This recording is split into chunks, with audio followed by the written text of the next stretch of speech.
Chapter 1. The Deserted Island and the Upgrade System. Li Bei awoke on a deserted island, a mere 4 square meters in size, encircled by the vast ocean. Confused by the abrupt change from the comfort of his university dormitory to this unfamiliar locale, he was startled when a translucent panel suddenly materialized before him. Welcome to the world of survival. Here, you have but one task: to survive. The upcoming 7-day novice period is about to commence with increasing difficulty. May you all strive to endure. A mechanical voice resonated in his mind as the words appeared. Li Bei was bewildered. Survival for all. During his university years, he had read numerous novels of this genre, yet he never fathomed he would find himself in such a scenario. Reflecting on the narratives he had encountered, he quickly assessed his current predicament. The transparent panel before him functioned akin to a game interface, manipulable by sheer mental focus.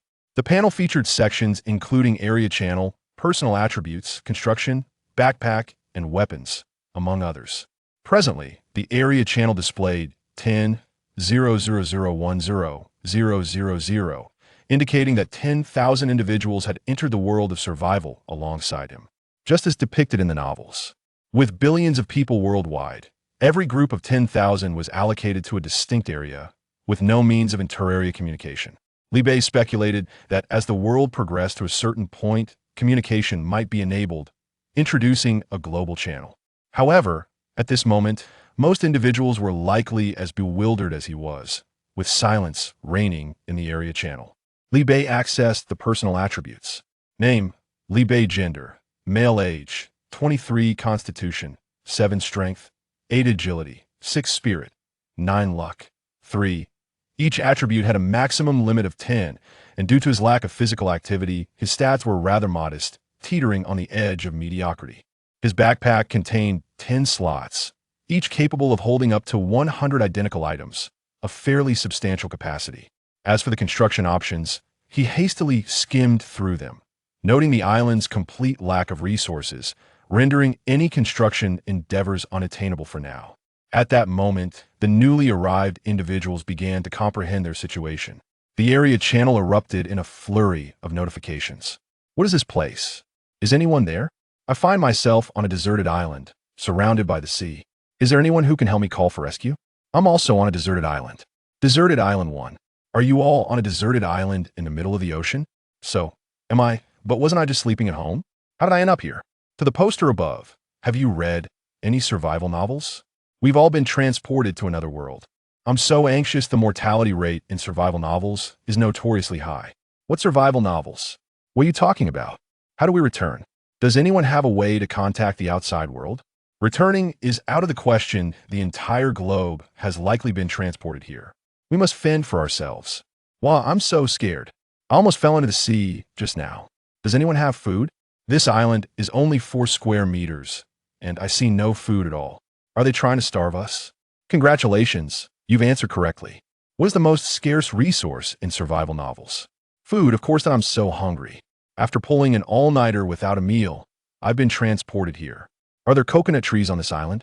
I have one here, and behind the tree, there's a fishing rod that seems capable of catching resources. Found it. I have one too. Let's go. Let's fish for supplies. I aspire to be the strongest man in this survival world. It was then that Li Bei noticed the fishing rod behind the coconut tree at the center of the island. Fishing rod can catch resources from the sea. Durability 1010. Novice period benefit. Durability countdown 2357 hours. He needed to take advantage of the novice benefits and quicken his pace. With the fishing rod cast out, Li Bei stared intently at the sea. 10 minutes, 20 minutes, 30 minutes. Nothing. Li Bei frowned. He hadn't realized how challenging it would truly be when it came to his turn. At this rate, daily survival would become a problem. No wonder in the novels, many starved to death in the first few days. Suddenly, a sound echoed in his mind. Ding. Level up system bound. The host has the opportunity to enhance an item by 1 level each day. Today's usage 11. Skill upgrade. 010. Li Bei's eyes lit up. A golden finger. He possessed a power that only the protagonist had. This was the rhythm of prosperity. Li Bei glanced back and forth between the only 2 coconut trees and the fishing rod on the island, decisively placing his hand on the fishing rod. Upgrade. A flash of white light surged through. When Li Bei looked at the fishing rod again, Its attributes had transformed fishing rod grade. Can catch resources from the sea. Hit rate 5, durability 15-15. Novice period benefit, durability countdown 23:57 hours. He cast the fishing rod once more. Half an hour later, Li Bei finally reeled in a wooden chest. The wooden chest was only half the size of a pillow, resembling a treasure chest from a game. Upon opening it, a system prompt sounded. Mineral water, 1 stone, 2 thatch, 3. Li Bei let out a sigh of relief, although the contents of the wooden chest were somewhat meager. At least he had water, ensuring he wouldn't perish just yet. With a touch of his palm, he willed the items into his backpack. Li Bei continued fishing. It was not until an hour later that he managed to catch another chest, again a wooden one. Wood 3 bread, 1 stone 2. He barely managed to fill his stomach with the bread and water and continued his efforts. Wooden chest 1, thatch 3, wood 2 bread, 1 wooden chest, 1 stone 2 plank 3 iron 1. He could catch a wooden chest roughly once an hour. However, during the intervals, he could only sit idle. Growing bored, Li Bei decided to secure the fishing rod with a stone and let it fish on its own while he counted his supplies. The resources within the wooden chest were limited to 3 types, each varying between 1 to 3 pieces. He currently possessed bread 1 stone 6 wood 5 plank 3 thatch 6 iron 1. Given his hit rate, it was evident how challenging it had been. After a whole morning, he had managed to save only 1 piece of bread. This game was far more difficult than he had imagined. Indeed, many were lamenting in the regional channel that, is it even possible to catch anything here? The hooking rate is simply abysmal. I'm so hungry, I hope we don't end up with nothing today. Even if we do catch something, it's not worth it. I pulled up a wooden box, and all that was inside were some worthless no food whatsoever. We're on the brink of starvation. What's the point of fishing these up? Fortunately, I found a packet of instant noodles, which should last me for 2 meals if I ration it, but there's no water. Hey, upstairs, isn't it worse to have no water? I have 2 bottles, but what I really want is food. Now you understand the terror of survival games, don't you? You better get to work if you don't. Death is your only fate. What can I do? I can't even catch anything. Is grinding going to solve this? If all else fails, they'll have to eat coconuts from the island. Coconuts? A thought sparked in Li Bei's mind. Typically, these islands come equipped with 1 coconut tree that refreshes daily. I wonder if it's the same here. Li Bei opened his toolbox. Stone axe. 1 wood, 2 stone with enough materials. He crafted an axe. Stone axe. Attack 8. Durability 1010. After 5 strikes, he felled a coconut tree, yielding wood 5 coconuts too. If his guess was correct, he could harvest 5 pieces of wood and 2 coconuts each day. Besides coconut water, the flesh is also edible. This should ensure his basic energy intake daily. This must be the reason why every island is equipped with a coconut tree. However, with just this 1 tree, the axe's durability plummeted from 1010 to 510. How disappointing. The materials required for a stone axe are nearly equivalent to what one would find in a wooden box. Given the typical fishing rate, half a day's effort was just wasted. Li Bei continued to use the stone axe on coconuts. His technique was unrefined, and it took him 5 strikes to finally break one open. Just as he finished crafting the axe, it broke before he even had the chance to warm it up. Moreover, the cut was too large, and with nothing to contain it, Li Bei was too late to drink half of the coconut water spilled out. His toolbox did contain a wooden barrel, but it required 10 wooden planks. He only had 3. Chapter 2. Shelter. The breakfast from a few hours ago had long been digested. Now, feeling hungry, Li Bei used his last piece of bread to soak up the coconut water. After finishing, he made sure not to waste any of the coconut flesh. Just as he completed his lunch, the fishing rod suddenly twitched. Li Bei yanked it up, pulling a treasure chest onto the shore. To his surprise, it was an iron chest. Inside were 4 items: bamboo 4 iron 2, wood 5 soil 1. The variety and quantity of items in the iron chest were significantly greater. Soil 1 can expand the island's area by 1 square meter. Li Bei's eyes lit up. This was a valuable find. In a flash of inspiration, he thought about the soil and said, "Use." The soil flew to the designated spot he indicated. The 4 square meter island instantly gained an additional corner, expanding to 5 square meters. Li Bei stepped on it. It felt solid, indistinguishable from real earth. He carefully stored the remaining materials, casting a regretful glance at the iron chest on the ground. It contained a decent amount of iron if only it could be dismantled. Given that iron only yielded 1 or 2 pieces at a time, Its scarcity was hardly better than food. Furthermore, if the wooden boxes he opened throughout the morning could be dismantled, he would have obtained quite a few wooden planks by now. Now, it can only serve as a storage box. Li Bei cleared his backpack, placing small, less numerous items such as coconuts and iron into the box for safekeeping, ultimately freeing up 5 slots in his backpack. However, the backpack still felt inadequate. Although each slot could accommodate 100 items, he was unable to fill even one, as the diversity of items meant that there was only a little of each kind, rendering it insufficient for storage. After properly placing the fishing rod, Li Bei opened the tool panel. Backpack Novice, capacity 10 slots, materials, thatched grass 1010, rope 11. This was the backpack he currently possessed. However, only one could be owned at a time. Multiple backpacks could not coexist. There was also a primary backpack available. Primary backpack, capacity 50 slots, materials, cloth 22, rope 11. 50 slots would indeed be ample. Yet, desire aside, he currently lacked even a trace of cloth or rope. Disheartened, he was about to close the panel when he suddenly noticed the fishing rod section. Fishing rod, bamboo 43, line 01, iron 31. He currently had both bamboo and iron, but was missing a line. If he could craft another one, even with a low catch rate, he could still acquire several boxes in a day. Li Bei felt a surge of excitement, firmly grasping his fishing rod and preparing to gather resources once more. However, excitement was futile no matter how eager he was. He had to patiently wait. Throughout the afternoon, Li Bei successfully caught 4 wooden boxes. Wood 2, wood 3, thatched grass 1, stone 3, iron 1, steamed bun 3, mineral water 2. His total resources now amounted to stone 8, wood 26, wood planks 5, thatched grass 8, iron 4, coconut 1, bamboo 4, steamed bun 3, mineral water 2. As dusk approached, 2 steamed buns and a bottle of water sufficed for dinner, and Li Bei was preparing to continue working. Suddenly, a system notification chimed. Friendly reminder: rain is expected tonight. Your shelter will be a haven from the storm. The sky ominously rumbled in response. The regional chat erupted with complaints. I haven't even had a proper meal today, and now I have to start building a house? I feel for you. I caught 3 boxes today. At least I managed to eat somewhat. What a fine day it was, and now it's raining. There wasn't a single cloud in the sky. All day, it defies logic. Are you really discussing logic? We were teleported to this wretched place. How scientific is that? Now you comprehend the terror of survival games, don't you? This is still mild in novels. It can be scorching one day and freezing the next, enough to drive you mad. Is it really that extreme? Don't tempt fate.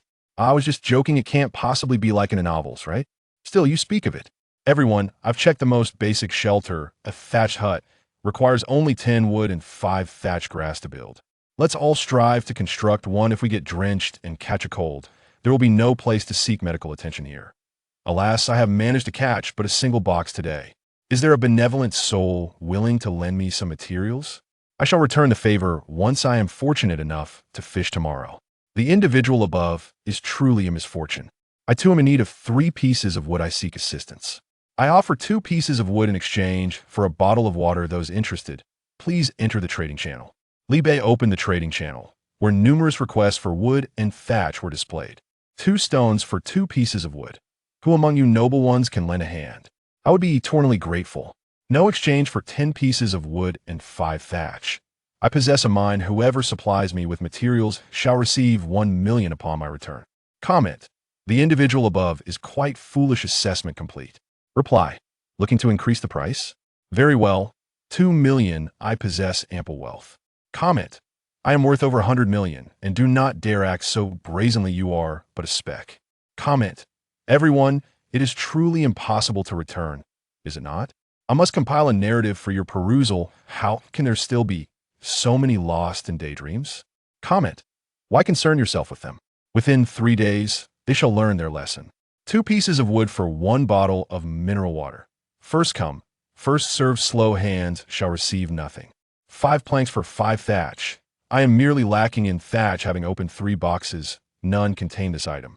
Li Bei calculated, subtracting the materials required for constructing a thatched shed, reserving 5 pieces for emergencies, leaving him with 11 pieces of wood.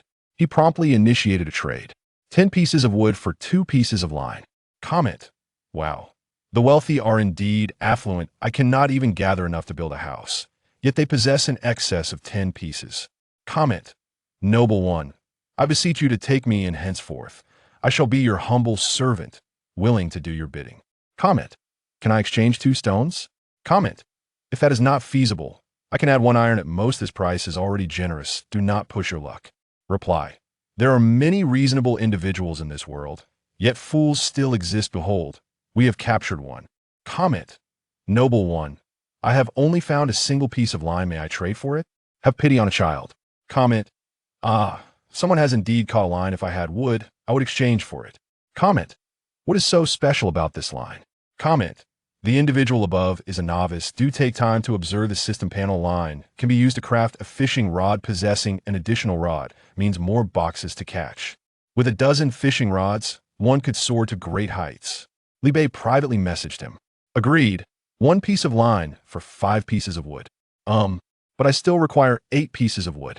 Noble one, do you have any other items you seek? Li Bei inquired. What do you possess? Planks, stones, iron, and hemp skin, he replied. Hemp skin? Li Bei opened his inventory. Was this not the raw material for crafting ropes and cloth? How much hemp skin do you have? Li Bei asked.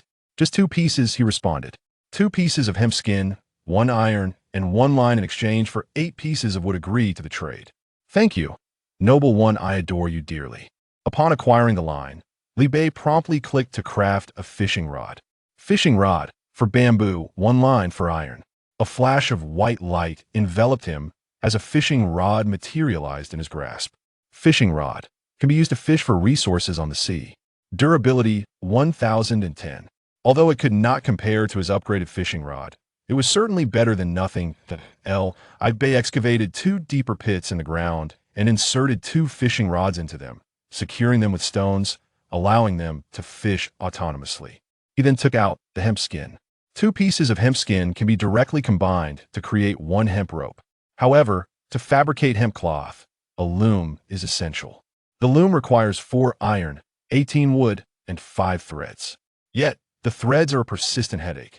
It seems that unless hemp cloth is directly obtained, there is little hope for the backpack at present. He navigated to the grass hut in the toolbar. The grass hut occupies an area of 2 square meters, requiring 18 wood and 8 thatch for construction. Upgrading to a wooden house is possible at the next level. At the center of the island stands a coconut tree, compelling Li Bei to position the grass hut at the edge, closely adjacent to the sea. If he inadvertently turns over during the night, he might tumble straight into the ocean. The grass hut can only accommodate 1 person lying flat. Its roof is thatched, surrounded on 3 sides by wooden walls, and there is no door. With the sea breeze blowing through, it appears to be on the verge of being swept away. Furthermore, the thatch above is sparse and riddled with gaps. Can it truly withstand the rain? There is nothing laid beneath him. He sleeps directly on the soil, leaving his entire back damp and chillingly cool. Li Bei glanced at the wooden house. It requires 2 pieces of glass, 30 pieces of wood, 5 wooden planks, and 2 pieces of iron. Sigh. Why sleep when there is work to be done? Chapter 3. Skill book in the wooden hut. After reeling in yet another wooden chest, which yielded mineral water 1, copper 1, and wood 3. The overcast sky finally began to relent. The initial raindrops fell lightly, but within mere seconds they swelled to the size of beans, transforming into a torrential downpour by the time Li Bei managed to gather his belongings and enter the grass hut. To prevent being washed away by the rain, Li Bei stowed away the F-grade fishing rod, opting to continue with his durable, albeit ungraded, fishing pole.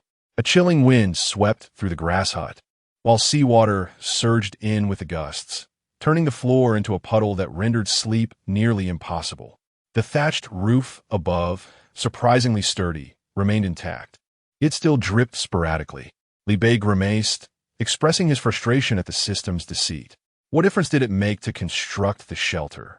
The regional channel echoed with lamentations. Someone save me. I'm drenched to the bone. Building the hut still leaves you soaked. Consider yourself fortunate for not having constructed one. At least you saved on materials. Those above only offer cold comfort. If you deem it unnecessary, why not give me your shelter? I'm freezing. I'm soaked and the wind is picking up. I feel as though I might perish. Those upstairs, do you have anything left? Don't waste it.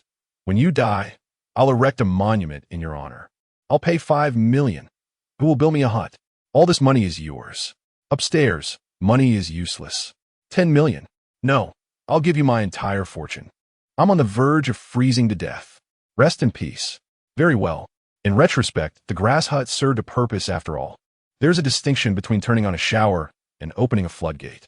Li Bei laid the useless wooden chest flat on the ground as a makeshift bed and propped a few wooden planks beneath the thatched roof to block the rain, managing to fall into a fitful sleep.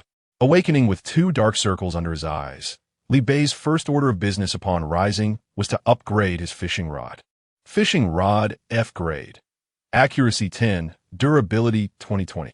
Given that the ungraded rod could catch 3 to 4 chests daily, and the F grade could manage 8 to 9, with a 5 increase in accuracy, he anticipated that he could catch a dozen in a day. At that moment, the skill bar displayed. Upgrade system. The host has the opportunity to elevate an item by 1 grade each day. Today's attempts, 0-1. Upgrade skills, 210. Only 8 more attempts remained until he could level up. What changes might an upgrade bring? Setting the fishing rod in place. Li Bei prepared to retrieve the rod he had left out the previous night. The fishing rod had been blown askew by the wind, but thankfully, he had added a few stones for weight, preventing its loss. Upon retrieval, he discovered, to his astonishment, that he had caught a rare copper chest. Skill book, decomposition, soil 1, hemp fiber 6, wood 10, stone 10. Li Bei was elated. He had not anticipated discovering a skill book. Skill book, decomposition, can break down items into basic materials. Progress, 0-10. Was this not a serendipitous gift? Just when he was running out of space for the chests he had opened, holding the skill book, Li Bei silently recited, learn. A flicker of brilliance illuminated his mind, revealing unfamiliar concepts. Li Bei pressed against the wooden box. Decomposition ensued, and the wooden box transformed into 3 planks. He then turned his attention to the iron box. With a similar action, it disassembled into 3 pieces of iron. After dismantling all the boxes from yesterday, Li Bei amassed a total of planks 24, iron 3, copper 3, a yield that rivaled that of opening boxes. Brimming with anticipation, he scooped a handful of seawater, attempting to decompose it. However, the seawater remained utterly unchanged. It appeared that seawater had already been classified as a fundamental material, impervious to further decomposition. A pity, for had it been possible, fresh water and salt would have been abundantly available in the future. Having decomposed 10 boxes in total, his skills were precisely sufficient for an upgrade. Li Bei's character attributes now stood as follows. Name, Li Bei. Gender, male. Age, 23. Physique, 7 strength, 8 agility, 6 spirit, 9 luck, 3 skill level 2. Decomposition. Progress 0-100. The specifics of a level 2 decomposition remained a mystery, and he would have to await the next box to uncover them. After securing the other materials, Li Bei placed soil 1 in the corner of the island that was lacking. The island expanded from 5 square meters to 6, now taking the form of a rectangle measuring 3 by 2. The grass hut, which had previously been adjacent to the sea, was now positioned a full meter away. Li Bei retrieved the last remaining steamed bun from yesterday and opened a coconut for breakfast. With only 1 bottle of mineral water left, fresh water had become a resource even more precious than food. While he could endure several days without food, the absence of water would lead to dire consequences. As predicted, the coconut tree he had felled yesterday had indeed regenerated. After swiftly finishing his breakfast, he took out the axe he had fashioned while opening the coconut. Stone axe, durability 610. He could now successfully open a coconut with just 4 strikes. Consuming 5 durability points, he obtained wood 5, coconut 2. This would ensure a steady daily income moving forward. Stone axe, durability 110. Contemplating his options, he decided to take a single strike, as retaining it would serve little purpose. Instead, he opted to test the level 2 decomposition. Decomposition occurred, and the stone axe vanished, transforming into 2 stones. Li Bei was taken aback. Was the decomposition rate truly this high? Such a nearly worn-out axe returned half of its materials. In the future, whenever durability dwindled, decomposing it would yield more materials than the tools originally required. Li Bei was still reeling from this unexpected stroke of fortune. The F-level fishing rod he had previously set down had already caught a box. Remarkably, it had only been a little while, less than 40 minutes. The pace of his upgrades was astonishing. At this rate, would he not soon be able to catch items in an instant? Moreover, he had caught an iron box on his first attempt. Could it be that leveling up enhanced the quality of the items caught? Opening the regional channel revealed a bustling atmosphere. Wow, yesterday I couldn't even catch a wooden box, and today I snag an iron one? Has the system changed? Iron box 1. How enviable. I'm still stuck with wooden boxes. I acquired soil 1, which can expand the island's area. Indeed, iron boxes contain numerous valuable items. Is anyone selling rods? I wish to purchase one. Yes, are you selling? With a fishing rod in hand. How delightful it is. Oh, dear God, friends and family. Can you fathom what I have reeled in? A steaming pot of hot pot. An entire pot. No less. How enviable. Envy multiplied. Last night, I was frozen to the bone. Longing for something warm. Frozen? What of it? Just look at the upper left corner. 9,996 out of 10,000. There are still those who have succumbed to the cold. Has no one noticed that the coconut trees were fresh after being felled? The channel is abuzz with excitement. Li Bei, leaning on the panel, ponders thoughtfully. It seems the odds of uncovering treasures today have significantly increased. The iron boxes, which were scarcely mentioned yesterday, are now being caught by many. Why has the system suddenly become so generous? Something feels amiss, very amiss. With 2 fishing rods set side by side, I resume my angling. Li Bei opens the iron box. Glass, 1 wood 10, hemp skin 5, flint 1. At long last, I have finally obtained glass. Wooden house, glass 1 2, wood 35-30, plank 29-5, iron 7-2. Just one more piece of glass, and I shall be able to construct a wooden dwelling today. Chapter 4. The forge at last, a warm meal. Throughout the morning, the F-grade fishing rod yielded 4 wooden boxes and 1 iron box, with a durability of 14 out of 20. The ordinary fishing rod also managed to catch 1 wooden box and 1 iron box, possessing a durability of 7 out of 10. It was time for the box opening segment. 5 wooden boxes contained the following treasures. Mineral water 1, steam bun 2, wood 3, wood 2, stone 2, instant noodles 1, mineral water 1, soil 1. The 2 iron boxes revealed. Soil 1, attribute card 1. Sea urchin 12, soil 1, copper 3, iron 2, brick 3, plastic 5. A plethora of valuable items have been unearthed. With the fishing rod reinserted, Li Bei resumed his angling. He began to tally his findings. What is this? Attribute card. Can enhance any attribute by 1 point. Li Bei was elated. His attributes had always been somewhat lacking, a persistent source of frustration for him. None could foresee what the future might hold. A robust physique could indeed help evade countless dangers. Name, Li Bei. Gender, male. Age, 23. Constitution, 7 strength, 8 agility, 6 spirit, 9 luck, 3 skill level 2. Decomposition, progress 0-100. After pondering for a moment, Li Bei decided to allocate his attribute points to spirit, rounding it off neatly. Post-allocation. The attributes read. Name, Li Bei. Gender, male. Age, 23. Constitution, 7 strength, 8 agility, 6 spirit, 10, maximum 10.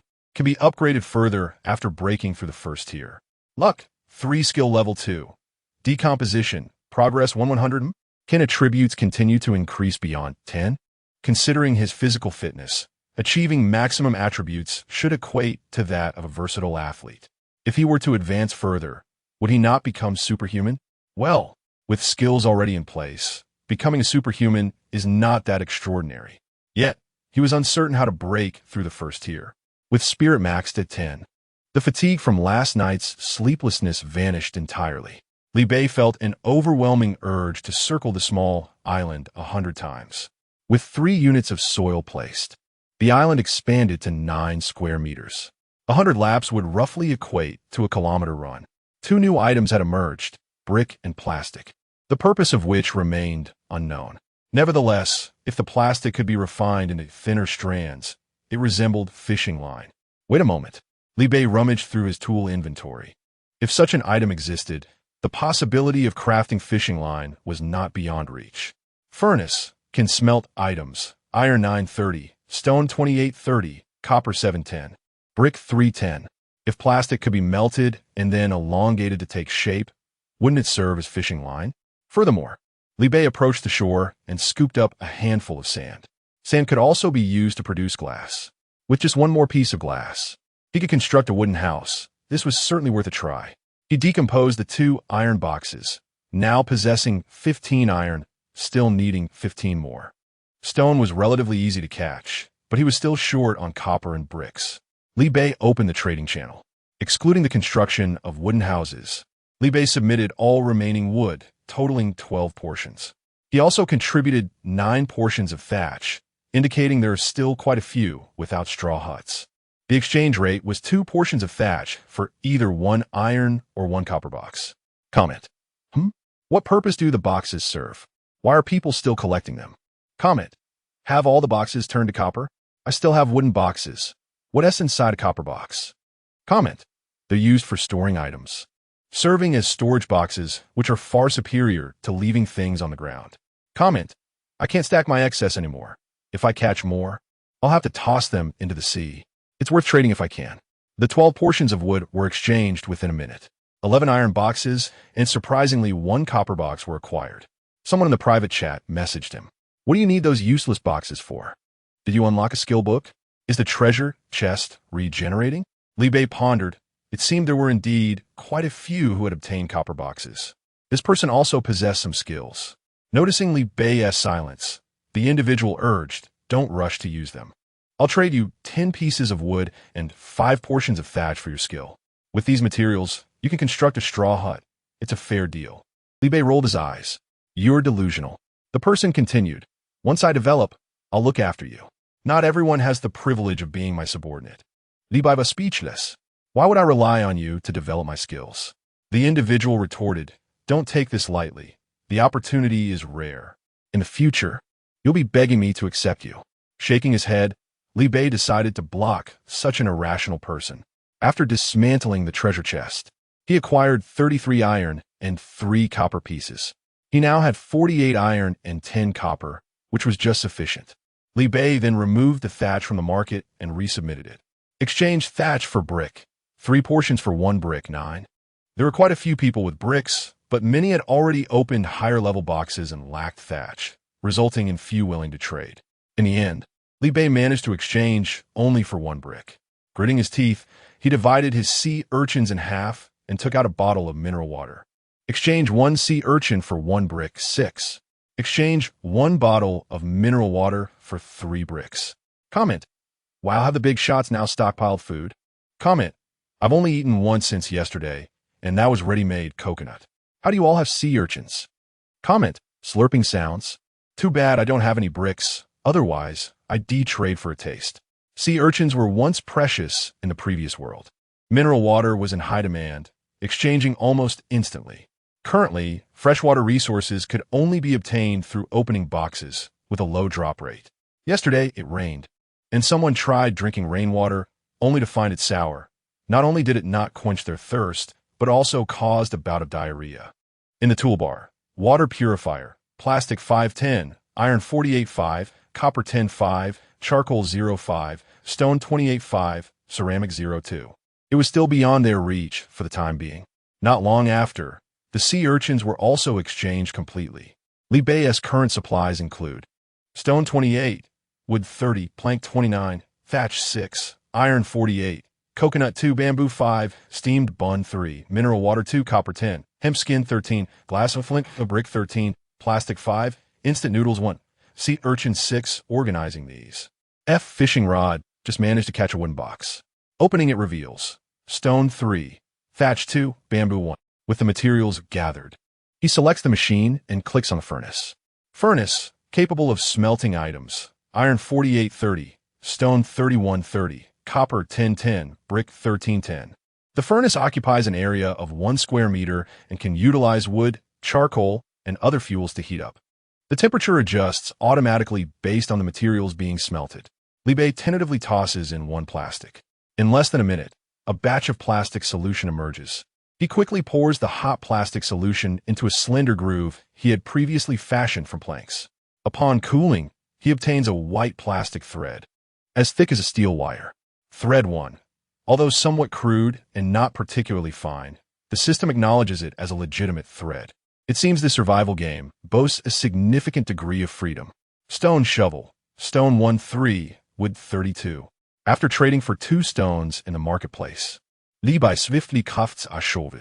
The sea may lack many things, but it is abundant in sand. He scoops up a handful of sand from the sea and places it into the furnace. Smelting sand 1 batch can produce 1 glass, time 30 minutes. Li Bei's eyes light up. Indeed, it is possible. Adding a few more batches of sand to fill the furnace, he adds the wood and confirms the process. With the acquired thread and an additional 3 bamboo, he crafts another fishing rod. Now, he possesses 3 fishing rods to fish simultaneously. With 6 sea urchins remaining and a pack of instant noodles, coupled with the fortunate acquisition of flint earlier, he can prepare sea urchin instant noodles for lunch. In high spirits, Li Bei ignites the fire with a plank and generously pulls out a bottle of mineral water, only to suddenly realize, oh no, he has no pot. Tools menu. Iron pot. Iron 18.5. He clicks to craft an iron pot. As the water heats up and the noodles are added, it suddenly dawns on him that he also needs a knife. Weapons menu. Dagger. Wood 28.1. Iron 15.2. He decides to craft a fork as well. After all, he cannot rely solely on his hands. Fork. Iron 14.1. Well then, after toiling for half a day, it feels as though he has returned to square one. Chapter 5. The night is dangerous. Having savored a delightful lunch, Li Bei completed the construction of his glass. Glass 5, wooden cabin, glass 6.2, wood 27.30, planks 26.5, iron 13.2. Well, how should I put it? I forgot to set aside 30 pieces of wood. After trading 4 planks for 3 pieces of wood at a premium in the trading channel, he clicked on the wooden cabin. Wooden cabin provides shelter from wind and rain, area 6 square meters. The cabin stands at a height of 4 meters, perfectly accommodating the coconut trees. Once Li Bei positioned it, the island expanded to 9 square meters, featuring a wooden house that encompassed the coconut trees at its rear. In front of the wooden house lies an L-shaped area constructed from 3 1-square-meter sections, resembling a lengthy L. The cabin is surrounded by sturdy wooden walls, equipped with operable glass windows on both sides for ventilation, a wooden floor beneath, and a sloping roof to shed rain. Upon entering the wooden cabin, Li Bei immediately felt the bracing sea breeze thwarted outside, his body warming significantly. Please set external access permissions. Li Bei selected no external access. Permission settings complete. The wooden cabin is inaccessible to any creature other than player Li Bei. The advantages of a higher-level structure are undeniable. Without his consent, no one can enter, ensuring absolute security. It serves excellently as a storage facility. Li Bei transferred the supplies from the open space outside into the cabin, stacking in frequently used materials such as stones and wood in the corners. He retained only water, food, a dagger, and a shovel in his backpack. The furnace, initially placed in the corner of the small island, now resides at the opposite end of the wooden cabin. There remain 2 square meters of empty space in the center of the cabin. He opened the building menu. Wooden cabin. Can build wooden bed. Thatch 810, planks 2210. Wood 04. Can build chair. Planks 22.3. Wood 02. Can build table. Planks 22.6. Wood 03. After collecting a series of crates and gathering the requisite materials, he constructed a wooden bed, placing it in the remaining 2 square meters. The bed frame was adorned with a thick layer of thatch. Li Bei lay down, astonished to how this rudimentary bed could be so comfortable and warm. It was unfortunate that there were no sheets or covers, for the thatch was somewhat prickly. After adding a fishing rod, he managed to catch a total of 10 crates that afternoon, 7 wooden crates and 3 iron crates. Li Bei perused the regional channel, noting that most individuals averaged 3 crates a day, with a select few possessing extra fishing rods managing around 6. He, however, had amassed 17 crates in one day. Tomorrow, with another upgrade to the fishing rod, this number would surely increase. His decomposition skill progress had also reached 17,100. The treasure chests yielded 4 pieces of soil, centering around the wooden cabin. He placed them in a circular arrangement. The island's area expanded to 13 square meters, and Li Bei's inventory now boasted a variety of essential resources and food. As dusk settled, I consumed 2 loaves of bread and a coconut for dinner, and the system's notification chimed as expected.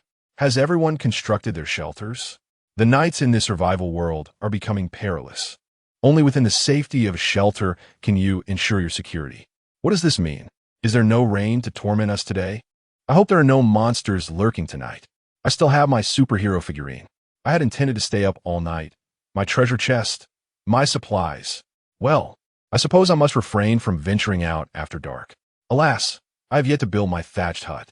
Hurry, night is fast approaching, but I lack the materials. Can you lend me some? What have you been doing up there these past few days? You still haven't gathered the materials? 1 coconut tree yields 5 pieces of wood. Does anyone have food? I'm on the brink of starvation. I've only consumed 2 coconuts in 2 days, unable to produce a single meal. If I don't perish at the hands of a monster, I shall surely starve first. The atmosphere up there seems rather grim. Who isn't in need of food? Being 4/10 full is considered fortunate at this point. Is there any water available? Is anyone selling water? My coconut juice has spilled, and I haven't had a drop to drink today. Forget it. Tonight, I shall continue fishing. Regardless, I will starve without food. It will be better to encounter a monster. Perhaps I could turn the tables and procure some meat. I have my axe ready. Good luck, and may you find peace. Li Bei furrowed his brow, glanced at the darkening sky, and decided against further fishing. He left behind 2 ordinary fishing rods and returned to the wooden cabin. As night fell, darkness enveloped the surroundings, save for the faint red glow emanating from the furnace inside the cabin, still crafting glass. Li Bei lay on his wooden bed for a while. Apart from the howling sea breeze, the silence was palpable. He rose and peered through the glass window. Observing the pitch-black surroundings, nothing was there. In perplexity, he opened the regional channel, which erupted with activity. What on earth? Did you see that? What is that with red eyes outside? My thatched hut has no door. It can't possibly come in, can it? Is there truly something out there? I feel as though something is watching me from the shadows, yet I see nothing. Surely, the thatched hut qualifies as a shelter? Without a door, it should not be able to enter, right? Oh no, it's drawing closer. It stands right in front of me, gazing intently. Just now, I inadvertently extended my toe, and it immediately lunged to grasp my foot. Everyone, please do not venture outside. Let not a single strand of hair escape. Just as Li Bei was about to peek through the door-esque crack to ascertain what lay beyond, he received this alarming message. As he extended his foot, he was suddenly enveloped by an overwhelming pressure. In the darkness, a pair of crimson eyes swiftly approached him. Li Bei wished to retreat, yet he felt as though he were frozen in place, unable to move. Sweat trickled down his forehead like raindrops. Gritting his teeth, he summoned all his strength to shift his foot, and just as the red eyes reached the threshold, he slammed the door shut with a resounding thud. The oppressive force vanished, leaving the outside eerily silent as if nothing had transpired. Only Li Bei knew that death had just brushed past him. He collapsed onto the ground, gasping for air, vowing never to venture out at night again. What precisely is the regional channel? Why have I not seen it? The individuals upstairs seem so fortunate. A black specter with red eyes? I feel as though I might be scrutinized to the point of madness. Can you fathom the sensation of sitting face to face with a specter? Everyone, take a look at the system interface. This entity is known as the Night Demon. Oh dear, I am afraid to sleep. Will it consume me while I slumber? To those above, can you still rest? It feels as though I am immobilized under its gaze. I cannot even lie down. Immobilized 1, immobilized 2, immobilized 3. I initially thought my fear was the cause. I must ask, are the brothers who are night fishing still alive? Help! Help! Who can provide me with materials to build a grass hut? I would serve them like a beast of burden. Who will come to my aid? It has seized me. SOS. Grass hut. Grass hut. Grass. I can't believe there are still so many without a grass hut. Suddenly, I am grateful to have one. When I think about it, sitting face to face with a night demon is not such a daunting task after all. Wait, why are my pants wet? Already urinated 1. Already urinated 2. Li Bei regained his composure and glanced at the regional channel. He was now virtually devoid of any scarcity of wood or thatch, especially with an upgrade to his fishing rod on the horizon, which would yield even more resources. Perhaps it would be wise to trade some now. Whatever the exchange, it would be a gain, at worst breaking even. There is no more fundamental resource than timber. You might as well assist those who still lack a grass hut. Trade 1 wood for any one item. 20. Trade 1 thatch for any one item. 12. The resources were swiftly claimed. Flint 1, plastic 1, stone with soil 1, brick 1, thread 1, bamboo, stone 1, plank 1, thatch 1, iron 1, coconut 1, stone axe 1. Durability 1, 10, fishing rod 1, durability 2, 10, fishing rod 1, durability 1, 10. Chapter 6, The Storm, Regional Channel. At this juncture, are we truly expected to pay for supplies? Have they become so avaricious? We are on the brink of despair. Instead of offering us shelter, they wish to exploit us further. Is there no sense of compassion left? Capitalism is inherently sinister, hoarding resources deliberately, waiting for the opportune moment to profit immensely. Whether one wishes to purchase or not, the pressure to buy remains. We must vehemently resist. Let none of us procure anything from them, lest we allow their schemes to succeed. Once they are left with nothing, they will be the ones begging us to buy. Resist. Resist. What do you think? Should the fruits of their labor be given away freely? Have you not observed the transactions in the trading channel? There are but 2 trades recorded. Resources are exceedingly precious now. Some are held tightly, refusing to let go. Do you believe that if you refrain from buying, others will not? Resources are always in demand. Those capable of releasing supplies in bulk at this time possess a grain of kindness. Yet, you show no gratitude. They are even accepting tools with a durability of 1. How is that not akin to giving them away? A multitude remains unsatisfied. Friends, instead of causing a ruckus here, it would be wiser to seize the resources. I just glanced, and they're nearly gone. Did we not declare a boycott? Yet, one by one, you all rush to grab what you can, unwilling to spend, merely seeking to gain an advantage. How perplexing.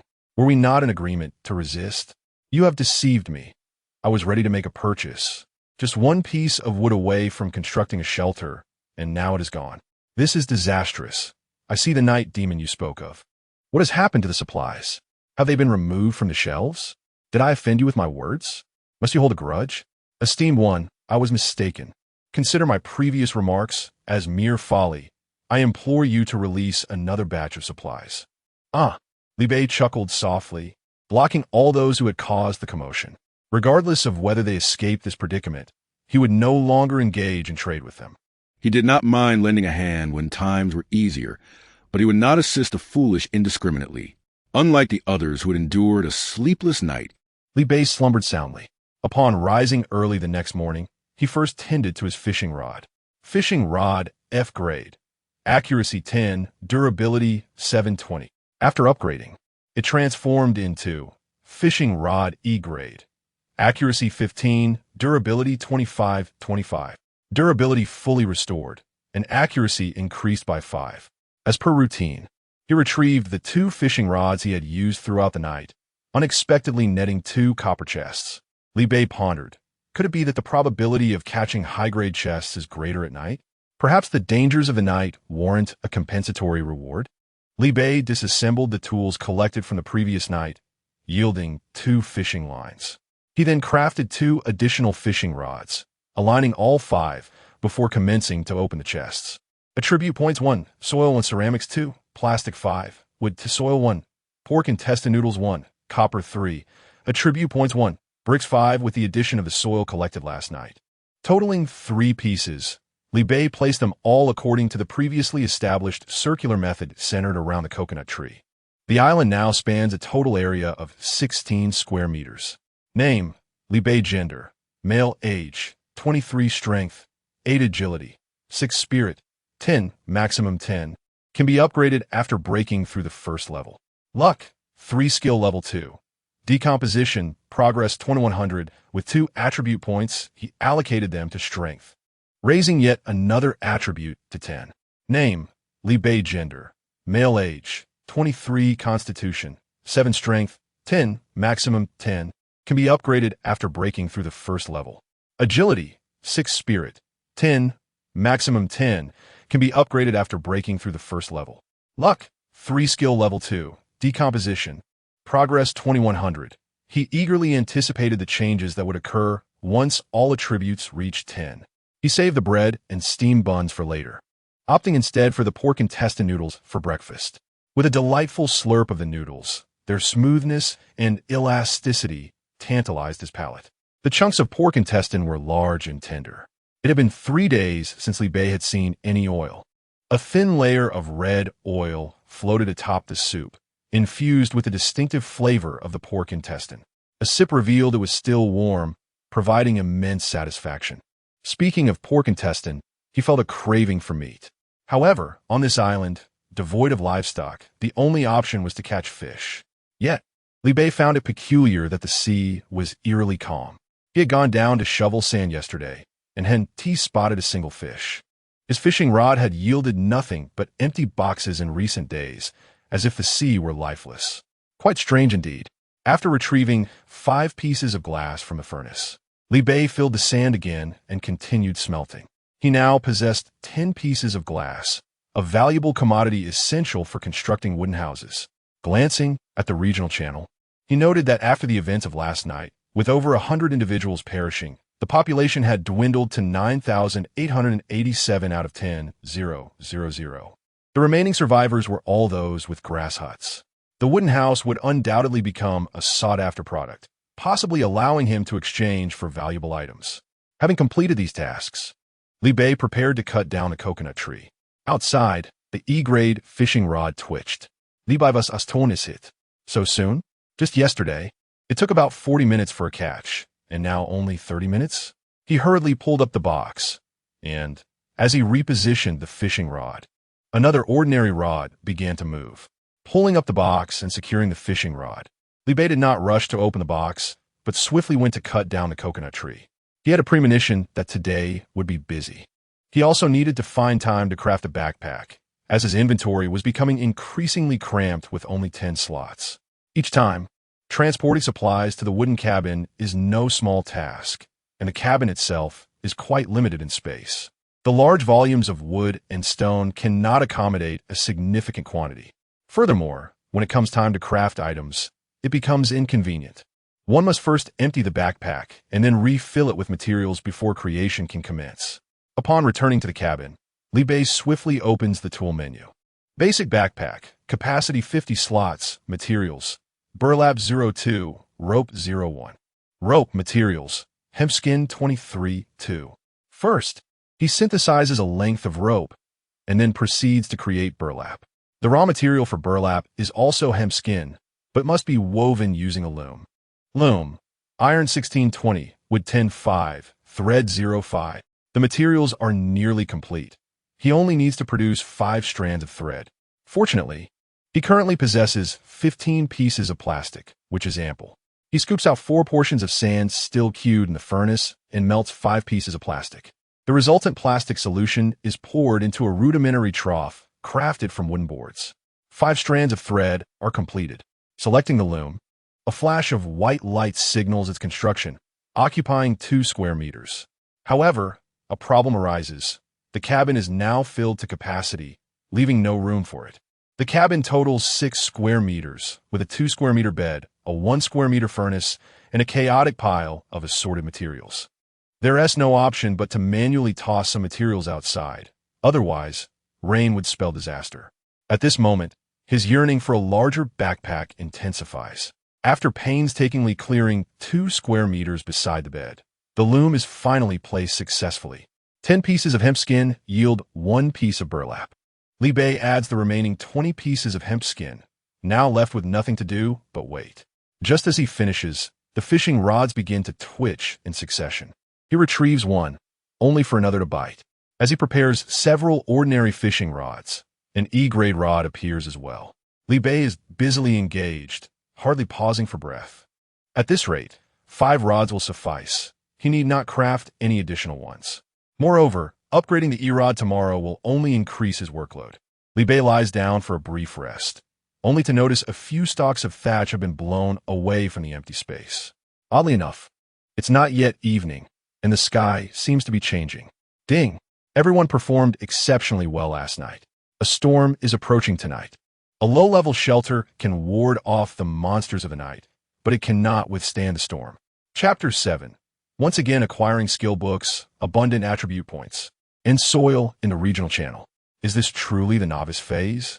Alas, as long as I'm not extinguished, I shall persist in my endeavors. This dilapidated grass hut feels as though it might be swept away by a gust of wind. It certainly cannot withstand a storm. I am utterly exhausted and at my wit's end. The thought of surrendering to death crosses my mind. Coincidentally, I have little desire to continue living. Each day, I rely solely on coconuts for sustenance, which is no different from merely quenching my thirst with a couple of bottles of water. Whoever provides me with food, allowing me to perish in satisfaction, shall receive all my materials in return. I wish to barter. After finally managing to catch some food today, I yearn to fill my belly. Yet, no sooner had I acquired it than another storm approaches. My wooden cabin is lacking only glass. Yet I cannot seem to catch any, which drives me to despair. Had I known yesterday, I would have disposed of my materials without hesitation, rather than leaving them for those ungrateful souls. Besides glass, I'm also short on wood, which is essential for any construction, consuming far too much of my resources. Libe pondered deeply. If this is considered the novice phase, the challenges that lie ahead are beyond imagination. Presently, I am not lacking in basic materials. What I urgently need to enhance is my ability to confront future trials. I will list 10 units of glass for sale, and the furnace shall work tirelessly to produce more. Exchange 1 glass for 1 attribute point. 5. Exchange 1 glass for 1 soil. 5. Treasure chests can also continue to be acquired. Currently, the demand for metal is minimal, but it is certain to rise in the future. I promptly opened several wooden boxes that I had just fished up, placing all the wood for sale. I also listed the planks obtained from decomposition. Additionally, there is iron. Besides these items, constructing the wooden cabin also requires iron. Exchange 1 wood for 1 iron box. 30. Exchange 1 plank for 1 iron box. 51. Exchange 1 iron for 1 iron box. 10. Exchange 2 iron for 1 copper box. 7. Regional channel. Everyone, given our current strength, it is utterly impossible to construct wooden boxes. I propose we collaborate, pooling our resources to prioritize a select group for building wooden cabins. After we fish up more supplies tomorrow, we can then focus on assisting the remaining individuals. But who will build first? You wish to prioritize your construction, do you? The storm is set to arrive tonight. What nonsense is that? By the time you finish building, I might as well still be in a grass hut. And what will tomorrow hold for us? You're keen to gather resources for free, without any obligation to return them tomorrow. Your calculations are astute indeed. Consider this. If we do not cooperate, and no one contributes resources, we are all doomed. As the number of people dwindles by tomorrow, so too will the resources we manage to catch. In totality, the wooden cabins we can construct will diminish. It would be wiser to secure a group tonight. At least those who are safe can continue to fish and maintain the supply of resources. Your premise is flawed. Those without wooden cabins tonight are destined to perish. Who can say for certain whether the grass hut can withstand the storm? Yet if we survive through tonight, you will have wooden cabins by tomorrow. It must be said, many are tempted by this proposal, particularly those who are already resource deprived and, even if they survive the night, would be unable to construct a cabin on their own. Very well, I shall join you in this endeavor. Count me in. I will participate as well. Soon a multitude of individuals gathered, gradually forming a small alliance. Look, the trading channel has a prominent figure offering materials, including glass. Who is this divine being, and how does he possess so much glass? I've only managed to find 1 piece in the past 3 days. How many treasure chests has he opened? The crowd urged, hurry, let us seize the opportunity. All the materials for building wooden houses are available. I, Chun Ming, will no longer collaborate with you. I merely need 1 piece of glass and some wood to construct my own shelter tonight. I'm withdrawing as well. I think I can gather the necessary materials. Withdraw 1, withdraw 2. Frustrated, Chun Ming kicked a piece of wood beside him. Just a little more, and with a few more people, I could have completed my collection. It's all this guy's fault for ruining my plans. He shall know who he has wronged. I will make him pay. Hey, can you buy it? I'm unable to purchase anything. You can. If you've been blacklisted, trading is not an option. What? I've been blacklisted? Is having resources such a big deal? Looking down on others? Did you perhaps offend him in some way? It's illogical to blacklist you without reason. I recall this individual from last night who incited everyone to morally pressure others into giving away resources for free. No wonder you were blacklisted. You had it coming. I wouldn't sell to you either. Wait a moment. Are today's and yesterday's prominent figures the same person? How extravagant. Just how many resources does he possess? I'm so curious to know who he is. I wish to align myself with him. Align ein, align tve. Just a few words spoken, and he refuses to sell resources. He is certainly not a benevolent individual. Human life seems to mean less to him than his pride. I advise everyone not to rejoice too soon. Today he blacklists someone for mere words. And tomorrow he may resort to violence if you fail to greet him with a smile. If you don't resist now and bring him down, you will regret it later. Chun Ming sneered, quietly dismissing the severity of the situation as described by others. People are inherently drawn to profit. This individual is merely seeking to earn. You cannot blame others for hoarding resources when you failed to seize the opportunity yourself. Look, last night, a share of resources could only be exchanged for a single item, but today the price has risen. One's foresight is indeed crucial. Chun Ming surreptitiously applied some eye drops. Several individuals, whose friends perished last night due to their inability to build straw huts, instantly directed their ire toward Li Bei.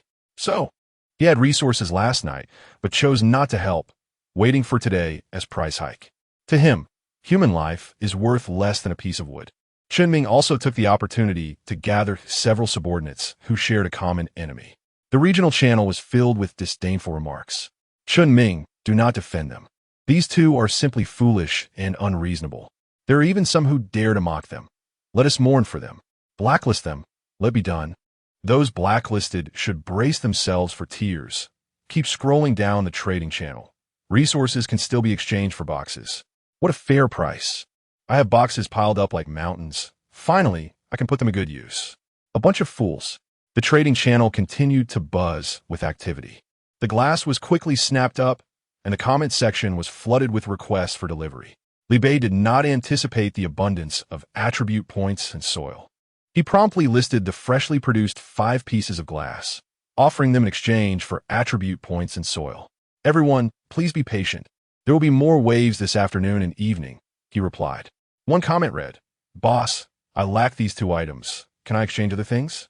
I assure you the prices will be equivalent. Li Bei privately messaged him, inquiring about what he had. Xiangyang? Oh, it's you. So you are the hidden big shot. I should quickly grasp onto your coattails, he thought.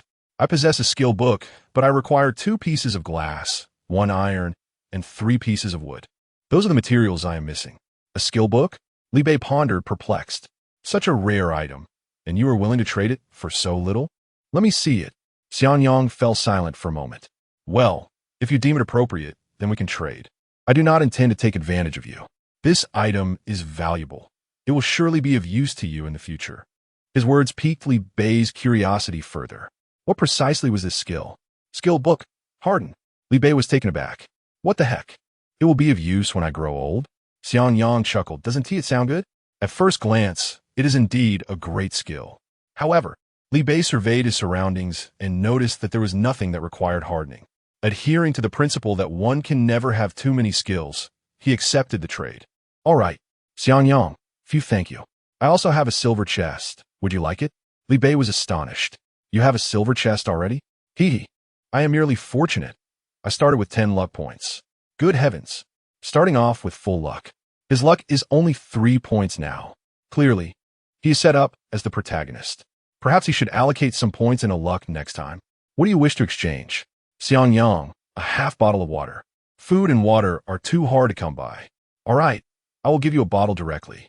Li Bei, in the future, if you acquire any valuable items that you do not need, feel free to message me. Xiangyang promptly added him as a friend. Hee. I believe my greatest stroke of luck was meeting someone like you. Li Bei schudet, Covereten Gosebombs. Scram. Chapter 8. The fishing rod erupts after collecting a bounty of boxes from the fishing rods.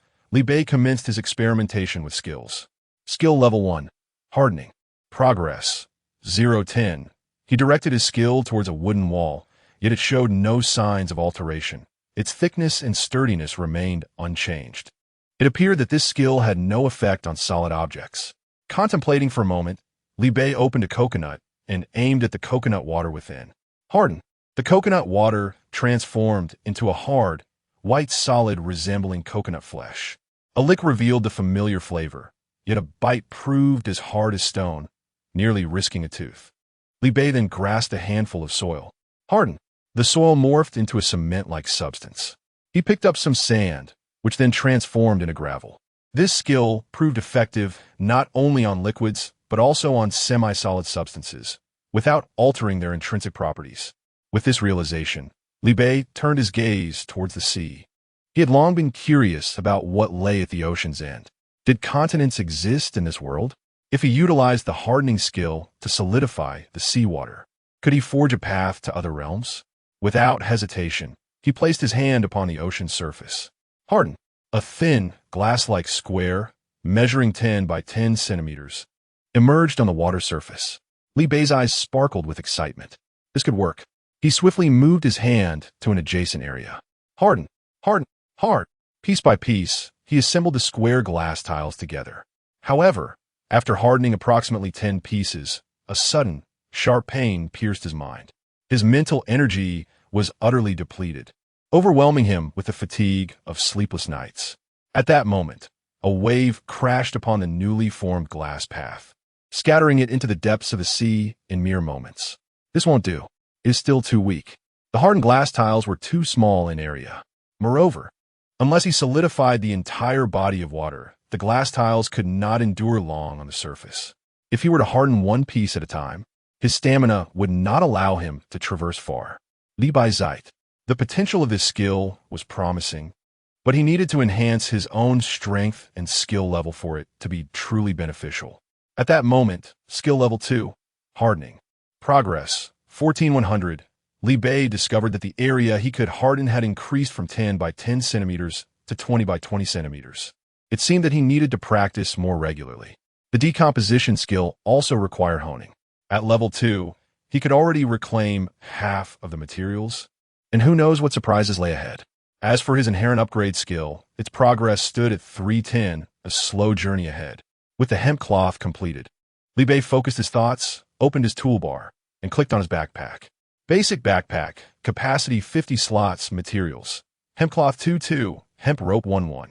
A flash of white light enveloped him as he replaced the novice backpack, and tears of gratitude streamed down his face. Finally, he could gather the myriad of supplies strewn about. The novice backpack was decomposed, yielding 3 straw and 1 hemp rope. The hemp cloth could be repurposed. In addition to crafting a backpack for sale, he could also create 2 bed sheets. In recent days, he has been sleeping on thatched straw, leaving his back quite itchy. It is time for a change of clothes. Having worn the same outfit for 3 days, it has been soaked in seawater and rolled on the ground, rendering it utterly filthy. Fortunately, as long as there is fabric, the system allows for the direct synthesis of clothing. While linen may not possess the comfort of cotton, given the current circumstances, having something clean to wear is already a blessing. Speaking of changing clothes, Li Bei scratched at the mud that had hardened on his body, wishing he could take a bath. The bathroom also needed to be established. For the past few days, he has resorted to dealing with his needs in the sea. Although no one has seen him, it still feels discomforting. Especially when fishing, he occasionally spots a mysterious yellow mass drifting by, causing him to awkwardly dig his toes into the ground. Toilet paper is also a necessity. He wishes to avoid experiencing the roughness of coconut leaves again.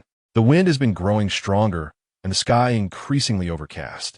In a single day, Li Bei accumulated 15 attribute points, 15 units of soil, 110 empty iron boxes, and 7 empty copper boxes. He caught 28 treasure chests, comprising 21 wooden boxes and 7 iron boxes. The wooden boxes contained only basic materials, and Li Bei found himself losing interest quickly, sweeping the supplies into his backpack with a flick of his hand. The iron boxes held more promise. Soil 1, stone 10. Mineral water 2, brick 5, linen 10. Thread 1, ceramics 3, wood 10. Attribute points 1, attribute points 1. Chips 2, apples 2. Ultimately, he obtained 4 bottles of mineral water, 1 bag of chips, 2 apples, 2 pieces of bread, 1 self-heating rice. and 1 chicken leg. He acquired 3 attribute points, 2 units of soil, and various other materials. A serving of self-heating rice and a bottle of mineral water, followed by a portion of chips for dessert. After a hearty dinner, Li Bei opted not to leave his fishing rod outside that night. Instead, he constructed several wooden barrels from planks and carried a few buckets of sand back to his wooden house. Adding the soil he had gathered, he now had a total of 17 points, which he distributed around the small island. The island's area has now expanded to 33 square meters, roughly the size of 2 bedrooms. He also added 18 attribute points. Name, Li Bei. Gender, male. Age, 23. Physical strength, 7. Power, 10. Maximum 10. Can be upgraded after breaking through the first stage. Agility, 6. Spirit, 10. Maximum 10. Can be upgraded after breaking through the first stage. Luck, 3. Skill level 2. Decomposition, progress 18,100. Skill level 2. Hardening, progress 14,100. With 3 points in physical strength, 4 points in agility, and an additional 7 points in luck. Li Bei's attributes have now reached their maximum of 10 points. Name, Li Bei. Gender, male. Age, 23. Physical strength, 10. Maximum 10. Can be upgraded after breaking through the first stage. Power, 10. Maximum 10. Can be upgraded after breaking through the first stage. Agility, 10. Maximum 10. Can be upgraded after breaking through the first stage. Spirit, 10. Maximum 10. Can be upgraded after breaking through the first stage. Luck, 10. Maximum 10. Can be upgraded after breaking through the first stage. Skill level 2. Decomposition, progress 18,100. Skill level 2. Hardening, progress 14,100. Among humanity, I belong to the elite echelon. However, despite having maxed out all attributes, why have I yet to ascend? Is there some unique condition required for advancement?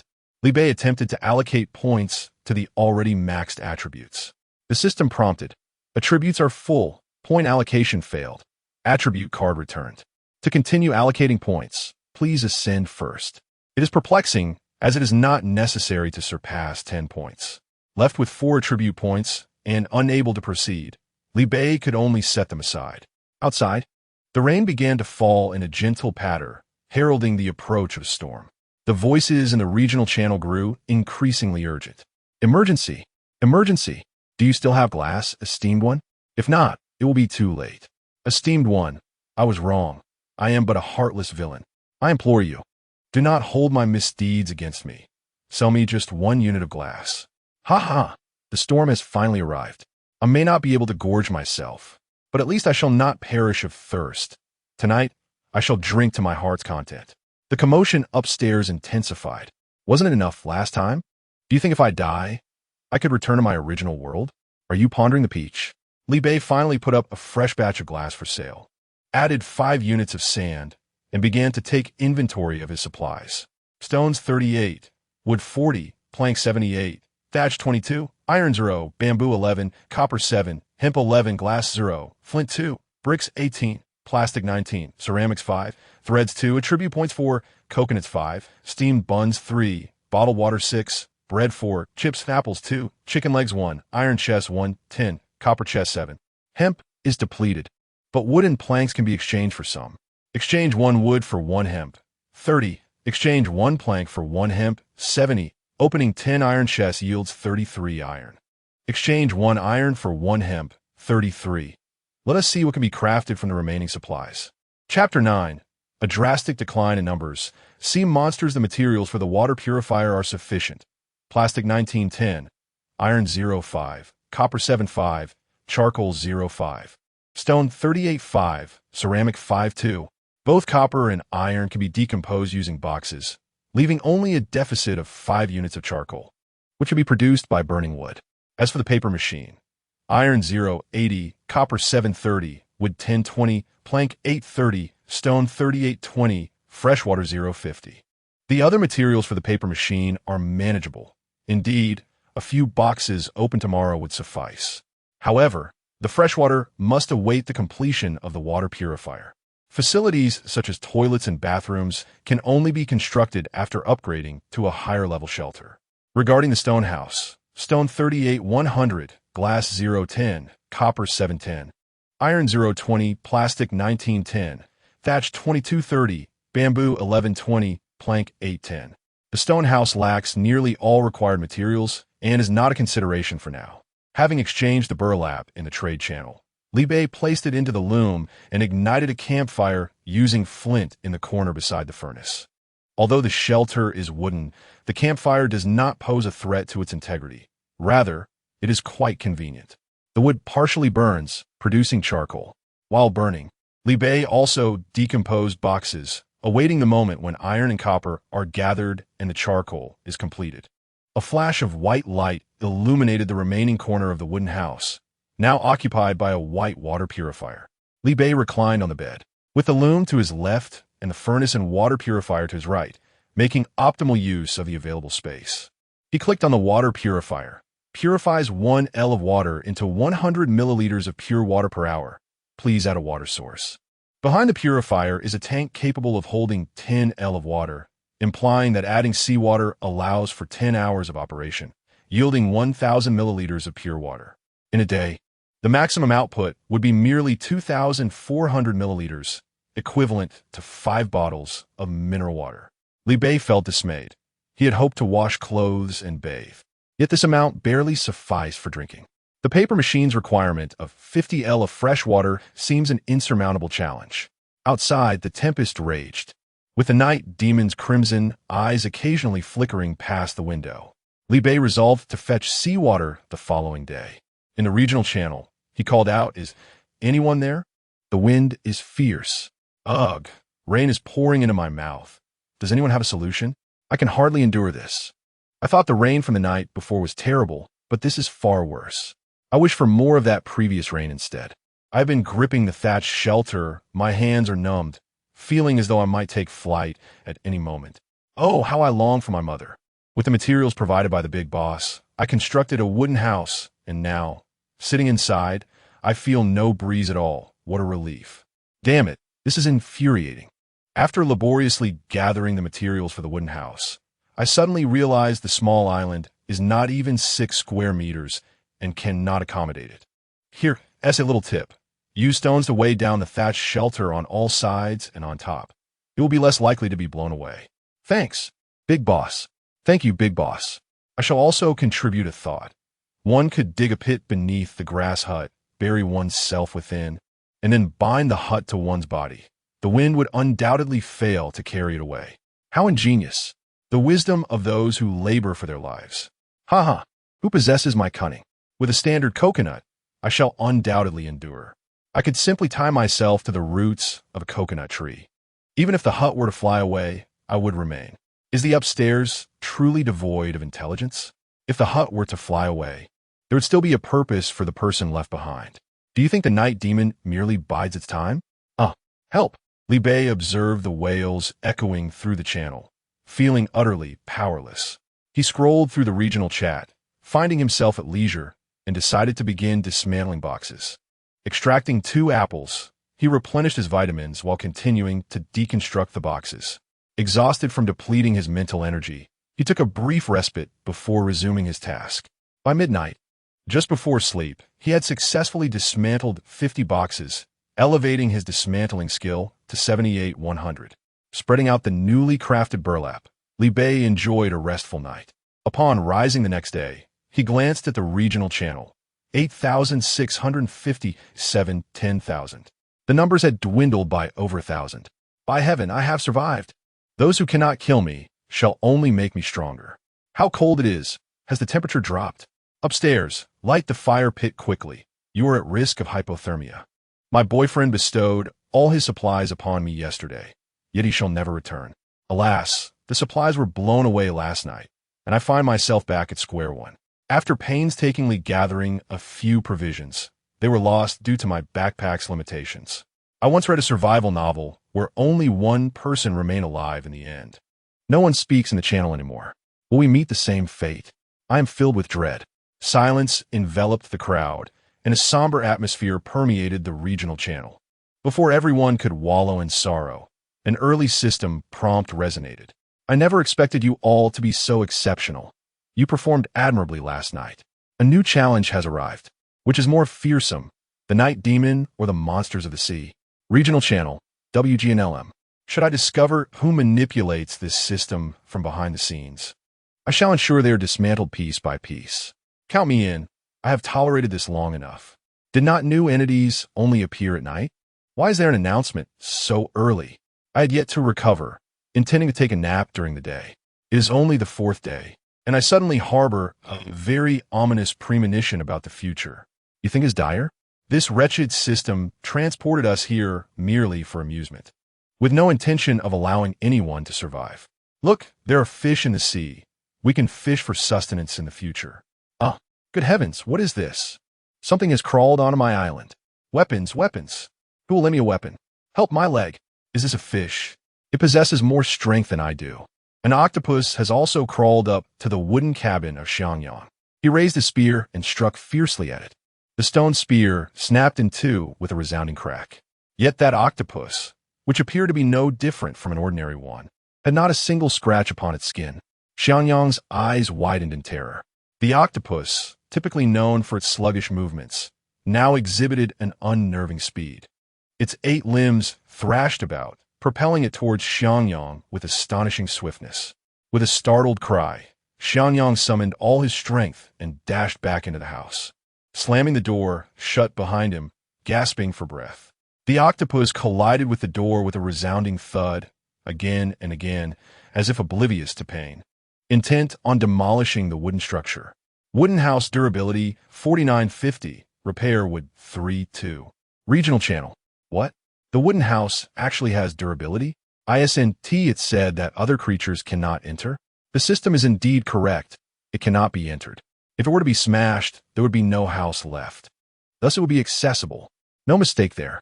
Oh, my thatched roof is about to collapse. If this were to be counted as a fish, I would be in a most unfortunate predicament. I used to be a boxer. Can you believe I am unable to defeat a mere sea eel? At that moment, Li Bei was oblivious to the messages in the channel. After the system announcement, seeing no abnormalities, he went off to chop wood and fish. Once again, he leveled up, with skill progress at 410. Fishing rod E grade, hit rate 20, durability 30-30. After securing the fishing rod, he poured a bucket of seawater into the purifier when suddenly, he felt a swift wind rush from behind. He spun around abruptly, reaching out to grasp whatever it was. A black and white sea snake materialized in his hand. Li Bei's brow furrowed. This creature is venomous. Without hesitation, he squeezed tightly, crushing the sea snake at its midsection. Wasn't it said that monsters from the sea could not venture ashore? Only then did he notice the regional channel was rife with casualties. There were monstrous fish as large as bulls, sea snails with speed rivaling that of a Ferrari, and ancient turtles as sturdy as rock. Li Bei regarded the feeble sea snake in his grasp with bewilderment. Could this be the privilege granted by a full measure of luck? Chapter 10. Leasing Weapons Exceptional Strength. Boss, help me. Xiangyang sent an SOS to Li Bei. Li Bei, have you encountered that kind of monster mentioned in the channel? That shouldn't be the case. I must be quite lucky. Could it be my charm? Huh? What do you mean? You don't have one over there? I do, a sea serpent. But it's not as terrifying as yours. Far weaker, in fact. I crushed it effortlessly. Li Bei recounted the incident of being ambushed by the sea serpent. Xiangyang was taken aback. You call a serpent that can practically fly weak? It seems I might have underestimated it. Over here, my octopus is moving so swiftly it leaves afterimages. Its strength is immense, and it's currently slamming against my door. I need to exchange for a weapon. Liang opened the toolbar. Stone spear, wood 10-2, stone 33-1. He sent a portion of materials privately. This little bit? What are you talking about for an exchange? Consider it a gift. Exchange 2 wood and 1 stone for nothing. Xiangyang, are you joking? A stone spear can't even break through its defenses. Li Bei was astonished. Is it really that tough? Xiangyang, now you comprehend how fearsome it is to crush things barehanded, right? Boss, to be honest, I don't have anything of value to trade with you right now, but I can lease a metal weapon from you. Once I reel in a chest, I will return it. Leasing, you say? Yes, the leasing contract is protected by the system. Once the time expires, it directly deducts the fee. If the fee is insufficient, it will liquidate assets to settle the debt.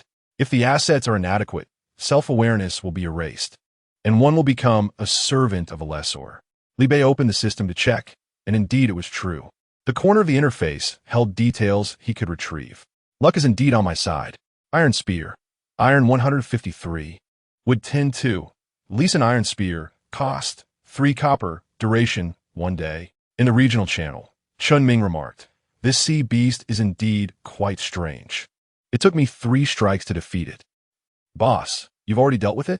With such formidable defenses, you managed to kill it? Impressive. I'm on the verge of collapsing.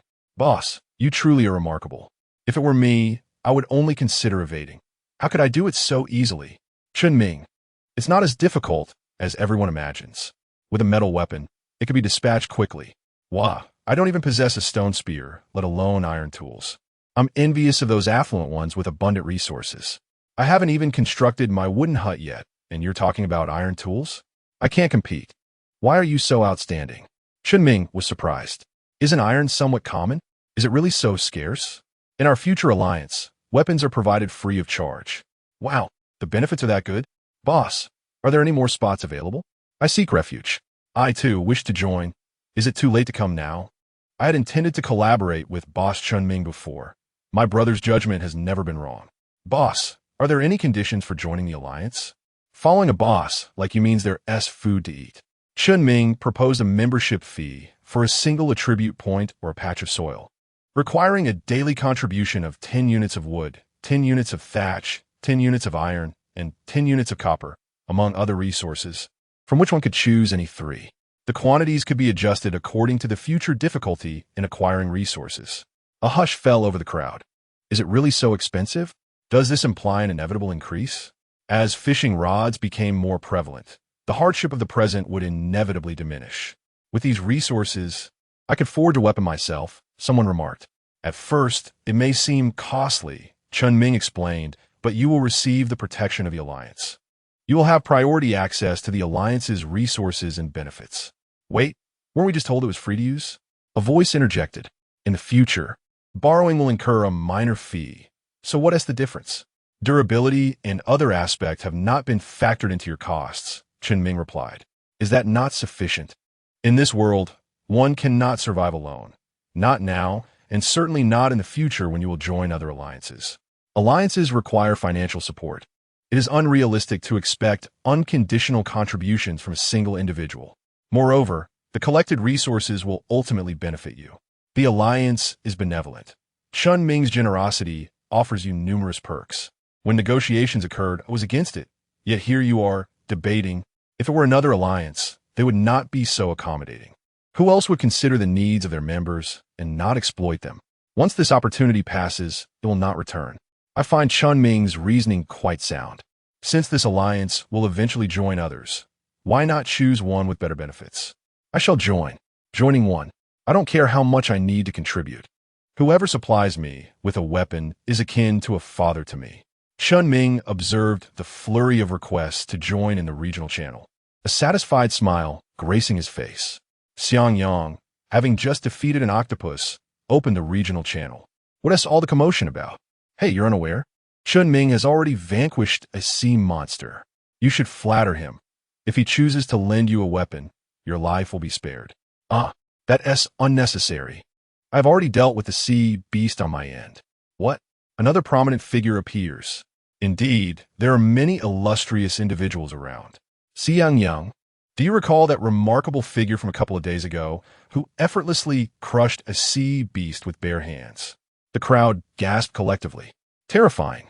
As I observe, Chun Ming is not that formidable. He merely enjoys an advantage in weaponry. The hidden figure stands on a higher plane. We mere mortals cannot compare. Great figures are meant to be admired. I find Chun Ming to be far more pragmatic. Does this esteemed individual have a separate alliance?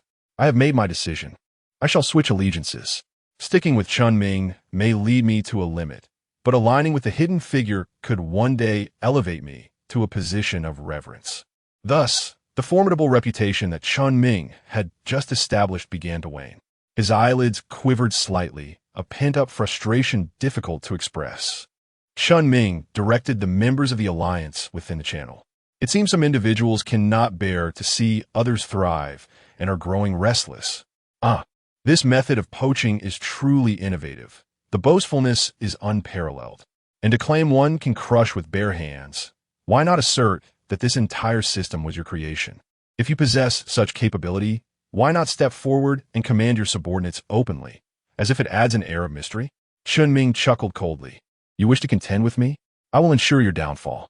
Everyone, let us remain calm, regardless of the truth. The promotional tactics employed by that unknown brother are unsuitable for you. He may wield bare hands, but you cannot. It is far more prudent to rely on weapons and remain grounded. This statement not only insinuated that Li Bei exaggerated to attract followers, but also conveyed that only his alliance could provide weapons, ensuring their safety. The crowd was swayed. Indeed, Xiang Yang, you painted him as so formidable, yet he cannot fly over to assist you in battling monsters. We must still depend on the esteemed Chun Ming. But Xiang Yang, my weapons were provided by him. He is a genuinely good person. He lent them to me without needing them himself. Goodness, how'd I not consider that? The esteemed one has an abundance of weapons, merely gathering dust. If one were to join the esteemed alliance, would one not bypass the queue for borrowing and receive a weapon directly? What is the name of the esteemed alliance? I wish to join. If the conditions for joining are similar to those of the future alliance, it is evidently more advantageous to join the esteemed alliance. The future alliance has been exposed. Has it not? Indeed, after all this talk, it was merely to recruit individuals. It is all a ploy. I dare say no one could offer benefits surpassing those of our future alliance. Otherwise, I would willingly eat dung while standing on my head. Chapter 11. The path to wealth. Xiang Yang never anticipated that his actions would stir such a significant reaction, and he quickly relayed the situation in the channel to Li Bei. Upon hearing this, Li Bei suddenly experienced a spark of inspiration. With so many materials hoarded, he realized they would yield no profit. Since there was a market, why not lease them out and generate some income instead? Li Bei anonymously sent a message in the regional channel. I sincerely appreciate everyone's support, but I have no intention of forming an alliance. The responses were immediate. Wow, we've captured a big shot. What a wonderful day to have such a presence. Such mightiness. Young man, are you seeking a girlfriend? Have you considered taking on disciples? Just look at my martial prowess. Xiang Yang was astonished. You truly don't intend to establish an alliance? Such a splendid opportunity. Li Bei replied, I'm accustomed to working independently. Too many people complicate matters and wear me out. Xiang Yang conceded, that's a fair point. I had hoped to cling to you and perhaps take on the role of deputy leader. What a pity, haha. Li Bei's statement rendered Chun Ming and others, who initially feared being outpaced, quite comical. The scheming boy has been put in his place, one might think. Not everyone acts with ulterior motives. If one harbors impure thoughts, they may project that onto others. So, the hidden big shot doesn't wish to recruit, while those genuinely wanting to attract members are the future alliance. TSK, how revealing. And to think I was tempted, now I must resolutely abstain. The more enticing the words, the greater the pitfall. With Li Bei stirring the pot, Chun Ming's expression darkened. He chuckled. I wonder why this brother is so intent on undermining my future alliance. Humanity's defeat does not bode well for you either. I can only caution you that the strength of an alliance will always surpass that of an individual. Let the discerning choose for themselves whether to join. Indeed, no matter how many idle resources the big shot possesses, individual power remains limited. How many can one person sustain?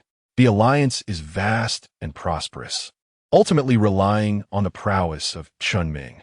Many flocked to curry favor with him, and he reveled in the attention. Li Bei disregarded him entirely, opting to block the entire gaggle of clowns. He listed a batch of weapons on the trading channel, weapons available for those in need. Ren Iron Spear 1. Cost, 3 copper, duration, 12 hours. Ren Iron Spear 1. Cost, 2 ceramics, duration, 12 hours. The channel erupted in excitement. Wow, so many weapons available for rent. This is far more cost-effective than borrowing for free from the Alliance. Indeed, renting is the way to go. Did the big shot raid someone's ancestral grave overnight? How could there be so many resources to craft weapons? Have those previous batches not been exhausted yet? Goodness, I almost missed the chance to join the future alliance. That would have been a significant loss. This is incredible. Even an octopus wouldn't have this many arms to fish with. The methods of this deity are beyond our mortal comprehension. I have made up my mind. I will unilaterally align myself with him. Why chat when I can seize the opportunity? Chun Ming was furious. This is too much. This person must be doing this on purpose. Once the rental period concludes, these weapons will return, having no durability, essentially rendered useless. The rental fees scarcely cover the cost of the weapons themselves. It is clear that this is an intentional affront, a deliberate attempt to undermine me through price manipulation. Chun Ming remains oblivious, while Li Bei, upon disassembly, will at least reclaim half of the materials. His anger transforms into sardonic laughter. Very well, you repeatedly oppose me. This grudge will linger in our future alliance. On another small island, Zhu Qin scoffs. Two fools, like clashing clam and sandpiper, only to benefit the opportunist. Is it truly worth exposing so many weapons merely to assert superiority? It is utterly foolish. Free weapons should not be overlooked. The concept of rental fees is non-existent. He is not even prepared to return the weapons, yet demands payment? This individual is not only foolish but naively optimistic, believing such antics will endear him to others. Mark my words, those who honor the rental agreements will be exceedingly rare. Zhu Qin easily dispatches a sea monster, emerging from a dilapidated grass hut, weighing the iron spear in his hand. Ah, fine treasure.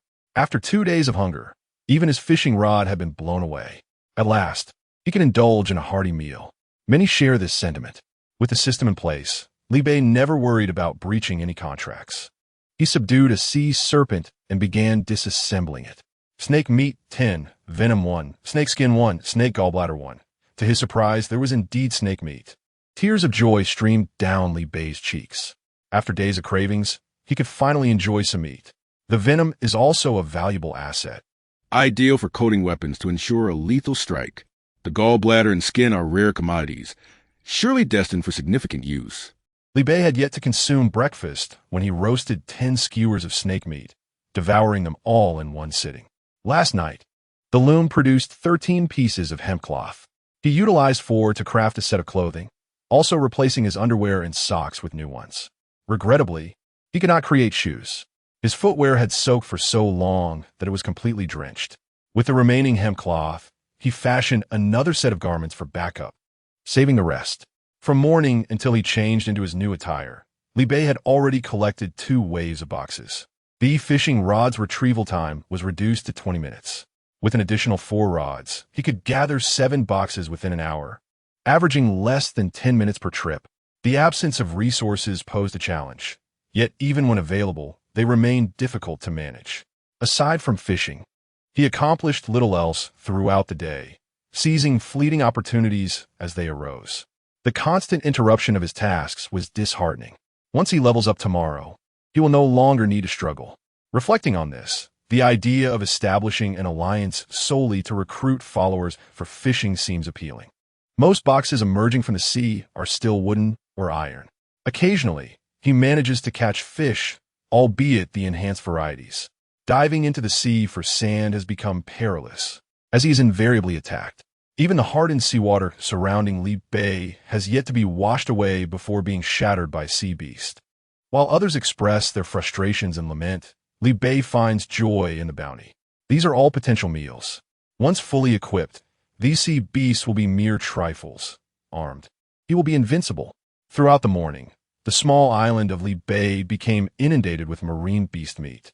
By noon, the roasting of beast meat continued unabated. Although the quantities of marine beast meat were overwhelming, it did not diminish his enthusiasm for opening boxes. Vegetables, fruits, and various foods from his past life could only be acquired from these boxes for now. Attributes and soil were irreplaceable, and he could not afford to relinquish them. By afternoon, there was scarcely any space left on the island. Lacking salt for preservation, Li Bei retained only a portion of his favorite meats, placing the remainder on the trading shelf. Octopus meat 1 for 3 leather. Snake meat 1 for 2 paper. Tuna meat 1 for 1 salt. Shark meat 1 for 1 water. The information flooded the regional channel. Major news! Major news! The trading channel is awash with marine beast meat for sale. Those interested should act swiftly. I wager a dime that this style is undoubtedly that of a hidden big shot. I suspect he is the system's favored child. I barely survived to slay that marine beast. Yet this individual must have dispatched at least a dozen throughout the day. How could he possibly be a favored child? Clearly, he is an extension of the system itself. To the one above, it is certainly not merely a dozen. A single beast, once skinned and deboned, with the head and tail severed and the entrails removed, yields only 2 portions of meat. This individual must have dispatched at least 100. Goodness, the thought is staggering. Li Bei observed the lively banter of others, his brow furrowing in contemplation. Does a single marine beast truly yield only 2 portions of meat? Even the sea snake provided him with 10 portions. He privately messaged Xiangyang. How many portions of meat did you extract from your marine beasts? Xiangyang replied, do I still need to extract? The octopus can be cooked and eaten directly, right? He had forgotten that this fellow was merely dealing with an octopus. His inquiry was in vain. Xiangyang, were you inquiring about how many portions of meat one could derive from a marine beast for pricing, perhaps? Do you not account for your own kills? A single large beast yields approximately 2 to 3 portions of meat. As for snakes, they hardly yield even 1 portion.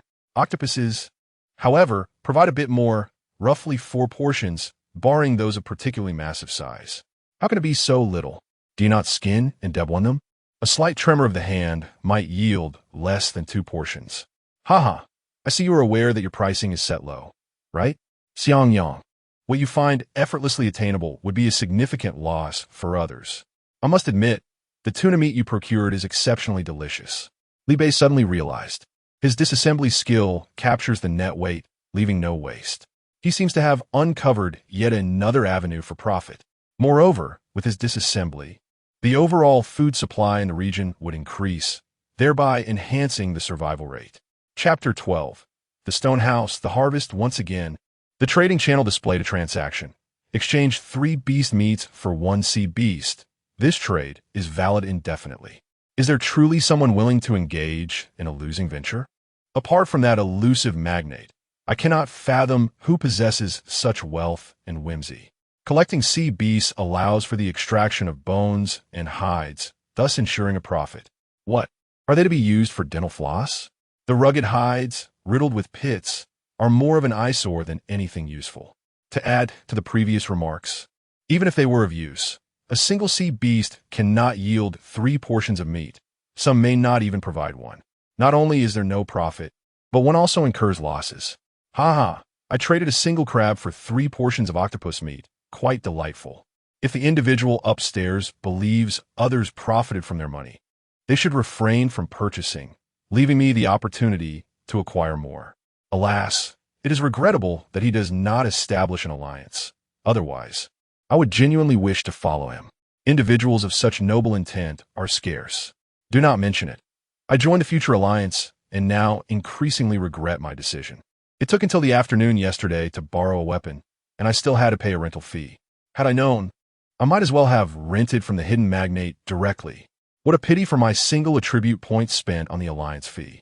Moreover, after slaying the sea beasts, I managed to procure not a morsel of meat, as I was promptly looted. Some individuals endeavor tirelessly to give away their money, while others go to great lengths to pinch their pennies, such as the disparity in mindset. The greatest fear one can have is to align with the wrong faction. By the way, is there anyone willing to purchase a portion of sea beast meat for me? I will cover the cost. Why not buy it yourself? Are you without hands? If all goes as expected, the individual upstairs must be one of the blacklisted army members. I find this amusing. I can act as an intermediary. 1 sea beast yields 2 portions of meat. Why are you shortchanging me? It clearly states 3 portions of meat above. Unhappy? If you're dissatisfied, you need not purchase. This is what one would call self-inflicted misfortune. In a private chat channel, what should we do, guild leader? The other party wants to lower the price. Chun Ming gritted his teeth by procure all of it for me. I want to see how much support he can provide to others. When he can no longer produce meat, it will be our turn to showcase our prowess. He dares to blacklist me? Does he believe that this will prevent me from taking action against him? Nave. Suddenly, a wave of intermediaries sprang up in the channel. Soon, The supply of beast meat in the trading channel dwindled. Upon observing this, Li Bei immediately disassembled another batch of sea beasts to offer. The more Chun Ming purchases, the more beast meat Li Bei accumulates. Thanks to Chun Ming's covert assistance, in just an hour, Li Bei's stock of beast meat tripled. Watching the continuous influx of transactions, Chun Ming's face turned a shade of green with fury. Ultimately, unable to sustain the pressure, he had no choice but to sell off the beast meat he had hoarded. Yet with Li Bei standing in the way, for anyone to buy, the 2 portions received could only be sold at a loss of 3 portions. The hard-earned resources he had accumulated were thus lost nearly entirely, deepening his animosity towards Li Bei. As the sea beasts continued their assault, the number of individuals in the regional channel dwindled once more. Nevertheless, despite days of hunger, the populace's purchasing power remained high, and surprisingly, Li Bei's beast meat was insufficient to satisfy everyone. In the end, no one had any sea beast to exchange, and Li Bei sold some retail goods, acquiring a substantial amount of supplies. On that day, he had caught over 70 boxes and, after enjoying a sumptuous dinner of roasted tuna, he prepared to return to his wooden cabin. However, to his utter dismay, after several days of bland meals, he was suddenly afflicted with a bout of diarrhea. As dusk settled, and with the lurking threat of night demons, he found himself unable to seek solace by the sea and had to endure the discomfort. His stomach grumbled ominously as he surveyed the interior of the cabin. Perhaps, in the smelting furnace? He shook his head, dismissing that dreadful thought. With a flicker of inspiration, he activated the building interface and opened the stone house construction menu. Stone house, stone 126-100, glass 2010, copper 4510, iron 1 1820, plastic 3710, thatched grass 9930, bamboo 6420, wooden planks 17710. The materials were sufficient. Heaven help him. He desperately hoped for the inclusion of a restroom facility. With a flash of white light, Li Bei positioned the stone house atop the original wooden cabin. The modest 6-square-meter structure transformed into a spacious 15-square-meter abode, akin to a master bedroom with an en-suite bathroom from his previous life. Everything that had been the wooden cabin remained intact. Can construct a double bed. Wood 13320, wooden planks 16720, thatched grass 6920, iron 14710. Can construct a sturdy table. Wood 13310, wooden planks 16710, iron 147.5. Can construct a sturdy chair. Wood 133.5, wooden planks 167.5, iron 147.5. Can construct a wardrobe. Wood 133.20, wooden planks 167.25, iron 147.20, copper 35.10. Can construct a fireplace. Bricks 32.30, stone 26.30. Can construct a squat toilet. Bricks 32.15, stone 26.10, ceramics 16.10, plastic 27.20, iron 147.10, copper 35.10. Can construct a shower.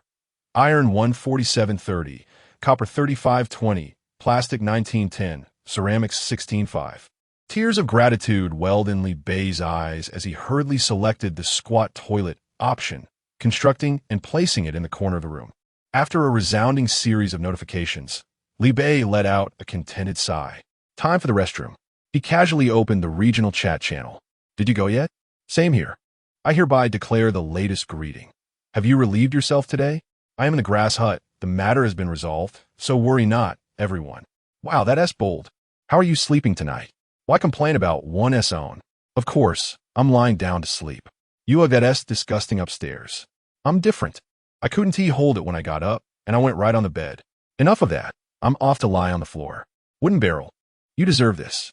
Li Bei felt a surge in his throat, thankful for the abundant materials he had gathered that day, just enough to construct the stone house. Otherwise, the air tonight would likely be rather fresh. He shook off the goosebumps on his skin, just as he was about to rise, when he suddenly realized a grave issue, his expression shifting dramatically. He seemed to have forgotten to bring in the coconut leaves.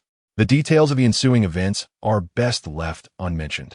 After Li Bei completed his task, the first thing he did was to open the interface of the paper-making machine.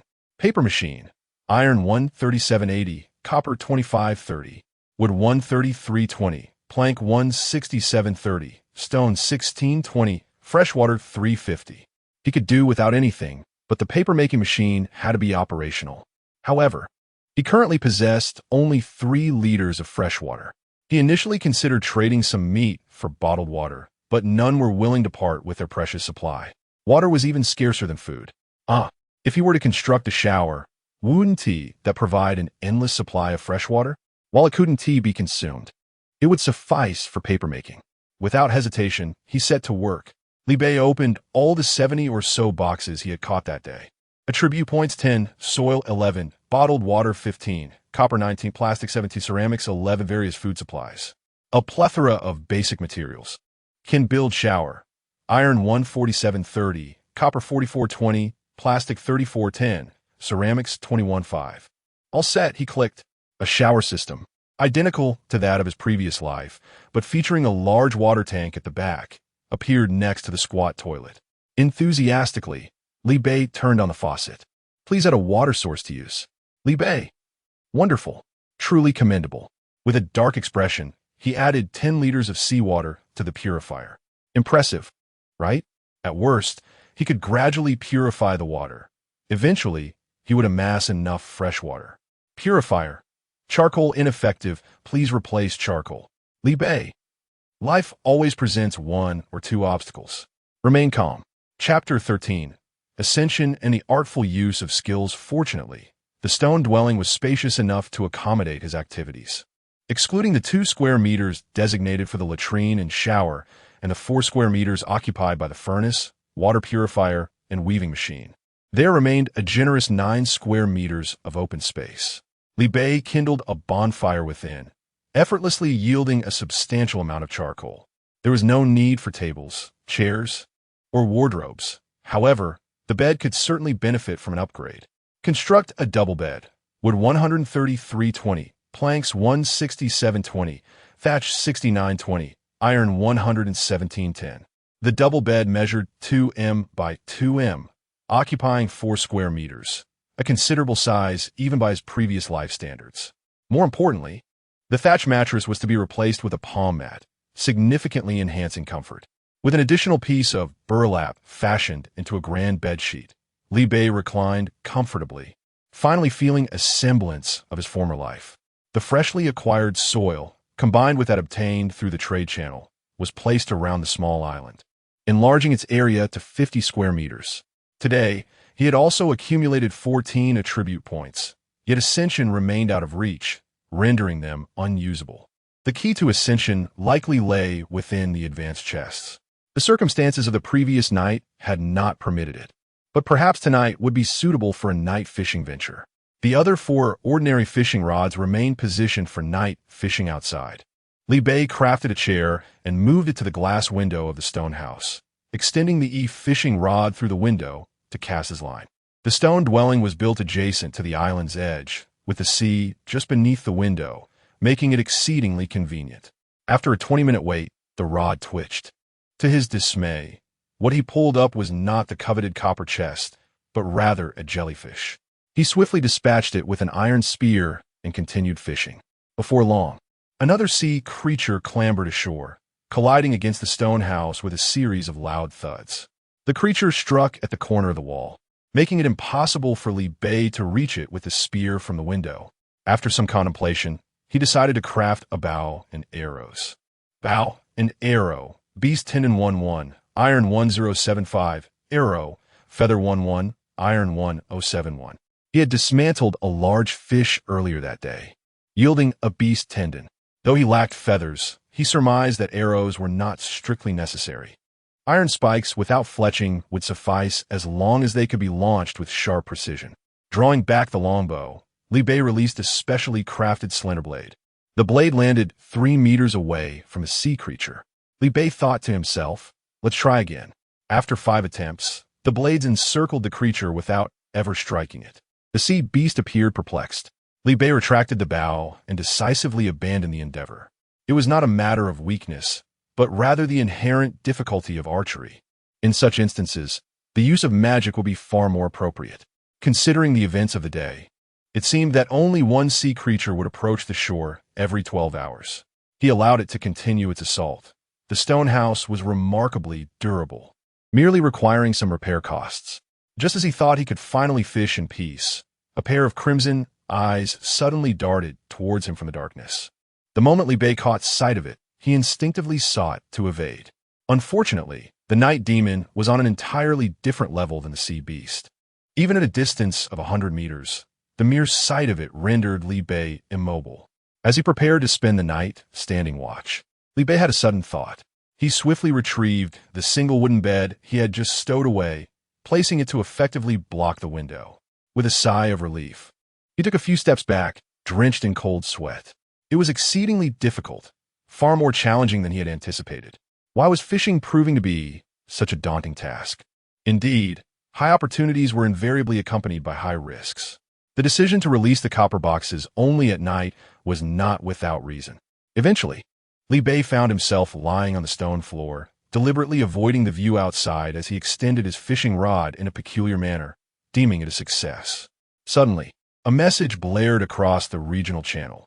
Who the hell stole my supplies? What? Is it possible for thieves to exist on this barren island? Could it be that a sea creature dragged them into the depths? I had left them in my backpack, not on the ground. Could supplies even be stolen from a backpack? The system is unreliable. Alarmed, he immediately checked his own supplies, only to discover in horror that they too had been pilfered. Stolen one too. This wretched system is robbing us, right when we've just managed to acquire some supplies. How dare it? Don't you all see that the missing supplies correspond precisely to the rental fee for the weapons? Indeed, the weapons have vanished as well. I hadn't even realized it until now. I must say, the system is quite advanced in forcing mandatory deductions. How shameless. I knew from the start that it meant no good by renting out the weapons.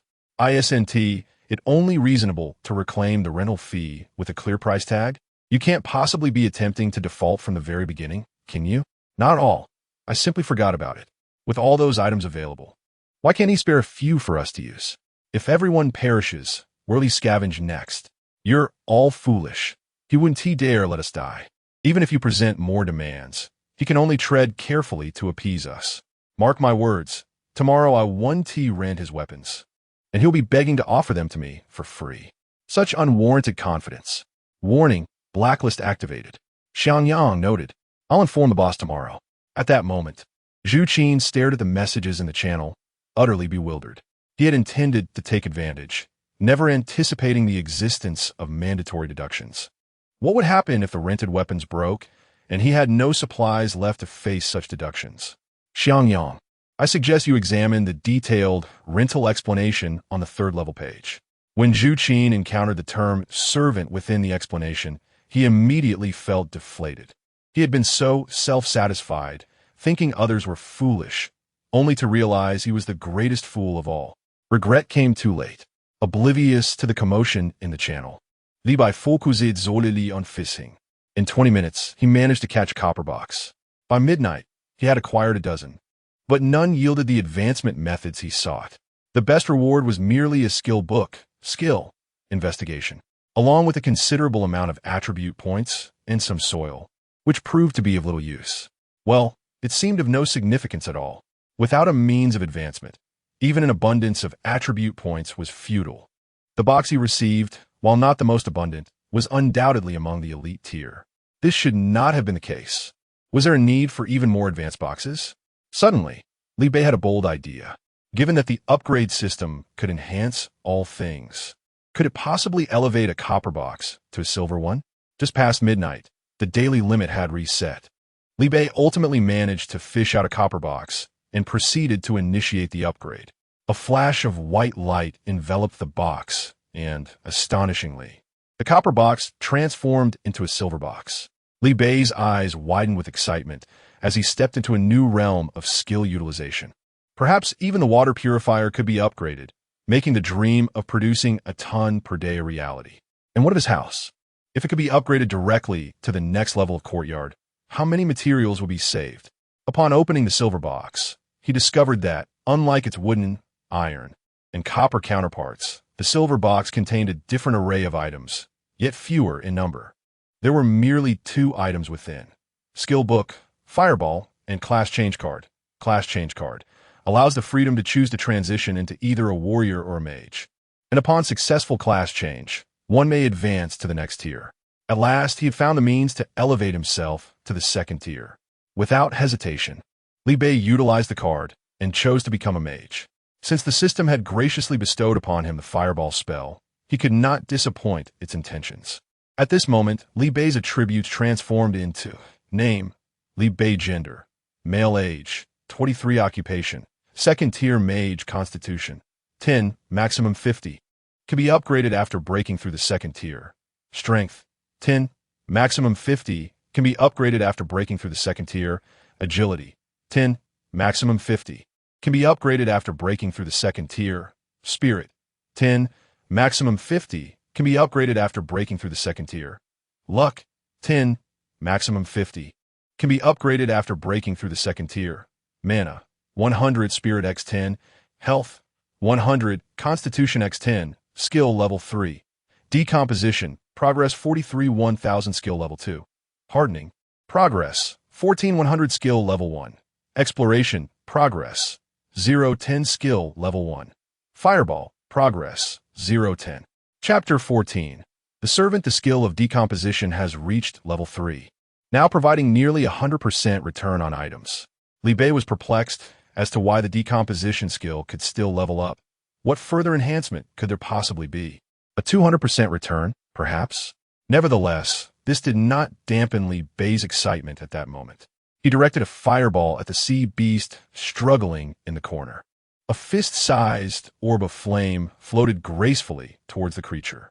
With a resounding boom, the thick-skinned sea beast was engulfed in flames, transforming into a fragrant, crispy roasted delicacy. Li Bei couldn't help but feel a pang of hunger. Seizing the opportunity while the night demon was absent, he unleashed 10 fireballs into the night sky. As the fireball skill ascended to level 2, it transformed into something he could not discern, for a sudden wave of dizziness washed over him. His mana was depleted. The blue had vanished. His mental power, multiplied by 10, totaled 100. Each small fireball consumed 10 mana points, and in this brief moment, he was utterly exhausted. It seemed that if he wished to become a mage, he must diligently enhance his mental power. Li Bei allocated all 14 of his saved attribute points, along with the 6 points acquired from the newly opened copper chest, to mental power. His character attributes evolved into name, Li Bei gender, male age, 23 occupation, 2nd tier mage constitution, 10, maximum 50. Can be upgraded after breaking through to the 2nd tier. Strength, 10, maximum 50. Can be upgraded after breaking through to the 2nd tier. Agility, 10, maximum 50. Can be upgraded after breaking through to the 2nd tier. Mental power, 10, maximum 50. Can be upgraded after breaking through to the 2nd tier. Luck, 30, maximum 50. Can be upgraded after breaking through to the 2nd tier. Mana, 300. Mental power 10. Health, 100. Constitution 10. Level 3 skill. Decomposition, progress, 43 1000. Level 2 skill. Hardening, progress, 14 100. Level 1 skill. Detection, progress, 0 10. Level 2 skill. Fireball, large fireball, progress, 0 100. 30 fireballs at once, sufficient indeed. At last, he would not be left standing as a target halfway through his casting. After reaching level 2, the fist-sized fireballs transformed into those the size of a head. Naturally, the mana cost increased alongside the power, now requiring 20 mana per fireball. However, against those sea beasts, the smaller fireballs sufficed. He would reserve the larger fireballs for times of leveling up. Moreover, after enhancing his mental power, he discovered another significant change. When confronted with the distant night demon, he was no longer paralyzed in place. He could actually evade. With the increase in mental power, the oppressive aura from the night demon diminished considerably. As long as he remained cautious and hid at the first sight of the night demon, he would not have to stand frozen throughout the night. The following day, Li Bei was awakened by a voice. Indeed, it was a person. Startled upon rising, he saw a chubby figure suddenly appear outside his door. Could it be that he had missed something? Had the system merged the islands overnight? Stepping outside to survey his surroundings, He confirmed that the island remained unchanged, with no ship in sight. How had this person arrived here? Li Bei, on high alert, inquired, "Who are you?"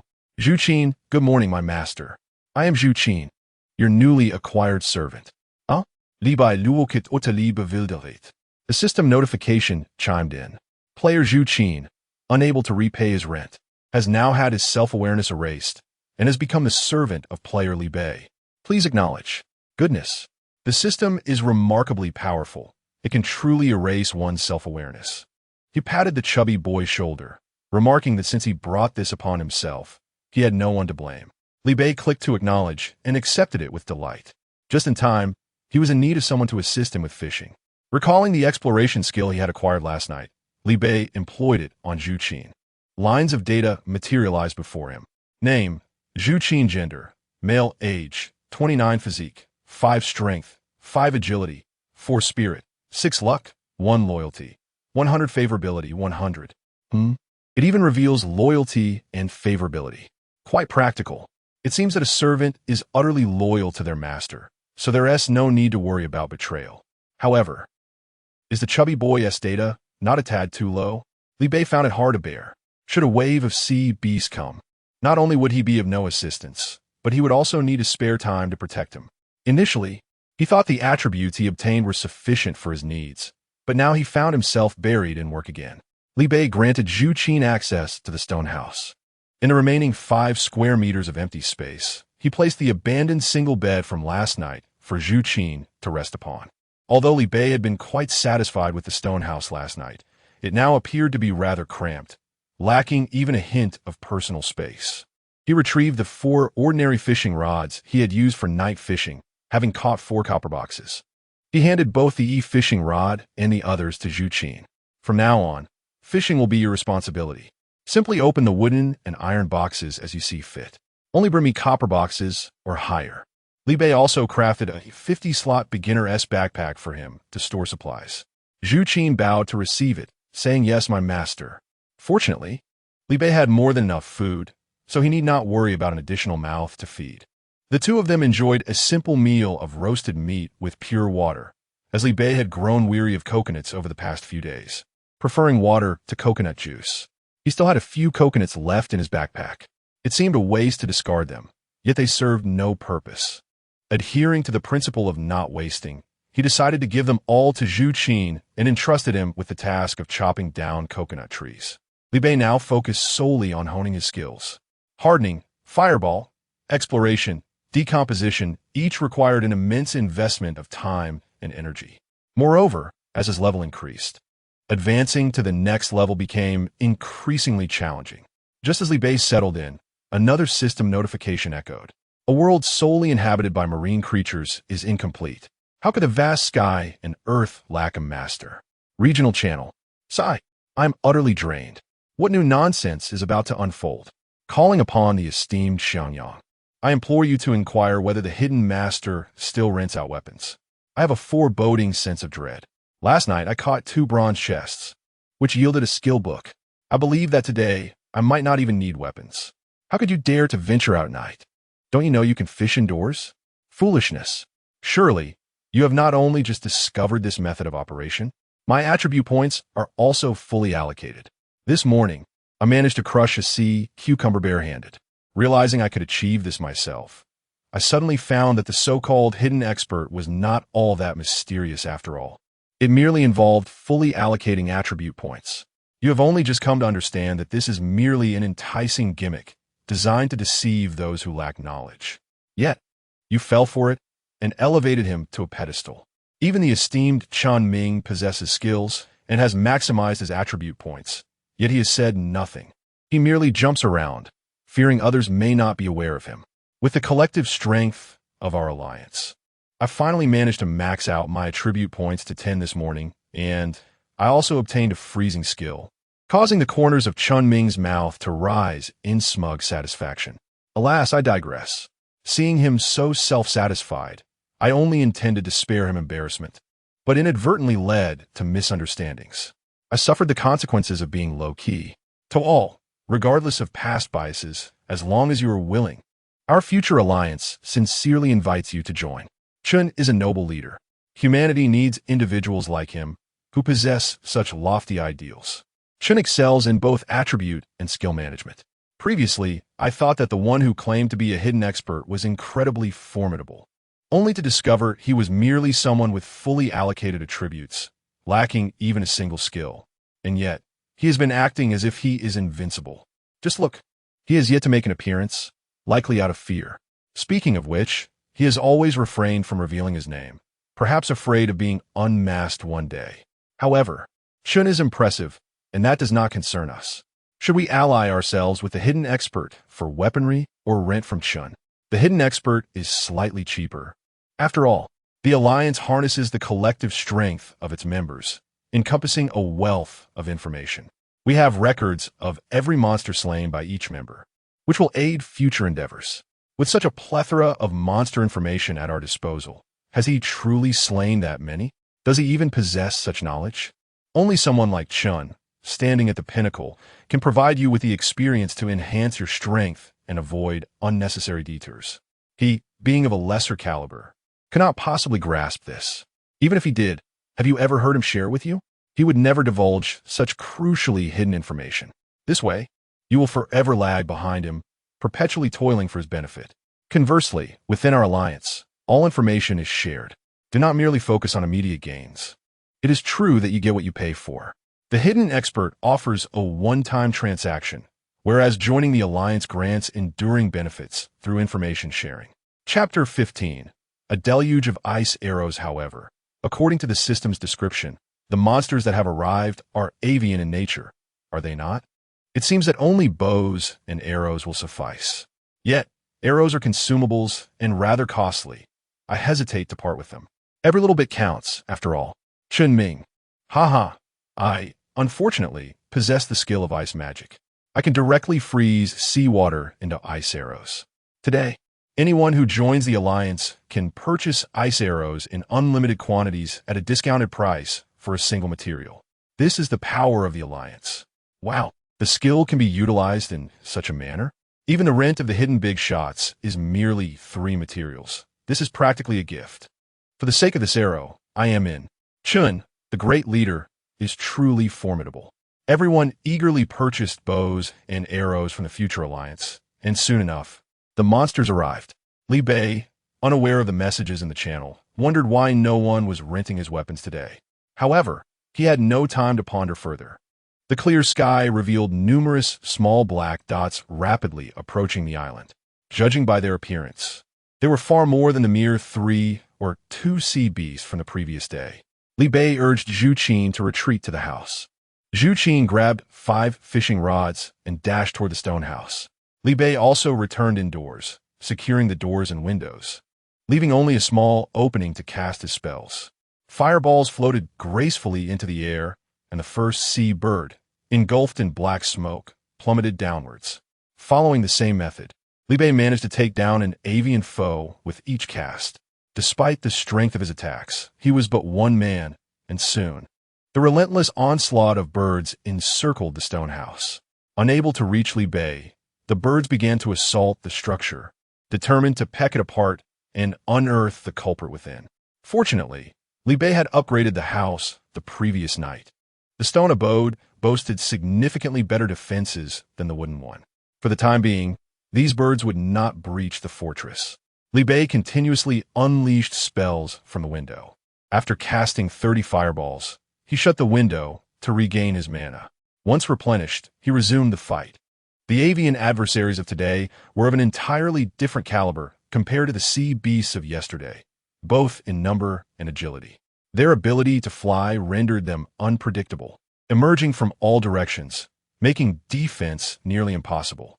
Were it not for Li Bei's acquisition of fireball magic, he might have met his end today, should he have relied solely on his archery skills. After repairing the stone house's durability twice during his 3rd mana recovery, Li Bei finally succeeded in slaying all the birds. He gazed at the now clear sky, exhaling a sigh of relief. Suddenly, the system went haywire. This time, humanity would likely suffer heavy casualties.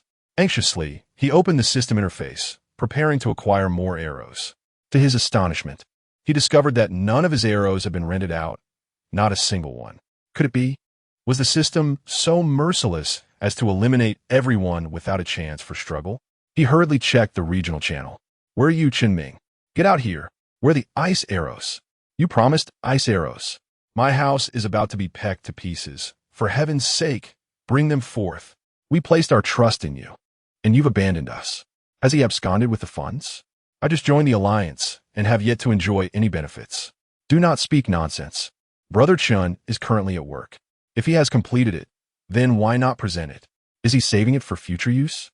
At this moment, Chun Ming was drenched in sweat, utterly astonished to discover that casting spells depletes mana. With his mere 100 mana, he could conjure only 10 ice arrows. Not even sufficient to slay a bird. How could he spare any for crafting ice arrows? With the scant 10 mana he had just regained, he gritted his teeth and fashioned one ice arrow, placing it in the trading channel for self-collection.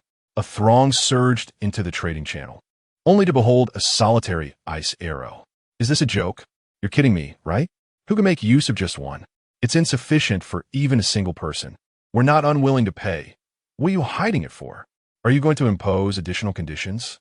If so, just say it already. You're making me anxious. Future Alliance, please refrain from causing a ruckus. Brother Chun is doing his utmost. After so long to produce just one, you call that exerting full effort? Future Alliance. Casting spells consumes mana, and each arrow requires 10 points. What on earth? Do you think this is a game where mana is a trivial concern? The player who previously unveiled the skills, everyone should give up. Do not wait any longer. He cannot possibly produce enough ice arrows. A single individual can muster a maximum of 100 mana, which translates to merely 10 arrows. I have just learned this. As he slowly regains mana to craft for you, you'll be nothing but bones left. The crowd erupted in curses. Chun Ming, you wretched scoundrel, you've doomed me. Smiling, someone remarked, this is why you should not promise what you cannot deliver. If you had said earlier that it was unfeasible, I would have sought alternative solutions.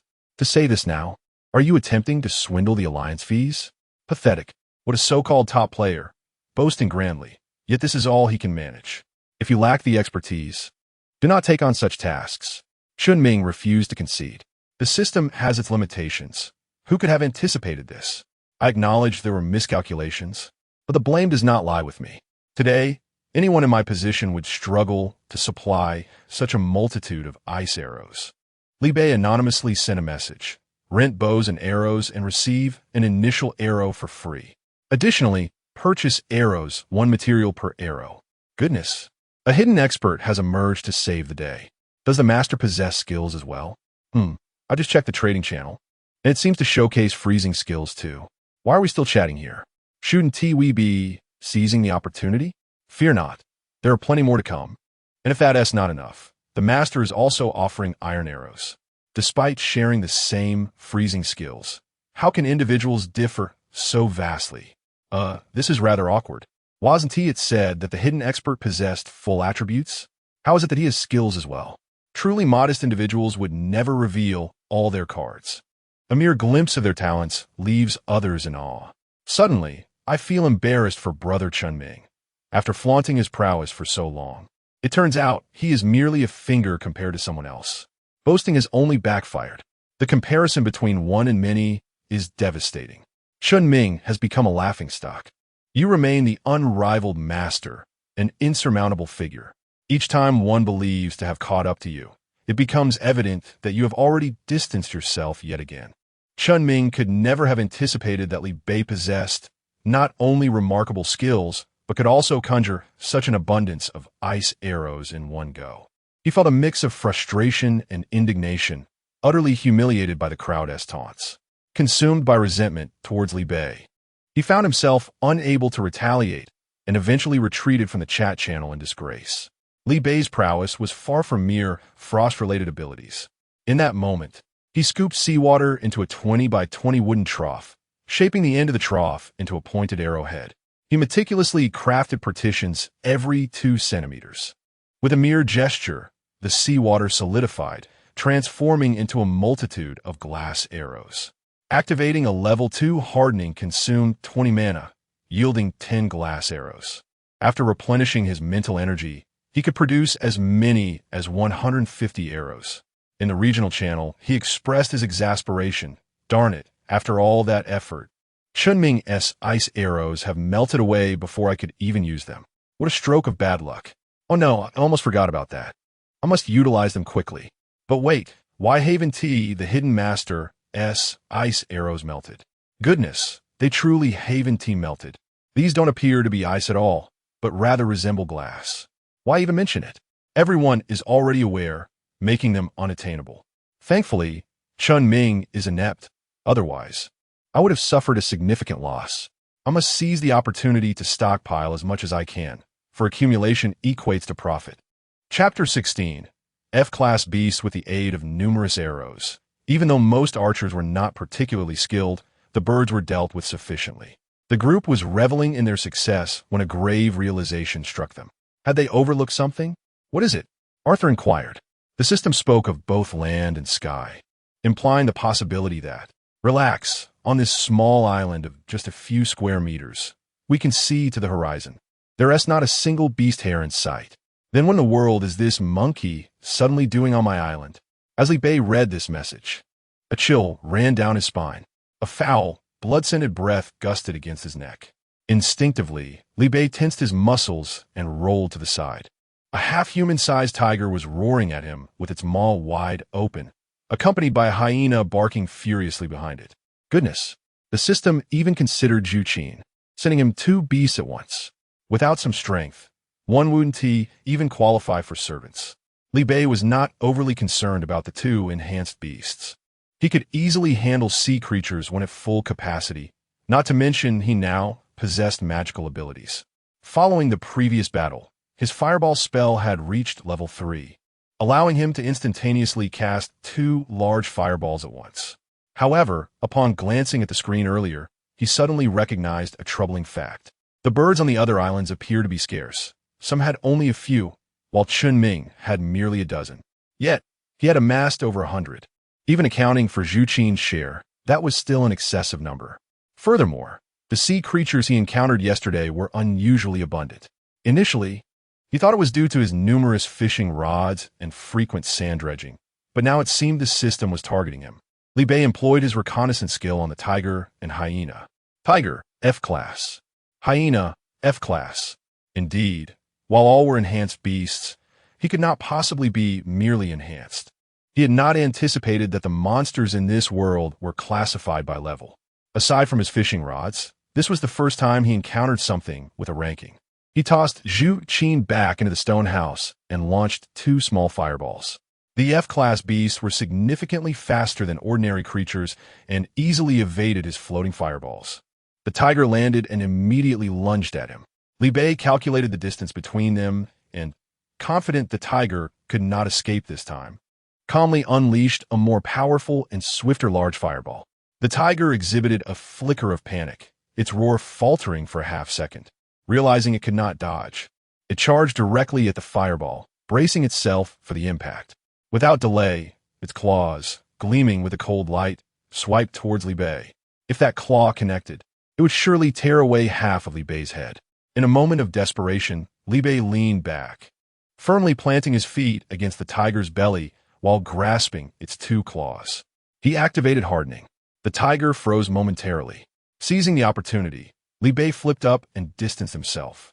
The large fireball singed the tiger's fur to a charred black, yet it merely scorched the surface, failing to penetrate the skin.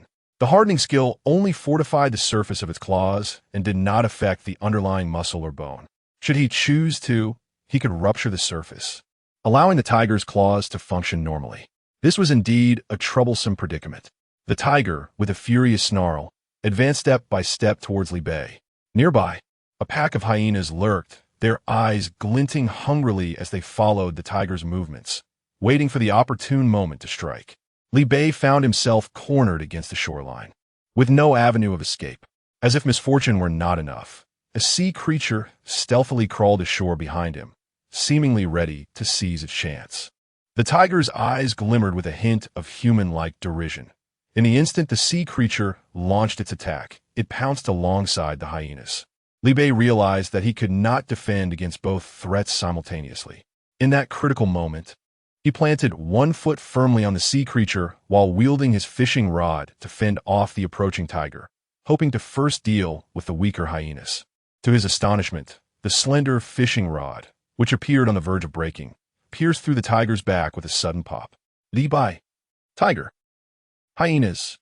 The sea creature, crushed underfoot, was left reeling. What he had unwittingly grasped was his fishing rod. Li Bai was momentarily stunned. This was extraordinary, far surpassing all weapons within the system. He had never imagined that a mere fishing rod could possess such potency.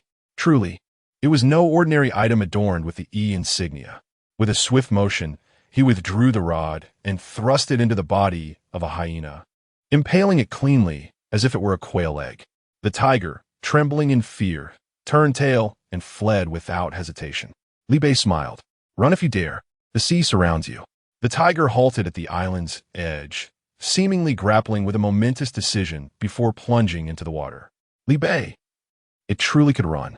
With a flick of his wrist, he cast a hook and pulled the tiger back, as if it were a fish. Li Bei refrained from using the fishing rod again and decided to test his level 3 fireball. The level 3 fireball, while comparable in speed and power to the level 2 variant, boasted a numerical advantage. It could strike the tiger and inflict damage, albeit at a considerable time cost. The quick flick that had extinguished the previous fireball would not suffice against such a foe. If a mere F-grade monster posed such a challenge, he could only imagine the trials awaiting him with beasts of higher grades. B, C, D, and E. Though Li Bei had previously felt confident, an urgent desire to enhance his strength surged within him. He proceeded to dismantle the tiger and hyenas.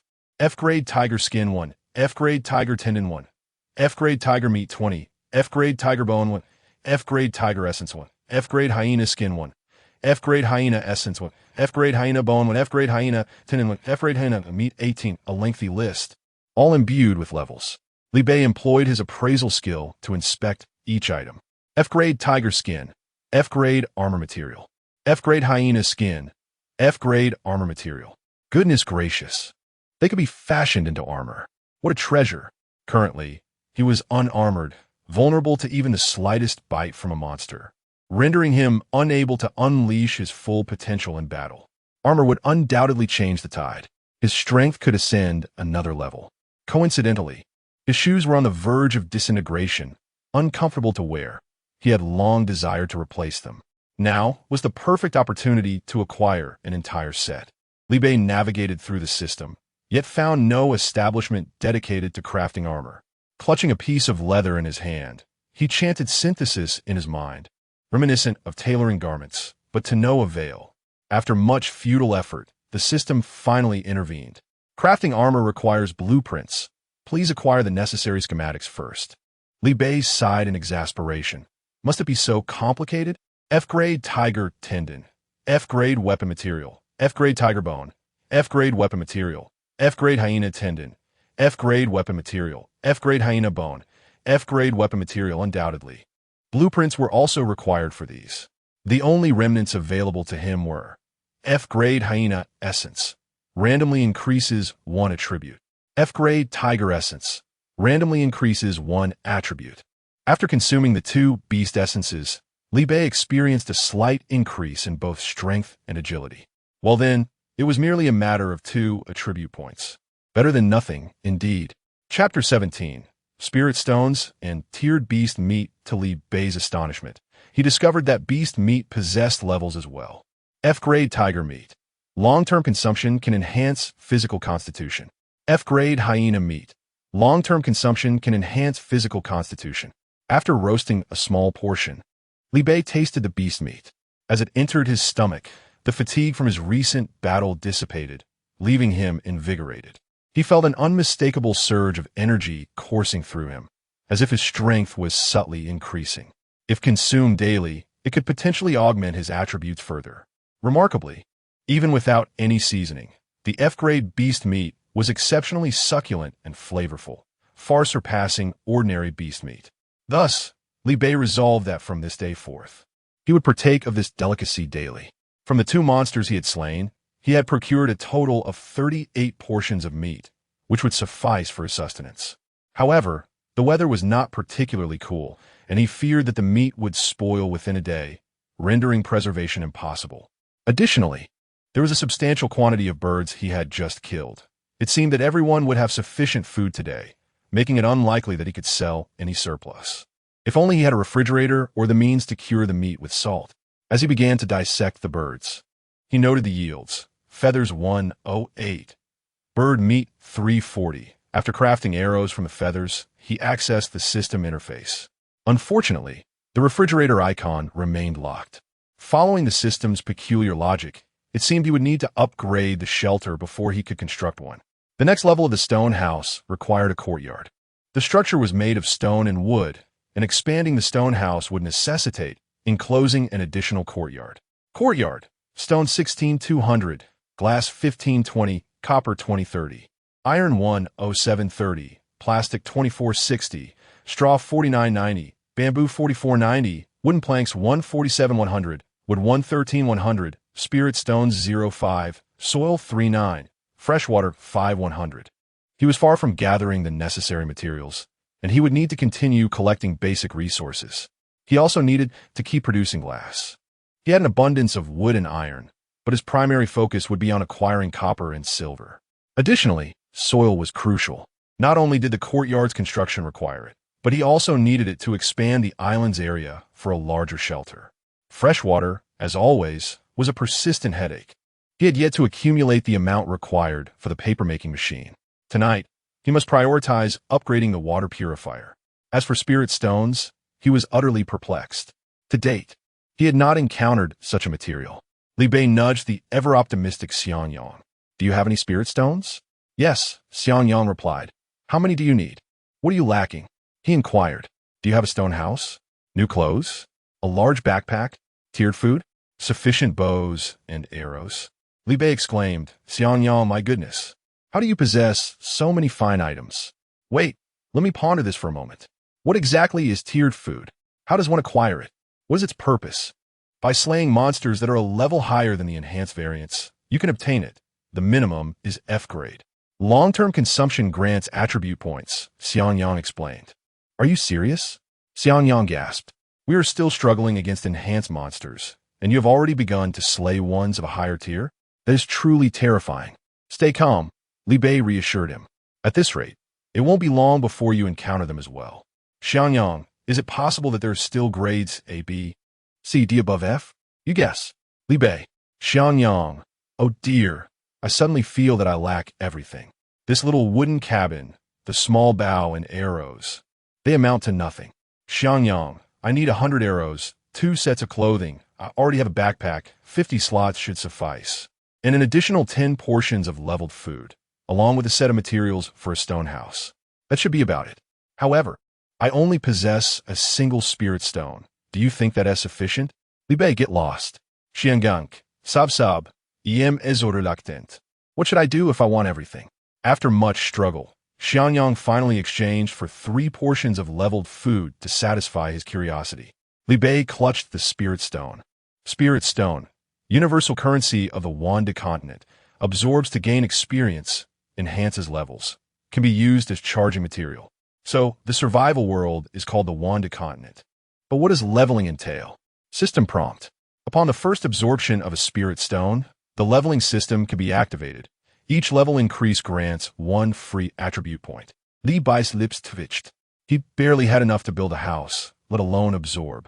He could try the salt-making machine, though salting is a bit troublesome. The storage effect is still commendable. Salt-making machine, ceramics 1615, glass 1530, spirit stone 13, plastic 2412, carbon 03, cotton thread 05, silver 310. Li Bei was truly exasperated. Even the salt-making machine required spirit stones. Renting was fundamentally impossible for acquiring advanced materials. In order to obtain spirit stones, attribute points, and soil, Li Bei could only barter with items of greater value. Over the past few days, he had produced a substantial batch of linen, suitable for sewing backpacks and clothing. The furnace had been ceaselessly churning out glass. Currently, many still lived in grass huts. Wooden house materials could be packaged for exchange. After collecting a batch of materials from Zhu Qin's backpack, which were obtained from opening wooden and iron chests, Li Bei began to list them. Offer: basic backpack 1 for 1 spirit stone, to offer. Clothing 1 for 1 spirit stone, to offer. Packaged wood house materials 1 for 1 spirit stone. 10. Message: what is a spirit stone? Can it be used for cultivation? Message: I'm still struggling on the survival line while the experts have already begun using spirit stones. Message: wow, spirit stones are so valuable. Equivalent to an entire wooden house. Why don't I have any? Message: watching, envious of the wooden house. Message: envious one. Message: I want a large backpack.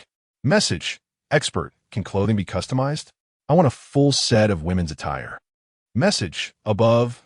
Do you need to take measurements? In no time, 2 wooden houses were sold, netting him 2 spirit stones.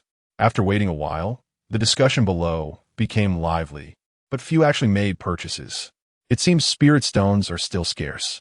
Li Bei wasn't in a hurry to take down his listings. He left them up. These items were in high demand, and once spirit stones began to circulate, selling them would not be a concern. Offer: arrows 2 for cotton thread 1. To offer: arrows 1 for silver 1. To offer: arrows 1 for silver chest 1. To message: is cotton acceptable? Li Bei glanced at the cotton, realizing it could be spun into thread. With a private transaction, he proposed an exchange: 1 arrow for 1 cotton. Gumumu, I have 10 pieces of cotton. I keep producing cotton here. It's driving me almost mad. Li Bei's mind sparked with the thought that if he had a substantial amount of cotton, perhaps he could utilize a loom to create a more comfortable fabric. He initiated a private trade: 10 arrows for 10 cotton. If you ever have more cotton, feel free to reach out to me for a trade. Gumumu, having added him as a friend, suddenly became ecstatic. Glass arrows. Could you possibly be that hidden expert? She exclaimed. What incredible luck I have stumbled upon. Li Bei, keep it low-key and don't mention it to others, he replied. Gumumu quickly assured him, I understand. Oh, great one. Can I request a custom outfit? I left you a message earlier, but you didn't respond. Li Bei scrolled back, asking, did you? Oh, I see now. But how did you know it was me? Gumumu chuckled. Well, who else in this region can produce advanced items like wooden houses and backpacks? While everyone else is merely striving to meet their basic needs, the disparity is quite evident. That's doable, Li Bei confirmed. The system manufacturing is exceptionally tailored, comparable to high-end bespoke from my previous life. Then, Gumumu hesitated for a moment. I would like a complete outfit from the inside out. After saying this, she privately sent Li Bei a spirit stone, her measurements being 90, 60, 90. In that same instant, Li Bei produced 3 pieces of burlap, which he synthesized, allowing him to modify the style and size at will. Gumumu was taken aback. What's wrong? Li Bei inquired. Gumumu responded, oh, great one. Have you never had a girlfriend? How did you know that? Li Bei asked. Gumumu replied with a shy expression. You see how straight this rebar is? Once he gathered the materials for the salt-making machine, Li Bei clicked to construct it. A device resembling a laboratory glass apparatus appeared before him. Adding 10 liters of seawater will yield 500 grams of salt. Remarkably, there was no need to scoop seawater separately. The wastewater filtered by the purifier could be used directly with the same effect. Chapter 18, F-Grade Purified Water Skill Book by evening. Li Bei had accumulated a total of 1,000 g of salt. He first cured the F-grade beast meat, and with the remaining salt, he coated some ordinary beast meat. Hanging it on the beams to air dry, Li Bei deliberately reserved a small handful to exchange for a blueprint. He also set aside a portion of the wooden house he had previously listed for trade. However, much like spirit stones, there were plenty of offers but no goods available. Today, he collected 12 points of soil, and with 3 points left from opening the copper chest last night, along with those obtained through the trading channel. He had a total of 25 points. He retained 9 blocks for the courtyard's construction, placing the rest aside. The area of the small island steadily increased to 69 square meters. He gathered 11 attribute points and traded for an additional 3 points. Everyone had become increasingly aware of the significance of attribute points, making them harder to acquire.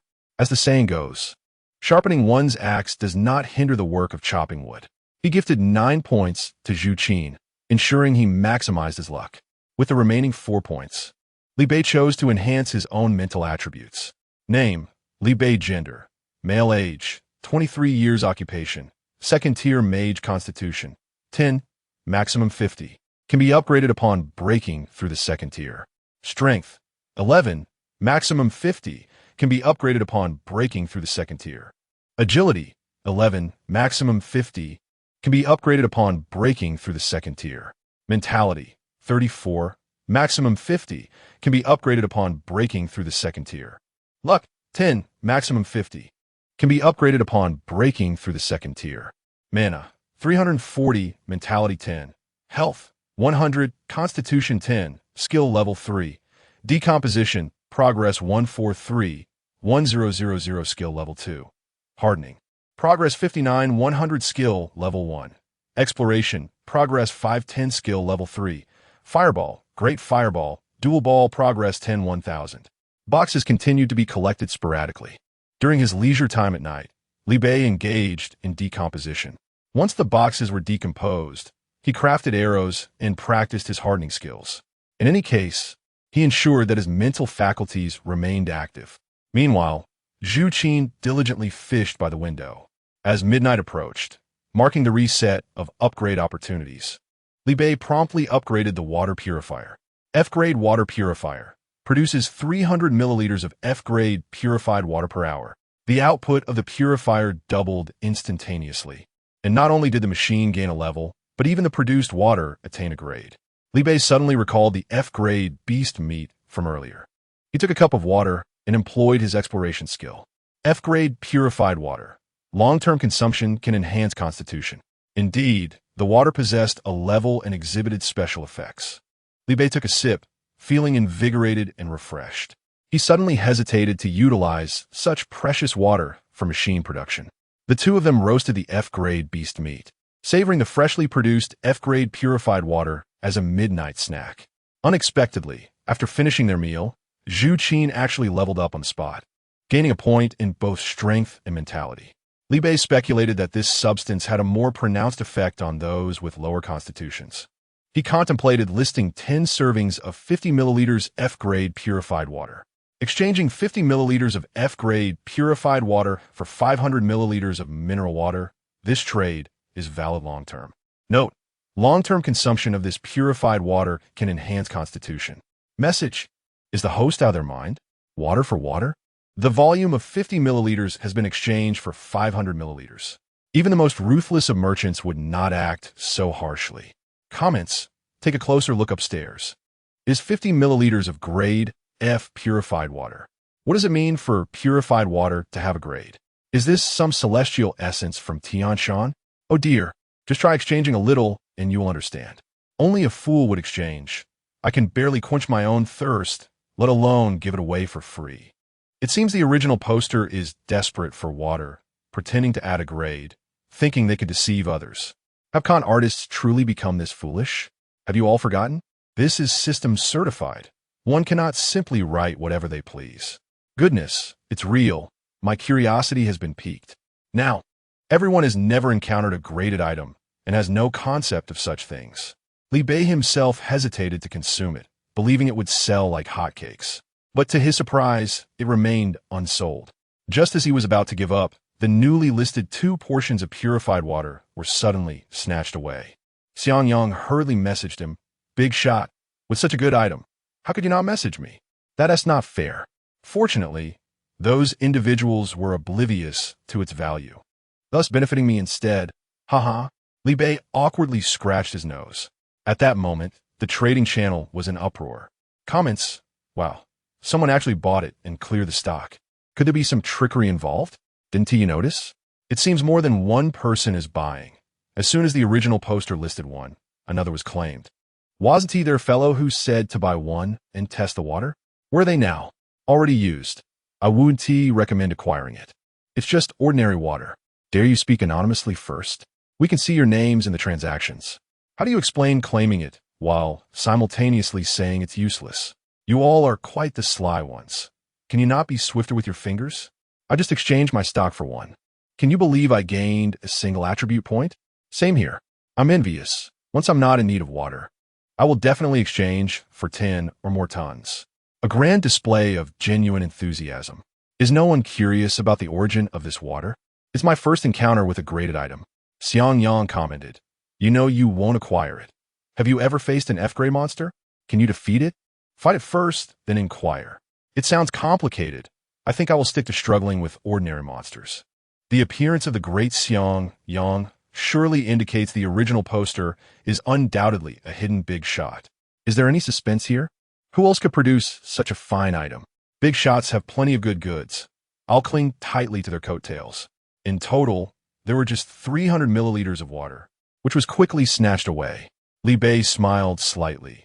His paper-making machine was within reach. As midnight passed, Li Bei did not allow Zhu Qin to continue fishing. The two of them counted their supplies and prepared for rest. There were a total of 15 copper chests, plus the 4 copper chests collected earlier that morning yet to be opened. Li Bei rubbed his hands together and clicked. Soil 1, ceramics 3, wood 10. Line 2, mineral water 2, family bucket with skill book 1. A skill book indeed. The addition of luck has certainly enhanced the fishing experience. Skill book, accuracy 10, passive skill, progress 0-10. This accuracy skill aligns perfectly with his fishing rod. Currently, the rod boasts a 20 accuracy rate, and with its inherent hidden accuracy, he can catch a fish approximately every 20 minutes. If he combines this with the skill, achieving a catch every 5 minutes is well within reach. As the skill level increases, he may even attain the ability to catch fish instantaneously. His spells do not encounter accuracy issues, so Li Bei decided to entrust the skill book to Zhu Qin, who is responsible for fishing. After Zhu Qin learned it and tested it, it indeed confirmed Li Bei's assumptions, 1 fish every 5 minutes. Li Bei's joy was boundless. This is remarkable. In a single day, hundreds of boxes could be amassed. The grand courtyard, the magnificent villa, all will come into my embrace. Chapter 19. The Art of Deception and the Ultimate Victor. The sudden chime of the system notification abruptly shattered his delightful reverie. In celebration of the impending conclusion of a novice period, a fishing event will be held on the final day. A wooden box yields 1 point. An iron box 2 points, a copper box 3 points, a silver box 4 points, and so forth. The top 100 participants will receive generous rewards, with the top 3 receiving additional accolades. Event timer initiated. Countdown 23:59. Li Bei exclaimed, "What?" It turns out the skill book was merely the beginning. Zhu Qin's luck is indeed shining upon us. With a cheeky grin, he suggested to Zhu Qin, "Shall we work overtime tonight?" The regional channel buzzed with excitement once more. Has the system finally shown some benevolence? Astonishingly, there are rewards in store. It must be said, while I may lack other skills, fishing is my forte. Over the past few days, I've gleaned valuable insights. With 3 fishing rods in hand, the world is mine. I'm seeking to purchase fishing lines and bamboo at premium prices. Someone upstairs is contemplating the rewards. I wonder what they might entail. I am filled with anticipation. This event is quite inequitable. The Alliance possesses greater numbers. How can we compete on points when they will undoubtedly surpass us individually? Chen Ming remarked, I have long asserted that survival in this game necessitates alliance. It is only a matter of time before we all must join one. The future alliance is still recruiting. We welcome all to join. Is there anyone interested in collaboration? The nascent alliance is seeking members. How many are in this fledgling alliance? Currently, it is just me. If you all join, our numbers will increase significantly. The foremost alliance is recruiting. Points will be awarded to a single individual, and rewards will be evenly distributed among the entire alliance. Let's find teammates. Simply finishing in the top 100 will suffice. The importance of numbers dawned upon everyone, and the regional channel was soon filled with requests for collaboration. Chen Ming felt elated. The time had finally come for him to showcase his prowess. His future alliance boasted over 100 members. He was eager to see how that individual would compete against him this time. No matter how formidable he may be, even with exceptional skills, he could not possibly outfish me. The first prize is as good as mine. With this reward, the capital of the future alliance will grow even more robust. With capital comes influence. Soon, the entire region will be under his command. He instructed that all boxes caught must remain unopened and be traded to him. Once the rewards are calculated, they will be distributed based on contribution. Alliances and small teams all harbored similar intentions. Xiang Yang and Gu Mumu also shared this sentiment. The two promptly reached out to Li Bei. Xiang Yang, brother, shall we collaborate? Gu Mumu, esteemed one, I seek your patronage. Li Bei swiftly created a group chat, stating, I shall refrain from participating. You two may deliberate amongst yourselves. Xiang Yang failed to cling to the strong. Gu Mumu, I have never felt so rejected by a man. Gu Mumu, does the esteemed one have extra fishing rods? I possess only 2, which may be insufficient. Xiang Yang, I too have merely 4 rods. Gu Mumu merely? Might I suggest you learn the proper usage of the term only? Li Bei, he is a lucky one. Do not mind him. Li Bei, shortly I will list a batch of transactions for you to peruse. Xiang Yang and Gu Mumu have formed a small team. After observing their light-hearted banter for a while, Li Bei logged off. The fishing event has commenced, and fishing rods are now in a state of acute scarcity. He can undoubtedly leverage his 100% return to reap substantial rewards. Exchange 1 fully durable fishing rod for 2 low durability rods. 5. He initially crafted 5 rods from his stock and listed them. Without a single comment, they were snatched up in under a minute. This exchange yielded 10 low durability rods. Using the materials obtained from disassembling, Li Bei crafted another 10 and continued to list them. Exchange 1 fully durable fishing rod for 2 low durability rods. 10. He made a profit of 5 rods in this transaction, akin to picking up money. The fishing rods in Li Bei's possession multiplied like snowballs, growing ever larger. The trading channel was in a frenzy. No one seemed inclined to rest, determined to grind for 24 hours straight. Chun Ming and his group also wished to partake. But Li Bei did not afford them this opportunity. A group that had long been blacklisted found themselves unable to make any purchases. Chun Ming attempted to emulate previous high-priced purchases of second-hand rods, only to find no one willing to sell. Fishing rods were crucial for event points and were consumables that no one could ever have too many of. Gu Mumu and Xiang Yang managed to acquire a few rods, but ultimately, when they could no longer secure any, they resorted to pleading with Li Bei, each engaging in a private trade for 12 rods. Managing 12 rods per person was nearly the limit. Any more would be unmanageable. Li Bei retained 12 rods for himself, and at dawn, he established a semicircle in front of the small island, fishing alongside Zhu Qin. Through the efforts of that night, Zhu Qin's accuracy skill had risen to level 3, granting a 20 increase in hit rate, with a total accuracy of 40.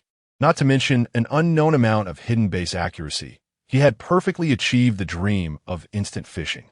Li Bei was also busily engaged, scarcely resting. The island's limited area meant that boxes could not be piled up indefinitely. Furthermore, after acquiring 110 copper boxes throughout the night, he needed to find time to open them. Once the boxes were opened, space was needed. Empty boxes had to be disassembled as well.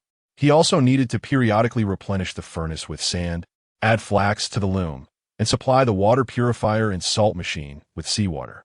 Empty boxes had now become a burden for everyone. And Li Bei seized the opportunity to purchase a large quantity at a low price. He had to rush to open them. Fortunately, the system event cleared the area, and there were no monster disturbances today. Otherwise, Li Bei would have been utterly exhausted. However, this situation presented another dilemma. The absence of monsters meant a lack of food. After merely 1 day of ample sustenance, everyone reverted to their previous state. While preparing lunch, Li Bei also listed a large quantity of cured meat, which sold rapidly. As Zhu Qin indulged in the meat, his hands trembled. Throughout the morning, Zhu Qin's instant fishing attribute had him performing continuous arm exercises. Even someone of Li Bei's robust constitution would likely struggle, and the weaker Zhu Qin could hardly endure it. If one wishes for the horse to run, one must feed it grass. Li Bei decisively allocated all his attribute points to him. Were anyone to realize that even Li Bei's servants possessed maximum attributes, they would undoubtedly be consumed by envy and resentment. After yet another round of opening boxes, Li Bei suddenly realized that his backpack was insufficient. Initially, he believed that the 50 slots would suffice, but to his dismay, it became inadequate in just a few days. Intermediate backpack, B Skin 2-2, B Sinew 2-1, Spirit Stone 1-1. His F-grade B Skin and Sinew had yet to be utilized, and fortunately, the materials were abundant. He clicked to craft. The 50-slot beginner backpack transformed into a 100-slot large backpack. Remarkably, due to the use of F-grade materials, the backpack possessed a built-in decay reduction effect. The freshness retention rate was 50. If the beast meat in his possession would spoil in 2 days, it could now last 4 days. Cured meat would last even longer. Alas, with the materials depleted, he could not craft one for Zhu Qin as well. The regional channel was abuzz with resource demands. I'm seeking a large backpack. My island is overflowing, and I can no longer accommodate more. Meanwhile, in the trading channel, a prominent trader was offering a 50-slot backpack, but it required blueprints or spirit stones in exchange. Frustrated, the backpack was within reach, yet he could not possess it. He resolved to save more. To his dismay, upon glancing back, it had already been snatched away. Haha, I have finally constructed a wooden house. Forget about the 100-person reward. Completing the wooden house is the best reward for me. Without the generous trader supplying fishing rods endlessly, one might wonder how a single rod could differ from the usual time spent. Daily gratitude to the benefactor. Upon receiving spirit stones from the sale of the backpack, Li Bei promptly acquired 2 ordinary beast skins and sinews, crafting a large backpack for Zhu Qin as well. Thus, he effectively possessed a 200-slot backpack, finally able to store his supplies. Chapter 20. The arrival of winter. As Li Bei observed the channel overflowing with resources, he was struck by an epiphany. He decided to cancel the trade of 1 fishing rod for 2 low durability rods and instead proposed 1 fully durable fishing rod in exchange for attribute points or soil. This was the opportune moment when everyone possessed an abundance of attribute points and soil. Such an opportunity would not come again. He was the sole provider of fishing rods, and the only means to acquire them was through soil and attribute points. Even though Li Bei modified the terms, the enthusiasm for fishing among the crowd remained undiminished. Fishing rods continued to vanish as swiftly as water flows. Throughout the day, aside from his own catches, Li Bei managed to exchange for a total of 108 units of soil and 96 attribute points, reaping substantial rewards. If one disregards the ongoing activities, Li Bei emerged as the undeniable victor of this competition. Meanwhile, Zhu Qin performed admirably, amassing a total of 960 boxes by 1 a.m., while Li Bei secured 190 boxes for himself. With their good fortune and high yield, they astonishingly obtained numerous copper boxes. Their total score reached 1381 points. Ding dong. The fishing event has concluded, and the leaderboard is now being announced. First place, Li Bei, 1381 points, reward of 100 spirit stones. Special reward 1, second place. Lu Wei, 950 points, reward of 80 spirit stones. Special reward 1, third place. Zheng Pei, 809 points, reward of 60 spirit stones. Special reward 1, fourth place. Wang Ming, 743 points, reward of 50 spirit stones, fifth place. Chen Ming, 611 points, reward of 45 spirit stones, sixth place. Xiang Yang, 566 points, reward of 40 spirit stones. 100th place. Tu Su Su, 40 points, reward of 1 spirit stone. Chen Ming was furious. How could this be? Over 100 individuals working for me, and I couldn't even secure a place in the top 3? Not even 4th? This is inconceivable. Members of the Future Alliance, the leaders among them, all wield those fishing rods issued by that person, while we possess only a few, with the least capable member having just 1. Consider Lu Wei and Zheng Pei from their respective alliances. They seized the rods with great fervor. There was no way to compete. Chen Ming's chest heaved with anger. I truly underestimated him. What a grand strategy. To counter me, he was willing to exchange 1 for 2. If I do not crush him to dust, I do not bear the surname Chun. The revelation of the leaderboard caused an uproar. Incredible. Chen Ming's Future Alliance failed to secure a top 3 position. The competition was fiercely intense. Who is this first-place individual, managing to outscore the second by over 400 points? I know Lu Wei and Zheng Pei, leaders of the renowned alliances, and Wang Ming has established a private squad.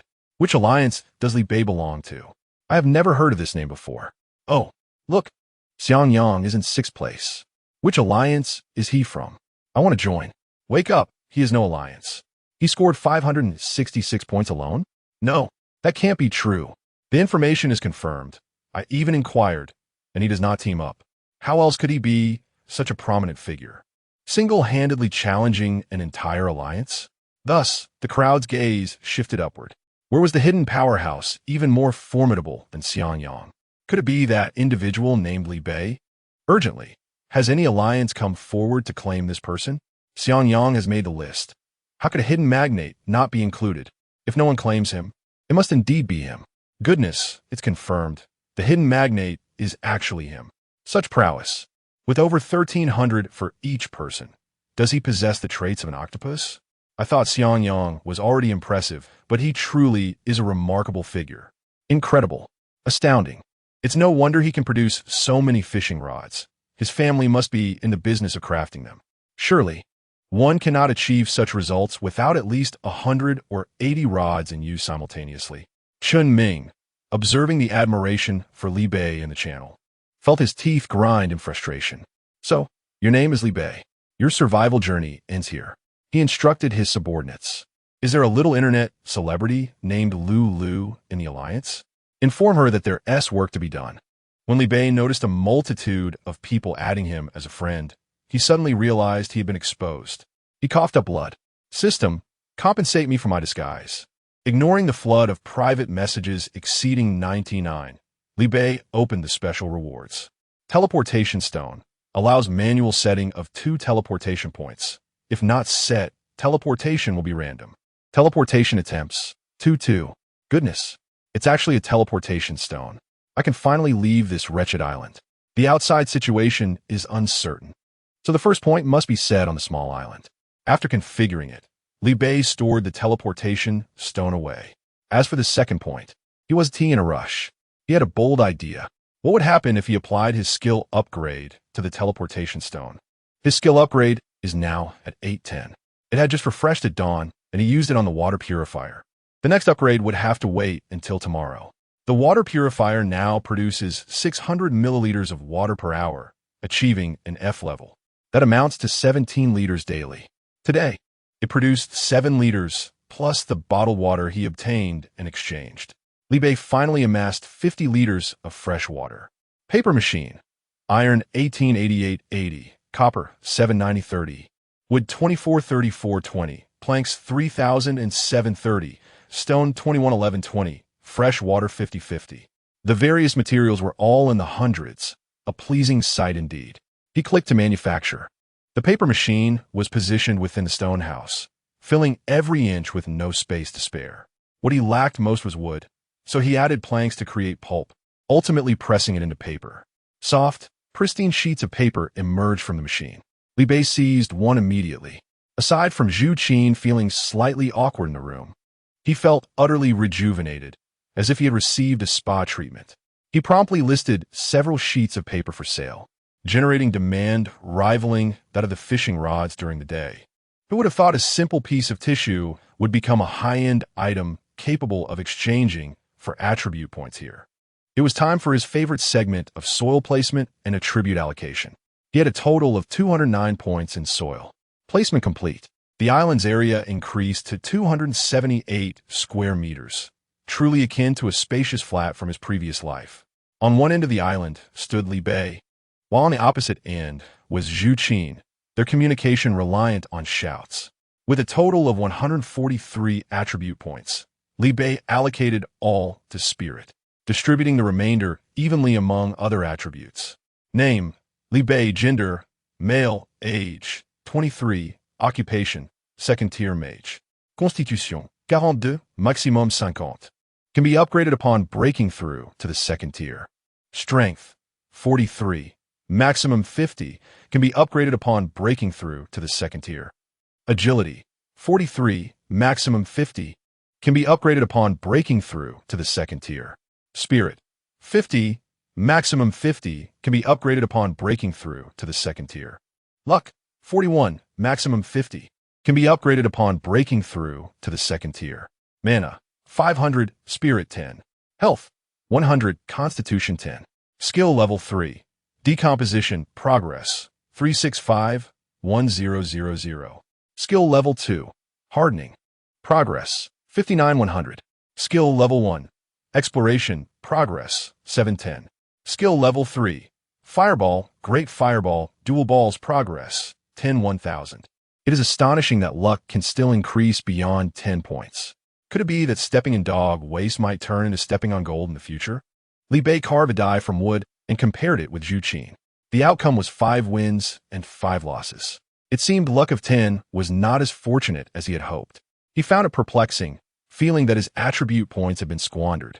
As he grumbled, a sudden chill enveloped him. Congratulations to all players for completing the novice period.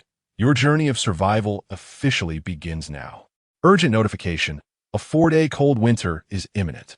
Please prepare accordingly.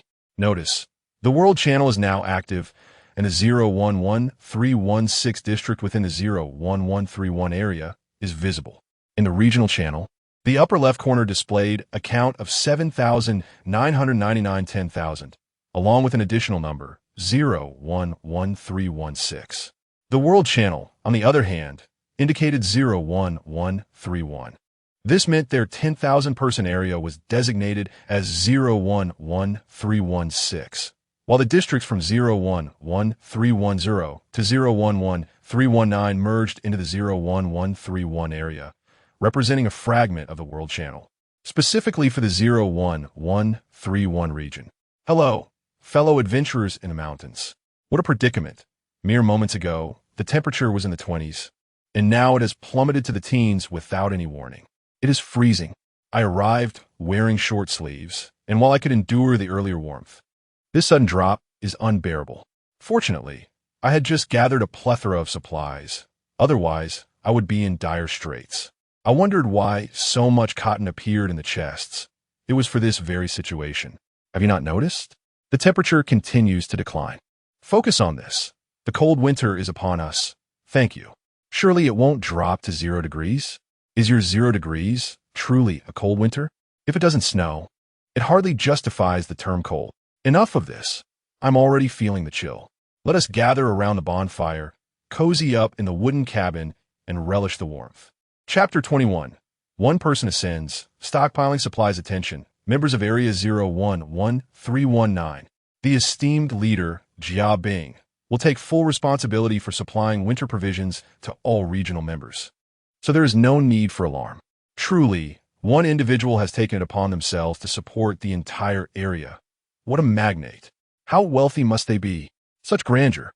Jia Bing is indeed the deity of our Area 011319. How is it that we lack such a benefactor in our midst? We extend a warm invitation to members from other regions to transfer here, as Jia Bing has promised that new members will enjoy the same benefits. Can we really transfer regions? Is such fortune possible? Count me in. Within the World Channel settings, it operates on a first-come, first-served basis, with only 10 slots available. Why are there only 10 spots? That hardly seems sufficient. How do you manage to be so swift? I just logged on. If the veteran members could spare a little of their resources, we could support an additional 1,000 or so. Let us be generous here. Is there a misunderstanding regarding wealth? We merely provide the essential supplies for our members, not to waste resources lavishly. Even if the veteran members abstain from all consumption, they cannot sustain 1,000 of you. Something feels amiss. May I inquire how many individuals reside in your area? 011319? 30. What is the matter? Good heavens. Only 30 in a region? No wonder it seems so affluent. Is 30 not enough? Were it not for Jia Bing's timely assistance during the earlier avian assault, we would have faced annihilation. Area 011319 is truly unfortunate. What do you mean by that? I thought our 100 was already scarce. Yet there are regions with even fewer members. Where does their confidence stem from? In the area where Li Bei resides, someone quietly utilized the newly released photo feature to capture an image of their system panel.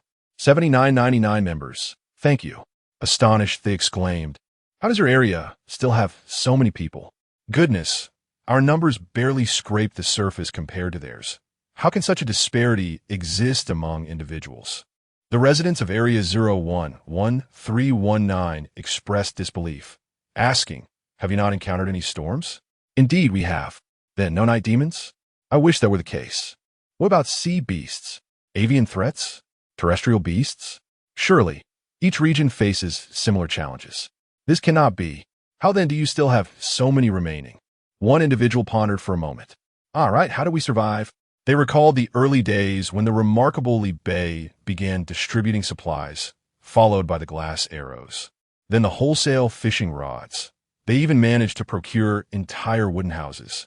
If I said there was a great leader who single-handedly elevated the entire region, would you believe me? Are you jesting? How could one person uplift nearly 8,000 individuals? The residents of Area 011316 began recounting Li Bei's achievements, each voice adding to the tale. Everyone was left in awe. Envy enveloped me. I wished to change regions. Now, that is a true leader. The previous 30-member area was merely child's play. All hail the great leader. To my surprise, even upon arriving at the global channel, my esteemed leader remains just that, my esteemed leader. The grandeur of his presence is undeniable. He belongs to our District 011316, and none shall dare to usurp his position. A sudden swell of pride envelopes me. I cannot quite fathom why. I shall not divulge that we still possess paper, salt, new garments, and ample backpacks. Moreover, there are provisions with levels on the upper floor. How intriguing. What are these leveled provisions, you ask? I wonder if you harbor envy. While our district struggles for sustenance, you seem to have commenced your enjoyment of life. Jia Bing has allied with the esteemed Li Bei from District 011319. He shall not be accepted. Thank you. Li Bei, ever the opportunist, has discovered a new market upon peering into the screens of others. It appears that life in other districts is rather dire. The basic supplies, which had previously stagnated in sales, might find a new wave of demand in the global channel. However, that shall not occur immediately. This frigid winter may plunge to unknown depths. Should snow fall, it would likely hinder the gathering of supplies. He must seize the opportunity to stockpile while the temperature remains bearable. Previously, he had deemed 2,000 units of timber sufficient. Yet, when it comes to kindling warmth, it proves inadequate. To construct a fireplace, bricks 376.30, stones 2091.30. Li Bei crafted a fireplace and tossed in a dozen wooden planks. The room's temperature returned to a comfortable 20 degrees. He felt fortunate to have constructed a stone house early on.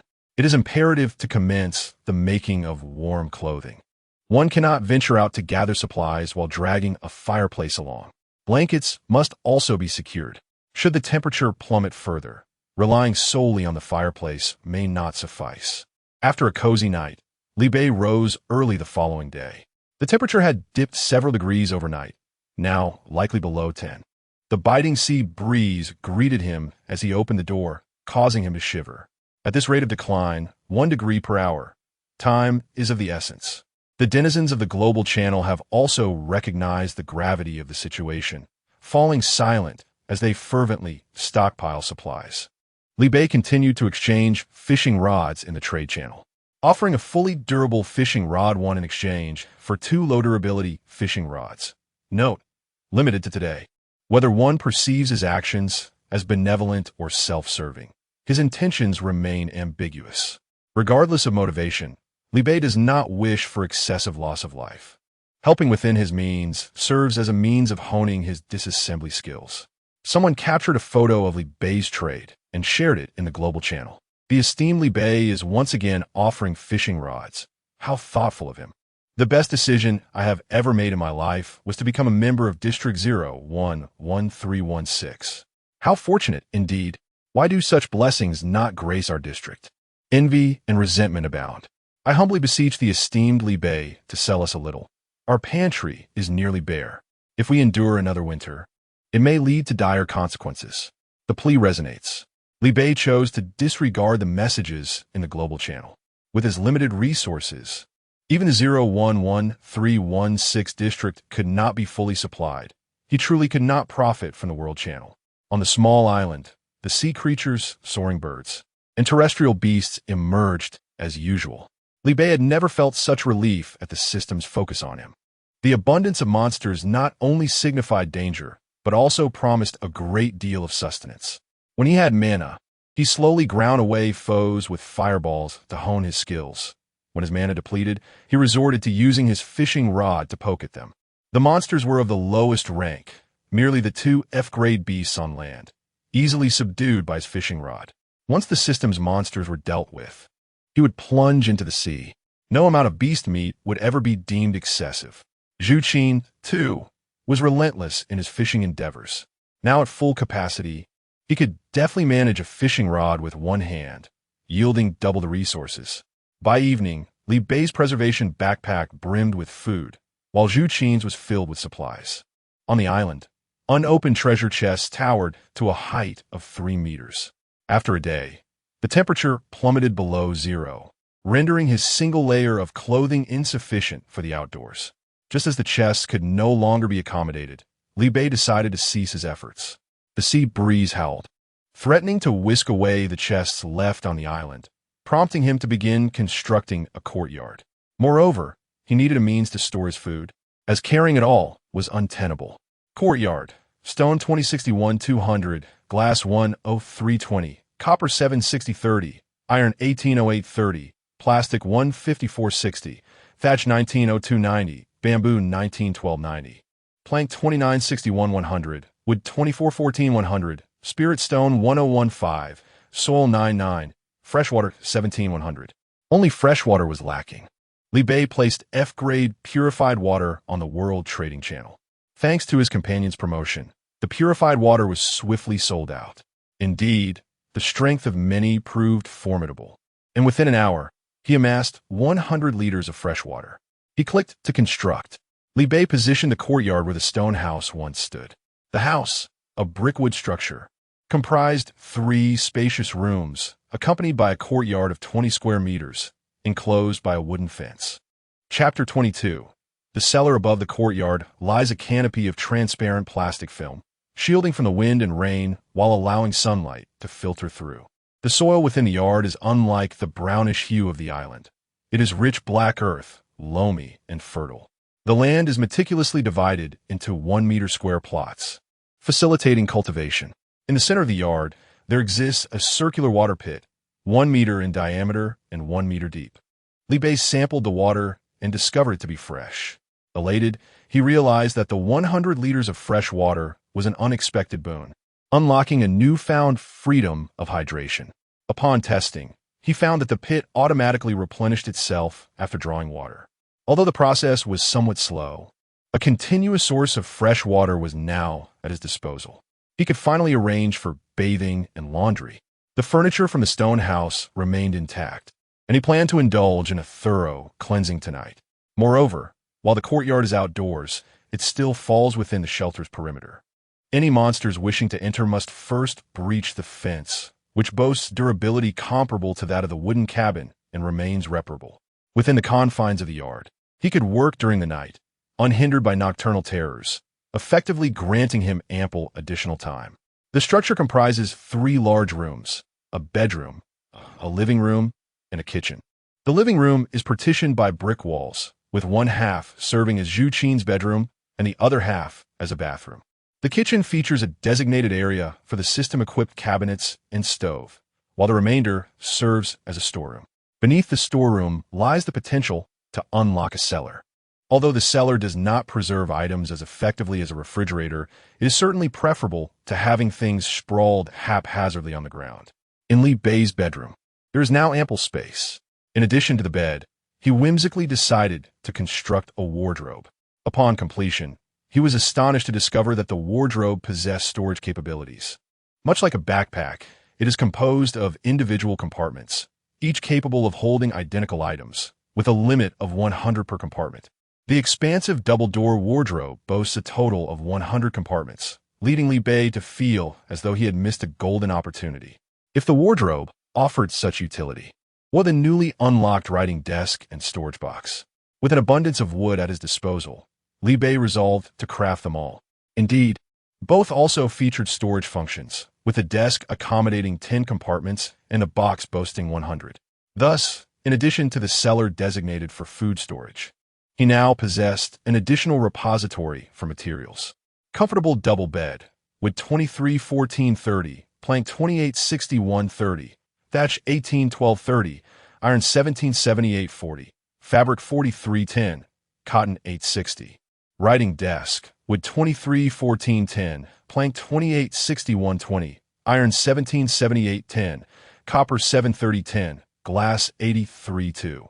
Storage box, plank 28-61-40, wood 23-14-10, iron 17-78-5, copper 735. Lounge chair, wood 23-14-10, plank 28-61-10, thatch 18-12-20, iron 17-78-10. Sofa, cotton 8-100, fabric 43-20, wood 23-14-10, plank 28-61-20, iron 17-78-30. Cabinet construction, wood planks 28-61-100, timber 23-14-50, iron 17-78-30, stone 18-61-80, glass 83-10. Gas stove construction, iron 17-78-40, copper 7-30-40, glass 83-2, spirit stone 96-2. Dishwasher construction, iron 17-78-100, copper 7-30-30. Refrigerator construction, plastic 94-200, cotton 860, iron 17-78-200, copper 7-30-50, ice 0-40, spirit stone 96-2. Air conditioner construction, plastic 94-200, iron 17-78-200, copper 7-30-200, spirit stone 96-2. Range hood construction, glass 83-20, iron 17-78-60, copper 7-30-10, plastic 94-70. Warehouse construction, timber 23-14-100, wood planks 28-61-200, iron 17-78-20, copper 730-10. Cellar construction, brick 346-500, stone 18-61-500, timber 23-14-100, wood planks 28-61-100, iron 17-78-10, spirit stone 96-2. Ice 0-20. The writing desk and storage box have just been constructed, and a lounge chair can also be built. Next, the comfortable double bed, cabinet, gas stove, dishwasher, refrigerator, air conditioner, range hood, warehouse, and cellar will follow. The sofa is unnecessary. The primary shortages are bricks, ice, cotton, and plastic. Aside from the unopened supplies, everything else remains in Zhu Qin's backpack. Li Bei took the supplies, contemplating that the first order of business should be to construct the warehouse and cellar. As he sorted through Zhu Qin's backpack for the materials he was about to use, a strange expression crossed his face. It shouldn't be like this. Where are they? Li Bei utilized his detection skill to examine Zhu Qin's information. Name, Zhu Qin. Gender, male. Age, 29. Constitution, 10. Strength, 10. Agility, 10. Spirit, 10. Luck, 10. Loyalty, 100. Affection, 100. Skill level 4. Hit rate 25, 1800, 10,000. Loyalty remains at 100. There is no betrayal. The attribute points have not increased either. Today, he caught more chess than yesterday. How could there be not a single attribute point? A sense of foreboding suddenly washed over Li Bei. Attribute points cannot be a privilege exclusive to beginners, can they? With ample storage slots available, Li Bei opened several more chests, finally confirming this unsettling reality. Attribute points would no longer be obtainable. Before anyone else realized this fact, Li Bei hastily abandoned the construction of the cellar and swiftly removed all trade items. Spirit stones and soil would not be exchanged for now. Regardless of their value, he would only trade for attribute points. He posted the same message on the World Channel. The number of attribute points he could collect was paramount. Now, Li Bei's trades were not anonymous. Regardless of anonymity, it would all come back to him. To avoid drawing attention, he only submitted a small portion himself, allowing Zhu Qin's account to handle the rest. The large backpack, glass, fishing rod, and freshwater scoop from the puddles are the most sought-after necessities at this stage. In a frantic rush, I managed to collect 175 attribute points just before everyone uncovered the truth. These points are fundamental to my future endeavors. In the World Channel, a query arose. Has anyone noticed that chests seem unable to yield attribute points anymore? You too? Mine are the same. I thought my luck had simply run dry today. Surely, it can't be that my chests are fewer. Don't deceive me. After confirming with several familiar players, it became evident that everyone was facing the same predicament. It appears the novice phase has concluded, and we may not receive any more attribute points going forward. Wait a moment. The trading channel suddenly showcased a plethora of valuable items. I wondered who was so benevolent, only to realize it was a scheme to harvest attribute points. How shameless. I must guard my purse tightly. For those who have already traded, my condolences. This may be the last of your attribute points. At least you have acquired a batch of winter supplies. Try to look on the bright side. Alas, I feel disheartened. I may be unappealing, but I do not wish to trade. Who was that scoundrel collecting attribute points just now? Do they have no shame? No more attribute points in the future. I have yet to max out my attributes. How will I face monsters now? A wave of panic washes over me. Does the disparity between the novice phase and normal mode truly run this deep? My final attribute points. Traded away for a mere piece of glass. I unwittingly relinquished them. Fortunately, I was preoccupied and missed the trading channel, narrowly escaping disaster. The culprits are two individuals named Zhu Qin and Li Bei. To clarify, the esteemed Li Bei regularly collects attribute points as part of his routine operations. He has only gathered a small portion recently, likely unaware of the situation. The truly odious one is Zhu Qin, who, typically inconspicuous, has suddenly begun hoarding attribute points, clearly harboring ulterior motives. Zhu, I shall remember you.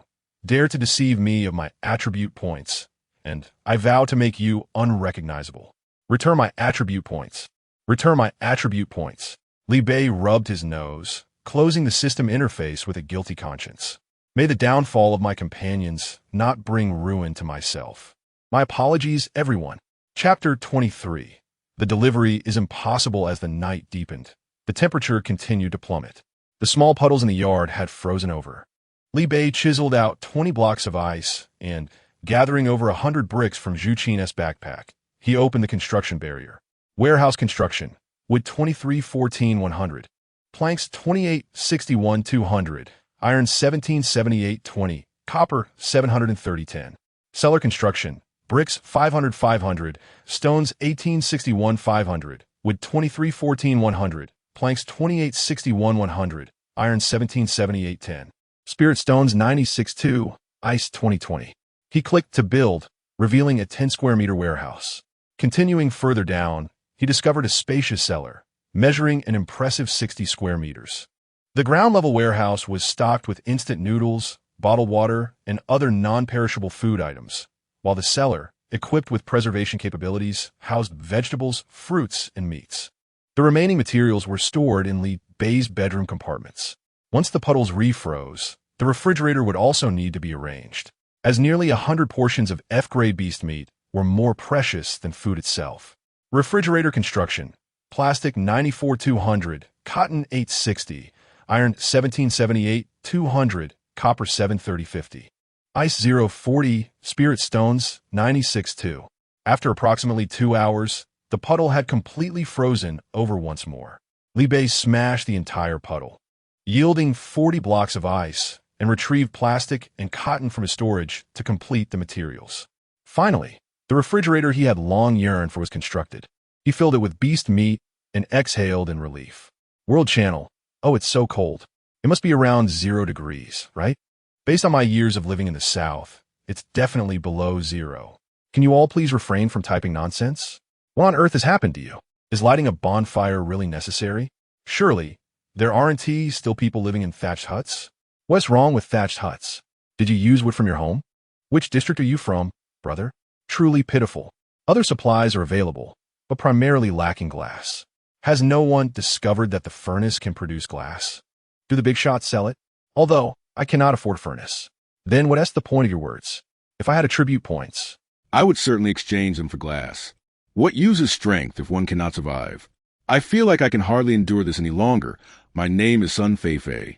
if anyone can return, could you please convey to my parents that their daughter is unfilial and they have to send off their black-haired child? Hey, upstairs. Where would you find your parents? My home is on Shengnan Road, Jindi. She barely finished her sentence before falling silent. The crowd fell into silence. And for a moment, the world channel was tranquil. This damned system, I've had enough of it. Huh, is it warming up? The system is so unpredictable. It's unbearably hot. Hey, up there, hurry and light the bonfire. You're at risk of hypothermia. It seems the brother upstairs might not make it. It is only the first day, and our district has already lost 10 individuals. Fortunately, I have a wooden cabin that is well insulated, and the fire has made things considerably better. I shudder to think of the conditions endured by those in the thatched shelter. Even the wooden cabin is not entirely effective.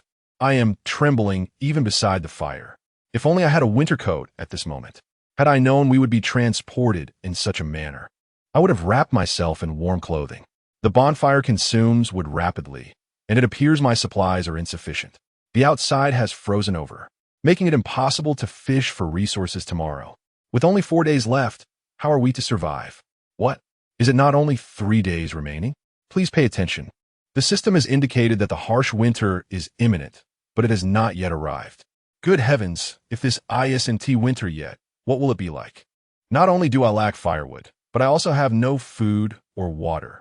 Without supplies, what shall I eat in the coming days? The group fell silent, the atmosphere heavy with concern. They were not the only ones facing shortages of food and water.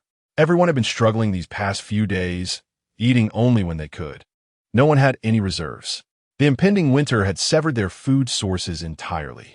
At this moment, Li Bei sat before the fireplace, clad in a cotton coat, sipping hot tea. Perhaps the system did not wish to be too cruel. Today's box contained no attribute points, but plentiful cotton instead. Even he, notoriously unlucky with cotton, managed to acquire over 200 pieces. After using some for the refrigerator, he crafted a set of cotton clothing and a thick quilt for both Zhu Qin and himself.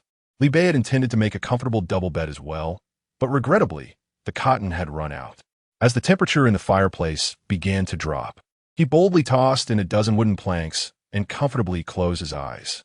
At midnight, precisely at 0:01, as the skill upgrade refreshed, Li Bei prepared to upgrade the teleportation stone when the system notification chimed in punctually. The harsh winter has arrived, and the regional competition event is now open. After the winter concludes, the 3 regions with the lowest populations will be eliminated. Remaining regions will be ranked by population, with all participants receiving cold resistance points ranging from 7 to 1.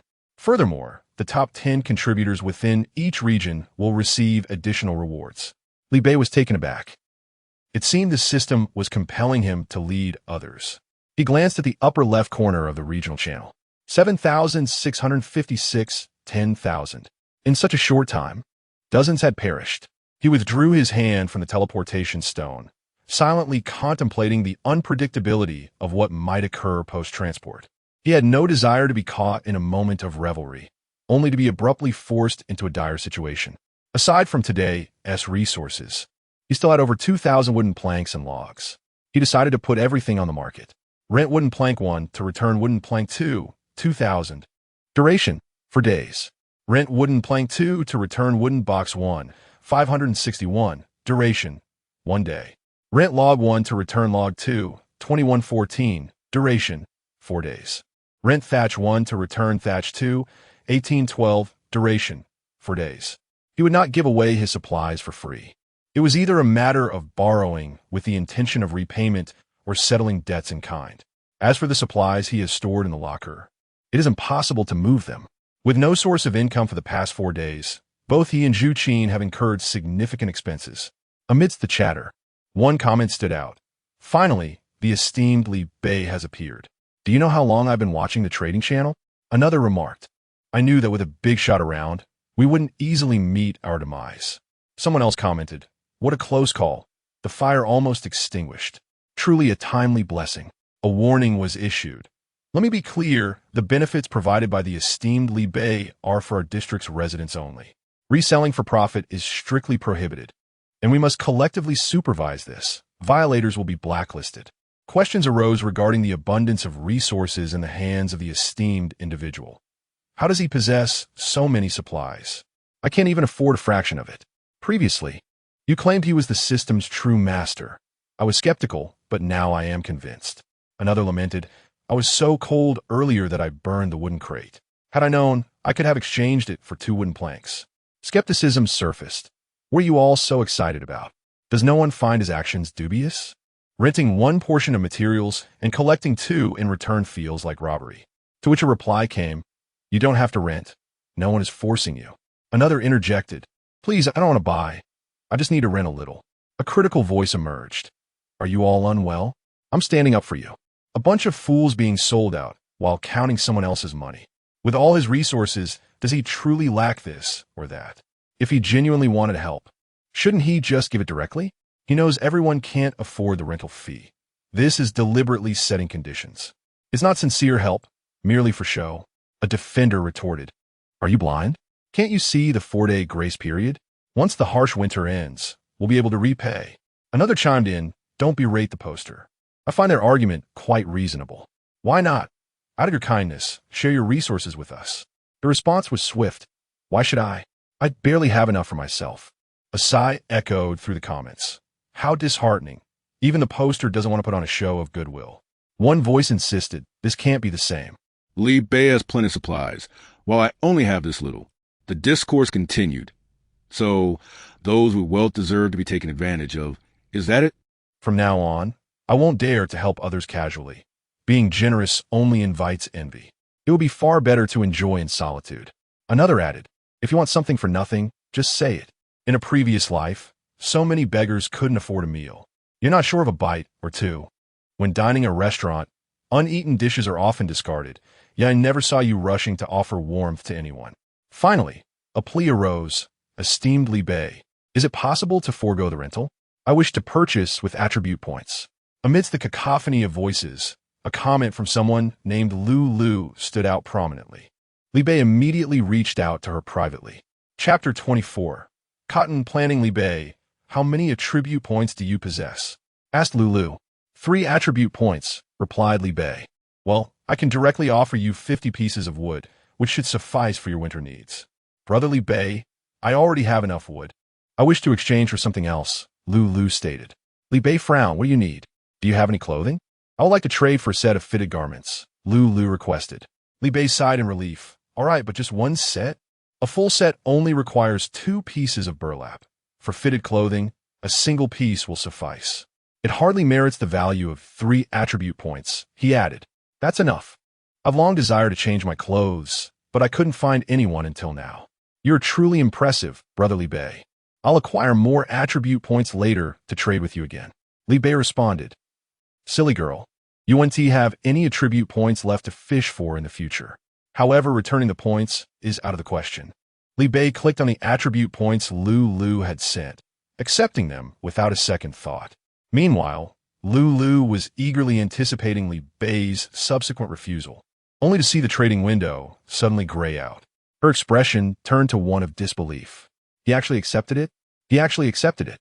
Wasn't the narrative supposed to follow that he would recognize my kind-heartedness, my innocence, and my uniqueness, and, out of guilt, extend a helping hand and treat me differently thereafter?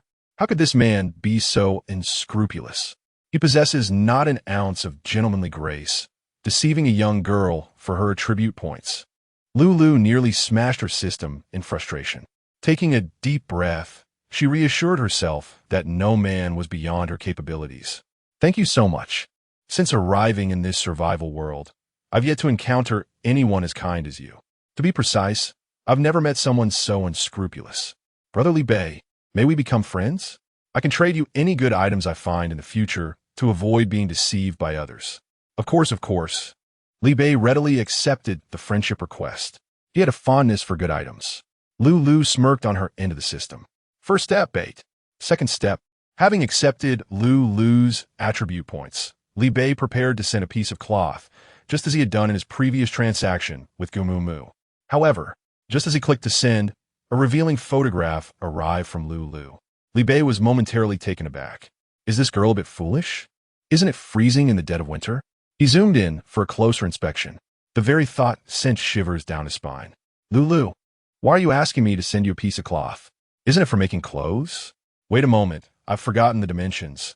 Let me consult a friend. Oh no, how did this photo end up with you? I intended to send it to a lady who used to sell clothing to assist me with measurements. Oh no, how do I retract it? Brother, you must not look. Judging by her tone, she seemed on the verge of tears. Rest assured, I haven't looked. Li Bei maintained his composure. Lulu thought to herself, it's such a large image. Who are you trying to fool? Shouldn't you apologize and express that you will take responsibility for this? Exhausted, Lu finally relented. Forget it. Just figure out the size as you please. Until he personally experiences the dimensions, I doubt he will be moved. Li Bei scratched his head. Having already sent you the fabric, you could simply make it yourself. The system can automatically synthesize, perfectly conforming to the player's physique. Lulu's smile became stiff. Oh, is that so? Such a feature exists. How delightful. Is this it? Is this the conclusion? Damn the straightforward man. He wouldn't even accept it if it were delivered to him. After all that fuss, the 3 attribute points she had painstakingly saved were rendered useless, merely exchanged for a piece of rag. She could hardly believe that any man could be so pure. It was just a facade of virtue, while secretly desiring. She quietly awaited his next words, curious how long he could endure. Once she gradually earned his trust and made him fall deeply in love with her, she would find a way to steal all his resources. Without resources, what kind of big shot could he be? Li Bei was nothing more than a poor loser. In her past life, many such losers, who lived on meager rations just to earn her favor, would have gone unnoticed by her.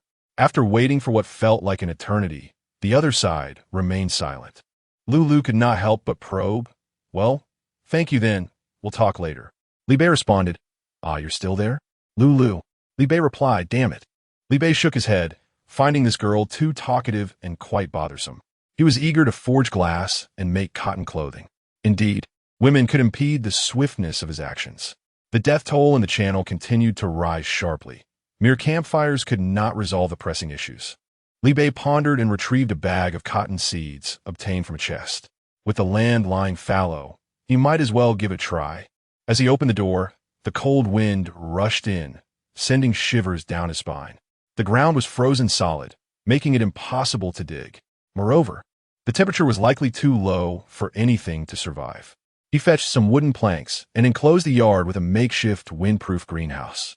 He then opened the main door and added more wood to the fireplace, allowing warmth to permeate the yard. Wealth indeed allows for extravagance. After about an hour, the temperature in the yard gradually rose, stabilizing around 0 degrees. The soil softened, and the puddles began to thaw. Li Bei divided each patch of earth into a grid of 9 squares, planting 1 seed in each square. With 20 patches of soil that amounted to 180 squares. After planting the cotton seeds, Li Bei employed his exploration skill. Cotton seed, sleeping. Just right. Utilizing the exploration skill, 10 times upgraded it to level 2. He used the exploration skill on the cotton seeds again. Cotton seed, sleeping. Temperature needs to be increased. An additional prompt appeared. However, the fireplace's maximum heat was limited, and adding more would not raise the temperature further. The area of the yard was indeed too vast. With only 1 fireplace, the heating effect was inadequate. If only there were another fireplace. Out of the corner of his eye, he noticed Zhu Qin patiently awaiting orders nearby, and suddenly, an idea struck Li Bei. Of course, Zhu Qin had another account. He instructed him to craft a fireplace, and indeed, it could be done. Excitedly, he set up the fireplace in the yard. The temperature in the yard rose once more, reaching a pleasant warmth of several degrees. The cotton seeds have finally awakened. Li Bei resumes his inspection. Cotton seeds, lack of water. The nearby puddle has also evaporated, prompting Li Bei to fetch water and irrigate them. Cotton seeds, growing normally. Growth cycle, 30 days. Li Bei sighed, feeling a sense of futility. Fortunately, there was an additional note. To accelerate growth, please apply fertilizer. Li Bei rummaged through his supplies, confirming that he had not yet encountered any fertilizer. He turned to Zhu Qin with a hint of desperation. Could it be farm your manure? Zhu Qin obediently produced a lump. However, Li Bei found it quite challenging to handle. He pinched his nose in horror and said, Stay away from me. Yes, even further away. No, you cannot enter the house. The thought of Zhu Qin applying it directly to the soil was equally unacceptable to him. He certainly did not wish to be enveloped in a fragrant atmosphere every day. With a weary heart, Li Bei shared a photo of the courtyard, captioning it, Currently planting cotton, what a challenge. He expressed to everyone that it wasn't for lack of effort, but rather a sense of helplessness. In the regional channel, a flurry of disbelief erupted. What did I just see? Am I hallucinating? The esteemed Li Bei actually possesses a courtyard? After the thatched hut comes a wooden house. And after the wooden house, I see a stone house. What level of grandeur is this? We have merely constructed a wooden house, and yet the esteemed one has already surpassed us with a stone dwelling. Chapter 25. Lulu's missteps and the surprises of skill advancement. Ah, how extravagant. The courtyard is more expansive than my entire dwelling. It fills me with a sense of inadequacy. That soil in the yard, even in winter, is fertile enough to yield sustenance. How delightful. Did you not notice the presence of water? It astonishingly boasts fresh water. Meanwhile, I struggle to find a drop to drink, and here is a magnate using it to nourish the earth. It is evident that your previous observations were lacking. Should the focus not be on the frost that envelopes the sea in winter, yet the puddles and soil remain unfrozen? I have long observed a fireplace nestled in the corner. While I rely on shivers for warmth, the magnate has already secured a fireplace. Oh wait, the fireplace is already part of the magnate's estate. Magnate, do you require any more soil? Just for drinking, lying idle, that sort. That wasn't his intention. A slip into a bit of ostentation, perhaps. The conversation swiftly returned to its intended course. Is the magnate enlisting us to cultivate cotton? Do you require assistance? Obviously, have you not noticed that the magnate is clad in cotton garments, not lacking in any way? Truly, the magnate is generous. However, the cultivation of cotton spans a lengthy period. Can we truly await that time? In truth, I have encountered some difficulties. Liu was just about to mention the fertilizer situation, hoping to find an expert in the channel. Lulu seized the moment. Magnate, is there anything I can assist you with? She gazed longingly at Liu Bei's courtyard, filled with envy. All of this should have been hers. The warmth of the fireplace and the clarity of the water ought to belong to her. It is all this person's fault for being uncooperative, forcing her to endure hunger and cold. Once she has cunningly acquired his resources, she will ensure he experiences the same plight. With that thought, Lulu's gloom dissipated, and she beamed as she approached. Magnate, I am strong. Let me assist you. Begone. Mere strength is of little use. Magnate, I possess an IQ of 130. Choose me. No one else should contest with me. I am adept at farming. I shall accept only one cotton garment, or perhaps just a bit of cotton. Employing me would be a worthwhile investment. One meal, a bottle of mineral water, a piece of wood. Is it truly necessary to be so competitive? Lulu, you are actually demanding compensation? The magnate is selflessly laboring for the benefit of all, braving the harsh winter night, disregarding danger, and yet you merely ponder over trifling rewards. It is rather disappointing. I desire nothing. The magnate has bestowed upon us such assistance. Serving the magnate is my pleasure. Well, there seems to be an even more competitive contender. The clamoring crowd fell silent in an instant. Liu Bei hesitated. He glanced at the excrement in Zhu Qin's hands. It could indeed be directly composted. However, would it be fair for a young lady? Lulu, whoever contests with me, I shall confront. Very well, he had little choice. Given such enthusiasm, he would graciously accept their offers. Liu Bei, I am in trouble. Lulu privately messaged, unreservedly, Magnate, feel free to command me. Liu Bei instructed Zhu Qin to package the excrement to avoid contact with his hands, then sent it privately. Despite this, he felt that the system had become tainted. Lulu gazed at the package that had arrived. Oh, it has been specially wrapped. What could it possibly be? This was only the second time she had engaged in such a direct and unguarded transaction of valuable goods with a stranger. This fool was easily deceived, a complete simpleton. With a sense of excitement, she clicked to receive it, cradling it with care as she cautiously opened it. Ugh! Upon seeing the excrement, Lulu immediately retched. Liu Bei, I will make you pay for this. Liu Bei had waited for a long time, but there was no response from her. He privately messaged Lulu, are you there? Any updates? Lulu did not reply. There was no way she would tend to such filth. Pretending not to see, she lay sprawled on her bed. Liu Bei tagged her again in the public channel. Still, no answer. Lulu hummed a little tune, proudly propping her feet up. Hey, I simply 1T reply. 1T comply. What can you do about it? Liu Bei thought perhaps she was busy, so he let it go. As dawn approached, he decided to seize the opportunity for a brief rest. After a few hours of sleep, he immediately contacted Lulu upon waking. How is it? Finally, Lulu responded. I'm sorry, I accidentally fell asleep last night. I hope I didn't delay you. Li Bei reassured her, it's fine. How about the fertilizer? Ah, Lulu replied. Well, I fell asleep and haven't prepared it yet. Li Bei, just give it to me. I will handle it myself. Lulu sent the same thing back. Without even changing the packaging, Li Bei suddenly felt a surge of anger. This was not merely a matter of falling asleep.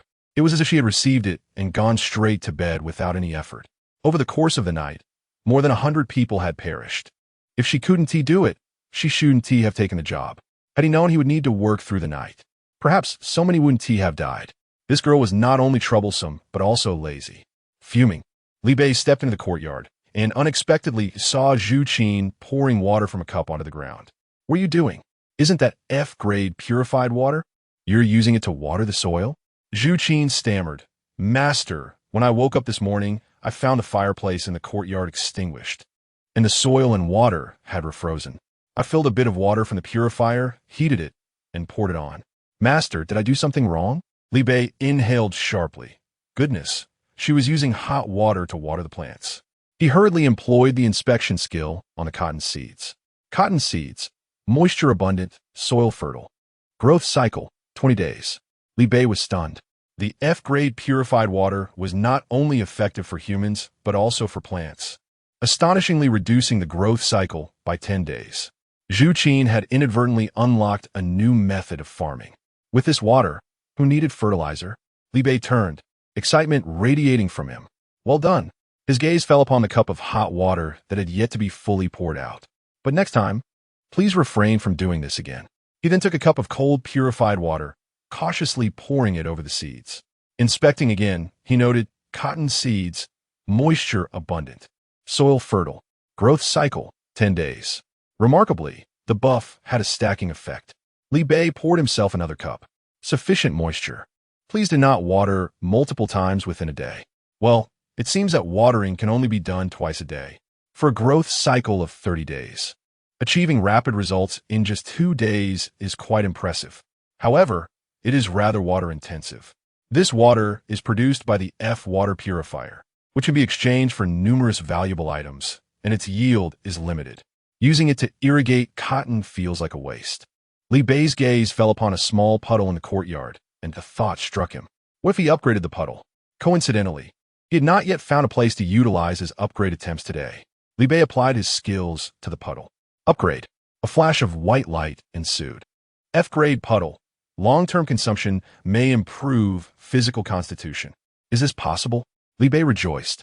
Wouldn't he no longer need to guard the meager drops of water produced by the purifier, as he would now have an endless supply of water with levels? Besides cotton, he could also plant fruits and vegetables. He could cultivate as many varieties as he wished. He had even saved the cores from the apples he had previously eaten. Had he known he didn't have to strictly follow the system as prescribed route, he would have done this much sooner. It was a pity that he had wasted 2 upgrade attempts on the purifier. Li Bei's mind began to race with ideas. He looked around, eager to upgrade everything in sight, wondering if any of those items might yield unexpected results. Chapter 26. The Glass Wholesaler and the New Servant. The issue with cotton has been resolved, and now it is time to turn our attention to glass. As long as there are wooden cabins, at least one can be shielded from the biting cold. The insulation has improved significantly. Since Zhu Qin is capable of crafting a fireplace, it follows that he can also construct a furnace. Having arranged 2 furnaces side by side, Li Bei took Zhu Qin out to gather sand. After a night, the temperature had plummeted to well below -10 degrees. The yard was thickly blanketed with snow, and with each step Li Bei took, he felt as though his legs were freezing solid. The path from the yard to the seaside was so frigid that he nearly turned back. The 400 blocks of soil he had counted last night were all laid out. The island now spans an impressive 678 square meters. This expansion has also lengthened the distance from the yard to the sea. With every inch added, he felt the chill linger a moment longer. He admitted he regretted starting so early. It was unbearably cold. The sea surface had frozen over, devoid of any marine creatures. Even the birds seemed to have vanished, leaving the sky strikingly clear. Li Bei fashioned 2 hoes and a shovel. Striking the ice with force, he managed to break through the surface with just 2 blows, given his physical prowess. He then used the iron shovel to scoop out sand from the hole. Fortunately, there was still sand to be gathered without issue. However, the output from their 2 furnaces was a mere 96 blocks per day, a meager contribution for the vast population of over 7,000 in District 011316. With insufficient manpower, Li Bei had no choice but to reach out to his only 2 friends. Is there a lucrative business opportunity? Shall we proceed? Gumu Mu replied eagerly, absolutely. What is the venture? Xian Yang chimed in, boss, you finally remembered us. Lu Lu said, as long as it's something my brother has entrusted to me, I am willing. Li Bei ten foot, I almost forgot about her. He felt a tinge of guilt for having called upon the young lady in the middle of the night to assist him with composting. Thus he directly added her to the group. Little did he anticipate the events that unfolded last night. Nevertheless, he reasoned that the more business partners, the better. If not for his lack of knowledge about others' backgrounds and his reluctance to engage in disputes, he would have gladly involved the entire region. Unbeknownst to Lu Lu, Li Bei's thoughts were elsewhere. She delighted in the notion that he had not been swayed by her beauty. After last night, he could not bear to disregard her. In such a short time, he was once again seeking her out. How endearing, she mused, recognizing that Li Bei had completely succumbed to her charm. Li Bei sent private messages to each individual regarding the transaction. Rental of furnace materials with a daily output of 30, duration, until the lessee voluntarily terminates. Considering Lu Lu's propensity for laziness and to avoid wasting his materials, Li Bei custom-crafted a rental agreement just for her. Rental of furnace materials with a daily output of 30, duration, until the lessee's resources are exhausted. Note, daily output must be at least 40. The furnace produced 1 block of glass every half hour, totaling 48 blocks a day. To be accommodating, he calculated a minimum of 40 blocks, which seemed quite reasonable. Gumu Mu inquired, what is this all about? Li Bei responded, right now, the most scarce resource for everyone is glass, as you all know. Gumu Mu exclaimed, I didn't realize leasing could be approached in such a manner. I've learned something new. Xianyang, how could we not consider ourselves brothers? I have long desired to embark on this venture, yet I lack the capital after establishing the stone house. Now it seems fortuitous, a lucrative opportunity that requires no investment. Lu Lu pursed her lips, surrounded by sycophants. Such avarice, yet they elevate her to celestial heights while disregarding the earth beneath. For my labor and contributions, I demand 70%. Why should I concede even 1%? Yet, she failed to acknowledge that if it weren't for Li Bei providing her with materials, she wouldn't even have been able to construct a furnace. Without that support, she wouldn't have received a shard of glass, let alone 70%. Lu Lu scoffed at the man s navet. Did he truly think he could win her over with such tactics? How could he not realize that waiving the rent would have been far more effective? He was as clueless as a pig. Never mind. Lu Lu contemplated the arrangement. Wasn't it merely a lease? She had mastered that art. 30% rent, was it? She could refine 1 piece of glass daily. The system surely wouldn't divide a single shard into thirds. Thus, she would incur no rental costs, effectively acquiring a furnace for free. Why not take advantage of such a gift? Lu Lu cheerfully accepted the materials for the furnace, oblivious to the fine print at the bottom of the agreement. When she prepared to venture out with her shovel to gather sand, she hesitated halfway, retracting her foot. How could she possibly go out in such frigid weather? Li Bei truly had poor judgment. Why insist on making glass? It was absurd. Lu Lu mused that even crafting a single piece of glass felt like a loss. Would Li Bei be able to compensate for her frostbitten skin? Regardless, he was already ensnared in her plans. She might as well have him provide the sand as well. Without sand, she would only create 1 piece, leaving her at no loss. If he did indeed supply the sand, she would obtain half for free, an effortless gain. Li Bei, how can one make glass without sand? Do you have any? Li Bei furrowed his brow, suggesting they mine it from the sea. Lu Lu rolled her eyes, exasperated by his lack of subtlety. Could he truly be so oblivious? Yet, he appeared quite cold. Brother, are you digging? Could you spare me some? Li Bei. Should he feed her as well? Perhaps he should simply create the glass and gift her half. Previously, he found her bothersome, yet somewhat sensible. Not one to take undue advantage. Why this sudden display of thoughtlessness? Am I your father, indulging you? Lu Lu, perceiving his silence as hesitation due to the cold, felt her temper flare. After all this time being careful around him, he now seemed to think himself a prince. What's the big deal about a man going out to shovel sand? Isn't that what men are supposed to do? Do you expect women to do it for you? Li Bei was taken aback. Were today's young women truly so peculiar in their reasoning? What was their relationship that such words were exchanged? Confounded, he created a small group chat for Gu Mumu and Xiangyang, recounting Lu Lu's contradictory behavior. Do you think this girl is unwell? It's hard to comprehend, Xiangyang replied. Perhaps she has a touch of schizophrenia? Gu Mumu. She is clearly trying to bait you. It's so obvious. The alteration in attitude arises from her belief that she has successfully ensnared you. Li Bei, is that truly the case? Gu Mumu privately messaged Lu, inquiring, Dear lady, are you acquainted with the esteemed Li Bei? I have a few attribute points I wish to exchange. Could you kindly facilitate an introduction? He has been unable to add me. Lu responded. The fee for 2 attribute points is required for the introduction. Gu Mumu pleaded, Could you possibly reduce the fee? I believe I have encountered you online before and even gifted you something. Might you offer a discounted price? Lu retorted, A regular patron. Are we? The request for an introduction is merely a pretext. Your true intention is to draw near to me, is it not? 1 image for 1 attribute point, no negotiation. The other party was momentarily taken aback, then regained composure, exclaiming, 1 attribute point for a single image is excessively costly. 10 images for 1 point. Lu continued, Haven't you been getting closer to Li Bei recently? If you wish to keep him oblivious to these matters, it would be wise to comply. Gu Mumu scoffed. Am I to fear him? Lu is but a nobody. It is I who have granted him this opportunity. She proceeded to capture the chat history and send it to him. Do you see? This is her true nature. Li Bei, infuriated, retorted. How could you not have perceived such an overtly duplicitous white lotus before? Were you blind? With that, he abruptly exited the group chat. Li Bei questioned, Why has she suddenly become enraged?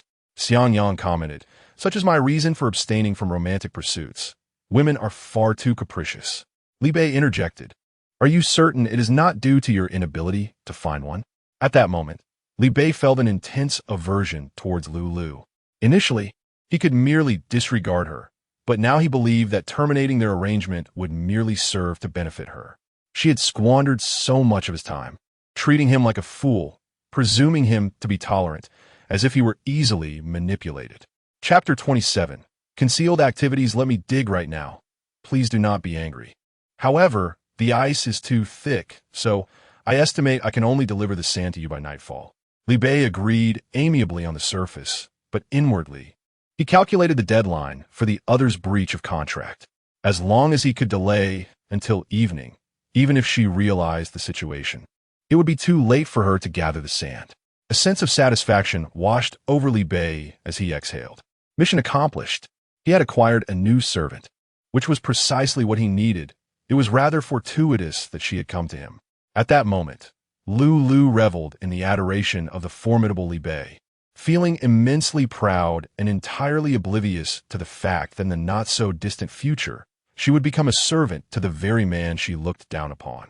Throughout the day, Lu might have noticed the fine print, but after Li Bei's maneuver, she was solely focused on the prospect of profiting later that evening, and it was improbable she would notice anything amiss. As Li Bei diligently dug for sand, he suddenly heard a peculiar cry from Zhu Qin nearby. Zhu Qin, trembling, pointed towards the distant ice surface.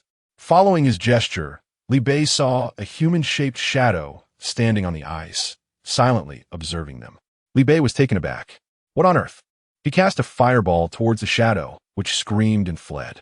However, the shadow was no taller than his knee, and its short legs flailed helplessly, ultimately failing to escape the warm embrace of the fireball. Upon being struck, the shadow erupted like fireworks.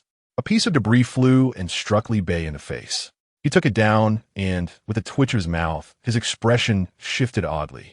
This couldn't be. A cookie? The shadow still had a head remaining, and as Li Bei rushed over for a closer look, he discovered it was a gingerbread man. Just then, a system prompt sounded. Congratulations, player Li Bei. You have triggered a hidden benefit. The winter event is now unlocked. It dawned on Li Bei that the item in his hand was not a genuine cookie, but a shard of ice. Ice shard. Collect 100 ice shards to synthesize an ice blossom. Consuming an ice blossom will enhance cold resistance by 1 point. Li Bei's eyes sparkle with excitement. Forget digging for sand. He was going to hunt gingerbread men instead. He fashioned a bow and arrow for Zhu Qin, as his precision skills paired excellently with archery. The two swiftly filled a few buckets with sand and poured it into the furnace before heading toward the ice surface. Meanwhile, System Prompt scrolled through the world channel. What's going on? What's Li Bei up to now? What is this hidden event? System, do enlighten us. It seemed promising. Is Li Bei the only one in the know? Is he even around? Come out and chat, big guy. Qinming's crew was up to mischief again. How naive can they be? They still didn't understand the kind of person Li Bei was. There was no way he would share such good fortune with them. He would prefer to hoard it all for himself. I just messaged him, but he ignored me. Li Bei, come out. How could they still not grasp his intentions? Damn, Li Bei is so arrogant. I can't believe I once admired him. The more they sought his favor, the more he flaunted his superiority, treating them with utter disdain. Did he really think he could stand against all of them alone? From this moment forth, let no one sell anything to him, nor engage in any transactions. He will come to regret it. He may choose to remain silent about this endeavor, but let him contend with it alone. It appears we have little of value to offer him. Must you be so timid, lacking even a modicum of resolve? Even a mere penny can confound the mightiest of heroes. Will he never find himself in want? When that time arrives, it shall be our turn to counter him. However, my very survival relies on the benevolence of the esteemed Li Bei. With Li Bei cultivating cotton, I find myself eagerly awaiting the opportunity to purchase his yield. What? You in District 011316 can still cultivate land? Astonishing that cotton can be grown. I envy you. I managed to produce a mere dozen blossoms. Just enough to cover my ankles, and in a moment of carelessness while warming myself, I accidentally scorched one. I can only gaze longingly. Others have their magnates. The members of the Future Alliance fervently urged, with so much at Li Bei's disposal, having traded over 4,000 units of timber just last night. Are you not envious? Do you not desire it? Once we have toppled him, will not all that he possesses become ours? Did I mishear? Over 4,000? Our entire district lacks such abundance. Timber is insignificant. Let me discreetly inform you that Li Bei's estate has already been upgraded to a courtyard. I toil endlessly for a mere wooden cabin, and this delineates the disparity. To aspire to become part of the magnate's estate? I've already reserved my spot for that. Do not encroach. Does that not place their capital leagues ahead of yours? What, then, is the point of your resistance? To put it bluntly, can you truly sustain such opposition? Is it not more gratifying to partake in the arrangements laid out by the magnate and relish life? Why must the people of District 011316 oppose Li Bei? They have turned him into a mortal enemy. With such attitudes, one must tread carefully in our district. Why do they persist in thinking ill of him? If Li Bei falters, will they not also suffer? I cannot fathom their reasoning. Perhaps their lives have been too smooth, and they seek some excitement. Look at the magnates of others, then glance at ours. Inept in every endeavor, yet boastful in excess. Wang Daming, I must express my disdain. While leaders in other factions distribute resources to their members, you instead deceive us for our possessions. Enough of this. I shall transfer to another district. Our district excels in its own way. When challenges arise, it feigns ignorance. Reluctant to step forward, it is akin to a turtle withdrawing into its shell. I do not seek to emulate Li Bei, yet one might expect at least half of his stature. We do not seek to obtain resources for free. We are willing to purchase. Do you know why no one is willing to take the lead? Just observe Li Bei's fate. He aided others, yet they expressed no gratitude, instead conspiring against his resources. For this, I would assist him. Li Bei traversed a mile across the ice, greeted only by a landscape of pristine white, with not even a trace of a gingerbread man in sight. Is it truly this difficult? He is preparing to craft dozens of items resistant to the chill, ensuring he need not fear the cold this winter. The system's benefits are not easy to come by, truly deserving of the title Hidden Rewards. Li Bei opened the chat channel, hoping to ascertain the status of others in their search for gingerbread man, wishing to acquire some fragments. Upon opening it, a deluge of private messages inundated his screen. Li Bei was taken aback by the overwhelming messages. Xiangyang, have you located the hidden event? What is it? Where are the people? Please respond upon receipt. This event cannot be that difficult, can it? Even you're struggling with it? The world channel is in an uproar. Chun Ming and his gang are up to something again. You must go check. Oh dear. Could this be a prelude to erecting a monument? Gumu Mu, Xiangyang says he cannot find you. Are you all right? If you're facing any difficulties, call me. You're not upset about what just happened, are you? I wasn't truly scolding you. I was merely frustrated to see you being deceived so effortlessly. Are you still not back? Please, do not jest and reply swiftly. Li Bei sent messages to both individuals and opened the world channel, witnessing a barrage of insults. Li Bei, the wretched system has deceived me once again. The system not informing you of the rules is none of my concern. How was I to know there was such a twist? Upon seeing Xiangyang's inquiry, he had initially intended to inform everyone and perhaps acquire some fragments in the process. Given the difficulty of this search, he was unable to locate many gingerbread men on his own. Furthermore, once someone ventured out, the truth would inevitably come to light. There was no need for secrecy. However, if you all insist on saying such things, then I cannot help but feel displeased. Having borne the brunt of the blame, I must secure some benefits for myself. Chapter 28. Digging one's own grave in search of the gingerbread man Li Bei. I can share the details of the event with you. Have you finally decided to show yourself, esteemed leader? What exactly is the event? Chun Ming and others remarked. See, I told you we should collectively resist him. He cannot possibly contend against all of us. And here he is, unable to endure and appearing. Li Bei, however, expressed his discontent, stating that he was quite upset after seeing someone disparaging him. Esteemed leader, I did not insult you. It was not us who spoke ill of you. It was Chun Ming's followers. Li Bei retorted, since I have already endured the insults, I must live up to this selfish moniker. Thus, I have resolved to sell the information regarding the event, demanding a 10% cut of the proceeds for each piece of news. The crowd reacted, expressing their frustration, attributing the chaos to Chun Ming's actions. He has not only brought ruin upon himself, but has also embroiled us in his troubles. He is the true troublemaker of our district. What could have been obtained for free has now been tainted by Chun Ming. Why can't you find peace, Chun Ming? You seem to thrive on creating disturbances. Chun Ming and his companions observed. To put it bluntly, he merely seeks to profit. Let us not be the subjects of his schemes. Indeed, I am intent on making a profit. Do you take issue with that, Li Bei? Li Bei, emboldened, found himself unrestrained, leaving Chun Ming's group at a loss for words. Chun Ming gritted his teeth, choosing to swallow his pride for the sake of the event. After all this chatter, why not share the details? Are you attempting to stall so that others surpass you? In this moment, Li Bei noticed that Chun Ming's group was attempting to orchestrate a narrative against him. Those accounts were familiar adversaries. Their disdain for him had not arisen overnight.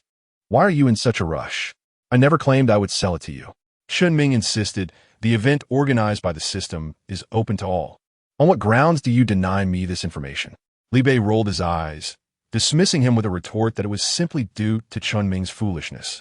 He chose to ignore him further. There were two conditions for the transaction. First, the information could not be resold or disclosed to others. Second, no one affiliated with Chun Ming was permitted to purchase it. Having stated this, he posted a transaction in the trading channel. Rent information regarding the winter event in exchange for 10% of the proceeds. Furthermore, these two conditions were enforced through rental regulations to ensure compliance. Chun Ming's expression shifted from dark to light, a mixture of frustration and indignation swelling within him. He had already swallowed his pride, yet Li Bei continued to provoke him. It was truly infuriating. The members of the alliance anxiously inquired, Boss Chun, what shall we do now? It may be one thing to abstain from participation, but if everyone else joins in while we remain ignorant, we will be left far behind. Boss, perhaps we should apologize to Li Bei, acquire the information first, and then decide our course of action. Chun Ming roared, what should we do? Let it be. There is no way I will yield to Li Bei. You think I will let him undermine me? He coldly chuckled as he reached out to Lu, plotting to hasten Li Bei's downfall. Moreover, Chun Ming calmly instructed his subordinates. Aren't there a few who wish to join the future alliance, but have yet to complete their paperwork? Let them purchase the information. Chun Ming smiled and remarked, this does not involve my future alliance members. Once they acquire the event items, they shall naturally sell them back to us, allowing us to deduce the event's content. The prohibition on selling information does not extend to personal items. You have your clever schemes, and I have my own means to circumvent them. The youth still possesses a certain naivety. At this moment, those who had obtained information from Li Bei wore expressions of bewilderment, silently contemplating. Is there truly such a thing as gingerbread men in this world? It seems rather juvenile. So, is that why he ventured out early this morning? Is that the behavior of a sensible person? Such brutality.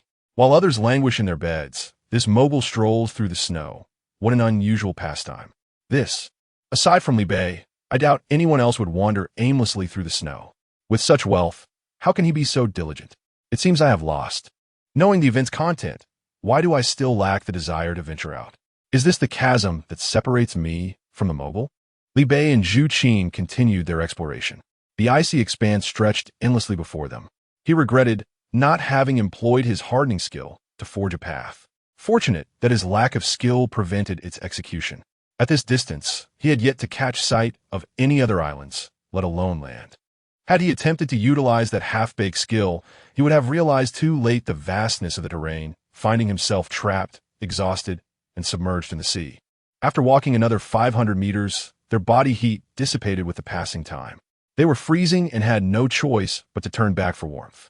As they approached the small island, they spotted several individuals trembling like leaves in the wind. Li Bei, have there been more breaches of contract? Knowing the binding nature of the rules, how can they be so obstinate? To ensure their identities were beyond reproach, Li Bei employed his probing skill to assess their loyalty. Name, Zuen age, 36 gender, male constitution, 6 strength, 5 agility, for spirit, 7 luck, 1 loyalty, 100 affection, 100. Name, Niuhao age, 42 gender, male constitution, for strength, 3 agility, for spirit, 6 luck, 5 loyalty, 100 affection, 100. Name, Zhao Chong age, 32 gender, male constitution, 7 strength, 6 agility, 5 spirit, 7 luck, for loyalty, 100 affection, 100.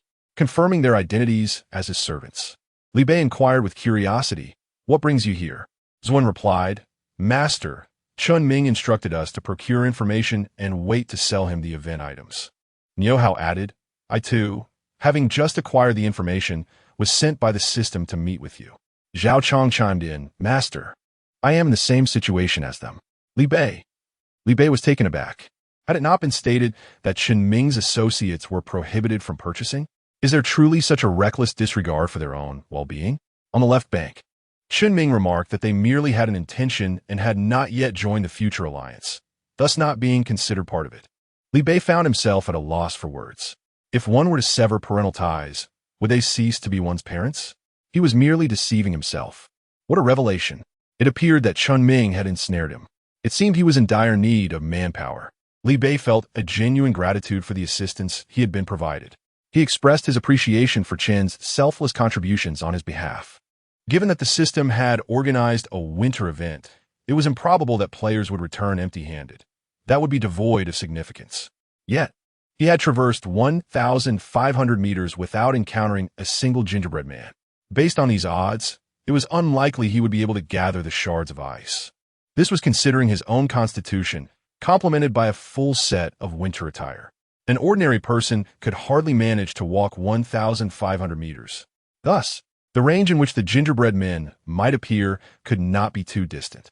However, he had yet to find any. This could only imply one thing. The gingerbread men were adept at concealing themselves, much like the first one he encountered, which had fled the sight of the fireball. Li Bei continued his search in a straight line. Perhaps the gingerbread man was merrily frolicking in the opposite direction. He required assistance to validate this hypothesis. Casting a glance at the 3 individuals shivering in short sleeves, he invited them into the warmth of his abode. Li Bei had an abundance of firewood, and the hearth was perpetually ablaze, maintaining a cozy temperature within the room. The 3 entered and sighed in relief. Li Bei offered them the spare winter attire he and Zhu Qin had prepared. They felt a surge of gratitude, pondering why they had not visited sooner. Li Bei created a group chat for them. Zhao Chong would head south, left bank to the north, Niuhao to the west, and Zhu Qin to the east. They needed only to venture up to 1,000 meters before halting further progress. Whoever located a gingerbread man first was to send an immediate message to coordinate support. Zhu Qin and the others understood their instructions, and Li Bei was resolute. He could not believe that a thorough search would yield no results. Chapter 29. Increased resistance to ice after the four departed from the small island and ventured approximately 300 meters away. Zhao Chong suddenly sent a message in the group. I found them. Indeed, the range of the winter activities was relatively limited. The challenge lay in the fact that the gingerbread men were sentient beings. Zhao Chong exclaimed, "There are so many. Over 30 gingerbread men gathered together. It appears they are having a party." Li Bei replied, "Do not make any sudden movements, as the gingerbread men are easily startled. Find a place to hide and wait for us." He signaled to the other three, and they dashed towards Zhao Chong's direction.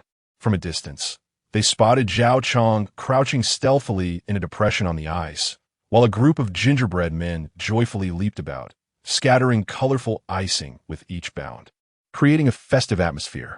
After quietly joining Zhao Chong, Li Bei gestured to the others. In an instant, they sprang into action, charging towards the gingerbread men. A fireball descended, instantly obliterating several of the gingerbread figures. Zhu Qin's arrows also found their mark, swiftly dispatching another.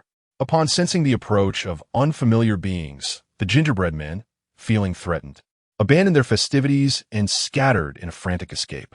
Li Bei and his companions were left uncertain as to how long it would take to locate them again. Zhao Chong and the others exerted their utmost strength, hurling their spears in an attempt to intercept the fleeing gingerbread men. Unfortunately, their efforts were in vain, as none struck true. The primary responsibility lay with Li Bei and Zhu Qin. As Li Bei unleashed fireballs upon the scattered gingerbread men, he called out, "If you three cannot handle them, do not engage directly. Instead, encircle them to herd them together. Zhu Qin, you focus on picking off the stragglers." With their roles established, Li Bei's fireballs created chaos among the gingerbread men, who fled in terror while Zhao Chong and his companions brandished their spears along the escape routes, instilling further fear. The gingerbread men, once again startled, regrouped. Occasionally, those who strayed from the herd were quickly dealt with by Zhu Qin's arrows. After half an hour, they finally managed to eliminate the entire cluster of gingerbread men, with nearly none escaping. Li Bei collected 30 shards of ice, thus centered around the small island. They repetitively radiated outward, and throughout the day, they discovered 4 groups of gingerbread men, totaling 120 shards. Had they not needed to return intermittently for warmth and to clear sand, they might have found even more. As nightfall approached, Li Bei reluctantly led the 4 back to their small courtyard. Besides the shards he had personally gathered, the 10 returned from selling information also amounted to a considerable sum. His intelligence had been sold to the entire world region, and although many subsequently uncovered the secret of the gingerbread men, undermining his trade, he still retained a substantial clientele. In total, he acquired 340 shards, far exceeding what he could have earned through laborious combat. When Zhao Chong and the others arrived, Li Bei had already instructed them to construct the furnaces.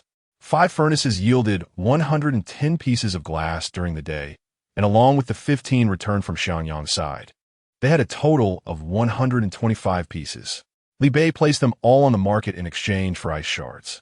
1 piece of glass exchanged for 5 ice shards. 125 with nothing to occupy his time at night. The chat channel was abuzz with jovial conversation. Finding gingerbread men is quite a challenge. After a day of wandering, I have only encountered one. This event seems to favor the fortunate. Did you truly venture out in search of gingerbread men? You are all valiant souls. I am so cold that I scarcely wish to move. I am hungry, having gone an entire day without sustenance. I wonder whether I shall succumb to hunger or the biting cold first. I regret my indulgence 2 days ago. Had I preserved some of the beast meat, I might have weathered this winter more comfortably. Just a couple of days ago, there were provisions for sale. Where have they disappeared? The landlord's food reserves are dwindling as well. A timid inquiry. If we were to melt the ice, would it be drinkable? But melted ice would merely be seawater, which is undrinkable, is it not? The situation is dire. I possess some ice fragments and seek to trade for food and water.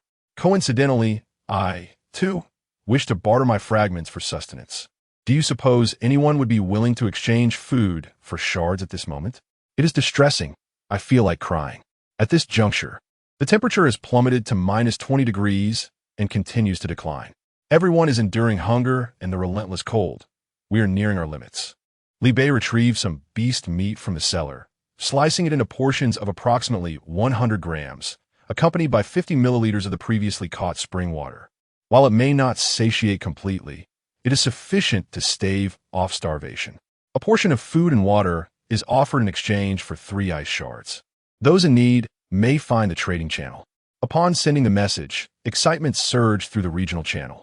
The esteemed player delivers once again. After waiting an entire day, we anticipated the word of the expert. Indeed, only someone of their caliber would trade food for shards. The world of the affluent is always distinct. Did he not just claim that no one would make such exchanges? Now, your flattery flows effortlessly. Did I not state otherwise? I merely prompted your imagination. Please refrain from sowing discord. I have always believed in the prowess of the expert, all right? How shameless of you. Should you ever flatter the esteemed player again, do remember to include me. Hee. Thankfully, I mustered the courage to venture out today. To my surprise, there was meat to be had, delicious. May I have credit for now? I possess only 2 shards, yet my hunger is profound. Ha ha. I have secured 12 shards, allowing me to exchange for 4 portions. Tomorrow's meals are no longer a concern. Li Bei did not anticipate such a fervent demand. Within mere minutes, 100 portions were sold. He beckoned Zhu Qin and the others, hastily slicing another 500 portions. Even so, a multitude clamored for more in the channel. Yet, Li Bei found himself unable to fulfill further requests. In this brief interval, he had depleted half of his spring water stock. The beast meat consumption reached 120 pounds. While he could produce more, today marks merely the first day of winter, and there are no food sources available for the next 3 days. If he were to distribute everything at once, the others would be left with nothing but hope for survival. He had originally believed that after a day of battling monsters before winter, he had amassed sufficient meat. Yet, with over 7,000 individuals, it was far from adequate. Li Bei and his companions roasted F-grade beast meat, paired with F-grade pure water, enjoying a simple yet satisfying meal. They had dined on this fare at noon as well. Zhao Chong and his companions initially experienced an enhancement in their superior ingredients, with each gaining between 1 to 2 attribute points. However, with his limited attribute points, he could no longer distribute them to Zhu Qin as he had previously. They must rely on the gradual physical improvement provided by the ingredients.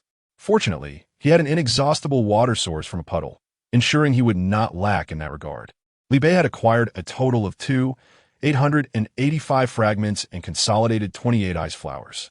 He consumed 1. Name, Li Bei. Gender, male. Age, 23. Profession, second-tier mage. Constitution, 42. Maximum 50, can be upgraded after breaking through to the second tier. Strength, 43. Maximum 50, can be upgraded after breaking through to the second tier. Agility, 43. Maximum 50, can be upgraded after breaking through to the second tier. Spirit, 50. Maximum 50, can be upgraded after breaking through to the second tier. Luck, 41. Maximum 50, can be upgraded after breaking through to the second tier. Mana, 500. Spirit, 10. Health, 100. Constitution, 10. Ice resistance, 1. Skill level 3. Decomposition. Progress, 665-1000. Skill level 2. Hardening. Progress, 59-100. Skill level 2. Exploration. Progress, 6-100. Skill level 3. Fireball. Great Fireball. Twin Balls. Progress, 110-1000. His ice resistance increased by 1 point. Li Bei extinguished the fireplace in the courtyard and stepped outside to experience the temperature. Indeed, it had risen somewhat. Previously, clad in cotton clothing at -20 degrees, he would shiver with every step. Now, he could walk 3 or 4 steps before succumbing to a shiver. Li Bei continued to consume until his ice resistance reached 10 points. He could now walk freely at this temperature. To avoid wasting time running back and forth for warmth the next day, Li Bei evenly distributed the remaining 18 points of resistance among Zhu Qin and the others. After dismantling a batch of wooden crates returned from the rental, he ensured that the planks obtained from the decomposition were properly stored, guaranteeing that everyone would not freeze to death that night before he finally settled down to rest. The next morning, Li Bei's first task was to water the cotton plants. Chapter 30. Level water effects. As Li Bei stepped out of the doorway, he nearly trampled Zhao Chong. The courtyard contained only 2 bedrooms. Li Bei removed Zhu Qin's single bed, allowing the 4 of them to lay mats in the living room. Despite this arrangement, the entire living room was crowded, leaving little space to place one's feet. With a sigh, Li Bei suddenly felt the weight of familial responsibilities. After elevating the water pit to level F, his skill upgrades finally reached 10, advancing to level 2. Skill upgrade level 2. The host is granted the opportunity to elevate items by 1 level each day, with today's usage at 2-2. Progress 0-100. Tomorrow, he would be able to upgrade 2 items at once. Once he finished watering the cotton, it finally matured. With 180 grids yielding over 1,800 flowers, Zhao Chong and the others prepared breakfast in the kitchen and came to assist with the harvest. After gathering the cotton, they immediately planted another batch. Li Bei retrieved the burlap he had prepared and crafted cotton clothing from the harvested cotton. Due to an insufficient supply, he could only make thin cotton garments capable of maintaining minimal body temperature, yielding 60 such jackets. Combining these with the glass he refined while sleeping the previous night, Li Bei exchanged everything at once for shards of ice. The limitations of one person's strength became evident. Despite exerting all his efforts, he still could not meet the demands of the entire region. The temperature had plummeted to -25 degrees. If this trend continued, even with wooden houses, enduring the cold without cotton clothing would be exceedingly difficult. He pondered whether upgrading the water pit would accelerate the growth of cotton once more. It seemed prudent to reserve at least one of tomorrow's upgrade opportunities for the water pit.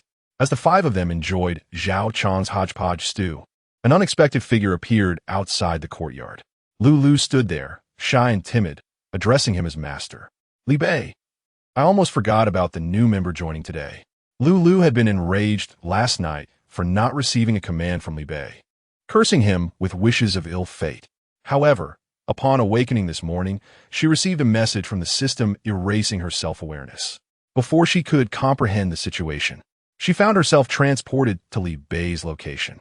Yet, at the moment of her arrival, although she remained a thinking, feeling individual, she had lost her sense of self. Her thoughts centered solely on Li Bei as her master.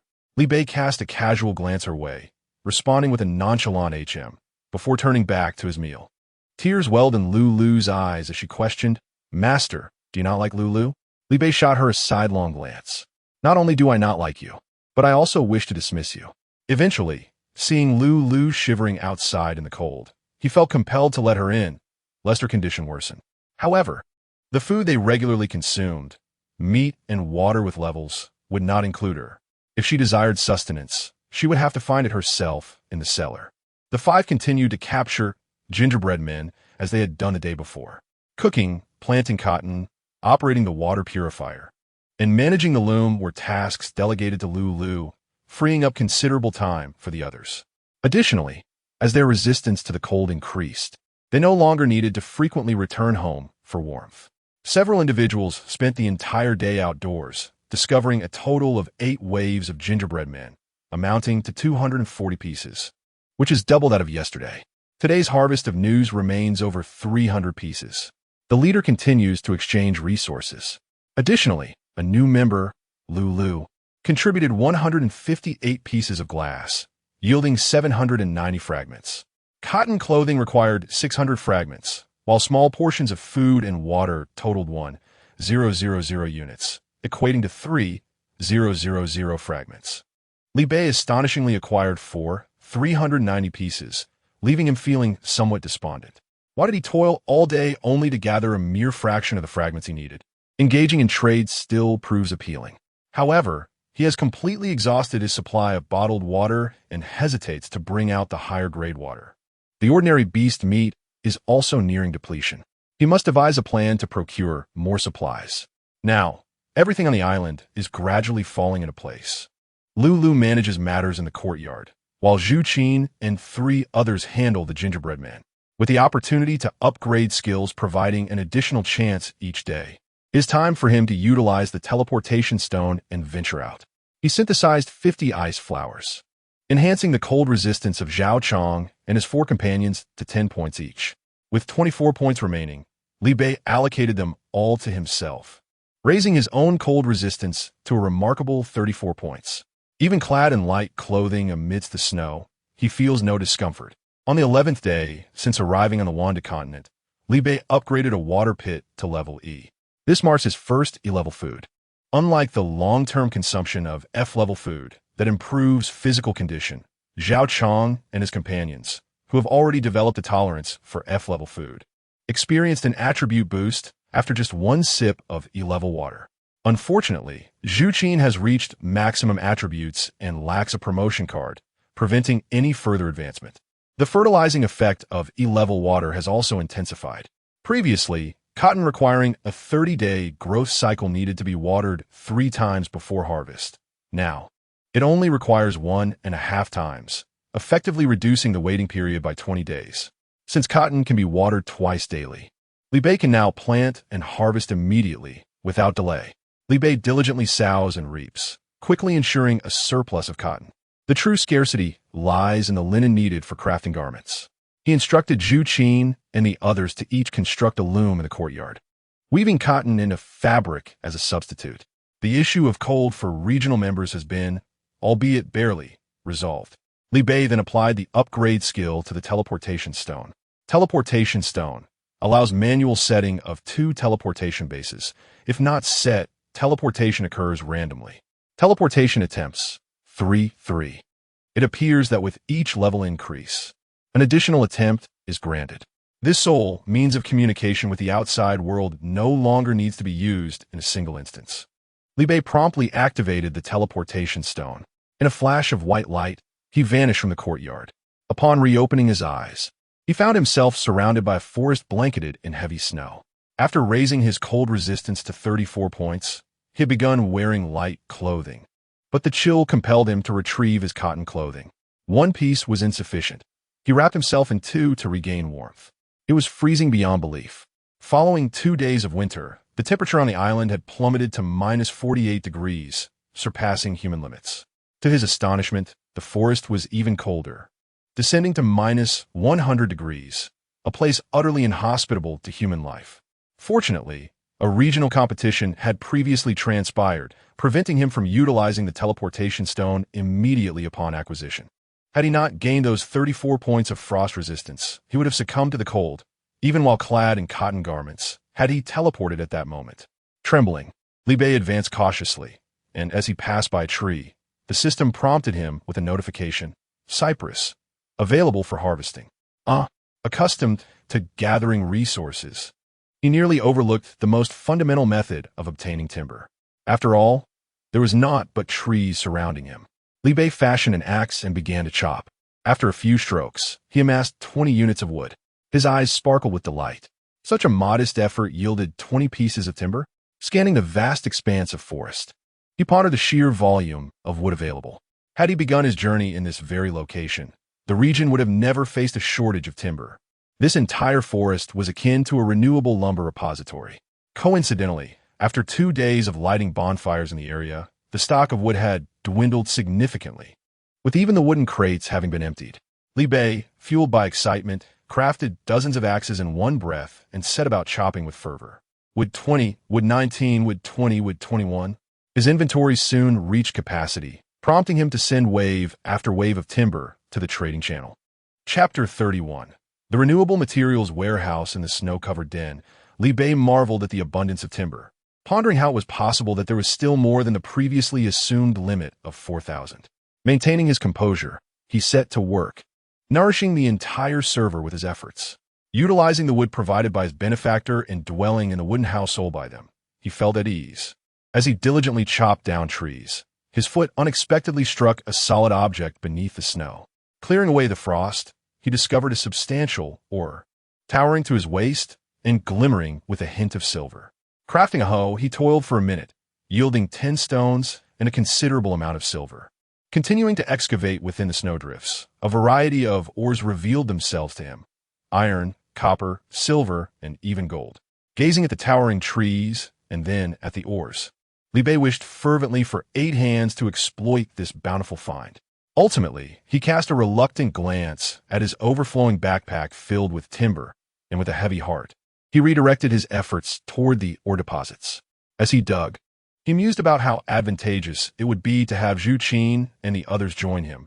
His greatest scarcity was not resources, but rather the manpower and time required to extract them.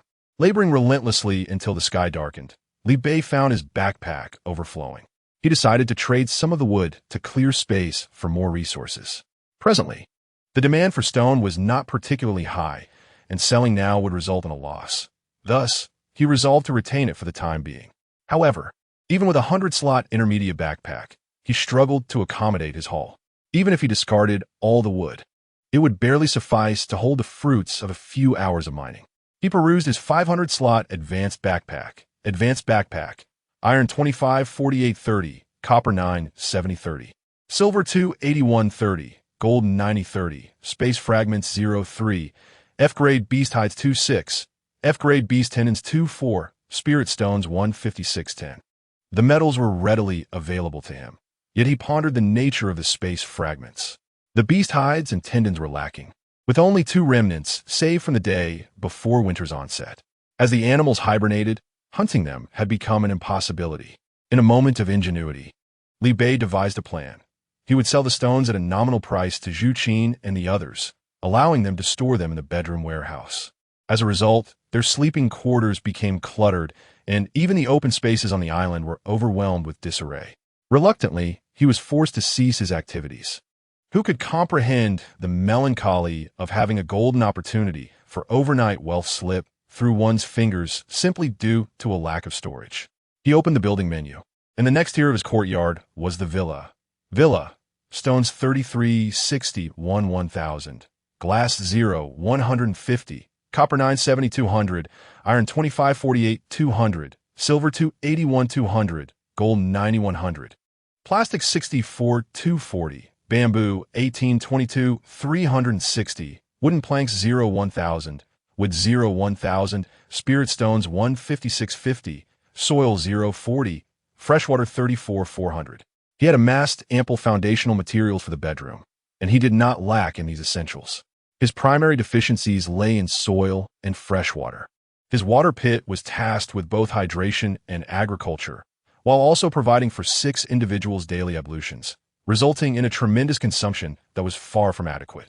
Even though Zhu Qin and his companions had all constructed water purifiers early on, it was merely sufficient for washing clothes. They would have to wait until winter's end to fish in the soil. What a hefty fellow he is, unable to even build a villa. The notion of constructing more rooms to create storage compartments was unfeasible. Li Bei could no longer dig. Having passed only half a day, with ample time remaining, he decided to wander aimlessly. Aside from the towering trees and mineral deposits, he noticed numerous fruit-bearing plants upon closer inspection. For instance, a cluster of blueberries was situated 50 meters away to the side. Just moments ago, he had passed an area with banana trees. Orange trees and apple trees appeared at intervals, all waiting to be harvested come spring. Li Bei meticulously noted their locations.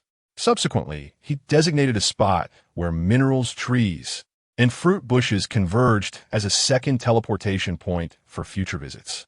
Li Bei continued to traverse aimlessly through the seemingly boundless forest. Suddenly, a snow-white creature leaped past him. His eyes brightened. The primary purpose of his venture was to search for food, yet he discovered that the external temperature was even more severe than that of the island. At last, he had spotted a beast. Li Bei stealthily followed the small white creature, observing it. F-class snow ferret, a social creature, exceptionally swift. Fortune smiled upon him. It was an F-class from the outset, and he had prospects for its pelt and sinew. Without hesitation, Li Bei summoned the most potent and rapid third-level fireball, launching it at the snow ferret while it was distracted. The creature's ears twitched, and with a squeak, it darted away like lightning. 2 seconds later, the fireball landed at the spot where it had stood, creating a pit in the snow. Li Bei was taken aback. He knew it was fast, but not this fast. It had left an afterimage. How was he supposed to hit it? Even his most formidable attack, couldn't graze the ferret. The ferret leaped to a distance, bared its teeth at Li Bei in anger, and then swiftly sped away. Li Bei immediately allocated all his attribute points to agility and followed suit. Name, Li Bei gender, male age, 23 occupation, second level mage. Constitution, 50, max 50, can upgrade after breaking through to the second level. Strength, 50, max 50, can upgrade after breaking through to the second level. Agility, 50, max 50, can upgrade after breaking through to the second level. Spirit, 50, max 50, can upgrade after breaking through to the second level. Luck, 41, max 50, can upgrade after breaking through to the second level. Mana, 500, Spirit 10, Health, 100, Constitution 10, Ice Resistance, 34 skills level 3, Decompose. Progress, 665, 1000 skills level 2. Harden, progress, 99 100. Skills level 2. Probe, progress, 13 100. Skills level 3. Fireball, Great Fireball, dual fireballs, progress, 110 1000. As he pursued the ferret, he invested points in constitution and strength as well, expending a total of 22 attribute points, leaving him with 156 points. Even so, Li Bei could only catch a glimpse of the ferret's tail, trailing far behind. The system's assertion that speed is not merely a superficial claim proved to be true. After pursuing for some time, the ferret suddenly vanished without a trace. Li Bei advanced a short distance, only to discover that the tracks in the snow had disappeared. It was then that he realized he needed to retrace his steps to find the point where the tracks ceased. Approaching a section of the mountainside, he confirmed that the ferret had indeed vanished here. Yet, as he surveyed the area, he found nothing but the solid rock face before him, devoid of any alternative passage. Tapping on the wall revealed its substantial thickness. It was neither an illusion nor could it be penetrated. If he had not erred in his search, then the only explanation was. Li Bei began to stomp on the ground beneath him. One particular spot felt softer than the surrounding earth, yielding underfoot. He retrieved his shovel and began to excavate. Beneath the half-meter layer of loose soil lay a hole large enough for a person. Remarkable. This ferret not only possessed swiftness, but also a commendable intellect. It had dug a hole and cleverly concealed it with soil. Had it not been for the recent snowfall, the tracks would have been too evident for him to locate it. Li Bei squeezed into the tunnel, the entrance barely accommodating his frame. With his skin pressed tightly against the surrounding earth, any extra weight would have made passage impossible. After an arduous crawl of approximately 10 meters, the tunnel gradually expanded, allowing him to crouch and move within. Following the winding path for a substantial 30 minutes, he finally caught sight of the small ferret once more. The reason it was referred to as the small ferret was evident, as beside it lay several ferrets in deep slumber, each nearly half the size of a human. They appeared almost mutated. Even more alarming was the fact that the larger ferret's level had reached E grade, while around it swarmed numerous F-grade offspring, resembling the small ferret. Li Bei's scalp tingled with apprehension. Encountering 2 F-grade monsters on the small island was already a rarity. Here, there were dozens. Chapter 32. Encountering the skill book again, methods for acquiring spatial fragments, it was evident that these F-rank creatures were merely juvenile. The strength of even the younglings was formidable, suggesting that in the world beyond, monsters were at least F-rank at their core. Coupled with the frigid temperature of minus 100 degrees upon their arrival, a realization dawned upon Li Bei. Perhaps what the system referred to as the normal mode was merely a novice phase imbued with a modicum of difficulty. The grievances expressed by the others were simply the system's way of facilitating their adaptation to this world, resulting in a diluted experience. Even the enhanced monsters they encountered were but shadows of their true might.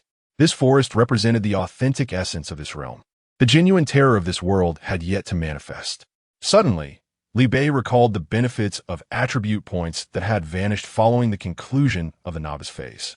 He deduced that if the gradually descending winter was merely a means for acclimatization, then the end of this cold spell might also signify the cessation of the ice fragment benefits. Contemplating this, Li Bei felt an overwhelming urge to return and confront the gingerbread man. Each ice fragment he could gather now represented an irreplaceable resource for the future. The more he collected, the stronger he would become. If he could not utilize them himself, saving a few for his subordinates would be prudent. Understanding the significance of these attribute-enhancing benefits, Li Bei began to regard the regional competition with increasing seriousness. The first place prize offered a substantial reward of 7 points in ice resistance, which, when distributed among his 4,000 subordinates, amounted to an impressive cache of fragments. Such a considerable boon could not be overlooked. Suppressing his excitement, Liu Bei acknowledged that he must first deal with the weasels at hand. Fishing was not an option on the island, yet he had brought along his fishing rod. It was not outside the realm of possibility to capture this nest of weasels. Observing the terrain, he noted that the expansive cavern where the weasels slumbered was interconnected.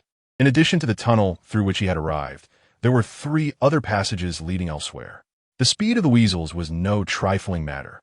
Liu Bei could scarcely keep pace, let alone guarantee that he could capture them all as they scattered. Seizing the moment while the weasels remained asleep, he swiftly crafted 3 long spears, wrapping their tips in highly flammable straw. After igniting them with a fireball, he hurled the spears into the entrances of the 3 tunnels, ensuring that the weasels could not escape from other directions. At the instant the spears flew, the sound of the rushing air startled the weasels awake. In a flash, before the spears could reach their targets, the E-rank weasels had already vanished from their positions. Liu Bei stood in stunned silence, having witnessed the speed of the young weasels. He had anticipated their movements while throwing the spears, yet he had not fathomed that the mere increase in rank could yield such terrifying velocity in the adult weasels. With the adult weasels having fled, he turned his thoughts elsewhere. The young weasels, albeit a moment too slow in their escape, found their path obstructed by the blazing straw. Taking advantage of the chaos, Liu Bei unleashed fireballs into the cavern. With no avenue for evasion, the young weasels were engulfed, and he struck true with each cast. In the midst of his fervent attack, the fleeing adult weasel, sensing the wails of the young ones, suddenly turned back. A group of ferrets gazed at the ground strewn with corpses, their eyes reddened with rage. Ignoring the searing flames, they shrieked and lunged at Liu Bei, the architect of their misfortune. The remaining frantic little ferrets found their resolve and steadied themselves.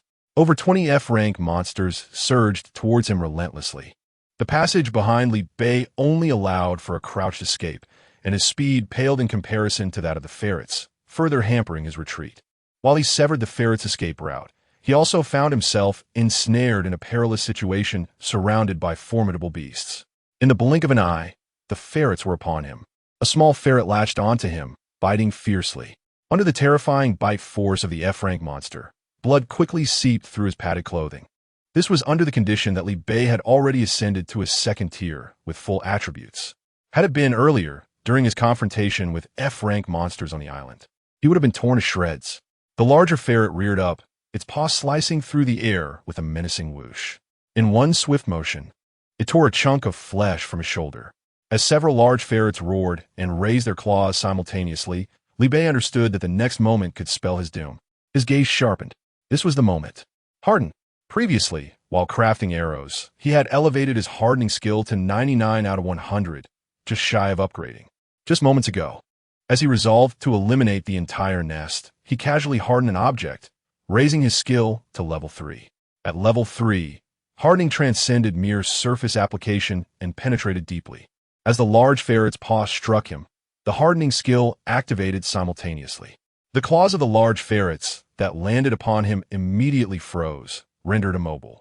Concurrently, the multitude of small ferrets clinging to him also found their jaws stiffened, unable to attack. With a sense of relief washing over him, Liu Bei swiftly retrieved the fishing rod he had long held in hand and thrust it horizontally.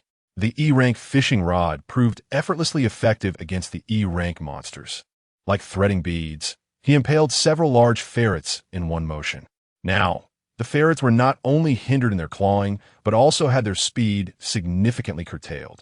The large ferrets could neither flee nor strike, flailing their unhardened claws in a desperate cry. Liu Bei extended the fishing rod, first dislodging the small ferret that had been biting him painfully and incinerating it, then relentlessly firing fireballs at the large ferrets. Whenever a large ferret's paw inadvertently brushed against him, he immediately activated hardening for self-preservation, and this cycle continued. However, the thick hide of the large ferrets proved resilient. After exhausting his 500 mana, they remained only barely alive, teetering on the brink of death. 4 E-rank monsters, his level 3 fireballs had become insufficient. With a steely resolve, Li Bei twisted the fishing rod within the abdomen of the ferrets, finally ensuring their demise. He took a sip from his stock of E-rank purified water, using it to cleanse his wounds. As the pain subsided slightly, he began to dismantle the small ferrets. From the dozens of F-rank small ferrets, he acquired F-rank ferret hide 38, F-rank ferret tendon 38, F-rank ferret essence 38, F-rank ferret bones 38, F-rank ferret meat 750. The space in his refrigerator, emptied, was now ready to be filled once more. The beast hides and tendons required for his advanced backpack were also secured. The F-grade beast elixir can directly enhance attributes, and with the 2 he had previously stored, it amounted to an additional 40 attribute points. Li Bei rubbed his hands together, eager for the high-level snow minks ahead, curious about the treasures they might yield. There were 4 snow minks in total. He began by dismantling 1. E-grade snow mink pelt 1. E-grade snow mink tendons 1. E-grade snow mink elixir 1. E-grade snow mink bones 1. E-grade snow mink meat 20. Skill book 1. A skill book? Li Bei's eyes lit up. He had assumed that such items would only drop from gathering resources, but it appeared that defeating monsters could yield them as well. He learned the skill from the book. Skill level 1, freeze.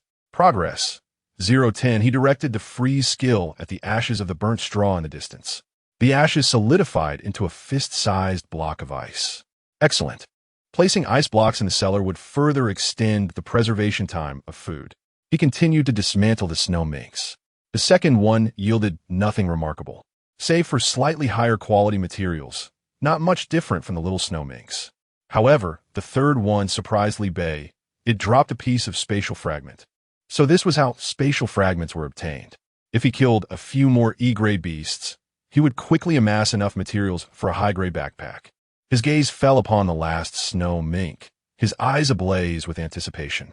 Just as he was about to dismantle it, the snow mink suddenly erupted in emotion, transforming into a blur as it dashed towards one of the passageways. Was there yet another feigned death? It seemed to have anticipated Li Bei's relentless pursuit, unwilling to let it escape even in its dying moments, driven to flee for its last breath.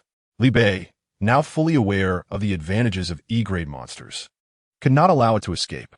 He immediately pursued the direction the mink had taken. The passage the snow mink fled through diverged from the one he had entered.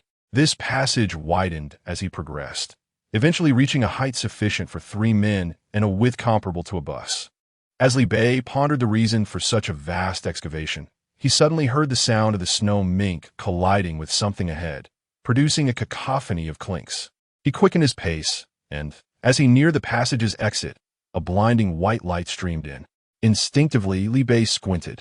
Upon stepping through the radiant light, his entire being jolted with a sudden shock. Chapter 33. The bountiful land, it is a valley, and in the heart of winter. The entire expanse is lush with verdant flora. The massive fruits hang heavily, bending the branches under their weight. Unharvested, the ripe fruits have fallen to the ground, carpeting the land in a vibrant array of colors. Merely collecting the fallen bounty is a monumental task. Beneath the fruits lies not soil, but layers upon layers of decaying pulp and seeds, accumulated over the years into rich, blackened nourishment.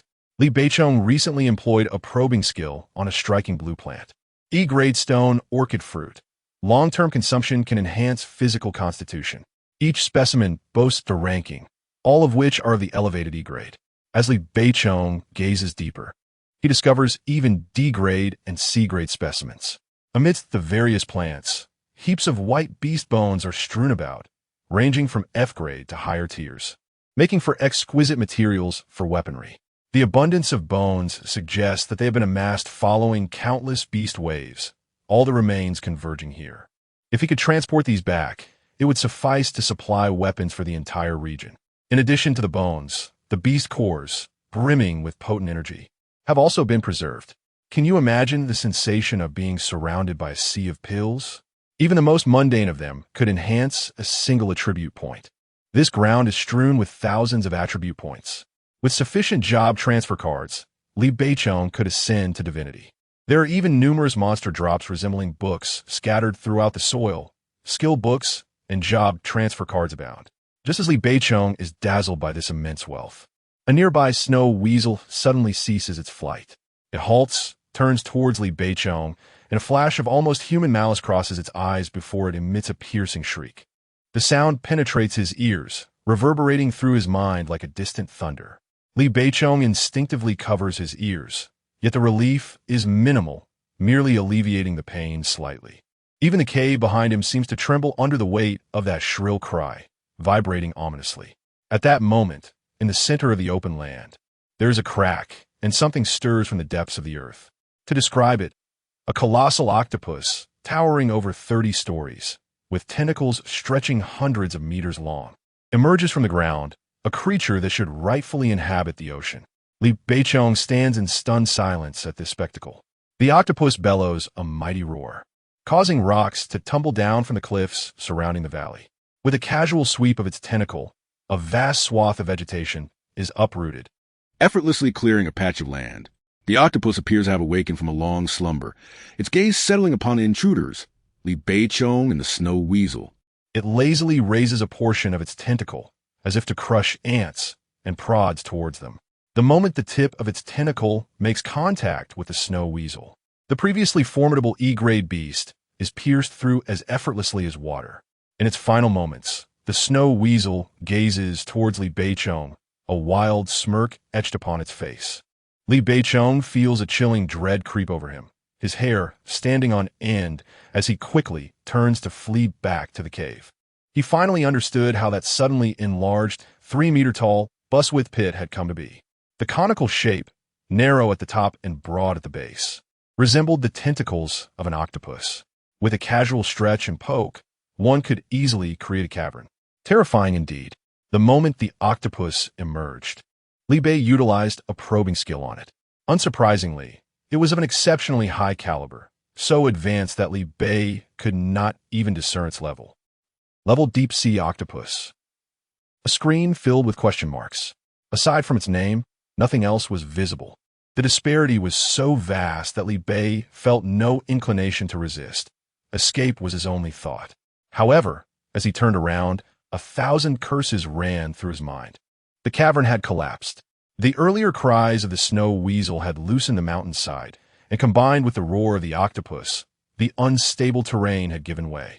He finally comprehended why the snow weasel, which had initially sprinted ahead of him, suddenly ceased its flight and even emitted strange sounds, seemingly to signal its position. It had never intended to flee.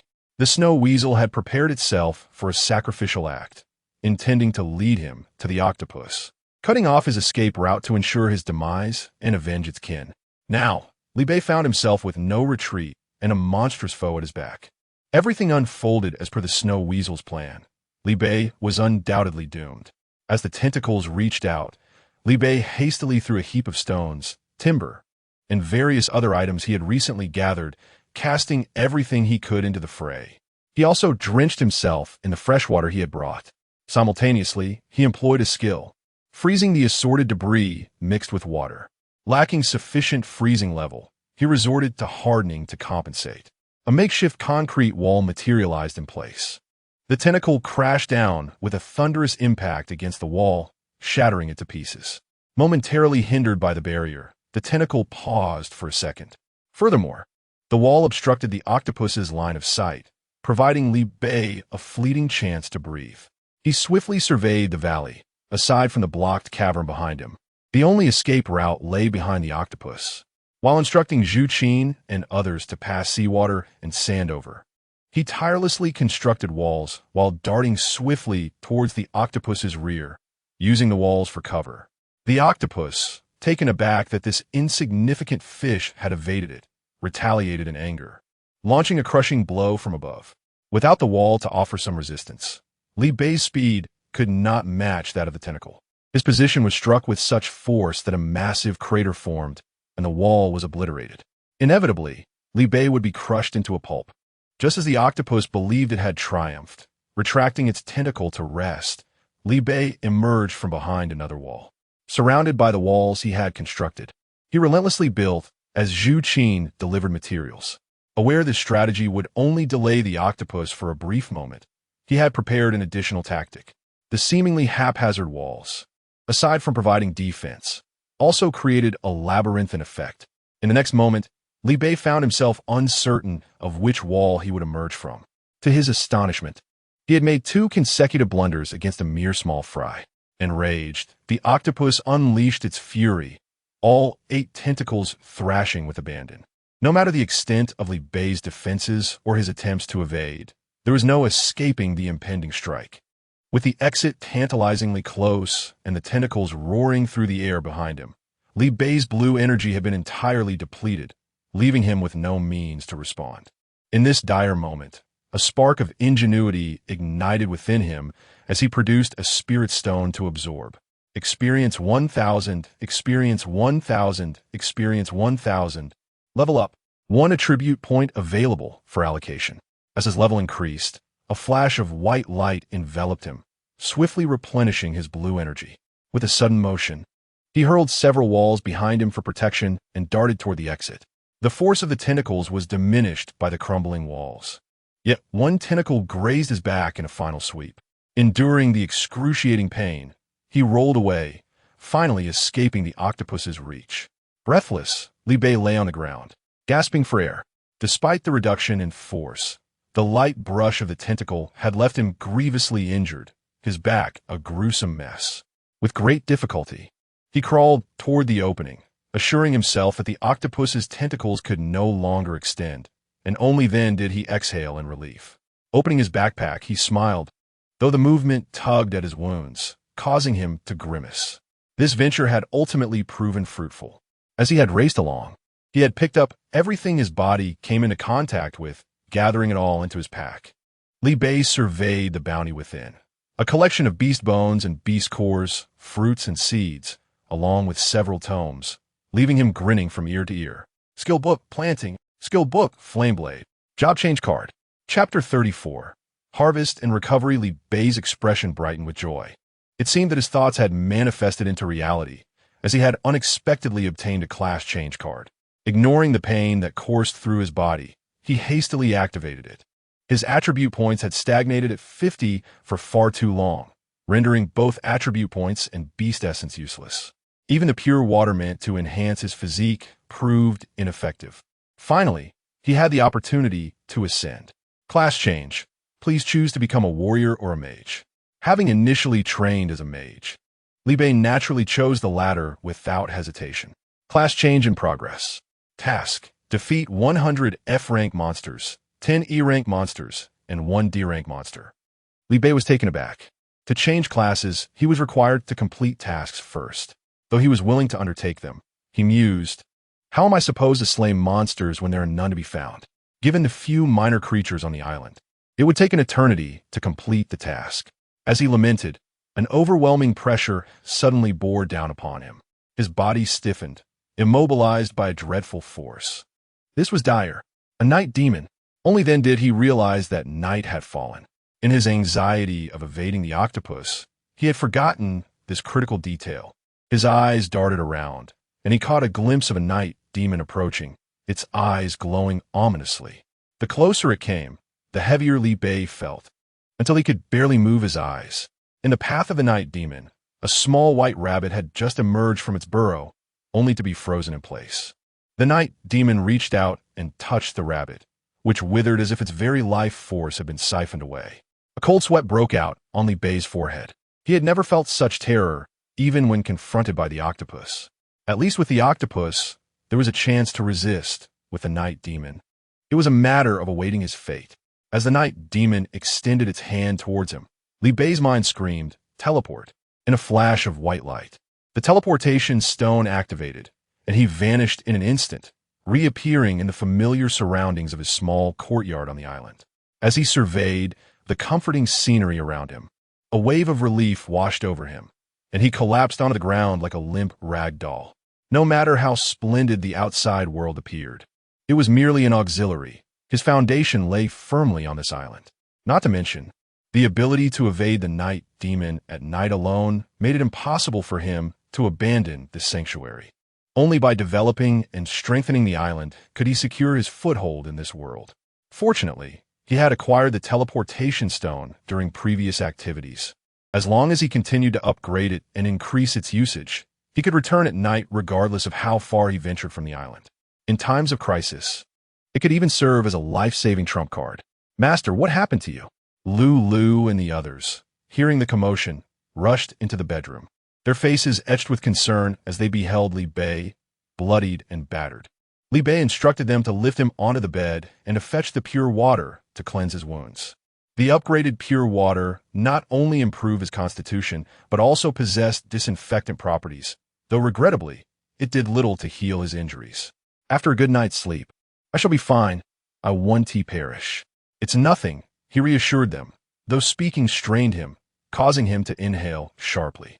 Everyone, please disperse. Tomorrow marks the last day of winter, and there are important matters awaiting your attention. In his current state, rising from bed is a struggle, and he can no longer rely on fragmented efforts. The crowd heeds his advice and retreats to rest, while Lu lingers in the room, her brow furrowed in hesitation. Li Bei, what troubles you? Lu inquires. Master, Chun Ming has sought me out again, and I am at a loss for how to respond. Should I disclose that I am already under your command? Chun Ming? Lu affirms, yes, he was the one who initially urged me to approach you. Li Bei scoffs, taken aback to discover that even Lu is entangled in Chun Ming's schemes. This matter evidently harbors deeper implications. His reach extends far. Those who conspire against me must be prepared to face the consequences. Coincidentally, the recent construction of the wall has consumed substantial resources, depleting not only what was acquired during the day, but also much of the prior stock. The plan to procure beast meat has been shelved due to the overwhelming levels of external monsters, leaving him in dire need of sustenance. Since he has presented himself at my doorstep, I must seize the opportunity to capitalize on this situation without delay. He seeks to rob me of my resources and bring me to ruin, does he not? Inform him that I have become entranced by you. Under your persuasion, I am inclined to surrender my resources entirely to your stewardship, yet a lingering unease haunts me, leading to my indecision. He fears that should this drag on, I might regain my clarity and the situation could shift unfavorably. A small shipment of resources is urgently needed as a gesture of goodwill to reassure my troubled heart. Lu's eyes sparkled with understanding. Master, I comprehend. She activated the system interface, but then hesitated. Master, if I complete this task, will you no longer harbor disdain for Lu? It depends on your performance, Li Bei replied. Lu nodded vigorously, her eyes shining with hope and determination, as she energetically began her performance in the private chat channel. Chun Ming, upon receiving the message, scoffed, recognizing the folly of youth, easily swayed by trifling tricks. I have 300 units of timber, 300 units of stone, and 100 units of beast meat. Take them all. Ensure that the resources are secure by nightfall to avoid prolonged uncertainties. In her eagerness to please Li Bei, Lu not only accomplished the task flawlessly, but also endeavored to extract as much as she could from Chun Ming. Is this all there is? Chun Ming frowned. Is this insufficient? This constitutes the entirety of the future alliance's inventory. I have invested heavily to secure Li Bei's favor. However, Li Bei has already sold nearly 10,000 units of resources to the regional members, rendering this some trivial in comparison. Moreover, Lu mysteriously added, to my knowledge, he possesses tens of thousands of units in reserve, yet he has not released them. In truth, Li Bei hardly had such an abundance of materials left after the conflict with the octopus. Lu's words were mere fabrications intended to lure Chun Ming into her trap.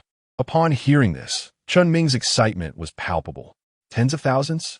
That is 100-fold of what our future alliance has.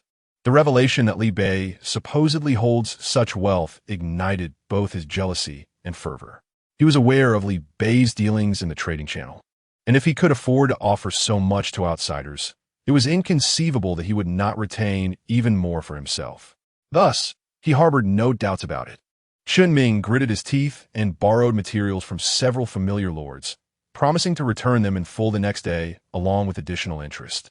Eventually, he managed to gather 1,000 units of each item for Lu, even accumulating 200 units of the scarce food. Lu accepted it with a bright smile and promptly handed it over to Li Bei. After receiving a gentle pat on the head from Li Bei in appreciation, she contentedly went off to sleep.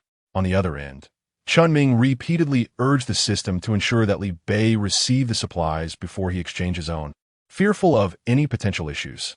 This represented his entire fortune, compounded by debts, and he could not afford to incur losses. After a lengthy period of anxious pacing, he noticed that Lu had not responded at all. He thought to himself that she might be preoccupied with a conversation with Li Bei and had likely not noticed. The outcome would be revealed by the next day. That night, Chunming tossed and turned restlessly, unable to find solace in sleep. Early the next morning, he hurriedly sought out Lu. How did it go? Was it successful? Lu, just waking up and yawning, replied, yes, it worked. The master expressed his gratitude for your support, and as a token of appreciation, he has a gift for you. With that, she sent a fresh batch of rice from Zhuqin. As Chunming glanced at the transaction information, something exploded in his mind, leaving him utterly bewildered. He struggled to accept the reality, trembling as he exclaimed, don't joke with me so early in the morning. But just then, the message he had sent was unable to go through. After completing the transaction, Lu had directly blocked him. Blocked. A rush of blood surged to Chunming's head. It was over. His supplies, his alliance, everything was in ruins. Li Bei, I curse you.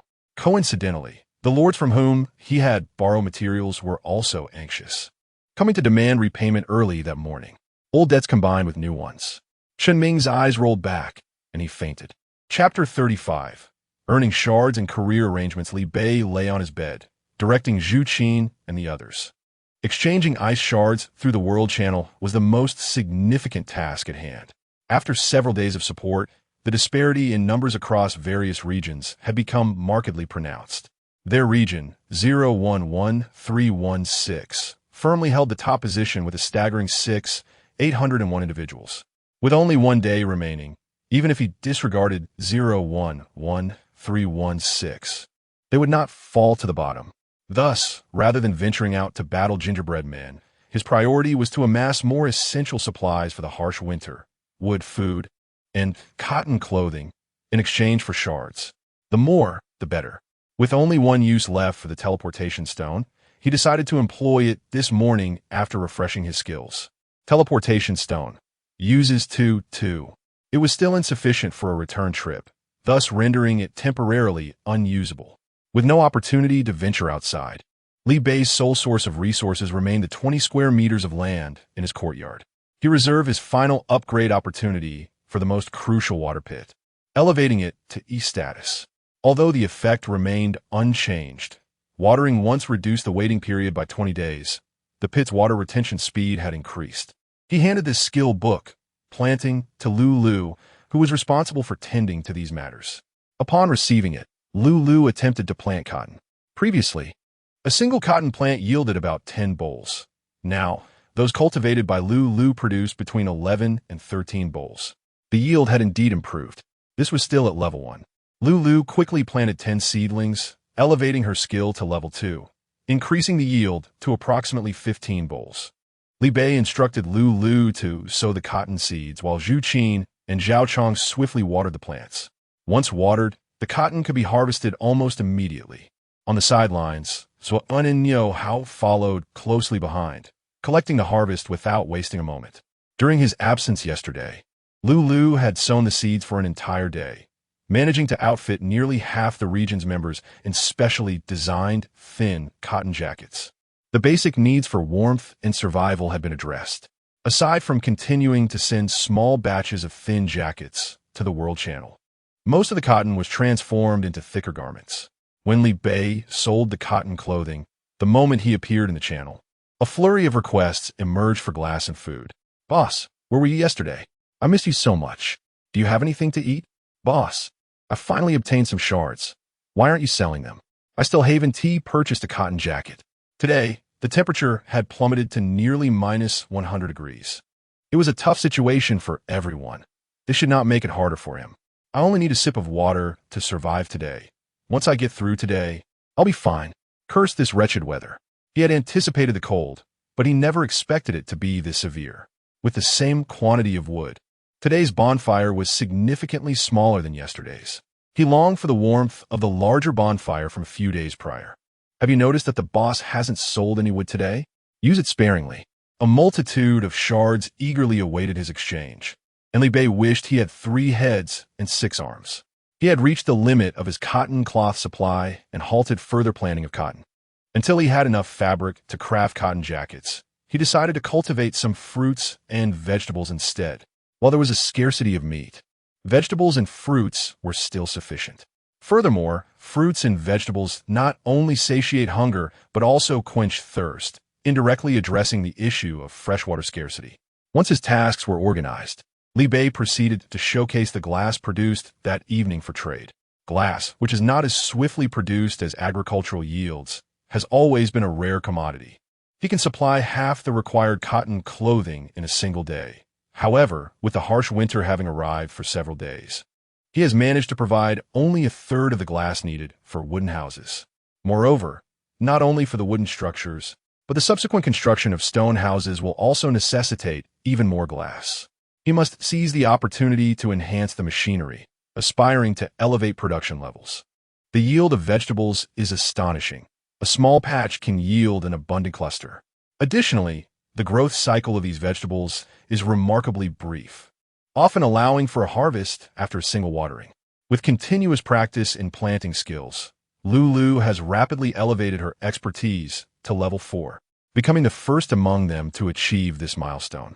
With the acceleration provided by pure water, this progress continues to ascend. The output from each patch, cultivated by Lulu, has transformed from mere vegetables into veritable vegetable trees. Layer upon layer, what began as one cluster has multiplied into 4. The fruit trees, on the other hand, spread horizontally, with a single plant's leaves extending to cover an entire 20 square meter yard, allowing for effortless access to the fruits. To maximize spatial utilization and avoid the situation where planting one fruit tree precludes the planting of others, Li Bei has compelled Lulu to cultivate various species of fruit trees at differing heights. Each layer of horizontal space is designated for a specific type, stacking one upon another until reaching the ceiling, beyond which no further planting is feasible.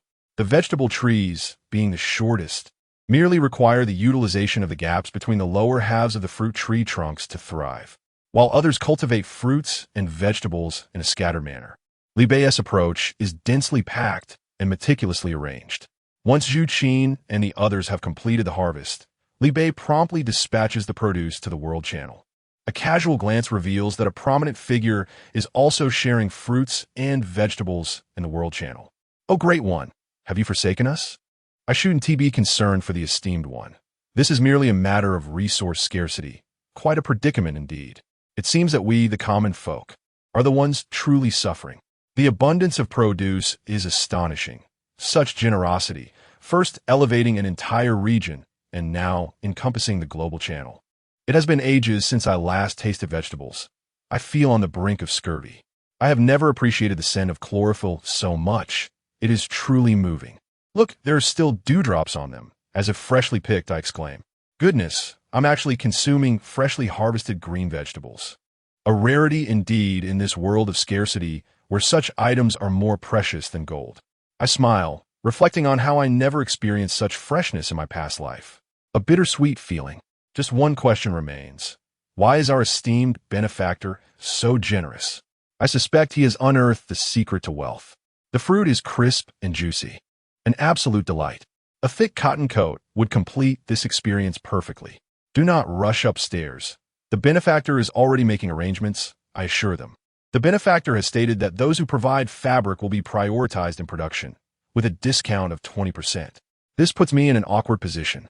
For while I lack in many supplies, I am fortunate to have an abundance of fabric. Upstairs, I seek to cling to the benefactor's coattails, I plead. "Thank heaven. I happen to have 2 pieces. Please craft me a coat weighing 8 jean." The channel was still in need of timber, and Li Bei ingeniously utilized the branches left behind after harvesting cotton, fruits, and vegetables as fuel, selling them at a modest price.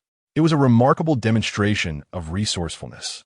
With an abundance of supplies, everyone's spirits soared, and the output rate of icy fragments surged dramatically. Li Bei continuously produced materials, while Lulu, worn out, could no longer persist. Li Bei then used beast essence to fully enhance her attributes. They persevered for several more hours until the number of those yielding fragments gradually dwindled. The small waterhole also announced its depletion, allowing a few to finally sit down and rest. Zhu Qin and the others, having exerted little effort, quickly regained their energy after a short break. With some time on their hands, they ventured out to battle gingerbread men. Li Bei bestowed the newly acquired skill book, Flame Blade, upon Zuan. He had resolved that aside from a few specialized skills, he would only learn one elemental spell. One cannot bite off more than one can chew. True mastery lies in perfecting a single spell, despite the myriad of tricks others may possess. They are compelled to bow before a tangible disparity in strength. It is akin to a highly skilled martial artist executing a set of techniques before a giant who, knowing nothing and doing nothing, could effortlessly extinguish him with a mere finger. The path is profoundly simple, and all things converge into one. The most formidable techniques are often the simplest. Moreover, he possessed the skill to upgrade. Regardless of the challenges that lay behind the fireball spell or how difficult it may be to master, with the upgrade skill in his possession, ascending to the pinnacle would merely take a matter of days. Furthermore, spells, although diverging in paths, ultimately converge and are interconnected. Once he masters them to their fullest extent, the elements will be at his command, allowing him to transform into whatever form he desires. Chapter 36. Inventory of supplies following Li Bei. He currently has skilled individuals under his command. Lu, expert in agriculture; Zhu Qin, proficient in accuracy; and Zhua, and master of the flame blade. Zhao Chong and Yo Hao, for the time being, lack skills, but once the ice melts, provisions will be made for them as well. With the enhancement of skills, work efficiency multiplies, yielding profits without losses. Zhu Qin and Lu possess full attributes, while the others are not yet permitted to utilize attribute points or beast essence to reach their full potential. With the water pit at hand, acquiring full attributes is merely a matter of time. There is no need for haste. Moreover, once their attributes are maximized, the absence of a job transfer card will hinder their growth in strength, which poses a troublesome predicament. As of now, Li Bei possesses 10 E-grade beast essences, 40 F-grade beast essences, and 157 attribute points. Additionally, he has 8 E-grade beast bones, 3 E-grade beast tendons, 3 E-grade beast hides, 50 F-grade beast bones, 39 F-grade beast tendons, and 39 F-grade beast hides. In terms of food, he has 60 E-grade beast meat, 750 F-grade beast meat, 6 E-grade fruits, and 4 F-grade fruit seeds. The previously emptied refrigerator is now filled to the brim once again, yet it can only accommodate less than 1/7 of the total. Li Bei is compelled to salt the remaining 600 pieces of meat for preservation in the cellar. The F-grade fruits and F-grade beast meat serve identical purposes, as long-term consumption can augment attribute points. Li Bei only extracted the flesh of the fruits to freeze for storage, while the 10 fruit seeds were planted in the corner of the yard. With the irrigation of pure water, although they do not grow as rapidly as ordinary crops, they are visibly increasing in height. In a few days, he will be able to enjoy the fruits of his labor without leaving the comfort of his home. And unlike beast meat, there will be no concerns regarding sourcing. Once planted, a continuous yield of fruits will be ensured.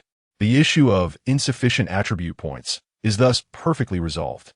Among other special items, he possesses 1 fragment of space and 1 teleportation stone. He needs to gather 2 more fragments to craft a high-grade backpack. However, he has ample materials for a medium-grade backpack. Medium-grade backpack, 42 beast hides, 2 beast tendons, 146 spirit stones. The beast hides and tendons in Li Bei's possession are all of a certain grade, ensuring the crafted backpack will have a 50 preservation rate. He crafted 1 for each of the 5 individuals, including Lu. Throughout the day, Li Bei collected 772 shards of cold ice, combined with the 998 shards Lu exchanged during his absence, totaling 17,000 shards, which amounts to 170 points of ice flour. Li Bei allocated 20 points of resistance to each of Lu's 5 companions, ensuring they can traverse the frigid winter, even at temperatures as low as -100 degrees, with ease. The remaining 70 points were allocated to himself, while he could only add 16 points. As he reached the limit, due to the lack of advancement, the maximum is capped at 50 points. Li Bei remains untroubled. 50 points are entirely sufficient for minus 100 degrees. He now walks through the heavy snow as if strolling in spring. The remaining 54 points will be reserved for gradual accumulation in the future. Name: Li Bei. Gender: male. Age: 23 years. Occupation: second tier mage. Level: 1, 0, 20, 0, 0, 0. Physique: 50, maximum 50, can be upgraded upon breaking through to the second tier. Strength: 50, maximum 50, can be upgraded after breaking through to the second tier. Agility: 50, maximum 50, can be upgraded after breaking through to the second tier. Spirit: 50, maximum 50, can be upgraded after breaking through to the second tier. Luck: 41, maximum 50, can be upgraded after breaking through to the second tier. Mana: 500, Spirit 10, Health 100, Constitution 10, Ice Resistance 50, maximum 50, can be upgraded after breaking through to the second tier. Skill level 3. Decomposition, Progress 665, 1000. Skill level 3. Hardening, Progress 0, 1000. Skill level 2. Exploration, Progress 12100. Skill level 3. Fireball, Great Fireball, Twin Balls, Progress 110, 1000. Skill level 2. Freezing, Progress 4100. After absorbing spiritual stones from the valley, he activated the leveling system. He is currently at level 1 and requires 20,000 experience points to reach the next level. One spiritual stone grants 1,000 experience points, meaning 20 stones are required for an upgrade. However, he possesses too few stones, only 141, and they serve other purposes, so he refrains from wasting them. Leveling up merely grants a slight increase in distributable attributes. He possesses both beast fruit and attribute points in reserve, rendering the upgrade somewhat inconsequential. With his injuries still unhealed, Li Bei meticulously organized his supplies and prepared to rest early when he suddenly received a frantic series of knocks from Gumu Mu. Gumu Mu, have you received the message? Li Bei replied, perplexed. What message? Xiang Yang, chime in, what is happening? Lulu, I haven't slept yet. My master has summoned me. Gumu Mu, Xiang Yang, why is she still in this group? Li Bei, if you don't strive for yourself, no one can save you. Gumu Mu, is she really that beautiful? Are you that desperate for women? I'm not saying it, bro. You're just too indiscriminate. Xiang Yang, Li Bei responded. Calm down. Allow me to introduce you all, Lulu, my newly acquired servant. Lulu, good evening, everyone. I apologize for the poor impression I left before. Please do not blame my master. Xiang Yang, master? Servant? What kind of game are you playing? What is going on? Gumu Mu, Li Bei, take a look at the last clause of the rental agreement. Wow, there really are people so foolish as to breach a contract. Xiang Yang, Lulu, Xiang Yang, I envy you. I often rent things, yet no one has ever breached a contract. Otherwise, slurp he, Gumu Mu, grinding teeth. Not a single man is worth a dime. Li Bei, Xiang Yang, let us discuss serious matters. Gumu Mu, Chen Ming is stirring up trouble again. He contacted everyone in the region, urging them to transfer zones collectively to undermine you, intending for the system to erase you. How do you know? Xiang Yang, why haven't I received any news? Are you foolish? Gumu Mu, you're constantly mentioning Li Bei, so he certainly wouldn't dare approach you. I only just got in touch with him and learned about this matter. The regional channel is tightly sealed. Before long, Zhu Qin and others initiated a private conversation. Master, Chen Ming has also contacted me. He has already arranged for others to relocate to different districts, and many have already made the transition. Li Bei glanced at the regional channel, noticing a stark decline in numbers from 6801 to 5430. All members of the Future Alliance, along with several allies of Chen Ming who were dissatisfied with Li Bei's approach, had departed. Those who had previously demanded resources from him without compensation and were subsequently blacklisted had all left. Observing the dwindling numbers, those who had been contacted feared being erased by the system and discreetly followed the exodus. The number of individuals who had transferred under Chen Ming's influence was second only to his District 011315 and now appeared poised to surpass it. If this trend continued, not only would they be unable to secure first place, but in a state of panic, the resultant cascade effect saw people desperately flee, leaving District 011316 at risk of being relegated to the bottom and ultimately erased. Damn it! After toiling for several days, he found his efforts disrupted by that scoundrel Chen Ming. Gu Mumu, what shall we do now? The numbers are diminishing rapidly. Remain calm, Xiangyang. This is an opportune moment to conduct a thorough cleansing. Those who have departed will eventually leave at the slightest sign of trouble. Those who remain are individuals of proven integrity. While they have shown loyalty, we cannot idly wait and allow them to face erasure alongside us. In the regional channel, those who trusted Li Bei quickly relayed messages. Li Bei, are you there? Li Bei. Chen Ming is inciting everyone to relocate districts, attempting to undermine you. That scoundrel Chen Ming is relentless. Can he not go a single day without stirring trouble? Just as we were poised to claim first place, he has dragged us down a second. He has made no contributions, yet continues to hinder our progress. Indeed, transferring to another district is futile. Remaining with Li Bei is far more advantageous. I pledge my unwavering loyalty to Li Bei and will not transfer districts. If second place is our fate, what can Chen Ming do about it? Great minds think alike. However, our perspective is not shared by others. As everyone else departs, we are left waiting for our demise. I'm steadfastly loyal to Li Bei. Without him, I would have perished countless times. This life I owe to him is already a worthy return. Leader, please speak up. What shall we do? We are all listening to you. Chapter 37. Regretful withdrawal. The event has concluded. Li Bei, remain calm.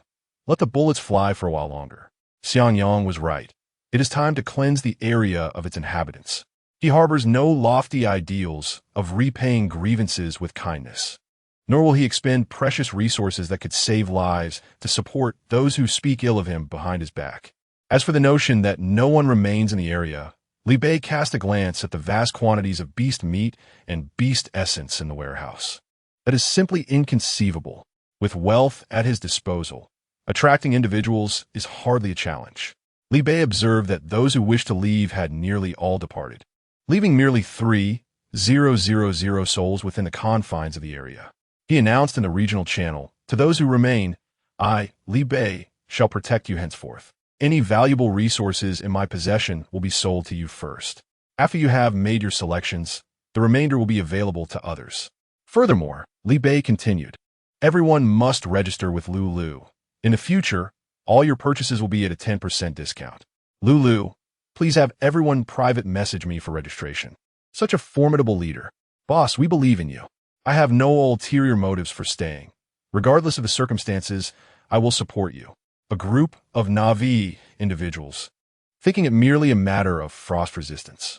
What does that paltry frost resistance mean when following a formidable leader? Li Bei, frost resistance is still important. Friends, let us begin to enjoy the performance. Li Bei sent a series of offers to the World Trading Channel, offering 100 milliliters of purified water for 10,000 spirit stones. Note, only members of Area 011316 are entitled to purchase, and this price is for display purposes only. E-grade purified water. Long-term consumption can improve physical constitution. Offering F-grade beast essence for 10,000 spirit stones. Note, only members of Area 011316 are entitled to purchase, and this price is for display purposes only. F-grade beast essence. Consumption can randomly increase 1 attribute point. Offering F-grade beast meat for 10,000 spirit stones. Note, only members of Area 011316 are entitled to purchase, and this price is for display purposes only. F-grade beast meat. Long-term consumption can improve physical constitution. Offering F-grade fruits for 10,000 spirit stones. Note, only members of Area 011316 are entitled to purchase, and this price is for display purposes only. F-grade fruits. Long-term consumption can improve physical constitution. Li Bei called out, we are recruiting for the area. All are welcome to join. Is it true that resources have levels? This world has suddenly turned fantastical. Have you been living under a rock? Skills exist. What is so remarkable about levels? Consuming leveled items can increase attribute points. Wow, it's impossible to acquire attribute points now. This alone makes me want to transfer districts. If eating a beast essence can instantly grant a point, then if I consume them continuously, I become superhuman? First and foremost, you must be a member of Area 011316, and secondly, you must possess wealth. Envy and resentment abound. Even the water at the boss's place is levels. Just sitting around drinking water could enhance one's attributes. Is there such a benefit? An area with such generous perks should be overflowing with people. Which district is it? I want to go. How awkward it is. I have never encountered anything with levels, yet this master effortlessly possesses an abundance. Am I the only one curious about where this esteemed individual, Li Bei, procured such treasures? Ah, the one known as the system sovereign. Now makes sense. However, it becomes even more perplexing. Is Li Bei's area lacking in inhabitants?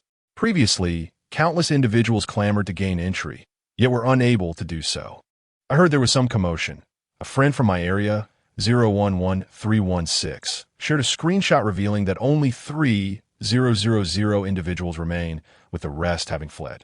Who on earth instigated this chaos? To forsake such generous benefits, what a foolish decision. May I timidly inquire whether I can return after inadvertently clicking to transfer zones? You operate via thought. How could you claim it was an accident? When you fled, did you not consider what would happen to Li Bei if we all abandoned him? Those who typically support you have now turned their backs. I did not escape from 011316. May I still join your ranks? Which zone are you currently in? 011315. The master has declared that all others may join, but 011315 is not accepting new members. On what grounds? We are all in the same situation. Why the preferential treatment? Is a little power enough to warrant such arrogance? You must be joking. I recognize you, prancing about in 011316 while pretending to be from elsewhere. Have some dignity. Regretful now, are we? Let me inform you. All of us who remain loyal to Li Bei will have the privilege of purchasing supplies from him in the future, with a generous discount of 10. Damn it, I should never have trusted Chen Ming. Nothing good ever comes from encountering him. I could have enjoyed these benefits. And now I find myself unable to enter the zone. This is troublesome. Currently, there are no avenues to acquire attribute points in the entire survival world. Only Li Bei possesses them. Does this not imply that anyone who enters 011316 will only grow stronger while we, the Forsaken, will inevitably become cannon fodder? One misstep leads to another. How frustrating. Residents of 011315, might you refrain from flooding the chat? Master, look upon me. I am a law-abiding citizen of Zone 1. Previously hoping to unite my entire region to join. Will you accept me? Must it be so cruel? You occupy dozens of slots alone. What are we to do? Accept me, accept me. Li Bei instructed Zhu Qin to conduct a brief screening. Those of commendable character may join as the second batch of members in 011316. For instance, during the critical shortage of supplies, that leader generously provided for the needs of the entire region without charge. The membership cap for the region is 10,000, and with everyone vying for a spot, the population of 011316 swiftly escalated from 3,000 to full capacity of 10,000. Those who were deceived by Chen Ming now curse him vehemently in the world chat, wishing to uproot his ancestral home. Those who followed Li Bei were gradually becoming stronger, with a chance to rise above, but now they are left without attribute points, destined to remain stagnant. The 011315 zone has disintegrated into disarray. In the global channel, there were those who expressed their profound gratitude to Chen Ming, proclaiming that had he not stepped aside with his members, they would never have had the opportunity to enter District 011316. Chen Ming, on the other end of the system, was seething with rage. Just past midnight, the system activities concluded. As anticipated, Li Bei secured first place in both events. The regional competition has ended. District 011311 011319, and 011317 are being eliminated due to insufficient numbers. As District 011311 has been wholly absorbed into District 011316, all members have been preserved. Regional Competition Leaderboard. First place, 011316. Reward, Ice Resistance 7. Contribution Points, 1 Li-Bei, 2 Yu-Yu, 3 Zukin, 4 Zuo-An, 5 Shao-Qiang. Contribution rewards will be distributed shortly. Players are advised to claim them. Second place, District 011315. Reward, Spirit Stones 6. Contribution points. Third place, District 011318. Reward, Spirit Stones 5. Contribution points. Fourth place. Seventh place, District 011312. Reward, Spirit Stones 1. Contribution points. What a stroke of luck for District 011311, as everyone benefited. How are these contribution points calculated? I understand Li Bei being first, but who are the others? I've never heard their names before. I recall that Lu, who ranked second, seems to be an aide to the big shot, having assisted him with registrations previously. Remarkably, not only did he secure first place himself, but he also helped someone else rise to second. Just how much has he contributed? You might find it hard to believe, but half of our wooden houses and half of our supplies were provided by Li Bei. Is it still possible to join the district now? I'm curious about that contribution reward. Everyone received 7 points of resistance, equivalent to 700 fragments. The individual reward should be substantial as well. Gumumu and Xiangyang privately messaged Li Bei. Gumumu exclaimed, I, along with Xiangyang, have accomplished quite a bit. Yet we didn't make the leaderboard? This is impossible. Where did these people come from? I was so confident, and now I'm told I'm not even fifth? Xiangyang replied, Gumumu, I've never heard of these individuals. It feels utterly unfair. Gumumu lamented, I'm a fortunate player, having latched onto Li Bei's coattails, yet I'm outperformed by these unknowns. Xiangyang responded, I can understand Lu, but the others remain a mystery to me. Can the system really play favorites? Li Bei silently pondered, is it possible that, aside from Lu, the others are also mine? Gumumu replied. Xiangyang added. Gumumu concluded, farewell. Xiangyang echoed, farewell. Chapter 38. Special Rewards.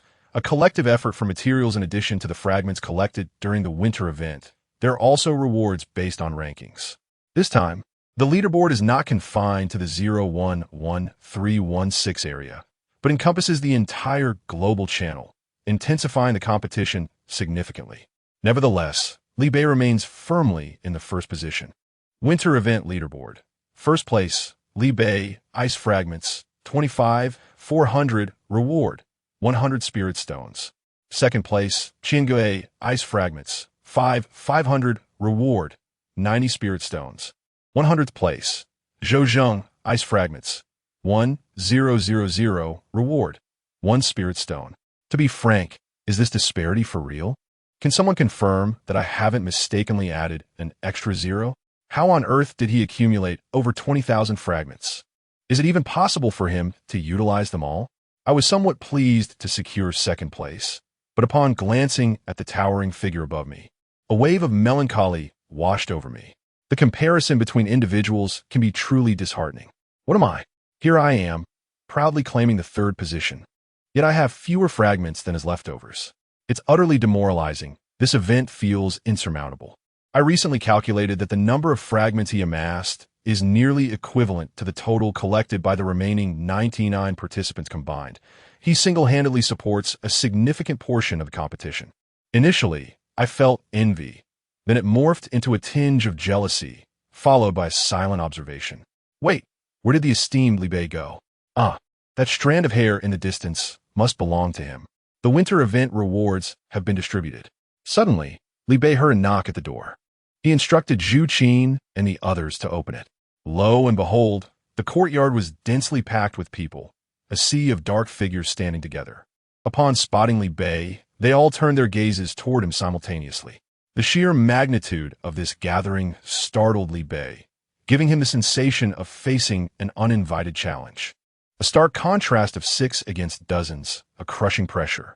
Is this what a small faction looks like? Li Bei felt an overwhelming sense of anxiety. A notification from the system chimed in. You have received a total of 30 servants as a contribution reward from the regional competition. Please check. Li Bei was at a loss for words. Is this truly what one calls a reward? Would it be possible for him to decline such a reward? Even now, Lulu was still residing in the kitchen. With so many people merely standing around, the house was overflowing. Moreover, though he possessed ample resources, they did not come effortlessly. With so many people to feed and hydrate, would they not drain him dry? Li Bei, feeling exasperated, grasped his head in frustration. Now that they were all here, what could he possibly do? He couldn't let them starve. They were all his own people, no matter how arduous he had to endure. Reluctantly, Li Bei accepted the 30 individuals. Just as he clicked confirm, another system notification echoed. Regional competition rewards for Lulu, Zhu Qin, and Zhao Chong, total 100 individuals. The system has detected that these 4 players are Li Bei's servants and will assign all rewards to his account. Please check. Li Bei. I was careless. It seems I was overly naive. The system has handed over all the eliminated individuals to them. Curse this infernal system. Outside the courtyard, within the house, even in the cellar, people were crammed into every available space. There were even some who had taken to hanging from the ceiling. The small courtyard resembled a scene from the mythical flower and fruit mountain. Li Bei felt akin to a tormented king. After Xiang Yang and the others had finished tallying their rewards, they happened to send their greetings. Have the special rewards been distributed after the event concluded? Asked Xiang Yang. What are they? I am so curious, although I cannot obtain them. It would be nice to have a look, replied Gumu Mu. Li Bei responded. Gumu Mu, what's the matter? Speak up. Are you so overwhelmed by the splendid items that you cannot find your words? Xiang Yang urged. Please share a screenshot for us to admire. With a smile, Li Bei replied, it's exceptionally good, so much so that I almost feel compelled to extend my greetings to the system. Really? Jealousy and envy abound. I too wish to have those. Can you take me along next time, esteemed one? Xiang Yang added. I share the same sentiment, Gumu Mu chimed in. Trust me, you would not enjoy them, Li Bei cautioned. Ha, how shameless. You should feel some remorse for saying that, retorted Xiang Yang. Li Bei then sent a 720-degree video showcasing his courtyard. Upon viewing it, Xiang Yang and Gumu Mu were left speechless. This is the reward. Are you surprised? Li Bei teased. You, take care, Gumu Mu stuttered. I can't handle this, Xiang Yang exclaimed. How can this be considered a reward? If it were truly given to him, it would be no different than a death sentence. His resources are insufficient even for these people's single meal. Such exclusive rewards meant for the elite are beyond the reach of mere mortals. He should continue to content himself as a mere ornament, they lamented. In the channel, those who received rewards were lamenting in unison. Some even opted to refuse the gifts, their servants transforming into white light, forever vanishing from existence. After all, not everyone possesses Li Bei's capabilities to support so many. Observing the images, it was evident that the largest groups barely reached 20 individuals, which paled in comparison to the number allocated to Li Bei. Gumu Mu felt a chill run down his spine upon recalling the multitude of people surrounding Li Bei, his admiration for him only deepening. Li Bei, unable to endure any longer, swatted away the elbow that intruded upon his personal space, swiftly accessing the construction menu. Villa, stone 3361 1000, glass 0 150, copper 9 7200, iron 2548 200, silver 281 200, gold 9100, plastic 64 240, bamboo 1822 360, plank 49 31000, wood 3728 1000, spirit stone 24650, soil 040, fresh water 51 400. Those standing by the window immediately commenced fishing, trading any soil, glass. In fresh water, they caught directly to him. As winter passed, the temperature surged to 0 degrees, melting the ice and allowing resources and sea creatures to re-emerge. Li Bei chose to remain inactive during this time. However, Zhu Qin would undoubtedly step up, being equivalent to 10 individuals. Armed with an fishing rod, Zhu Qin maneuvered over the heads of the crowd, overcoming numerous obstacles before finally reaching the window. While directing everyone and gathering resources, Li Bei busied himself by offering the much-discussed purified water for trade in the channel, exchanging 50 milliliters of purified water for 500 milliliters of fresh water, exchanging 20 milliliters of purified water for a glass, exchanging 50 milliliters of purified water for soil. As the temperature rises, the populace, having endured a long winter, eagerly embarks on night fishing. This has allowed Li Bei to accumulate quite a fortune. The community has tasted the sweetness of purified water, and enthusiasm has reached unprecedented heights.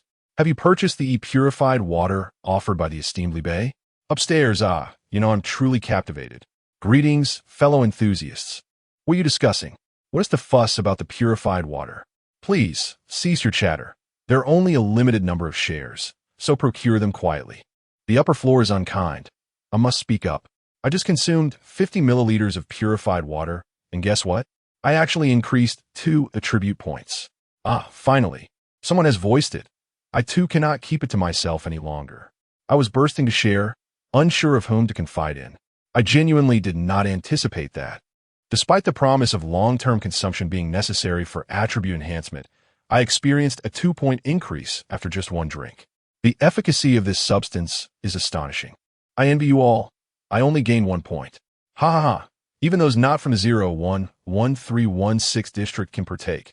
Hope springs eternal. Remain calm. This is merely our district's inability to offer goods for exchange, thus benefiting you. Let us see if there will be another opportunity. The 0-1-1315 district remains barred from purchasing. Chen Ming, you're infuriating. Just as I was about to retire for the night, I stumbled upon this and missed out on a fortune. Sleep? Why sleep? Rise and grind. Consequently, a rather peculiar phenomenon has emerged in the myriad realms. Li Bei intends to construct a villa, and the entire populace is rallying to gather materials for him. Truly, there is no one quite like him. Chapter 39, Class D Purified Water. After enduring a sleepless night, Li Bei finally gathered the materials necessary to construct the villa. This achievement occurred even under the condition of only obtaining copper-grade boxes. Otherwise, it would have taken an entire night. With a click, the villa was brought into existence. The personnel dispersed, and, at last, a space was cleared beside Li Bei, allowing him to exhale in relief. The villa sprawls across 200 square meters, encompassing 2 levels, which amounts to a total of 400 square meters. Each side of the villa features a yard of 150 square meters. The front yard is designated for flowers, while the rear yard is intended for vegetables. Li Bei chuckled, contemplating the flowers that would be planted there, ultimately deciding to uproot them in favor of vegetable cultivation. The originally modest 20 square meters of land instantaneously transformed into 200 square meters, yielding 200 plots and 800 grids. The remaining 100 square meters of yard space, aside from the gravel path, houses a 50 square meter swimming pool. The villa possesses but a single bathroom, which would require a significant queue for over 100 individuals to wash up. Fortunately, the swimming pool offers respite, as the 400 liters of fresh water prove to be quite advantageous. Moreover, the fresh water from the pool could also be utilized for future constructions, alleviating Li Bei's critical water shortage. The additional 30 square meters serve as a reservoir for a water pit, which, after an upgrade, has transformed into a small pond. This expansion has enhanced both its capacity and water retention speed considerably. To put it plainly, should Li Bei desire, he could comfortably rely on this water source to barter for supplies, thus ensuring a leisurely existence. The lower level of the villa comprises a kitchen, a bathroom, a storage room, 3 bedrooms, and a modest 30 square meter living room. The upper level features a spacious master bedroom adorned with floor-to-ceiling windows, accompanied by 5 additional empty rooms. The storage area, as before, is divided into above-ground and below-ground sections. The above-ground storage room spans 15 square meters, while the underground area, combined with the yard, opens up into a 400 square meter cellar, ample enough to accommodate all his provisions. Snacks and bread from the storage have also been relocated to the underground space.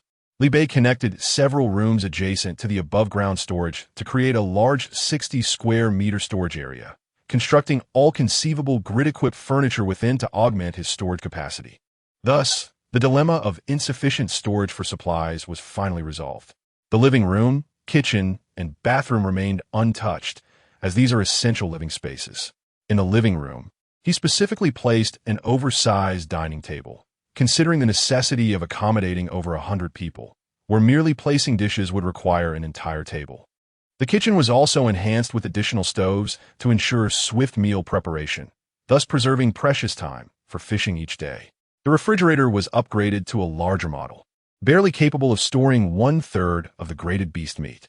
Preserving food remains a significant challenge. In the grand upstairs master bedroom, Li Bei finally found himself deserving of life's comforts. A luxurious bed and a soft sofa were both provided. The wardrobe and desk were meticulously arranged as well. The remaining 5 rooms were converted into servant quarters, each designed with 2-tiered bunk beds, comfortably housing 20 individuals per room. The remaining 30 or so people would find rest in the living room, where the large table was flipped over and covered with cotton, transforming into an enormous wooden bed, both comfortable and spacious. Each room was equipped with air conditioning and a fireplace, erasing any concerns regarding warmth. The rooftop terrace was not neglected either. All the looms, water dispensers, furnaces, and other machinery are situated here. Li Bei, unfazed by the abundance, ensured that every newcomer was assigned a machine, transforming the space into a miniature factory. There is also some splendid news. The villa is now illuminated. For the first time, the shelter is equipped with lights, eliminating the need to fumble in the dark during nighttime tasks. No longer must one resort to lighting a bonfire to find anything. Moreover, charging the lights is remarkably efficient. A single spirit stone can power the entire villa for a week, an exceptionally economical solution. The air conditioning and refrigerator operate on spirit stones as well, consuming approximately 1 stone each per day. While this may seem affordable with 7 rooms, the daily requirement totals 7 spirit stones. Li Bei's income from spirit stones, aside from activity rewards, is quite limited. Consequently, unless absolutely necessary, he refrains from using anything other than the refrigerator. In addition, the transparent plastic roof of the villa has vanished, replaced by a transparent shield. This shield envelopes both the villa and the front and backyards, serving not only as a defensive barrier against attacks, but also as a means to isolate the oppressive aura of nightmarish creatures. The villa itself can be described in 2 words: bright and spacious. With these arrangements in place, Li Bei noticed that the newcomers appeared gaunt and lethargic. He promptly instructed Zhu Qin and the others to prepare a lavish meal.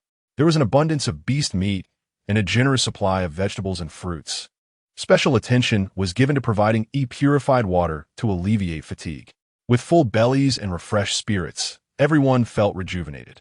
Regarding clothing, as the weather warmed, Li Bei provided each person with a single thin cotton jacket. The emotional response from the newcomers was overwhelming, with many moved to tears. With so many individuals to manage, Li Bei found it increasingly difficult to keep track of everyone. Even after a night's rest, he still felt disoriented and struggled to distinguish one person from another. He decided to assign teams to Zhu Qin and the others, each responsible for managing their own group. Lulu was in charge of internal affairs, including planting, cleaning, cooking, and continuously updating the villa's supplies in accordance with environmental changes. Zhu Qin was tasked with fishing, with dozens of people encircling a small island. On the left bank, there was Huoyin Dao, responsible for the villa security. As the temperature rose, various monsters began to emerge. The system not only targeted him, but also allocated monsters based on the number of inhabitants.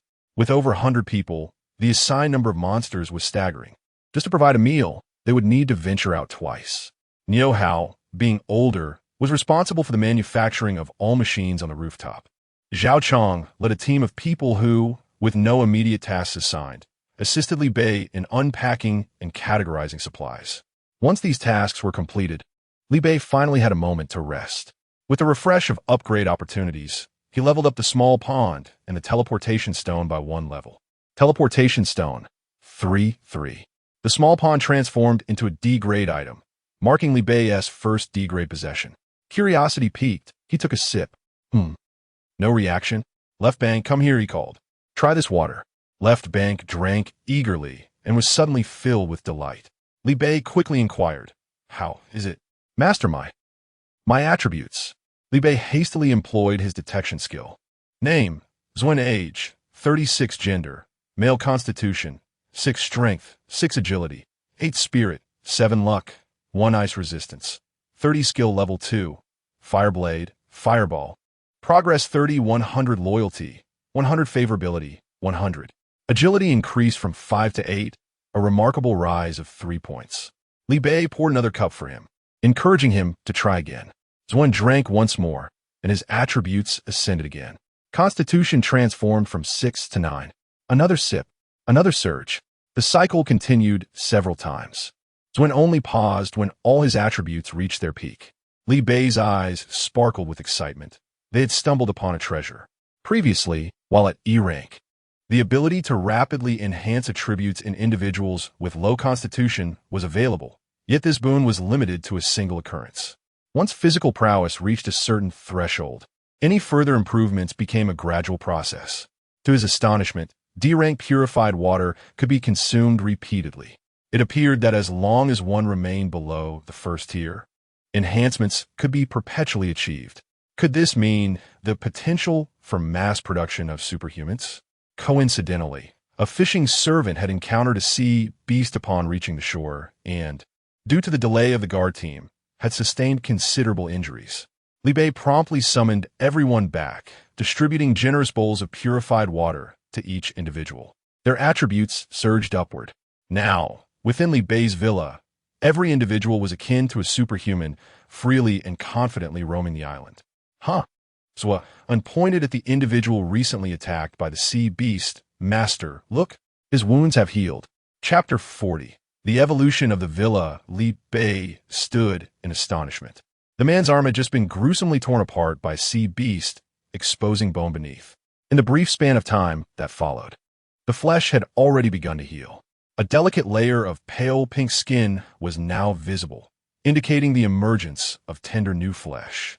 Li Bei had long assumed that the high level of purity in the water had no effect on him. Yet, to his surprise, he realized that his back no longer ached. A glance in the mirror revealed that the deep wound had completely healed. Incredible! The divine water indeed had miraculous properties. Li Bei could scarcely fathom the effects of D-grade purity.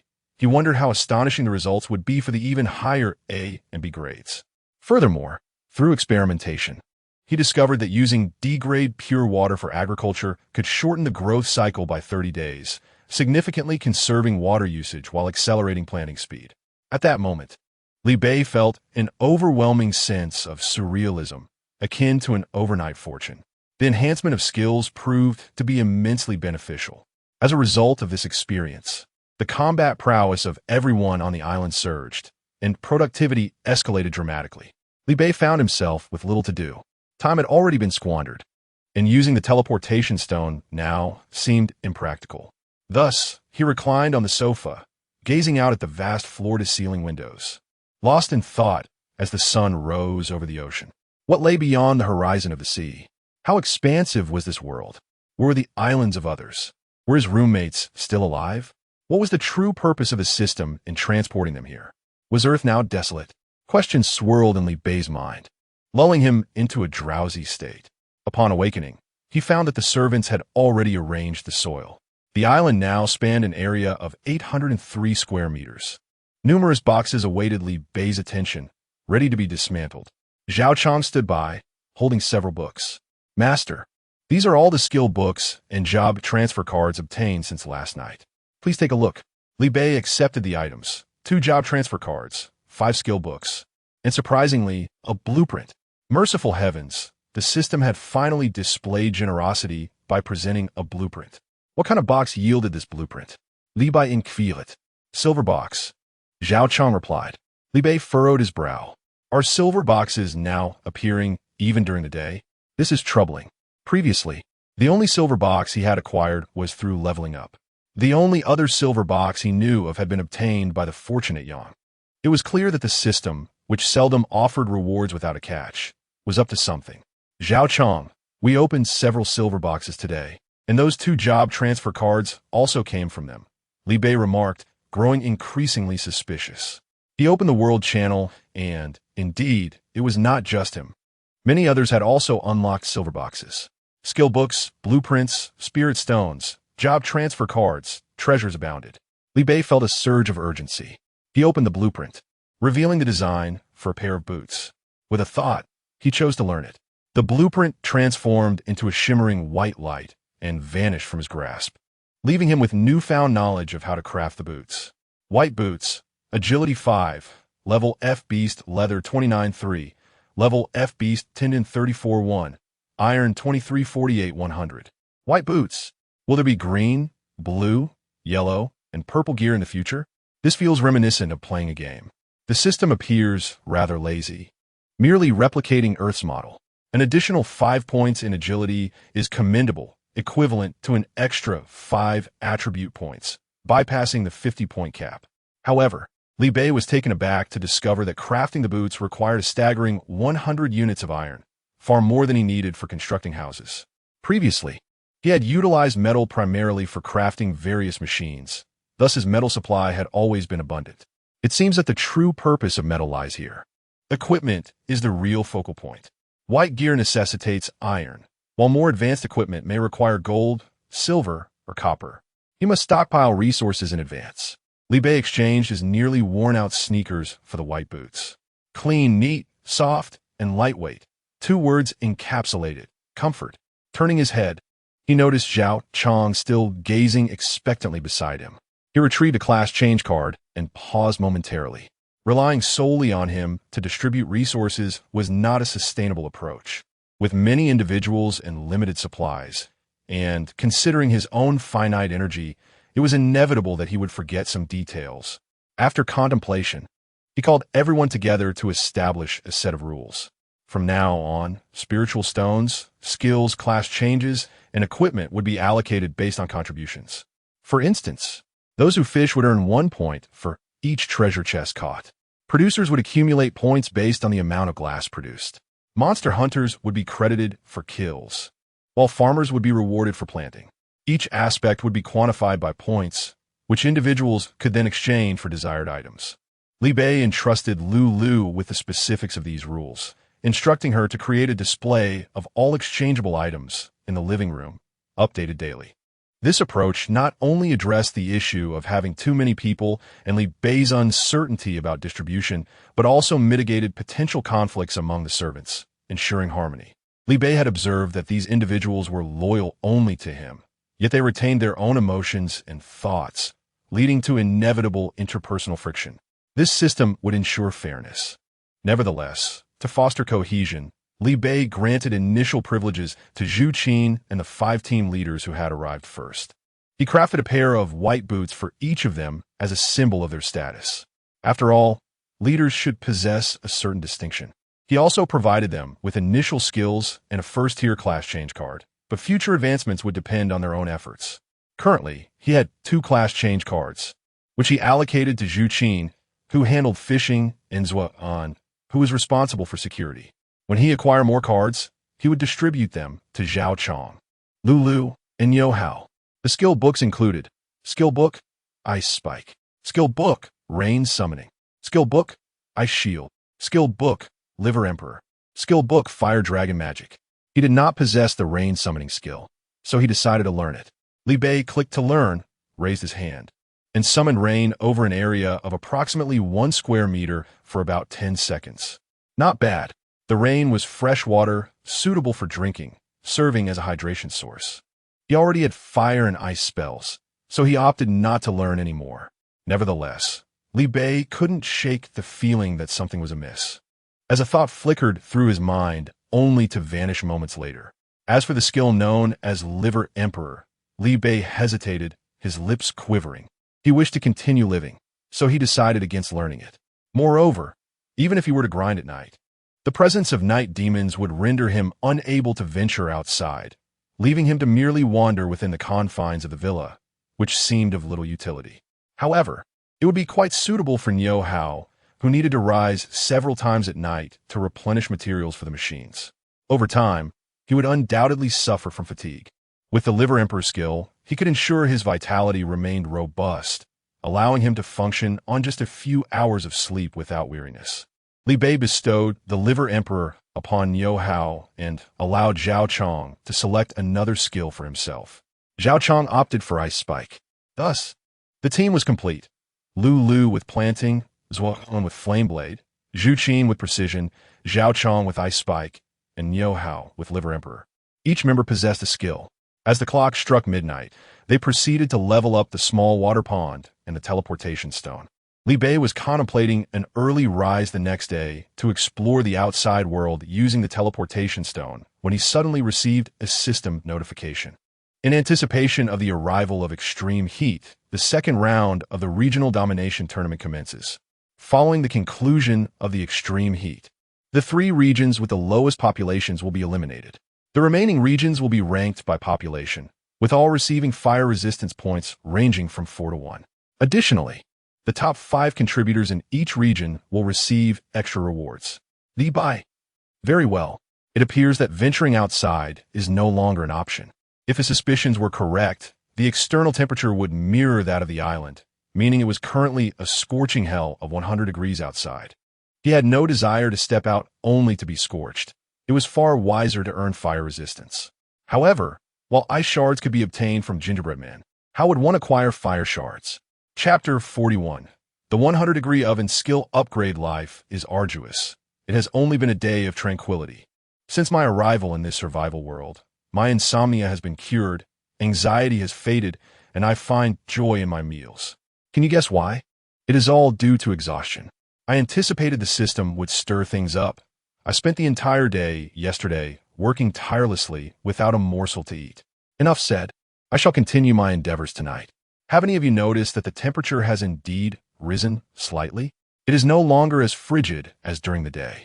If all goes according to the patterns of the harsh winter, the temperature will soar to 100 degrees in 4 days. What difference does that make from being boiled alive in water? It is a chilling thought. Yet, I believe it is better than the harsh winter. At least for the first 2 days, the temperature should remain below 50 degrees. In my previous locality, the highest temperature reached 45 degrees, and we survived without fear. Thankfully, we can gather supplies for a couple of days, ensuring we do not perish from hunger or thirst. Once the temperature becomes unbearably high, we can still fish at home. The Na'vi children. In the cold winter, one can don cotton clothing for warmth and bask by the fire. But what can you do in extreme heat? Bathe in boiling water or seek refuge in a 100-degree oven? You frighten me with such thoughts. Does that not mean we must endure it? At 100 degrees, one will be cooked through. Let me share a solution with you. What is it? Please do enlighten us. Increase your fire resistance. Those who have obtained the ice flower understand this well. So how shall we proceed? Shall we continue battling the gingerbread man? Why ask me? I'm just as lost.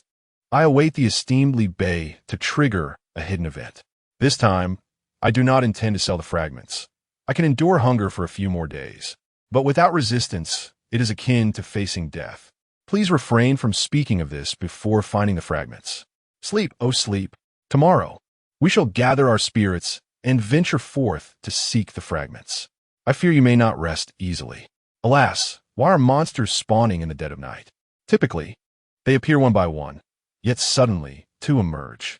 Here, I find a single one, yet it astonishingly possesses a level. The system alerts me to an F-grade monster. I have unwittingly acquired the treatment reserved for Li Bei, yet I do not desire it. What shall I do? I knew the system would not be so benevolent. How could it grant us 2 days of serenity? It does not allow even the slightest respite, seizing every opportunity to send forth monsters. Thus began the grand expedition to battle the monsters. With the sudden increase in both the number and level of these creatures, the population in the world channel plummeted drastically. Unprepared as we were, Li Bei's situation was even dire. While others faced 1 F-grade monster each, he was allocated according to his own standards. The system assigned him 1 E-grade monster. All his servants were similarly assigned E-grade monsters, over 100 of them, equivalent to a minor beast tide. He was truly at a loss. Everyone took refuge beneath the protective shield of the villa, while outside, the monsters relentlessly assaulted the barrier.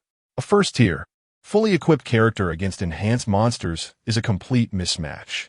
Fighting valiantly against F-grade monsters may not be in vain. Confronting E-grade monsters proves to be a trivial endeavor, akin to mere child's play. Even Li Bei, when faced with 4 E-grade beasts, must strategize meticulously, sustaining injuries in the process. Over 100 individuals tremble in fear, while the protective shield, under relentless and violent assaults, experiences a rapid depletion of energy. Within just a minute, Li Bei has already replaced 2 spirit stones. If this continues, inevitable doom looms on the horizon. Unfortunately, venturing out at night is not an option, rendering combat impossible. Thus, Li Bei resorts to creating a small opening in the shield, allowing the monsters to enter the courtyard.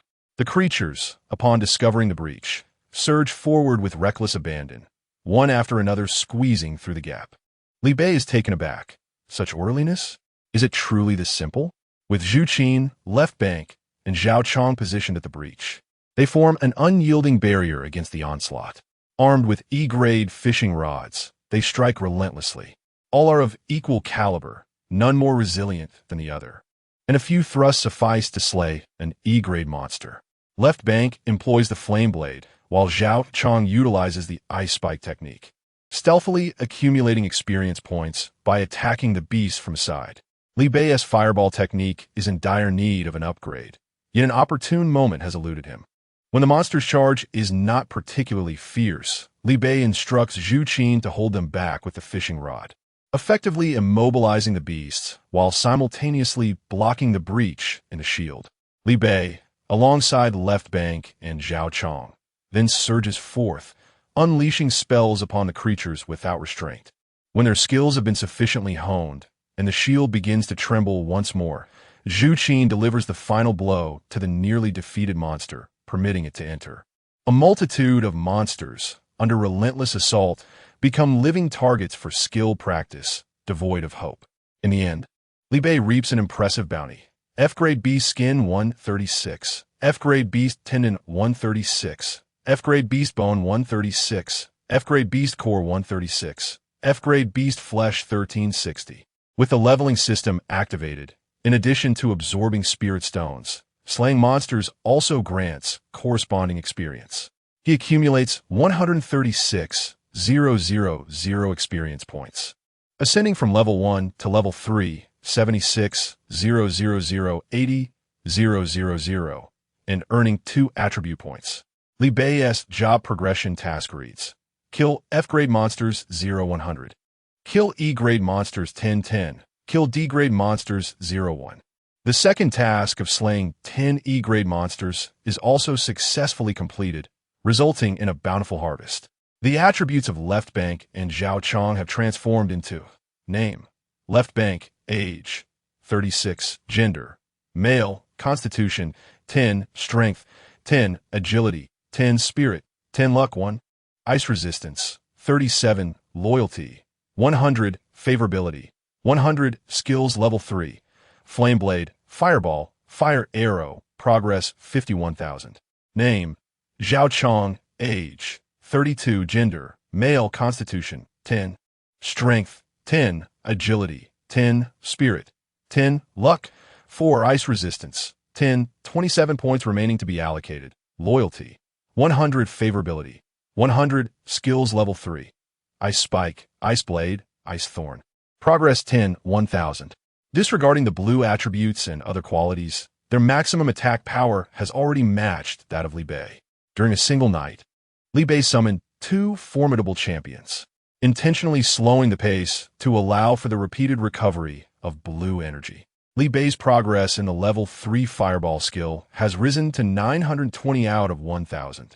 Just a fraction more, and he would achieve advancement. Li Bei captured a beast that had yet to succumb, using pure water to heal its wounds. Once the blue energy was restored, he relentlessly bombarded it with fireballs, eventually elevating his progress to a complete 1000 out of 1000 before ceasing. The freshly healed, yet battered beast expressed its dismay. Are you a demon? Li Bei's fireball skill successfully ascended to level 4, transforming into fire rain. Previously, he could only inflict damage on a single target at a time. Now he finally possessed the ability to deal area damage. Not only did his attack power increase, but the rate of progress also accelerated significantly. Li Bei's gaze fell upon the creature before him. Leveling up skills had proven exceedingly challenging. Even after streamlining his abilities to only a few, he still felt overwhelmed. Moreover, as one advances, the difficulty escalates. Transitioning from level 4 to level 5 necessitates a staggering 10,000 effective attacks. With over 100 individuals honing their skills in the future, the demand would undoubtedly grow. There might even be instances of competition for the beasts.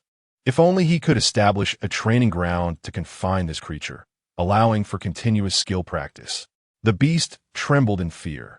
If I have committed any sins, please end my life rather than subject me to this torment. Li Bei shook his head, lamenting the fact that he currently lacked the defensive facilities to withstand an E-grade monster. The creature sighed with relief. Please, allow me to die peacefully. Chapter 42. Fragments of Fire on the second day. After rising from slumber, Li Bei found that the temperature had climbed to a brisk 8 degrees. As the inhabitants of the island busied themselves with their respective tasks, he set out in search of the elusive fragments of fire. However, the island was rather small, and despite having traversed it several times, he had yet to catch a glimpse of any fragments.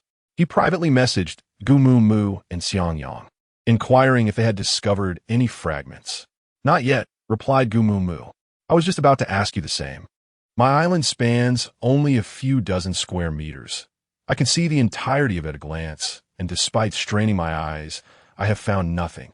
Xiang Yang interjected, surely, fragments of fire must exist? The system hasn't instructed us to search for them. That's implausible, Li Bei countered. Without fragments, our demise is unequivocal. What purpose would the system have in orchestrating activities if it were to eliminate us all outright? What shall we do then?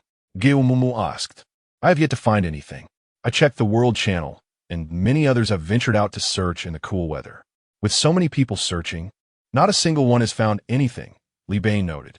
Have you searched underground? Gil Mumu quitted.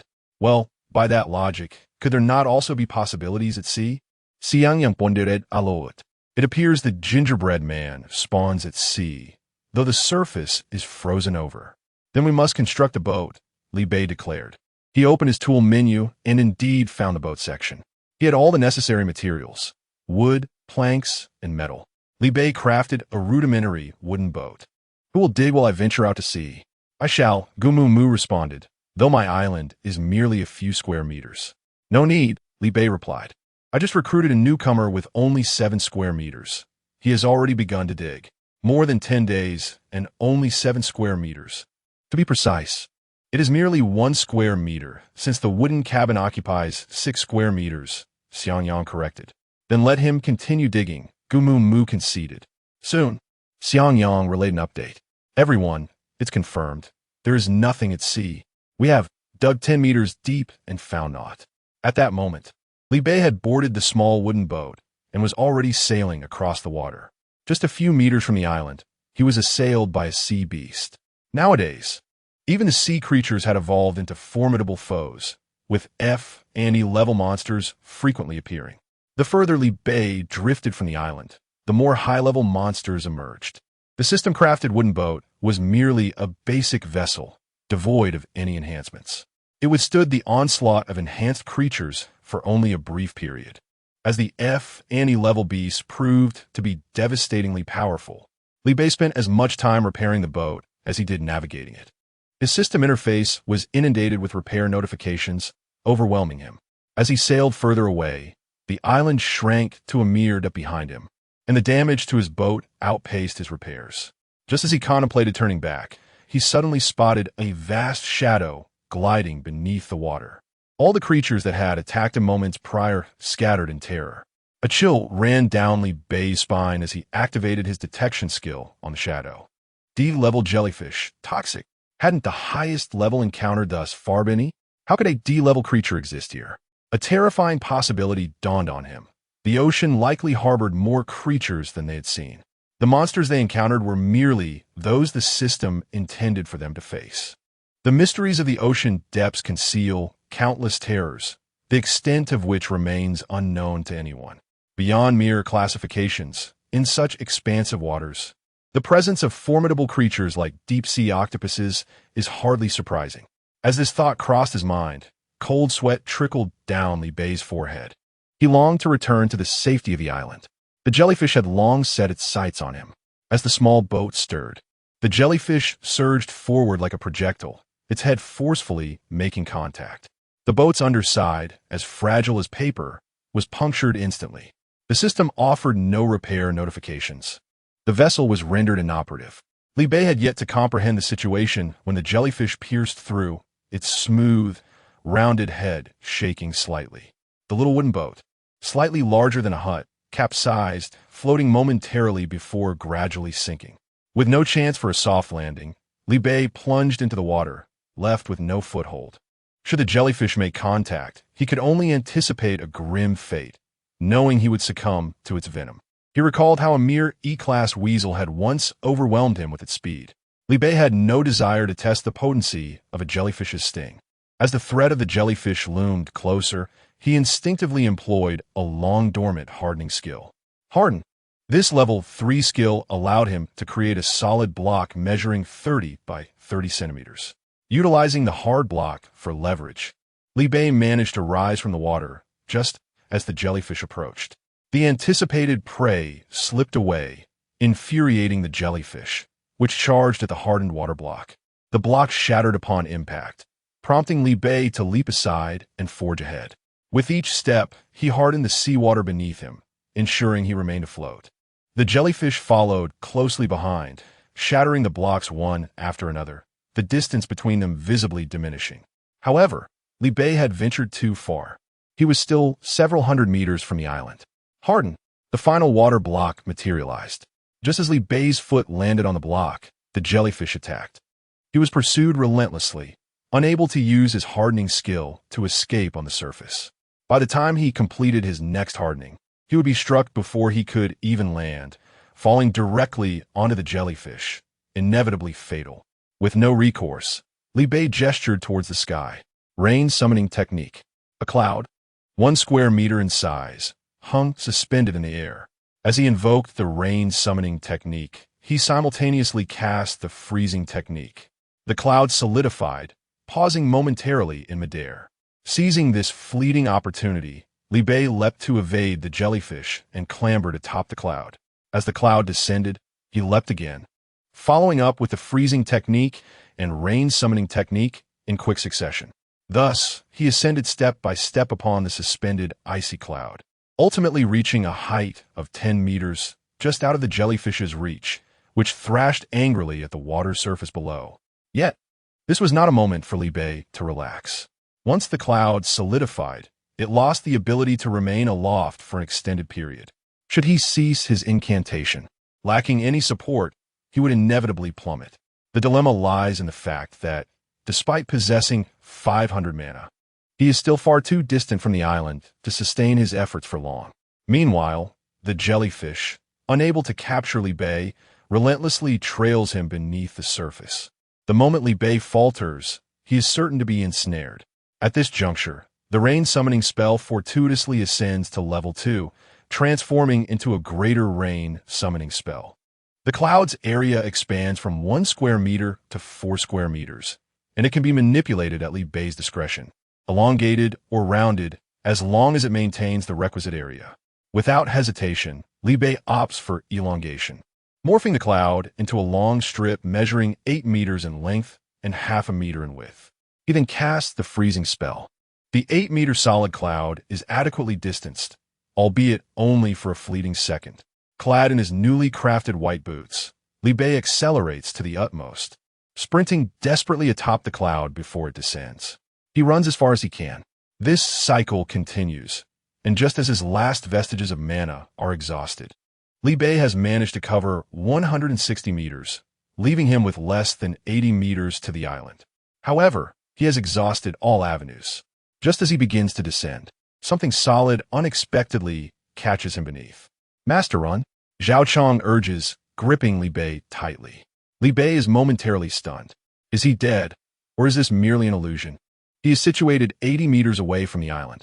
How has Zhao Chong appeared here? Chapter 43. The emergence of plants. The Grand Alliance commences previously. A group of individuals on the island had sensed the peril surrounding Li Bei and had taken action early on. Lulu diligently cultivated plants each day, rapidly elevating her skill level to 5. Upon reaching level 5, she not only increased the yield of her plants, but also acquired the ability to induce growth.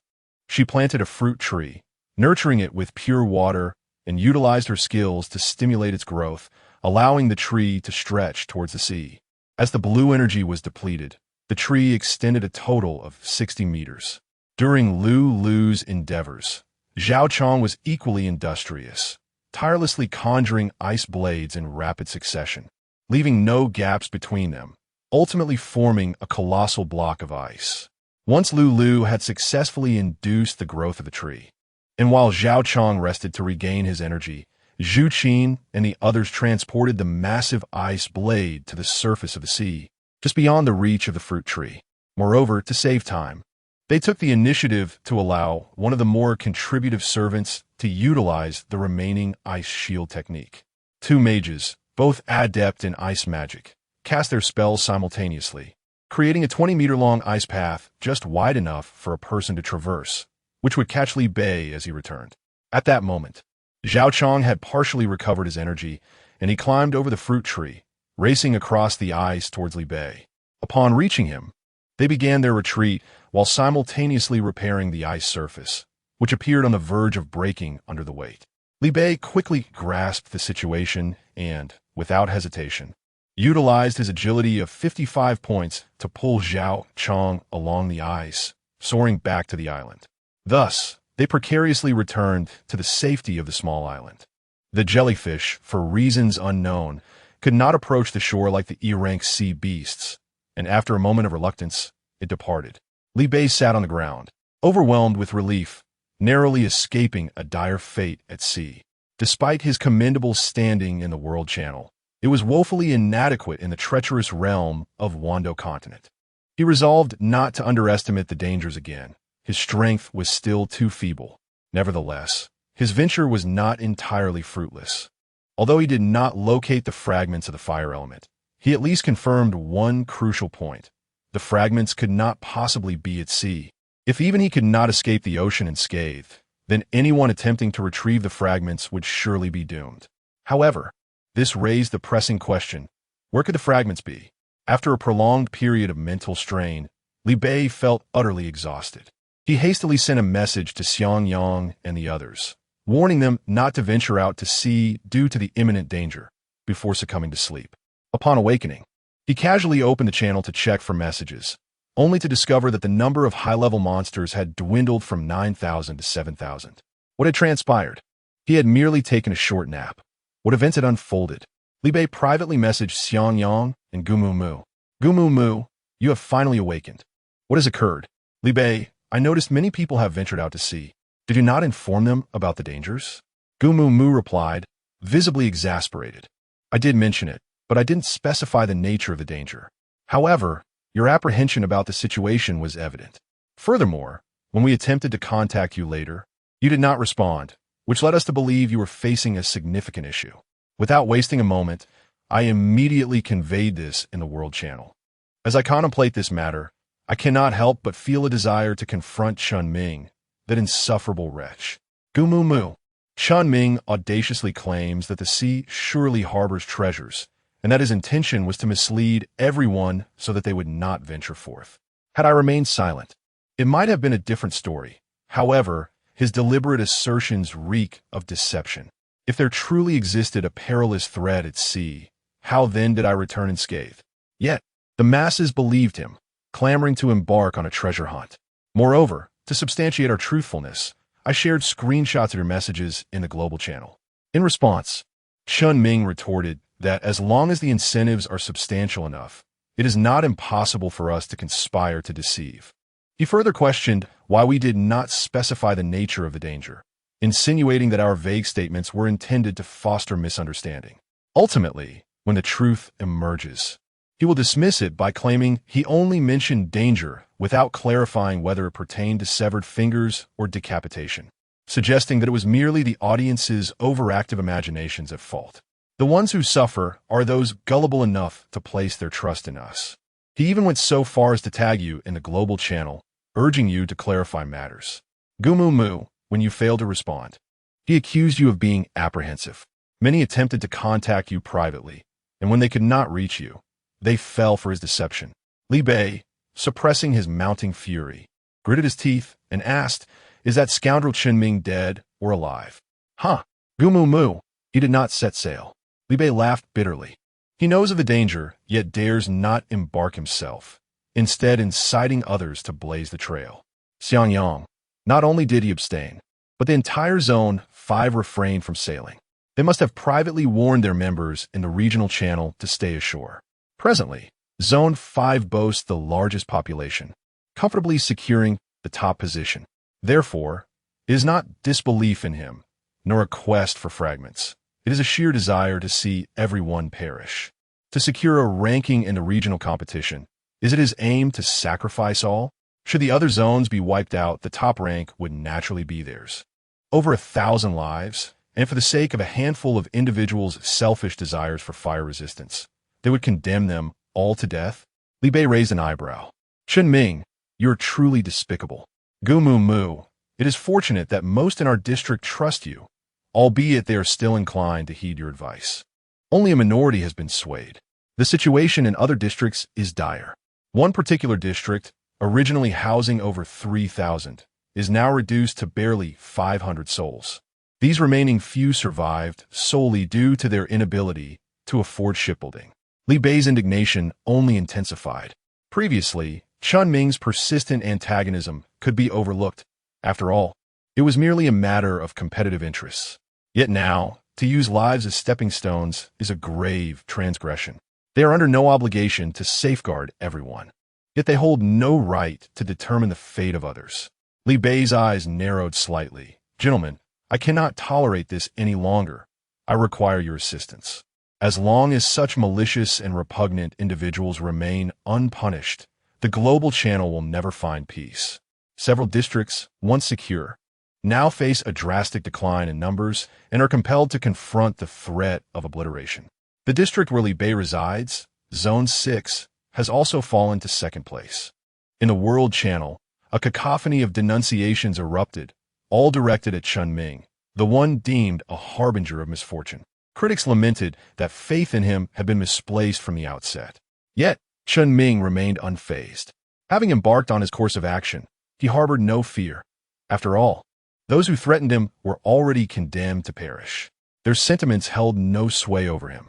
Were it not for their ability to articulate, these individuals would be no different from mere stepping stones. Moreover, they retained their position at the forefront, even if the remaining 3 regions disdained him. The die had been cast, and they were powerless to alter the outcome. Furthermore, apart from their 5th district, all other regions had suffered losses in numbers, rendering them incapable of mounting any effective opposition against him. After hearing about Li Bei's plan, Xiangyang and Gumu Mu sprang into action. Unbeknownst to anyone, the 6th district had quietly lost 2 individuals. Xiangyang and Gumu Mu reached out to the 2 least populous districts, expressing their intent to aid their survival, and successfully transitioned into those regions. With Li Bei's endorsement, the 2 became leaders of their respective districts. Li Bei himself then contacted the 3rd-to-last district, offering to welcome them as external members of the 6th district. Those individuals, engulfed in sorrow, were taken by surprise when the esteemed Li Bei extended a hand to them, prompting unanimous delight throughout the district.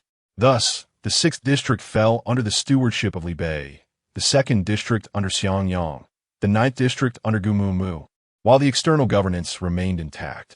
Only Chen Ming's 5th district, along with the 3rd and 8th districts, remained. As long as Li Bei could gradually bolster the 4 districts within the next 4 days, positioning Chen Ming's region among the bottom 3, he could eliminate him even without locating his island. With the transmission stone in hand, he could create superhumans in bulk, supported by a multitude aiding in resource production. Given that he had previously rallied over 7,000 individuals, he was confident he could now sustain 4 districts. However, merely controlling the 3 least populated districts would not suffice. He needed to gradually persuade the inhabitants of the 3rd and 8th districts to transfer, thereby augmenting their numbers to stand a chance against Chen Ming. The 3rd and 8th districts, being more populous, lacked an acute sense of urgency, complicating his task. This reluctance had been the reason he initially refrained from targeting those 2 districts. Nevertheless, this was not insurmountable. As the impending heat approached, the populations across all districts would gradually dwindle, while the numbers within his own territories remained stable. As the once advantaged began to transform into the soon-to-be-erased underdogs, the dynamics of the situation would undoubtedly shift. Chapter 44. The lunatic lighting a bonfire in the sweltering summer before proceeding. He needed to hastily gather sufficient supplies and locate the fragments without delay. First, two individuals proficient in ice magic exerted their utmost to create ice, storing it in the cellar. This served a dual purpose, preserving food and, while there was still blue ice, stockpiling it for future use. Ice not only cools, but can also be transformed into fresh water when necessary. The system had provided him with 3 skills related to water, which he found peculiar at the time. Now, it all made sense. Secondly, Lulu's internal affairs team was tasked solely with cultivating food, focusing on crops that were both durable and high-yielding, such as potatoes and pumpkins. The left vanguard, in addition to their routine monster hunting, utilized their spare time to lure low-level sea beasts ashore, striving to amass as much meat as possible. Niuhao tirelessly produced supplies around the clock, while Zhu Qin's team each wielded 12 fishing rods, fishing with fervor. With all matters organized, the only task remaining was to locate the fragments. However, urgency proved futile. A day passed without any news of the fragments. It wasn't until midday on the second day of the intense heat that, through the efforts of Lu and her team, the entire cellar and warehouse were filled to capacity. Having acquired numerous F-grade beast skins and tendons, Li Bei crafted intermediate backpacks for everyone, featuring a 50 preservation capacity. By the end, even each person's backpack was filled with food and ice. The sun blazed directly overhead, scorching the tops of their heads. The temperature had risen to 36 degrees Celsius. Prepared food would spoil in mere hours. Fresh beast meat attracted flies within an hour, began to emit a foul odor after 3, and became inedible after a day. If the piled fruits and vegetables were not regularly turned, they would rot in no time. Li Bei instructed everyone to cease their hunting and planting. Nevertheless, the open spaces of the island were strewn with meat that could not be stored in the cellar. For the moment, they faced no shortage of provisions, as it was not the time for resource generation. To prevent waste and foul odors, Li Bei decided to host a meat feast to reward everyone. Lu kindled a bonfire in the shade of the island and set up a grill. Zhu Qin, with remarkable accuracy, sliced the meat into thin, delicate pieces. Lulu's team members eagerly approached, sprinkling cumin and spices, grilling the meat to perfection. The rest formed a line to receive their portions. Thanks to the rapid planting, Lulu had taken the opportunity to cultivate a variety of seasonings, ensuring they were well stocked. Under the special seasoning, the beast meat exuded an enticing aroma, bursting with juices. The texture was crispy on the outside and tender within. Each person received a serving and promptly queued for another round, eager to indulge. They devoured it ravenously, nearly swallowing their fingers in the process. Li Bei took a bite, savoring the authentic taste of barbecue reminiscent of his past life. Paired with cold beer, it would be a true delight. As everyone queued, a sudden scream pierced the air. "Oh no, why is my shirt on fire? Ha ha ha. Zhou Chao, you are too eager. You can't stand so close to the grill, can you? The meat isn't cooked yet, but you've already set yourself ablaze." The crowd teased. Zhou Chao protested. "Are you blind? Can't you see I'm a meter away from the grill? Alas, how did my clothing catch fire?" Upon noticing the gazes of the crowd upon him, the man hastily exclaimed, "I am not the first. I stand in the midst of the line." It was then that Li Bei sensed something amiss. His gaze sweeping around Zhou Chao and the individual in question. Another scream pierced the air. With a swift focus, Li Bei's eyes locked onto the source. He beheld a stick figure composed entirely of matchsticks, darting past the feet of the screaming individual. The figure's limbs and head were ablaze, inadvertently igniting the garments of those in the crowd as it passed through. A spark of realization ignited in Li Bei's mind. Without a trace of doubt, he recognized it as the fiery fragments. He swiftly conjured a rain spell. The stick figure, drenched by the downpour, crackled with a sound as its flames extinguished. However, the anticipated fiery fragments did not materialize, nor did the system provide a notification. From beneath the barbecue, Stick figures continued to emerge from the campfire. Li Bei aimed at another, attempting a fireball spell. As the fireball grazed the stick figure, it ignited rapidly, reducing it to a pile of ashes. Still, no fragments appeared. He tried again, this time employing a freezing spell, hurling a chunk of ice. The stick figure shattered into pieces. Finally, the system chimed with a notification. Fire Fragment 1. Congratulations, player Li Bei. You have triggered a hidden benefit. The summer event is now activated. Fire Fragments. Collect 100 fire fragments to synthesize a spark. Consuming the spark will enhance fire resistance by 1 point. Thus, it became evident that the stick figures could neither be extinguished nor incinerated. For doing so would yield no fragments. Li Bei continued his experimentation, confirming that the stick figures originated from the campfire, specifically those outside the shelter. No wonder, during the chilly nights, the fire inside the house proved ineffective. Were it not for their barbecuing, they might have remained oblivious. After hastily grilling the beast meat, everyone quickly finished their lunch, with each person igniting a campfire to commence the pursuit of the stick figures. The stick figures, composed of 6 matchsticks and no larger than a finger, were exceedingly elusive. They would slip away unnoticed in the blink of an eye. Moreover, their speed was remarkable, making them difficult to catch. 8 out of 10 times, one would fail to pursue them successfully. When they finally managed to catch up, alas, the entire stick figure would have burned away. Among them, only 2 ice mages and Zhu Qin, with their ranged attacks, were somewhat effective. This was entirely different from the gingerbread men. There was no opportunity for gradual engagement. The inability to resolve the situation swiftly meant certain failure. Li Bei devised a plan. Since he lacked for materials, he instructed everyone to construct knee-high stone walls around their respective campfires. Once the stick figures emerged, they would be unable to leap over the walls, confined to scurrying within. Being made of stone, the walls were impervious to flames.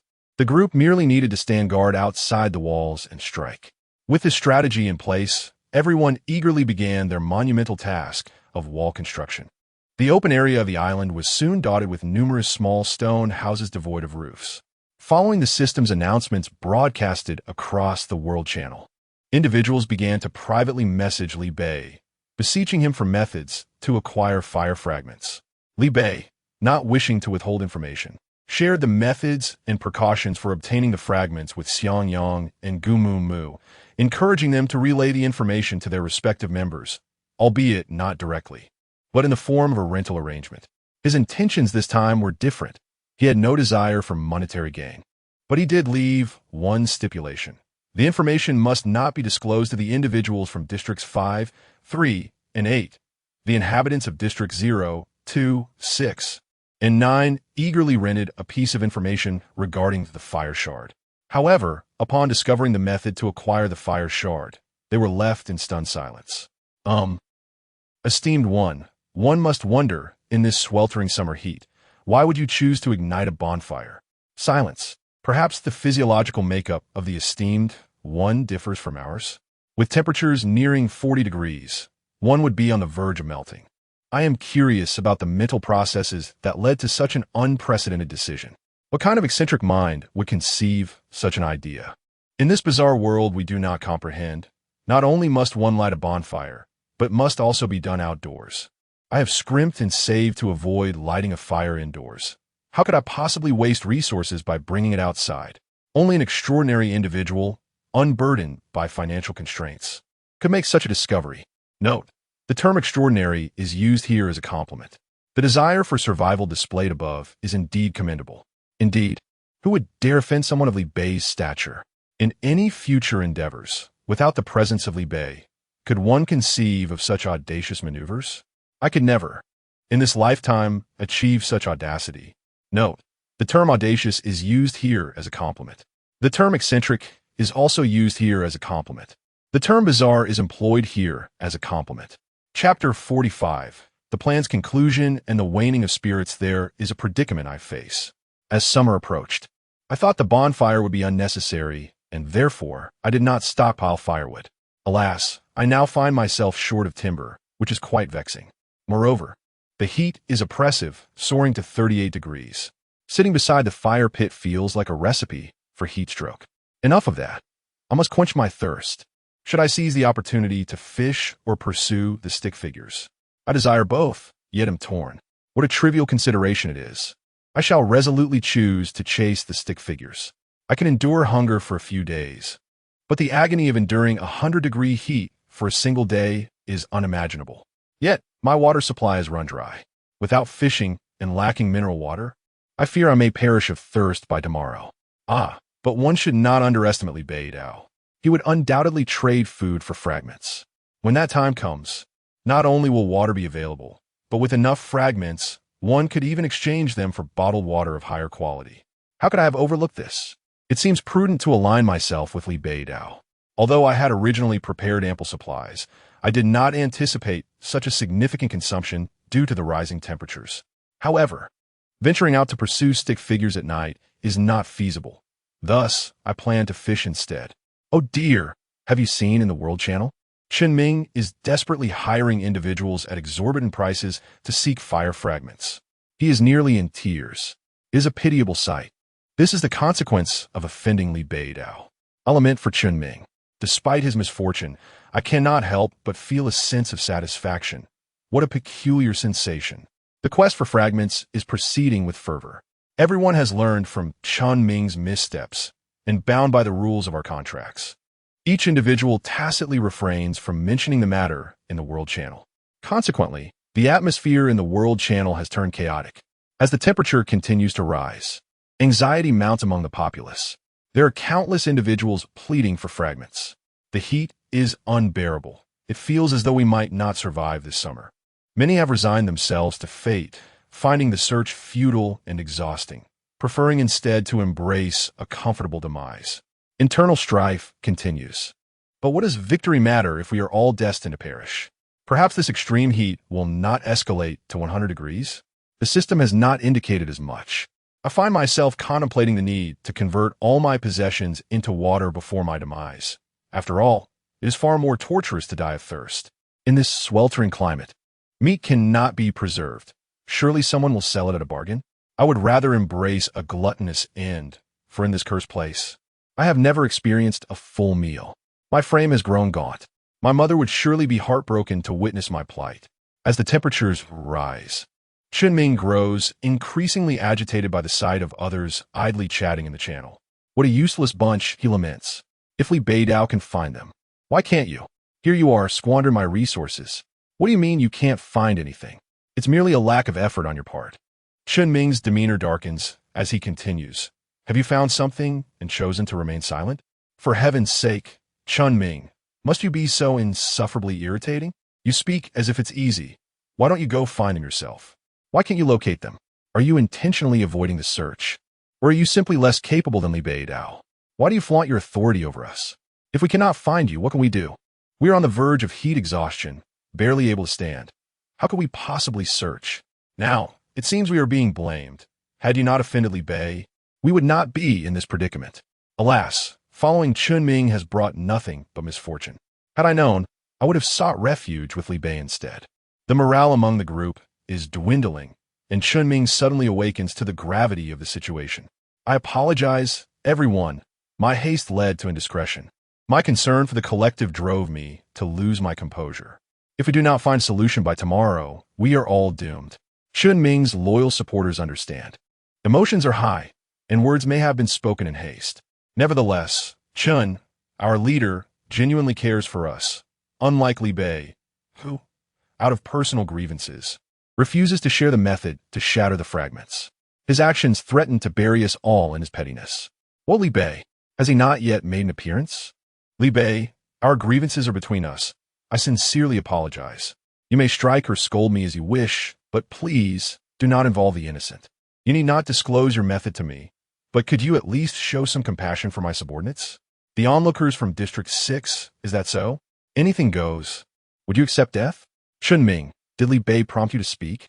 TSK, do not place blame on the big boss. All my statements are merely personal opinions. What? Afraid of death? It seems your professed concern for the group is merely rhetoric. Chun, the act of dying is not so daunting. Consider this. If you do not obtain the method to shatter the fragments, you will perish in a few days anyway. Perhaps a self-inflicted end would be more merciful. Or were you always planning to wait for the big boss to reveal the method, only to acquire it discreetly? TSK, that complicates matters. You surely do not wish for death. Chun Ming's chest heaves in anger, rendered speechless. His supporters inquire, why has Chun Ming fallen silent? Surely he would not contemplate self-harm for our sake? Chun, you are too kind-hearted. Why endure this? If Li Bei is unwilling, we shall seek our own path. We cannot simply resign ourselves to death. Li Bei, you are cruel, using our lives to force Chun Ming into despair. Are you satisfied now? Chun Ming, we shall avenge you. I swear we shall not coexist with Li Bei any longer. Li Bei, may you meet a grim fate. Everyone, pay heed. Your lives were exchanged for Chun Ming's, and from this moment forth, Li Bei shall be your common enemy. Hey. Some discontented individuals from District 5 posted a screenshot. Stop acting. Look at the upper left corner. No one from District 5 has perished. No one has died, all right? Are you all merely theatrical performers? Oh, this is awkward. Chun Ming has been silent for so long. Is he hoping to let everyone misunderstand? TSK, the more I observe, the more irksome it becomes. It is uncertain whether the individual who initially proclaimed his death was orchestrated by Chun Ming, who, in a moment of silence, would hastily conclude that someone has perished. Is this not a clear manifestation of absurdity? By this logic, I must have died countless times in a single day. The person asserting that Chun Ming is deceased was indeed acting under his instructions. Chun Ming mused that once he was gone, Li Bei would have no excuse not to disseminate information. Once the members of their region obtained the news, he believed he would effortlessly glean the details. However, unexpectedly, just as everything seemed to be progressing smoothly, a member from his own region inadvertently revealed the truth. Enraged, Chun Ming had to feign ignorance. Maintaining a calm demeanor as he said, I apologize. I was preoccupied with matters and did not notice the news. In Region 6, the information was promptly acknowledged and the error swiftly admitted. Such audacity is remarkable. Chun Ming declared, I never contemplated dying. I have already done all that is required of me, humbly acknowledging my faults. Yet, Li Bei remains unwilling to rescue everyone. Moreover, I have stated that I do not wish for his methods. He saves others, not me. This matter transcends personal grievances. Do you believe that my demise would alter his selfish malice? From the outset, he never intended to share his methods with everyone. Who knows if, after this regional competition, there will be a third? What if the system mandates that only one region may remain? He has long calculated for the demise of all. If I foolishly comply with his wishes and take my own life, there would be no one left to counterbalance him. I shall never allow Li Bei's schemes to succeed. What audacity you possess to accuse others of malice. Do you truly believe you are above reproach? While Li Bei has not committed acts that invoke public outrage, your actions yesterday harmed countless individuals, and we remember them vividly. Others may be unaware of the intricacies, but we in Region 5 are well aware that you, fully cognizant of the dangers, prevented our members from participating while deliberately inciting others. Chapter 46. A display of resources. It is time to distribute resources. Chun Ming, spare us. Do not treat us as mere instruments for your schemes. You consistently leverage us to pressure Li Bei. It is evident that your motives are self-serving. Why involve us? Has Li Bei not assisted us on every occasion? The suffering we endure is primarily of your making. Allow me to clarify, Chun Ming, your incitements are your own, and do not implicate us from Zone 0. Li Bei has generously provided us with methods in Zone 0. Zone 2 is also available. We do not wish to be misrepresented. As for Zone 6, they should refrain from boasting. They have enjoyed numerous benefits while trailing behind Li Bei, so they should not flaunt their fortune. Zone 9 expresses gratitude for Li Bei's generous assistance. After a prolonged silence, we nearly found ourselves categorized as adversaries. I hope Li Bei does not misunderstand our intentions. I knew it. Only we from Zone 5 are left out. This is clearly Chun Ming's fault. I genuinely yearn to transfer to another zone, to escape from Chun Ming and his ilk. Anything would be preferable to being associated with him. Truly, it is utterly revolting. Chun Ming, Li Bei, what is your intent? Do you seek to compel everyone to betray me for your own satisfaction? Are the individuals from other zones considered human, while those from Zone 5 are not? Is it necessary to toy with the lives of the entire Zone 5 populace simply to settle a personal score with me? Chun Ming, I implore you, cease your remarks. Do not exacerbate our predicament further. Are you not aware of your own actions? It is absurd for Li Bei to assist you. If you cannot offer us aid, do not incite animosity against us.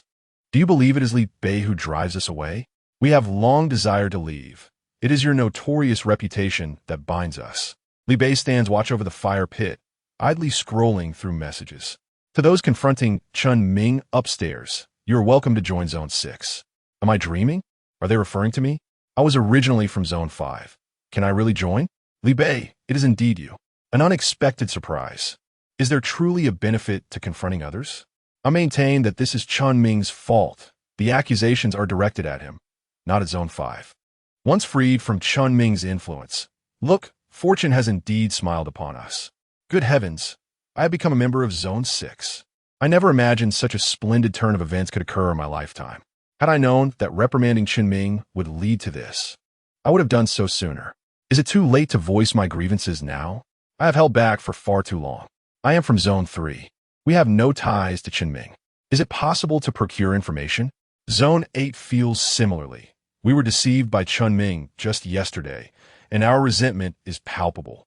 Li Bei, I'm not unwilling to assist you. However, words alone lack credibility. Who can attest that you are not agents of Chun Ming? Yet, Zone 029, did you not offer unconditional aid? Li Bei, the leaders of Zone 029 are well known and trustworthy. Should you wish to transition to Zone 029 under its jurisdiction, you will indeed gain access to valuable information. Individuals from Zones 3 and 8 appear hesitant. Remaining in their own zones allows them to maintain autonomy. Entering another's territory, one must yield to their rules. Moreover, the districts mentioned by Li Bei happen to be the 3 that rank at the very bottom. Once the championship concludes, they are destined for obliteration. With nearly half a day remaining, they may indeed discover a solution. One should not sacrifice their life for trivial matters. Li Bei smiled lightly, not insisting. He did not anticipate resolving the issues of District 38 in one fell swoop.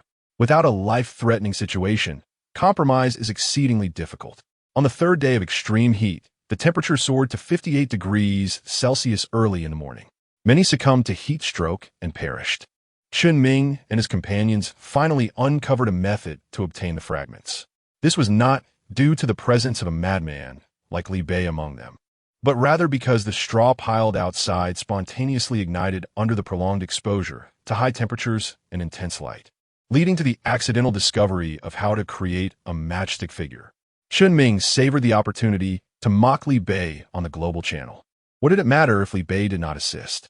Without him, they would still find the fragments. Even if Li Bei now wished to ingratiate himself with them, they would not accept it. They explicitly forbade everyone from selling fragments to him. Once the extreme heat subsided, Li Bei could brace himself for their retaliation.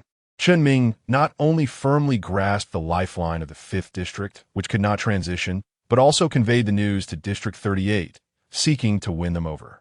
District 38, in dire straits, recognized the value of support, abandoning their thoughts of transition. They were compelled to stand alongside Chun Ming against Li Bei. However, they received the news rather late. Merely lying down was unbearable due to the heat, let alone kindling a fire. It was intolerable. The heat was overwhelming. Are you still intent on creating matchstick figures today? I truly cannot endure this. Ha ha ha. Fortunately, I gained 2 points of resistance yesterday. I can still manage.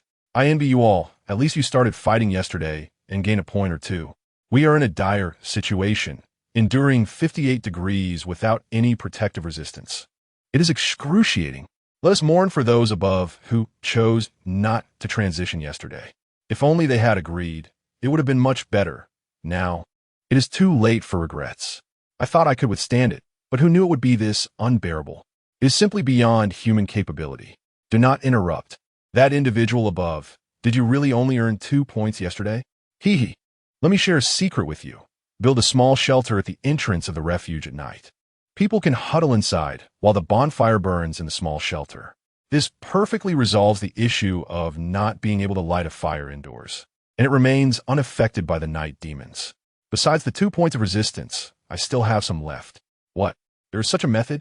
How did I not think of that? I missed out on fortune. Surely not. Was anyone actually sleeping last night? You did not sleep? Of course not. How could one possibly sleep? Am I the only one who didn't think of this? Not really. I hadn't thought of it either, but I didn't sleep. I went fishing last night. Can we exchange water and food for some fragments? All right then. It seems I'm the only fool here. I will lend you fragments. Once we fight tonight, I will return even more to you tomorrow. I find myself in a state of utter desperation, teetering on the brink of dehydration, as I sit before the flickering flames of a bonfire. But wait, what treachery is this? You, unscrupulous merchant, dare to offer me this putrid meat, infested with maggots? In this sweltering heat, is it too much to ask for a morsel that isn't rancid or crawling with pests? Upstairs, there are some decent provisions. Yet I just shouted into the world channel, and all that emerged were the foulest of waters and meats. Is the situation truly that dire? What can be done? We must simply endure and consume what little we have. I took a bite of the recently arrived fare, plump and bursting with flavor. It was surprisingly delightful. Alas, how revolting. I swallowed it down with tears in my eyes. What a travesty. Not only is the meat subpar, but the water is also shortchanging me. It's your fault for dawdling. It evaporated in the heat. Had you acted sooner, perhaps I could have savored another sip. The demand for water and sustenance has reached a critical peak. At a bonfire, one can produce a mere stick figure every 5 minutes, totaling 12 in an hour. After accounting for the hours lost to sleep and various distractions, one might gather around 120 pieces in a day. With 136 people on Li Bei Dao, that amounts to approximately 320 pieces. Doing the math, it barely suffices for a handful. Thus, the larger quantities must be exchanged.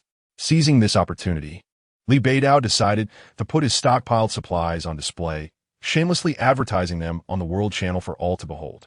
Of course, it was noted that purchases were restricted to the 0259 district. Chapter 47. Acquiring supplies, chilled fruit and vegetable juice. Exchange 50 milliliters of purified water for 1 fragment. 6,000. Exchange 50 milliliters of water for 1 fragment. 6,000. Behold. Here stands the leader of District 6. When in need of water, they simply procure it. I ask you, do you have any? Do you? Haha. If you possess the means, why charge a fee? After all, it is merely sold for profit. Do not be envious. You cannot even afford to buy it. 1 fragment is practically a token of friendship, is it not? However, why is there a distinction between purified water and regular water? Is there truly a difference? The price remains the same, does it not? I see now. Could it be that one enhances attributes? What a revelation. If so, acquiring it would indeed be a boon. Which type is it, I wonder? Perhaps I should purchase one to test. Li Bei nervously touched his nose. He would not confess that the purified water was insufficient. This was merely water drawn from the swimming pool. Moreover, it had been used for bathing. While he replenished the pool with artificial rain, he continued to gather supplies. The cellar contained ice, and with the cellar's inherent 80 preservation rate, it nearly approached 90. For the time being, it required no intervention. However, the items in everyone's backpacks needed prompt attention. Beast meat was cut into 100 portions. Exchange 1 beast meat for 1 fragment, 1,000. The subsequent offerings were all from F-rank monsters or above. It was indeed challenging to procure ordinary monster meat from Li Bei. These were all deliberately selected ordinary monsters lured to the shore. To supplement the quantity, Li Bei also offered some high-grade beast meat.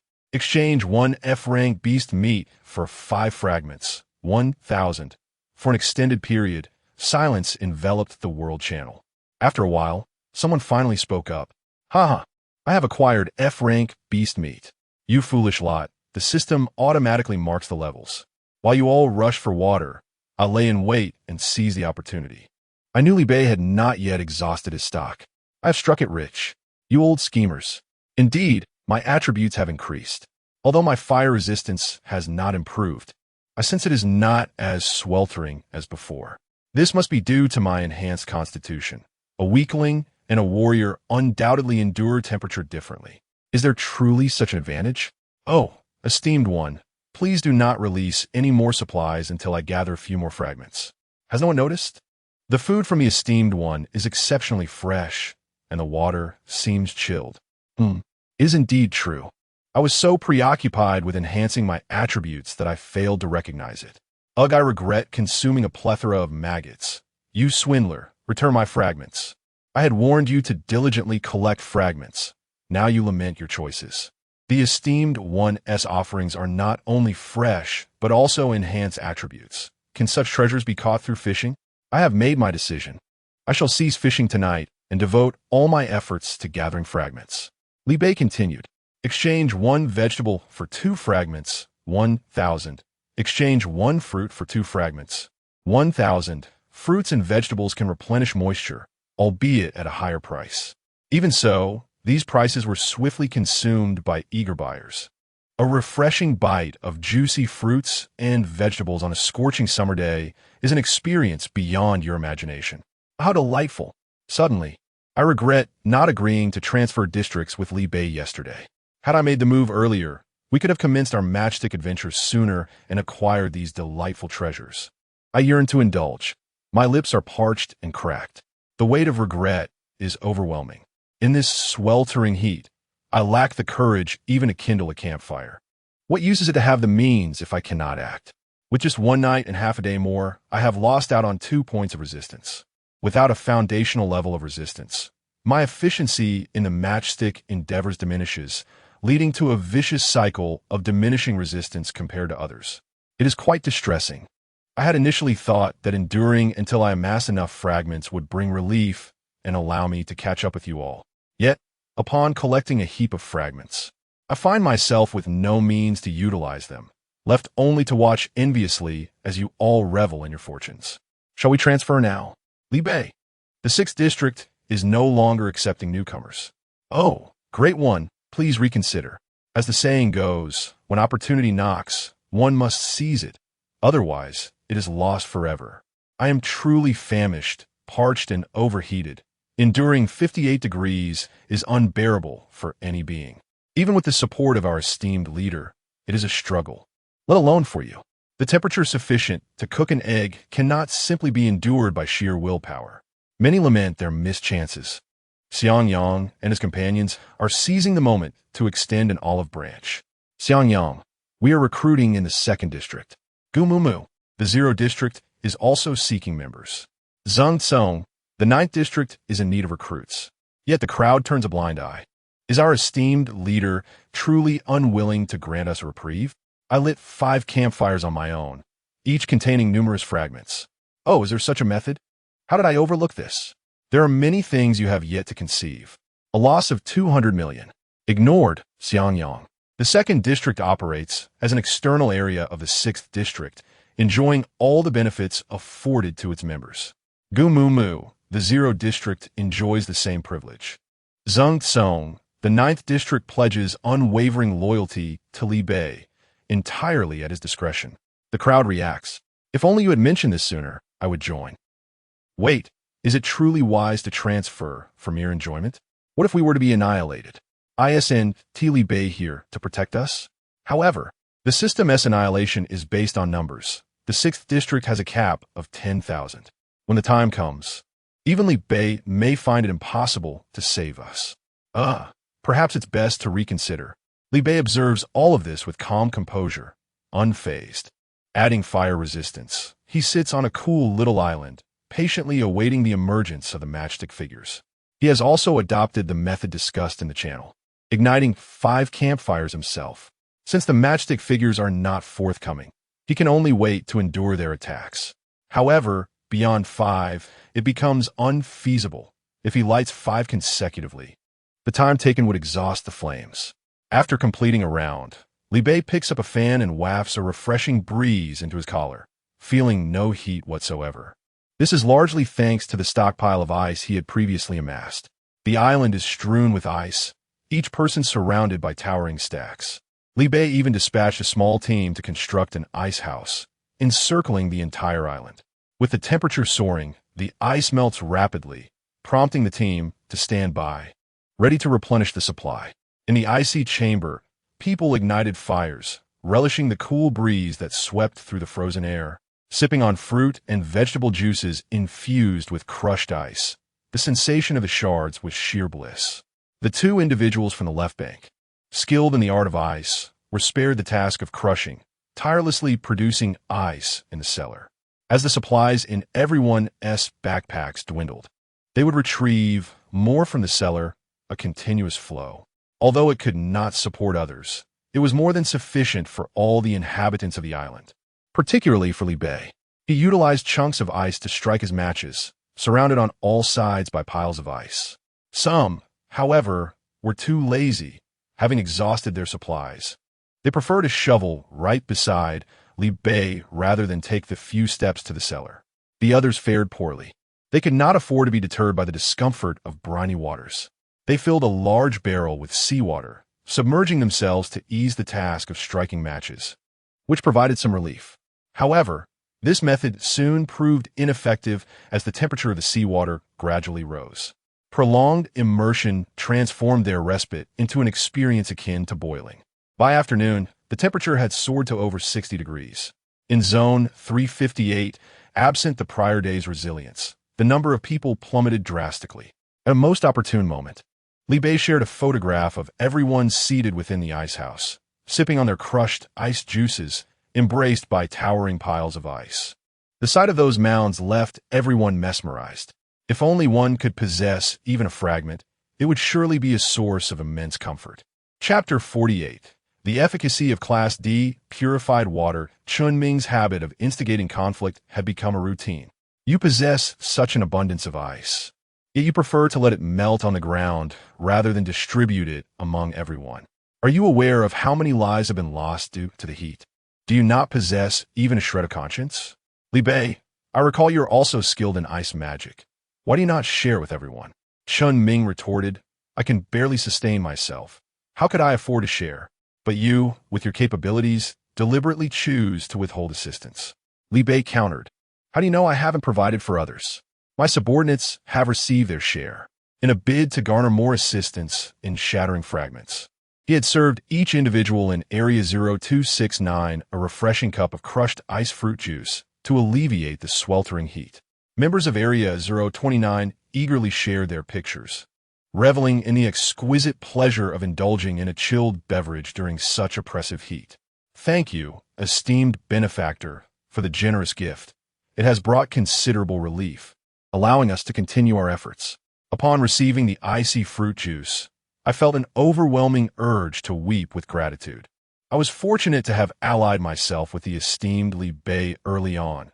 I had been on the brink of heat stroke, yet now felt revitalized. Before my body temperature soared once again, if I could shatter 10 more fragments, I would be able to allocate some points. At that moment, I would no longer need to fear succumbing to the heat. The life-sustaining ice juice was certified. And what of Area 358? Chun Ming, why do you treat the inhabitants of Area 358 differently? Li Bei replied, if you are unwilling to provide for them, why should I extend my generosity to your people? I'm not a fool. Chun Ming, the essence of your argument is that you wish to coerce the inhabitants of Area 358 to migrate to your domain. Do not harbor such illusions. Those who could not endure have perished, leaving behind only a few who will experience slightly less comfort. Even if they do not migrate, they will not meet their demise. Are you certain of that, Li Bei? Xiang Yang and his team cooperatively submitted screenshots of their numbers, reporting to esteemed Li Bei. Since the onset of the extreme heat, there have been no casualties. We have flawlessly completed our mission. Gumu Mu reported from Area 0. 897 individuals remain alive, fulfilling our promise. Zhang Tsong chimed in, all personnel in Area 9 are accounted for, totaling 930. The release of these screenshots seemed to shatter the last vestige of hope for Area 358. Panic began to set in among the crowd. 3 days had elapsed, and not a single soul had perished in Area 029, while their own numbers had dwindled by over 2,000. If this trend continued, it would not be Area 029 that would be eradicated, but rather themselves. Seeing the anxiety among the crowd, Chun Ming too began to feel a tinge of panic. Do not fear. Although we have sustained significant losses, our numbers still surpass theirs. Li Bei responded, indeed, that was the case. However, thanks to the generous contributions of your esteemed leader yesterday, I propose that Area 6 retain 5,000 individuals to secure our position at the top. The remaining personnel should temporarily migrate to Area 029. If that still proves ineffective, we may need to consider consolidation, merging the two areas into one, which should suffice. Chun Ming scoffed. You cannot possibly believe this threatens me. Can you? Even if you merge, your numbers will not surpass those of Area 5. At worst, you will settle for second place. Li Bei replied, there is no issue with our esteemed leader securing second place. However, the brothers from Area 3-8 may find themselves in dire straits, as the system only preserves the top four, and their elimination is all but assured. The faces of all individuals from Area 38 turned pale in an instant. Realizing the gravity of the situation, Chun Ming's expression darkened considerably. In this manner, the sole means of survival for District 38 was to transfer to another region. However, should the population of the other regions collectively surge, their numbers would far exceed those of District 5. Despite having District 38 and District 2 as mere shells to cushion them, District 5 still ranked third from the bottom. On the verge of elimination, Chun Ming immediately declared, how can we not come to the aid of our brothers in District 38? The transfer options for District 5 were promptly opened, inviting all to join them. District 38. Both District 6 and District 5 are recruiting. Why would we transfer to District 5? To be honest, anyone with a modicum of sense would choose District 6 over District 5. Transfer into District 5? What if one day we become devoid of value, only to be devoured by you, Chun? I dare not associate with you. Chief Chun, collaboration is one thing, but working under your command is quite another. Just for that chilled fruit and vegetable juice, I would opt for District 6. Choosing District 6 is certainly reasonable. Allow me to ask, if we transfer now, will we still receive the chilled fruit and vegetable juice? Li Bei proclaimed, today, each individual transferring will receive a cup of chilled fruit and vegetable juice, valid only for today. The crowd surged toward District 029 in a frenzy. In an instant, District 38 became a mere shell. From then on, both District 38 and Chun Ming's District 5 were undeniably at the bottom. Chun Ming was left to wallow in despair, his face devoid of color. He muttered menacingly, who will emerge victorious remains to be seen. Even if you merge regions, District 5's population will not be significantly less than yours. With more than a day left, the number of casualties is still uncertain. When your numbers dwindle to the bottom, do not expect to beg for a return. Yet, no one paid him any heed. The world channel was filled with jubilant chatter, with everyone flaunting their chilled fruit and vegetable juice. Li Bei, short on ice, substituted with F-grade pure water. A sip of this invigorating drink elevated one's attributes. Those who had been transferred felt no sense of loss. Rather, they believed themselves to be lucky winners, inciting envy among those who had acquired the juice earlier. Chun Ming's words were swiftly drowned in the sea of conversation, making not a ripple. With their backpacks emptied, Li Bei instructed Lu Lu to continue planting to replenish supplies. Niu Hao ceased his fragment gathering and began crafting resources. Apart from Zuan, who continued producing ice, the rest of the team resumed battling monsters. Zhu Qin led the others in fishing. He now possessed 320 fragments and over 300 sparks, even without engaging in combat. Distributing these among his team would prevent anyone from succumbing to the extreme heat, alleviating the urgency. Having endured the most arduous early phase, he merely needed to sit back and sell a few items, yielding more than what he would have gathered through combat. He was astute enough to recognize this advantage, all thanks to Chun Ming's pressure. The entire world channel had aided him in accumulating fragments, which was rather delightful. It was no wonder that everyone aspired to become a leader. Li Bei retained 50 points for himself, allocating 5 points each to the Zuan team and Zhu Qin team, who required fieldwork. Although 5 points of resistance would still leave them feeling quite warm, at least they would not suffer from heat stroke.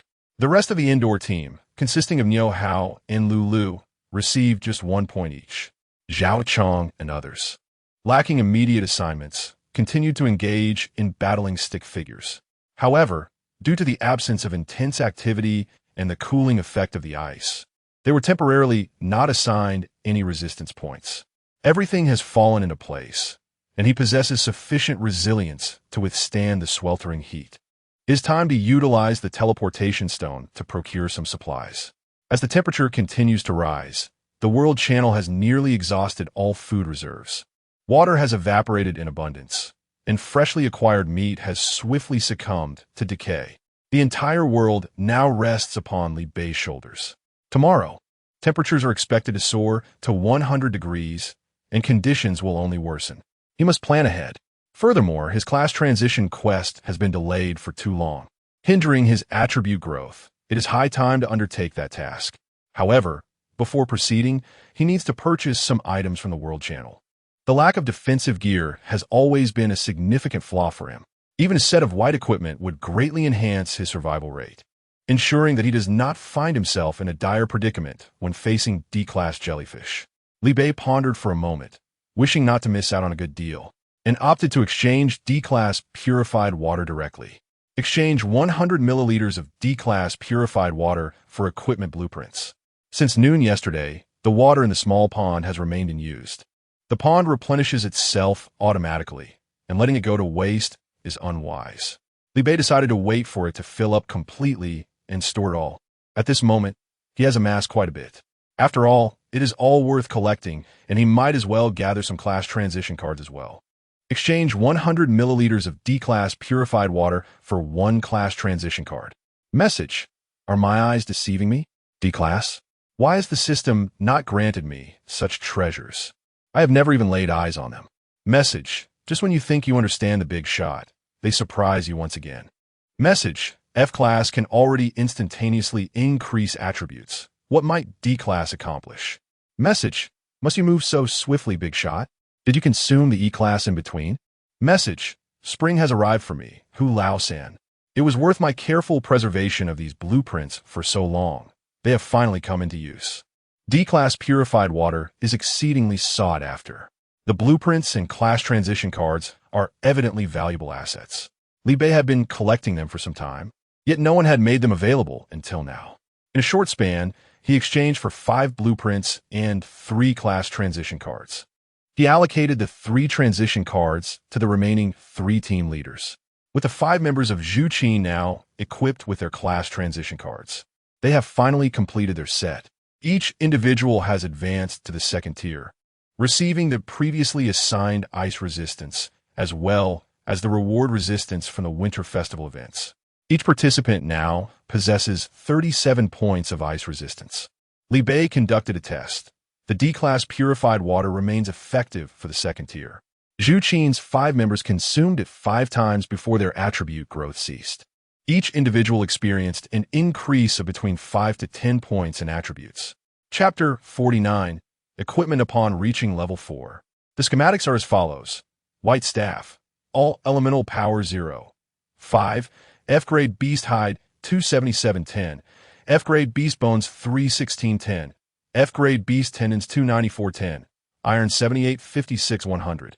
Wood 10069 200. White Staff. Fire Elemental Power 5. F-grade Beast Hide 27710. F-grade Beast Bones 31610.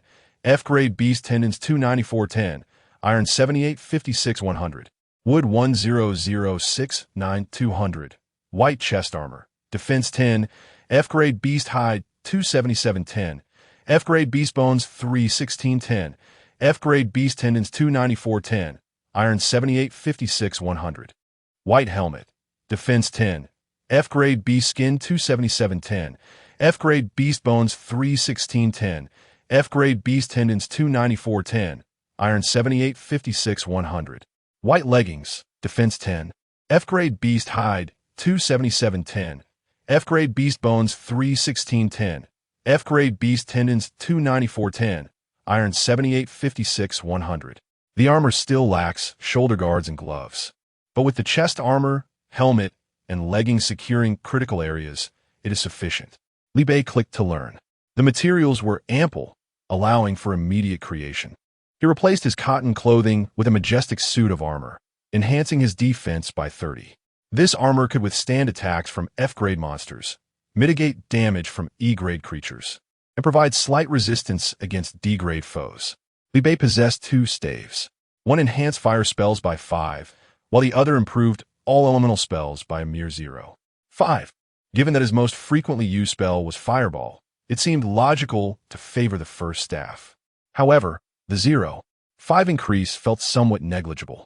The dilemma lay in the second staff. Not only did it cater to all elements, but also spanned multiple classes. One end was designed for spellcasting, while the other concealed a long blade, allowing for both ranged and melee combat. For Li Bei, who often found himself low on mana and needing to recover, the allure was undeniable. In critical moments, it could deliver a decisive blow. After contemplating for a moment, Li Bei realized he had yet to utilize his 2 upgrade opportunities from the previous day, alongside today's, totaling 4. What if he upgraded the staff? He had not changed classes. While the pond was advantageous, it held no value for him. For the others on the island, D water sufficed. Even at D, they lacked first-tier class transfer cards, and thus had yet to unlock the full potential of the pond. This was also why Li Bei had refrained from further upgrading it. For opportunities with the teleportation stone were sufficient, 2 trips back and forth, with 1 extra for safety. Therefore, it was entirely feasible to allocate the upgrade opportunities to the staff. Moreover, he had previously used a fishing rod, which was awkward and even hindered his fishing endeavors. He was in dire need of a reliable weapon. Without hesitation, Li Bei clicked to create. A staff that resembled what yet possessed a metallic feel materialized in his hand. One end was adorned with a spherical mage's orb, while the other concealed a long blade. With a mere thought, the blade could spring forth for close combat. Excellent. Li Bei was thoroughly pleased. With such an appearance, who could have imagined that the other end concealed the blade? Not only is it dual purpose, but it also serves as an exceptional weapon for stealth. Li Bei utilized an upgrade skill on the staff. White staff, all attributes power 1, attack 0.5. Li Bei's eyes sparkled with delight. Useful. Furthermore, not only had the spell power increased, but he had also unexpectedly unlocked a physical attack bonus. He cast the upgrade spell on the staff 3 times consecutively. Green. Green. Blue staff, all attributes power 2, 5, attack 2. Li Bei smiled, tenderly caressing the staff. At this rate, he felt confident in crafting a piece of equipment that was utterly unparalleled in the world. As night fell, in stark contrast to the clamorous voices in the channel, Li Bei enjoyed a refreshing swim in the ice-cold pool. In a buoyant mood, he produced his spirit stone and activated the air conditioning in every room, allowing everyone to indulge in a blissful slumber. Envy coursed through Xiangyang and the others, wishing they could be erased by the system and become Li Bei's servants instead. Even the status of a servant seemed to surpass their own. They could swim and enjoy the cool air, while he was still confined to a stone dwelling, having yet to see even a glimpse of air conditioning. To share in Chun Ming's torment, Xiangyang discreetly posted the photos sent by Li Bei in the World Channel. Before he could witness Chun Ming's reaction, the entire channel erupted in excitement. I have a bold idea. Let's all become Li Bei's servants. How could you even think such a thing? I, however, am more realistic. Being a servant to his servant is also acceptable. Witnessing the grandeur of Li Bei's life only made the heat more unbearable. They had long expressed a desire to become mere soil in the grand estate of a great figure. One wondered if that could still be a possibility. To be soil, do you even qualify? Soil can fuel a fireplace, can enjoy ice and air conditioning. Do you possess any of that? One must admit, the speed of Li Bei's upgrades seems rather astonishing. He is already residing in a villa. From what I see, a vast expanse of soil lies beneath, still bearing unharvested vegetables and fruits. Could it be that what we consume is grown here? How wide must it be to yield such abundance? Upon closer inspection, droplets of water cling to the green leaves, suddenly igniting a thirst within. Meanwhile, Chun Ming, behind the screen, clutched a small piece of ice he had just conjured, feeling a pang of jealousy that made his teeth ache. The ice was minuscule, just enough to fit in his palm. The waves of heat surged through the air, and the fleeting coolness barely reached his hand before it vanished. Even this hard-earned relief dissipated as rapidly as the melting ice. Chun Ming, deprived of further supplies of ice, found himself engulfed by the relentless heat. He had no choice but to unbutton his sweat-soaked shirt, slumped in his palm-sized stone room, gasping for breath like a lifeless dog. Loneliness, fear, and discomfort enveloped him. In stark contrast to Li Bei's exquisite life of indulgence, his existence felt akin to hell. As dawn broke, Li Bei set out. His suspicions were confirmed. The temperatures on both sides were indeed synchronized, with the forest reaching a staggering 100 degrees. With 50 points of fire resistance, Li Bei felt no pressure under the blazing sun. However, due to the excessively high temperatures, all the flora and fauna of the forest withered away. Li Bei gently squeezed a towering tree, which crumbled into fragments as if it were a mere cookie. The spot he had previously marked for fruit gathering was now only a patch of desiccated grass. A gust of wind, even if slight, could transform it into flying ash. The landscape was a dismal expanse of withered yellow, and the air itself shimmered in distortion. How could one extract resources in such conditions? Fortunately, the stones had not been liquefied by the heat, and various metals remained available for collection. His journey was not in vain. After surveying the area, Li Bei found no monsters and thus commenced his mining endeavors. With a flourish of his staff, he struck the ore with his long blade. The axe and pickaxe he possessed were merely rudimentary versions provided by the system, inflicting only minimal damage. The enhancement from the long blade proved far superior. With a single slash, the ore split in two, and with further strikes, it was reduced to gravel. In mere seconds, he had finished mining a deposit, demonstrating remarkable efficiency. His speed and resource acquisition had significantly increased. After securing the stones and iron, Li Bei proceeded to the next site. Copper ore proved somewhat more challenging to extract than iron, and silver ore was even more difficult than copper. However, with his blue weapon in hand, these challenges posed no obstacle. Before his departure, he had emptied his backpack, keeping only essential items. Before long, it was filled to the brim with various ores. He had grown weary of counting the basic materials, as Zhao Chong would assist him in categorizing them and would notify him of any deficiencies. Though he had no lack of resources, he believed in taking advantage of every opportunity. The wooden huts in Zone 6 were nearing completion. Upon his return, the stone houses would also be ready for sale. Li Bei traded all the ores to Zhao Chong for safekeeping and was just about to resume mining when a message from Lulu popped up. Master, there is an urgent need for wood in the World Channel. Should we trade wood for shards? Li Bei felt a jolt of alarm and quickly responded. Do not take any action. Having learned from the hidden pitfalls of the previous winter, he was now more cautious. He had always provided resources under his own name, ensuring that Lulu and the others had no involvement. His contribution alone sufficed. Having too many servants was indeed a burden he could not afford. Chapter 50. Even with shavings can be monetized, Li Bei glanced at the World Channel. To his astonishment, it seemed that wood had become a scarce resource during the sweltering summer. He had run out of timber just yesterday. Without wood, how could he shatter fragments? It must be said that the allure of fragments was undeniable. The difference between having or not having them was akin to heaven and earth, and he yearned to toil endlessly. Fortunately, he had been astute. At the onset of the heat wave, he had purchased a substantial amount of wood from the trading channel. With a clever little trick, he could scrape his wooden house and possibly acquire a few more piles. But what about the stone house? The heat was proving to be exceedingly challenging. Everything seemed arduous, and the wood was consumed more rapidly than during the bitter winter. He fervently sought wood, imploring anyone who could assist him. Who has some? I need a hammer. Li Bei surveyed the withered trees. Although they could not yield whole logs, the wood shavings could still be burned. He raised his long knife, reminiscent of Guan Yu slaying the moon, and with a decisive stroke, a vast expanse of dead trees transformed into a cascade of wood shavings. With a swift motion, he collected them into his backpack and promptly listed them on the trading channel. Offer 5 wood shavings for 1 fragment. What exactly are wood shavings? How come I've never fished any out before? Though they were somewhat fragmented and burned easily, they could still spark a flame. Li Bei was indeed reliable. Surely, he understood what I was fervently seeking, not merely wood, but the esteemed assistance of Li Bei himself. A bunch of foolish individuals failed to grasp my earnest plight. Why does he always manage to produce such peculiar items? The demand for wood was indeed dire in the World Channel. As soon as Li Bei listed his wares, they were snatched up in an instant. He continued to fell trees, gathering wood shavings while simultaneously listing a batch of fully processed logs as well. Naturally, the price would be higher than that of the shavings. Offer 2 logs for 1 fragment.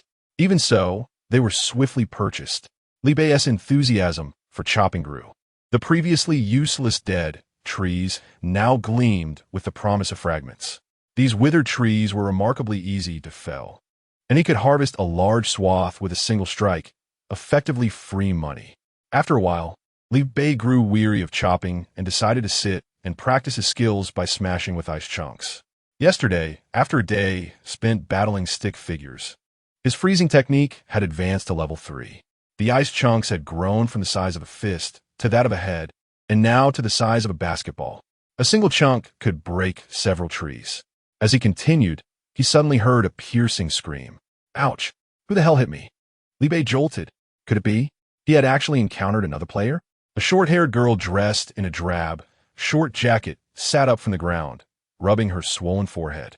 She looked around in confusion for a moment before suddenly springing to her feet and sprinting towards Li Bei. Li Bei inhaled sharply. Don't come any closer. He had just used his scanning skill on the girl. Name, Jia, an age, 18, gender, female, level 56. The scanning level was insufficient, leading to a lengthy string of ellipses, but this did not diminish his terror. Level 56, a formidable player. How many spirit stones must one expend, and how many monsters must one slay to attain such a level? Li Bei was about to retort that it was she who lay upon the ground, yet he refrained, realizing it was not intentional. The girl rushed before him, grasping his arm and urging him to flee. Hurry, the demon clan is upon us. What? The words in Li Bei's mouth were swallowed back. It seemed they were not there to provoke. Why were there demons here? What was happening? Was he not in the realm of survival? How had the narrative shifted? The girl soared into the air, truly soaring. With Li Bei's speed of 55 points, he scarcely had a chance to touch the ground. Such a formidable individual was more terrifying than a D-grade jellyfish, and he feared he would not last even a single blow. Li Bei prudently sealed his lips, filled with bewilderment yet refraining from further inquiries. The girl turned her gaze towards him, her toes occasionally straining to reach the earth beneath them. Level 3? A newcomer? Remarkable. You can keep up with my speed. Li Bei was utterly perplexed by the current situation and chose to observe silently, offering a vague response. Seeing his introverted and bashful demeanor, the girl's brow furrowed slightly. So honest? In this world, it is quite rare for the honest not to become cannon fodder. Yet you have cultivated to this level. She refrained from lecturing him. Newcomers should remain safely in the shelter. What are you doing wandering about? Dare to enter the forbidden grounds? Are you courting death? The shelter? She, like him, possessed a survival system. Yet why did she refer to him as a newcomer? And what was this about forbidden grounds? Li Bei's mind was a whirl of questions. He did not interrupt her, hoping to glean more information from her words.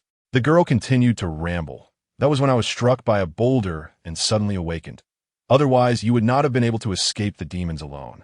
Li Bei faltered, awkwardly touching his nose. All right, if you say it was a boulder, then it was indeed a boulder. Over here, the girl pointed. Suddenly, several dark figures with bull heads appeared behind them. The bull-headed beings moved with incredible speed, resembling shadows as they closed in on the pair. Jia, they have caught up so quickly? Li Bei thought, distressed, as his injuries had not yet healed, hindering his speed. Soon, the bull-headed beings encircled them. Jia shoved Li Bei behind her.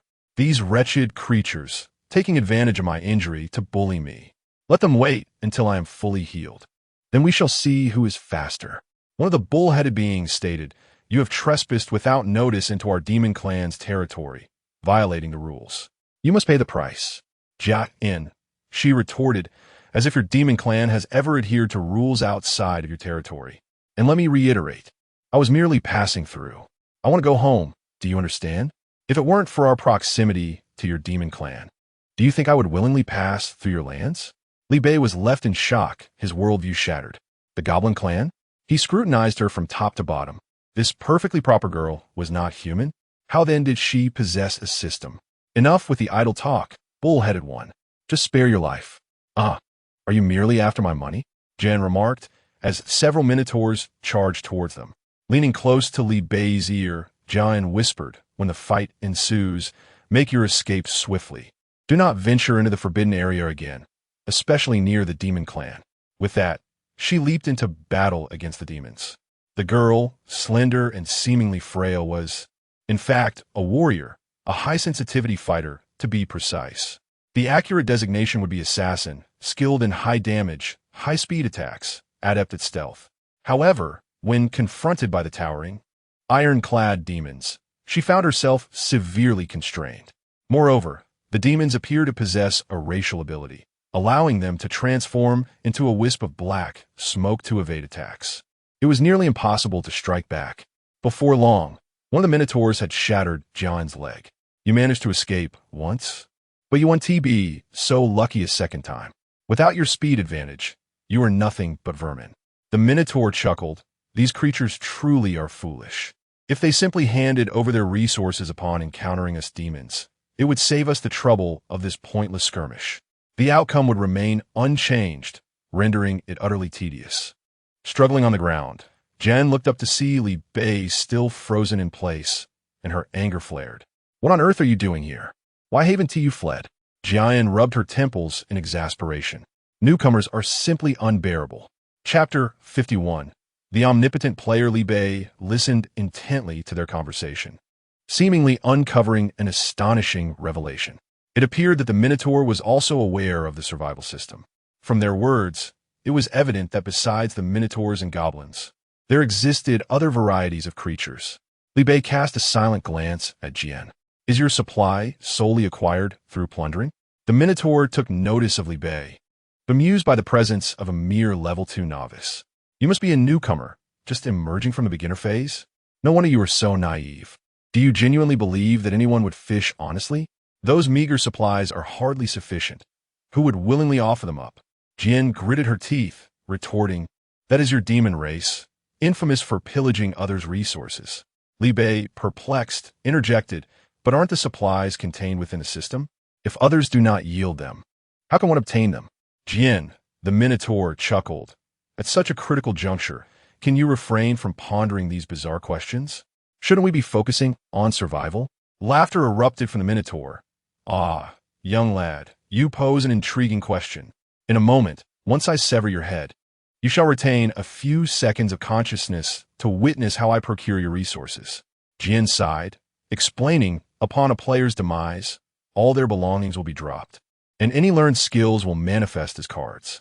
Do you understand now? Can we not consider escaping? Li Bei pondered, finding merit in this rule. The Minotaur sneered, indeed. It is advantageous. He continued, initially, I felt a twinge of regret for not achieving anything substantial on this outing, but now I shall not hold back. Upon the arrival of the demon race, he had already employed a scouting skill, revealing that they were all formidable opponents of level 50 or higher. Initially, he experienced a flicker of panic, contemplating a retreat via a teleportation stone. However, upon witnessing Jian in battle with the demons, he was astounded. How could a level 50 warrior struggle to break through nearby, and the robust demons, casting fire spells that barely manifested as a flicker? Was this a jest? Li Bei brandished his great sword and swung it towards one of the Minotaurs. Jian screamed in horror. No. The Minotaur laughed heartily. Is this lad foolish? A level 3 daring to challenge a level 50? Jian urged. The demon race possesses innate high defense. I cannot breach it. Do not throw your life away. The Minotaur, amused by the boy's naivety, stood firm, patting his chest. Come, if you can sever even a hair from me, I shall consider it a victory. Li Bei, with a strength of 50 points, calculated his attack power. Though not being a warrior, he was uncertain. It was undoubtedly formidable. Coupled with a 2 boost from his staff, Li Bei's blade struck the demon's arm with a resounding crack. The demon's laughter abruptly ceased as its arm shattered. Ah, my arm, my arm! The demon shrieked in shock. Jian stared, dumbfounded. Aren't you just level 2? How did you acquire such formidable strength? The minions of the demon race, supporting the one-armed Minotaur, retreated in unison. It was evident that he was a warrior dedicated solely to enhancing his power. Everyone wisely distanced themselves, cautious to avoid his approach. Jian felt a moment of realization. Indeed, although the attributes of novices ceased to improve after 7 days, one could still focus on a singular attribute throughout their journey, and with dedicated cultivation, potentially become a master in that domain. This individual displayed a modicum of intelligence, understanding the merit of specializing, unlike the majority of players who recklessly distributed their points. Li Bei advanced, wielding his blade, prompting the demon race to step back. His brow furrowed slightly. Your evasiveness is hindering my resource gathering. The Minotaur sighed in relief. A close combat warrior posed no threat at range. Should this warrior encounter a true melee attack, he might stand a chance, but against our hybrid combatants of magic and warfare, it would be tantamount to courting death. Jian felt a pang of anxiety. Having failed to eliminate all the demons in one fell swoop, their identities were now revealed, and the opposition was on high alert, making it increasingly difficult to vanquish them. Unperturbed, Li Bei inverted his sword, transforming it into a staff. The onlookers, lost in their thoughts, questioned their own perceptions. Was that spherical object that had just dragged across the ground truly a mage's orb? They could hardly believe their eyes. One moment wielding a blade, the next a staff. What peculiar equipment was this? While odd gear was not uncommon in these times, possessing any equipment at all was a stroke of fortune. Yet, what was the implication of a warrior brandishing a staff? You hardly resemble a demon. Li Bei aimed at the demons and cast fireball. The expressions of the demon race turned peculiar. A warrior of a lowly lineage dared to wield magic in the presence of our adeptly trained magic warriors? A snicker escaped the lips of one Minotaur, unable to contain his amusement. Jian's brow also twitched involuntarily. He had suspected this individual was somewhat unreliable, but he had not anticipated just how unreliable. The demons, dismissive, raised their hands to cast an identical spell, Fireball. If a contest of magic was desired, then let us see who prevails. The two spells were unleashed simultaneously. The demon's feeble fire flickered harmlessly against Li Bei's armor, failing to ignite even a spark. In contrast, Li Bei's fireball transformed into a torrential downpour of flames, cascading upon the demons. Each droplet was the size of a basketball. The demon race stood in astonishment as Li Bei observed the chaos he had wrought among them, a slight smile gracing his lips. My apologies. That was a slip of the tongue. It is actually fire rain. One of the weaker demons was caught unawares and perished in the inferno, while the others quickly dissipated into black smoke, evading the onslaught. The demons huddled together, their bodies blistered and charred.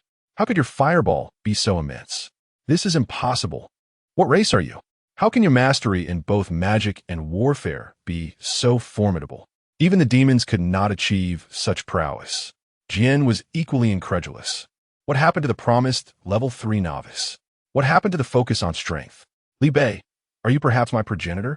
The demons, perplexed, had never heard of such a race. Progenitor? Ah, Li Bei, what a good child. The demon clan is furious. Are you toying with me? Fear not. Previously, we underestimated them.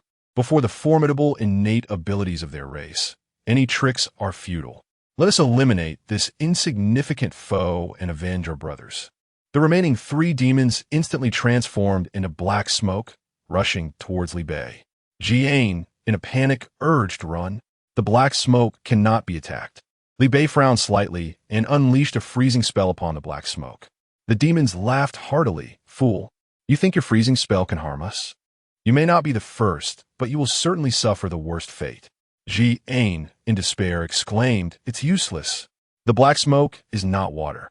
Its composition is unknown and cannot be frozen. Li Bei pondered for a moment. Then let us try something different.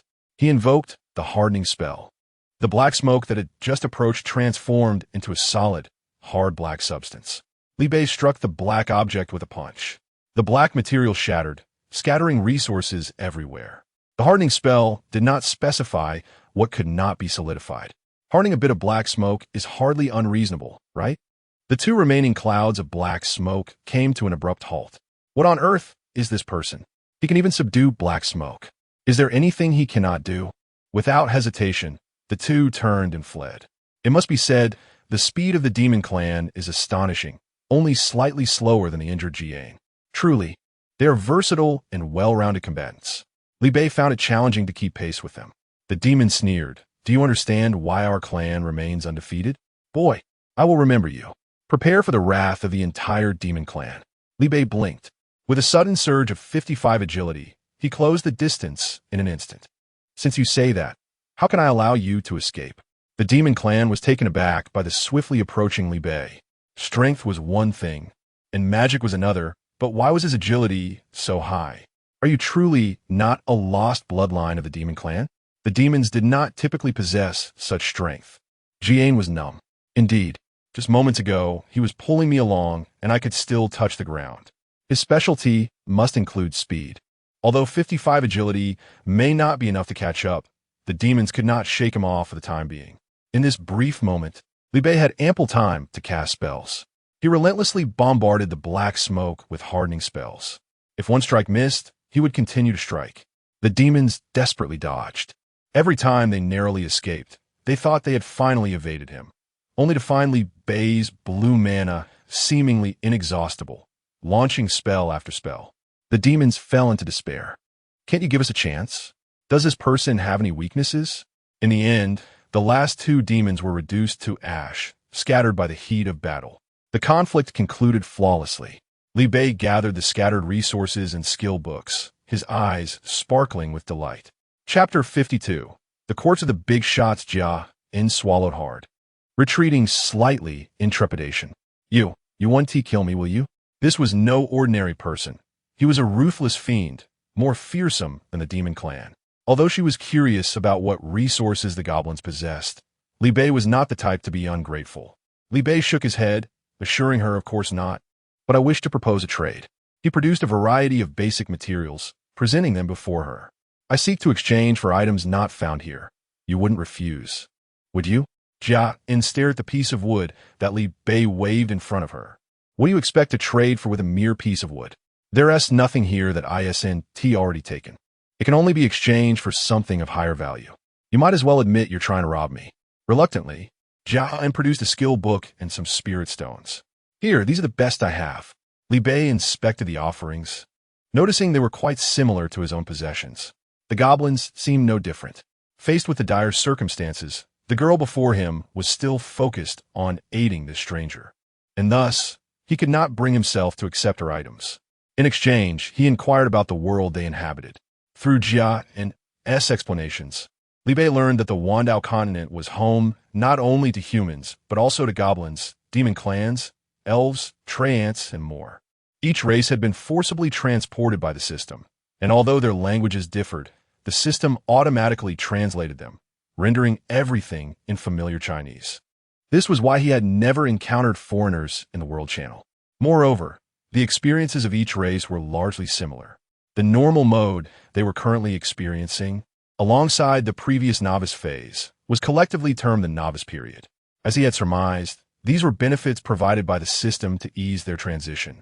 Seeing that Li Bei bore no ill intentions, Jia In relaxed and curiously asked, "What race are you anyway? I've never heard of a race that could rival the demon clan." Li Bei was equally perplexed. The demon clan is strong? Very much so, Jia In asserted. The demon clan naturally possesses formidable strength and resilience, able to transform into smoke, and they excel in both combat and magic. Their imposing physique and high agility make them nearly invincible. Li Bei's expression turned quizzical. Isn't that something achievable with attribute points? Besides the smoke transformation, I don't find them particularly intimidating. Understanding the flaw in her reasoning from his reaction, Jia In conceded, "Well, for you, they may not seem particularly strong. You are the first to have reduced the demon clan to such a state of despair. But for the other races, that is sheer fantasy. Only the demon clan can accomplish such feats. Are you truly not of demon blood?" "I am human," Li Bei replied. "Oh, what?" Jia In exclaimed, her head snapping up. "Human? The weakest among all races?" Her face was a mask of disbelief. "You must be joking. Humans can't even defeat my goblin clan. If you can conquer the demon clan, I would eat dung upside down." Li Bei pondered further, listening to her words. It seemed they were not the first batch of humans to arrive. Had humans already set foot in this world? Yet, there had been no reports of mass disappearances globally. Li Bei pondered silently. Noticing his silence, Jia In felt a twinge of insecurity. "Are you truly human? You're not deceiving me?" Li Bei nodded affirmatively. Jia In stood on one foot and leaped in place. "Oh my goodness, This is unbelievable. Aren't humans supposed to be the weakest of all? Apart from their scheming, they possess no talents whatsoever. When did such an anomaly emerge? Li Bei, devoid of any talent and not excelling in anything, was it not indicative of the possibility to explore all avenues? Jia In, bewildered, remarked, "Your arguments hold a peculiar sense of logic. However, can your kind produce a notable figure to support this claim?" "Well, although none have existed in the past, perhaps one will emerge soon." Jia In, having spent considerable time in the continent of Wandu, had her own means of healing. She appeared pained as she consumed a certain pill. Before long, her fractured leg began to mend. While not completely healed, she could manage simple movements. Observing her recovery, Li Bei bid her farewell and turned back toward the forest, intent on continuing his wood-cutting endeavors. Jia In gazed at him in confusion. "Aren't you leaving?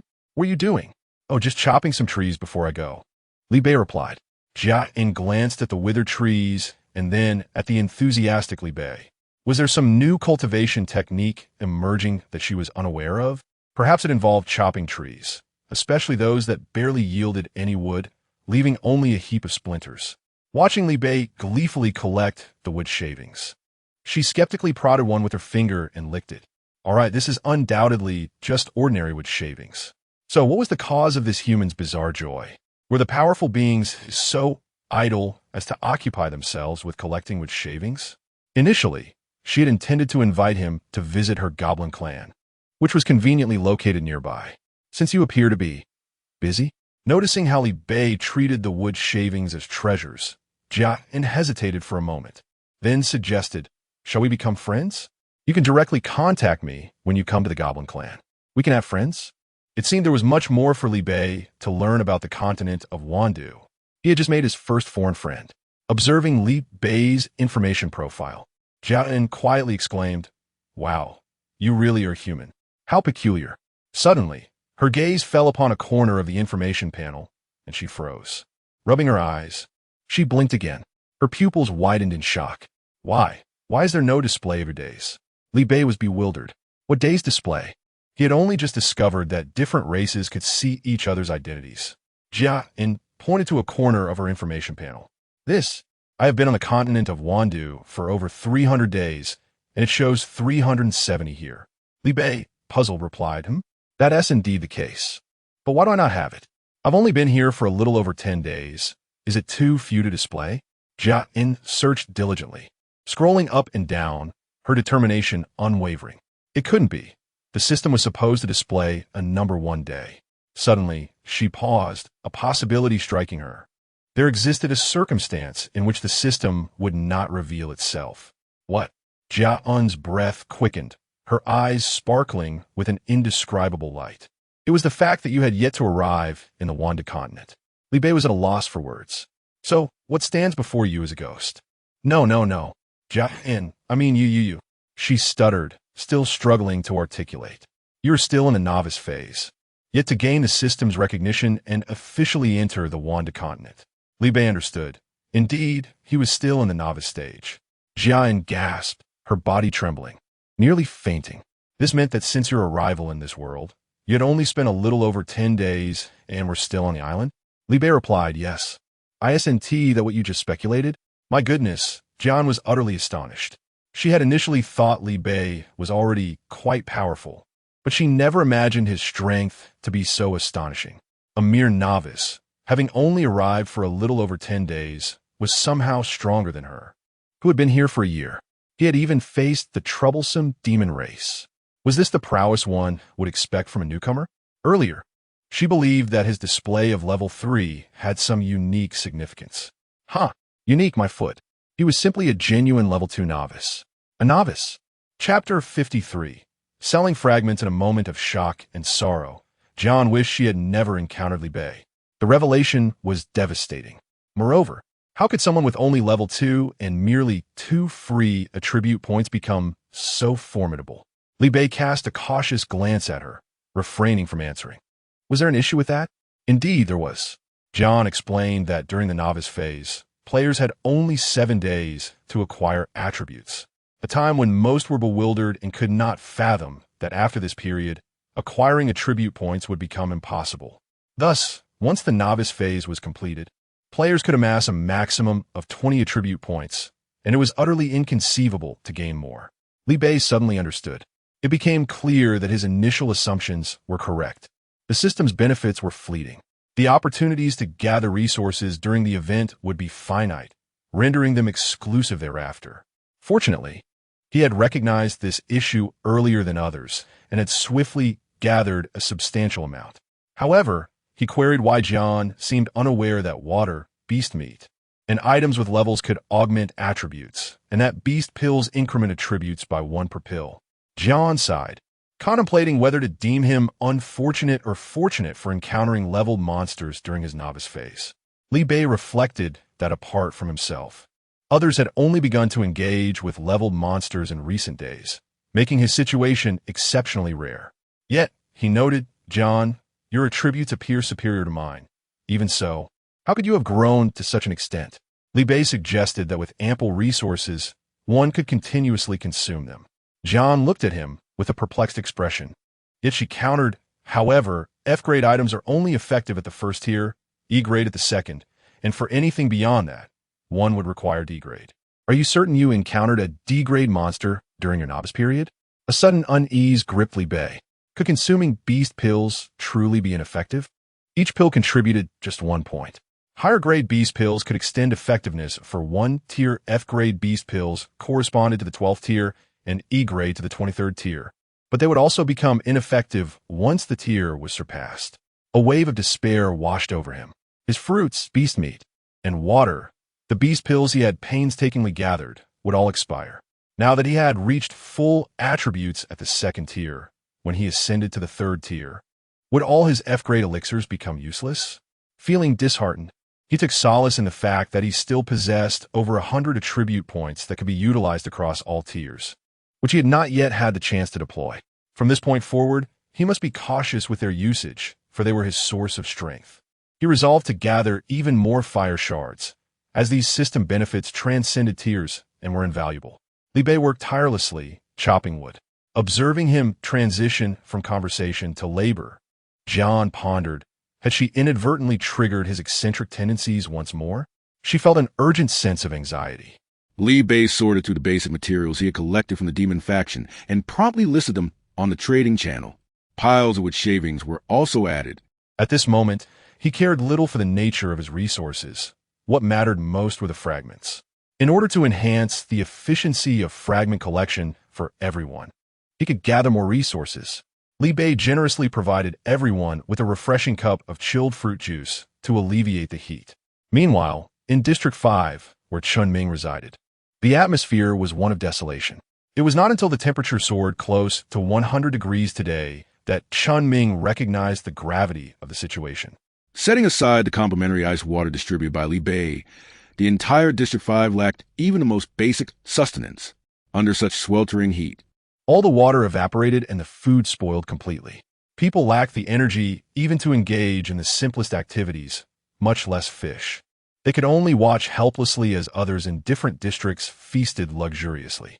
Furthermore, the timber supply had dwindled to a critical level yesterday. Lacking the capital that Li Bei possessed, Chunming was unable to provide even for himself, let alone for the people in his district. The entire area was enveloped in a state of resignation, waiting for an inevitable demise. All arrogance and pride had dissipated. Chunming regretted opposing Li Bei. He had previously thought that Li Bei overshadowed him and was the cause of his repeated misfortunes. It was only today that he realized they were not on the same level at all. Each item that Li Bei effortlessly produced was far beyond his reach. Yet, Li Bei could supply the whole world. Chunming's obsessions and concerns were of no significance to Li Bei, as those resources were within easy grasp for him. It was laughable that he had once believed he could contend with Li Bei. In hindsight, he appeared to be a mere joke. Summoning his last ounce of strength, Chunming pleaded in the channel for Li Bei's mercy. However, before he could even await a response from Li Bei, he was drowned out by the vitriol from the global channel. It turned out that so many people despised him. Gradually, Chunming closed his eyes, reflecting on his profound failures. Meanwhile, Li Bei was frantically distributing supplies, and even enlisted Jia In to assist in chopping wood. Jia In, perplexed, finally voiced the question that had been troubling her. What are you doing with all this wood? For the extreme heat event, to light bonfires. Li Bei replied without lifting his head. Didn't you have that before? Jia In paused, realizing, oh, right, it's been over 10 days. You must be in the midst of the extreme heat. The system is hosting an event, and you're here chopping wood for such an important matter? She suddenly recalled. By the way, shouldn't you be on the island? How did you end up in the forbidden area? You should hurry back. If it ends and you gain nothing, you'll have much to regret. Special reward. Teleportation stone, Li Bei replied. Jia In licked her lips, envious. Indeed, you are a top-tier expert capable of obtaining special rewards. Jia In, shouldn't you hurry back? Back to do what? Li Bei, aren't I just collecting fragments? Huh, Li Bei, why exhaust yourself when you can directly trade resources for more? Is that possible? Jia In suddenly felt as though she had wasted her time at the event. No, wait, I almost got misled by you. Only someone like you, who casually robs and accumulates a wealth of resources, could afford a chop wood like this. Li Bei refrained from disclosing that the majority of his resources were garnered from fishing. Expressed her astonishment yet again. She slyly inquired, do you have many fragments? Li Bei pondered for a moment and replied, not many. So far, only a few tens of thousands. Even my servant has not enough to spare. Look, is that a reasonable statement? Retorted, a few tens of thousands is not considered much. What do you think our initial thousands were worth? With a hint of melancholy, cast a glance at him and asked, if you have any surplus after your endeavors, could you sell me some? Li Bei halted in surprise, looking up at her. Haven't you been here for a year? Are you really in need of this? Explained, attribute points are quite rare, and with so many members of the Goblin clan, each one contributing even a single point amounts to a substantial total. Li Bei, deep in thought, suddenly recognized a new business opportunity. It appeared that after the novice period, acquiring attributes was no simple task. System welfare points were available in the market, but scarce in supply. This meant he could profit immensely. Whatever he managed to acquire could be sold. Furthermore, such a scarce commodity, transcending class boundaries, would fetch a price far exceeding that of beast cores. Suppressing his excitement, Li Bei asked, how many do you need? His eyes sparkled with hope. All that you can provide. Even if the Goblin clan cannot utilize all of it, I can sell the surplus. Welfare points from a novice period are highly coveted across the entire continent of Wando. No one is without need. Li Bei sighed, realizing that their thoughts were likely aligned. With so many fragments available, it was challenging not to contemplate their value. He wiped his forehead in exasperation. I can manage to get you around 10,000, but no more. Swallowed hard, her interest peaked. Look at your demeanor. You casually mentioned 10,000. You are quite generous. Li Bei replied, however, what can you offer in exchange? I lack for nothing at the moment. You can exchange for anything you desire. Once your novice period concludes, you can directly visit our Goblin warehouse, proposed. Moreover, if you sell to me, I will provide you with an additional piece of information, ensuring you do not suffer any losses. Given his unfamiliarity with all things on the continent of Wando and his desire to befriend this kind-hearted girl, Li Bei agreed. What information? Chapter 54. The oncoming beast tide. Job transition Quesgon said, you are just a few days away from officially entering the continent of Wandu. However, before that, you will first undergo the trial of the beast tide. Beast tide? What level? Li Bei asked. Gon paused for a moment, then replied with uncertainty, F level. Of course. What other level could be assigned to newcomers? Li Bei sighed. Ordinary people are all F level. This is going to be tough. Is there a large number? Li Bei inquired. Indeed, it cannot merely be described as many. It is exceedingly numerous, Gon affirmed. We fought for 4 full days before it was over. You all? Li Bei asked. Oh, the beast tide is a collective battle, Gon explained. When the beast tide begins, all of our individual islands will merge into a colossal island, surrounded by a long defensive wall. This enclosed area will become your base of operations. Li Bei asked, after the beast tide, will we not separate? Does that mean the island I worked so hard to build will be lost? And how will I fish? Gon reassured him, no, there will be no separation. Once the beast tide concludes, we will officially enter the continent of Wandu. Outside the wall, there is still the sea, so fishing will remain an option. Li Bei frowned. Does that mean all this effort will be in vain? There will be no privacy, and fishing will become a hassle, requiring long trips. Gon continued, however, you need not worry too much. Your island will remain unchanged after the merge. The area within your island will still be your territory, and no one else can enter. Li Bei asked, is merging mandatory? Gon looked at him curiously. Not necessarily. The system will ask if you wish to merge. But really, what other choice do you have? Taking on the beast tide alone is not something even the most powerful can do. Most people will choose to merge. Li Bei's eyes lit up. The option to refuse is a relief. With a teleportation stone in hand, I need not connect my island to the continent of Wandu. I can come and go freely. Moreover, I can fish right at my doorstep, which is far more convenient.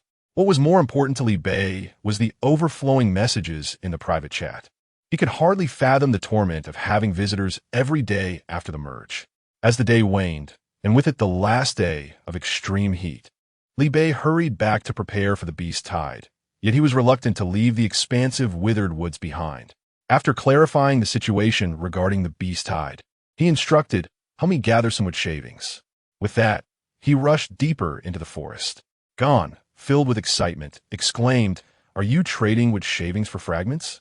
Not only are you formidable, but you are also incredibly generous. Li Bei cast her a sidelong glance. Are you thinking too highly of yourself? Gon retorted, so I am helping you for free. Li Bei smiled, you could opt not to assist me and buy fragments elsewhere. Gon replied with a pout, does your conscience not ache? Li Bei continued walking into the forest. Wait, Gon called out, noticing his direction. That way is forbidden. Are you seeking death? Forbidden area? Jotun, well, I'm not entirely sure. In any case, it is perilous, and we must not venture there. Li Bei lifted his gaze towards the depths of the forest. The very location of the deep-sea octopus. Could it be that the forbidden area coincides with the dwelling of the octopus? Indeed, it is fraught with danger. However, if the octopus remains confined, and we do not provoke it, there should be no significant issue. Li Bei stated his intention to hunt monsters. For one of the purposes of his visit was to complete his job transition task. Out of consideration for your novice status, I shall overlook your foolishness. Jia-in, I have already told you it is a forbidden area. Which monster would take residence here? Seeking death, perhaps? Li Bei retorted, there are no monsters. You have been here for quite some time and have not encountered a single creature. Do you not find that peculiar? Jia-in? Li Bei continued, I have only been to this one place in the Wanda continent. How could I possibly know if something is amiss? Jia-in explained that the forbidden area could be likened to a vacuum on the Wanda continent, devoid of habitation and rarely inhabited by monsters. Out there, just try to find any forest. The monsters are so numerous they would frighten you to death. I ventured through the demon territory to avoid them. I cannot fathom your luck in being transported by the teleportation stone to this desolate place. It is no wonder that during my 2 visits, I have scarcely encountered any monsters. He had initially thought it was due to the harsh winter and extreme heat. It seemed even the weaklings like humans had developed some resistance. How could esteemed high-level monsters lack survival methods? Li Bei gazed skyward, letting out a long sigh. His job transition task had been fraught with challenges.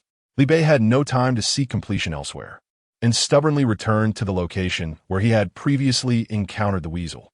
The weasel's den was empty, with no other monsters residing there. However, he recalled that when he first fled and met the night demon, a rabbit had appeared outside the valley. Rabbits tend to breed in large numbers. Li Bei circled around the valley where the deep-sea octopus resided and arrived at the original exit. The rabbit hole remained. He utilized a rain spell to dampen the thatch, then ignited it with a fireball and stuffed it into the entrance. The dampened thatch burned incompletely, emitting a thick smoke that poured into the den. The smoke swiftly filled the labyrinthine rabbit burrow, emerging from several discrete patches of grass. Cunning rabbits have multiple dens. This must be the other entrances they had crafted. By guarding these entrances, he had no doubt he would capture the rabbits. Indeed, the adorably naive rabbits remained oblivious to danger and continued to dwell there. Moreover, it appeared they had birthed numerous young, each naturally of F grade. He had already secured 10 E-grade monsters, and it seemed he would soon have 100 F-grade ones as well. Before long, the rabbits began to emerge from the burrows in droves. However, the entrances were spaced far apart, and Li Bei could not attend to them all simultaneously. He cast a sweeping glance at the surrounding dead trees. Fire rain spell. Balls of flames the size of basketballs rained down upon the withered trees, igniting the entire area in a conflagration.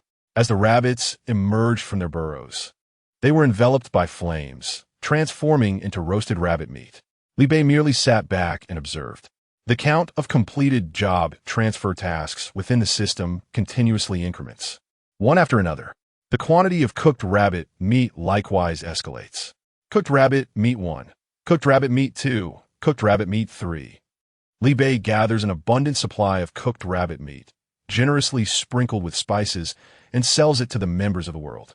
To savor roasted rabbit in a survival realm is an unparalleled joy. How can you consume such adorable creatures? Yet, there is an abundance of F-grade rabbit meat. Has the island of esteemed figures been overrun by rabbit monsters? Heaven above, as the last morsel of rabbit meat is consumed, I find myself fully endowed with attributes. I am too fatigued to speculate. After all, nothing that the esteemed figures wield is ever ordinary. As the rabbits near completion of roasting, Li Bei finds himself at the threshold of 99-100, invoking the rain spell to extinguish the flames. F-grade monsters are relatively easy to combat, with the primary challenge lying in their overwhelming numbers. He could easily resolve the task by swimming a lap in the sea. The decision to spare one rabbit is predominantly due to considerations for the impending beast tide. Given the system's tendencies, it assigned him F-grade monsters in the first tier, E-grade in the second tier. Does it not follow that D-grade would be in store for the third tier? Or perhaps all are judged against a standard, all being D-grade. It is best not to provoke them. Once the beast tide arrives, a decisive breakthrough shall be timely. Now, only one D-grade remains to be acquired. Chapter 55. The Forbidden Land. Li Bei searched high and low, yet found nothing. It seemed that his previous encounter with the E-level snow weasel had been merely a stroke of luck. Upon receiving a private message from Jia and containing some wood shavings, he prepared to depart. However, before he could activate the teleportation stone, another message from Jian arrived. Run. Before Li Bei could comprehend the situation, an overwhelming force pulled him in. As the world spun around him, he glimpsed a horde of monsters charging towards him, their faces contorted with terror, desperately struggling in midair. Soon enough, Li Bei became one of those struggling beings, traversing forests and mountains alongside countless beasts. Eventually, he found himself in that very valley, the one inhabited by the deep-sea octopus. As fate would have it, he landed right before the creature's gaze. Their eyes met. Li Bei, facing the octopus's mocking expression, forced a smile. What coincidence! He never intended to drop by. The octopus raised its 8 tentacles, finally cornering this troublesome foe. With pent-up fury, it struck the ground with tremendous force. The valley was now teeming with an uncountable number of monsters drawn from unknown origins, if not thousands, certainly not fewer than 1,000. A single tentacle could crush dozens in one blow. Among these creatures were not just Fed levels, but even higher ABC ranks, all destined to meet a gruesome end. Li Bei finally understood why this place was deemed a forbidden land. With such powerful beings being forcibly drawn here, who would dare approach? It was essentially a center for the annihilation of monsters. The ground was littered with bones and beast cores, remnants of their demise. A shiver ran down Li Bei's spine. The octopus, noticing his fear, felt a sense of satisfaction. Finally, this insufferable adversary was experiencing defeat. It did not rush to kill Li Bei, but instead intended to toy with him. The octopus even selected an A-level monster, bringing it forth to stand beside Li Bei, deliberately aiming to terrify him. The mere presence of that A-level beast exuded a pressure that made Li Bei uncomfortable. Yet, the monster he gazed up at was effortlessly pierced through by the octopus right before his eyes, blood gushing forth, splattering him. Li Bei pondered, would slaying an A-level monster count as completing my class transition task? Surely, that would exceed expectations. Without hesitation, he shouted, "Octopus brother, let me lend a hand." With that, he conjured a fireball that struck the barely breathing A-level monster. However, it left no mark whatsoever. The A-level monster thought to itself, did something just bite me? It feels itchy. Embarrassed, Li Bei rubbed his nose. The octopus, with drooping eyes, muttered, "Is this really what you should be doing now? Do you realize you might die?" It was utterly infuriated to be provoked by such a seemingly foolish individual. How humiliating. Perhaps it was unwise to engage with a madman. The octopus, losing interest in further tormenting Li Bei, exerted its strength slightly, preparing to crush him. At that moment, the system emitted a delightful notification sound. D-Class Monster 1. Indeed, an A-Class monster can be defeated. The nearby A-Class monster had just succumbed to its injuries. Since the final blow was struck by him, it was credited to his account, despite not inflicting any actual damage. Could it work this way? Li Bai was pliantly surprised. With the task accomplished, he felt no reluctance. Without hesitation, he chose to teleport, finally able to return with peace of mind. Before leaving, he absent-mindedly grabbed a book with his feet, unaware of its contents. Upon returning to the island, dusk had just begun to settle. There remained 6 hours until the extreme heat would cease. Li Bei had no time for anything else. He promptly handed over the supplies he carried and those in his storage to Zhu Qin, exchanging them for shards.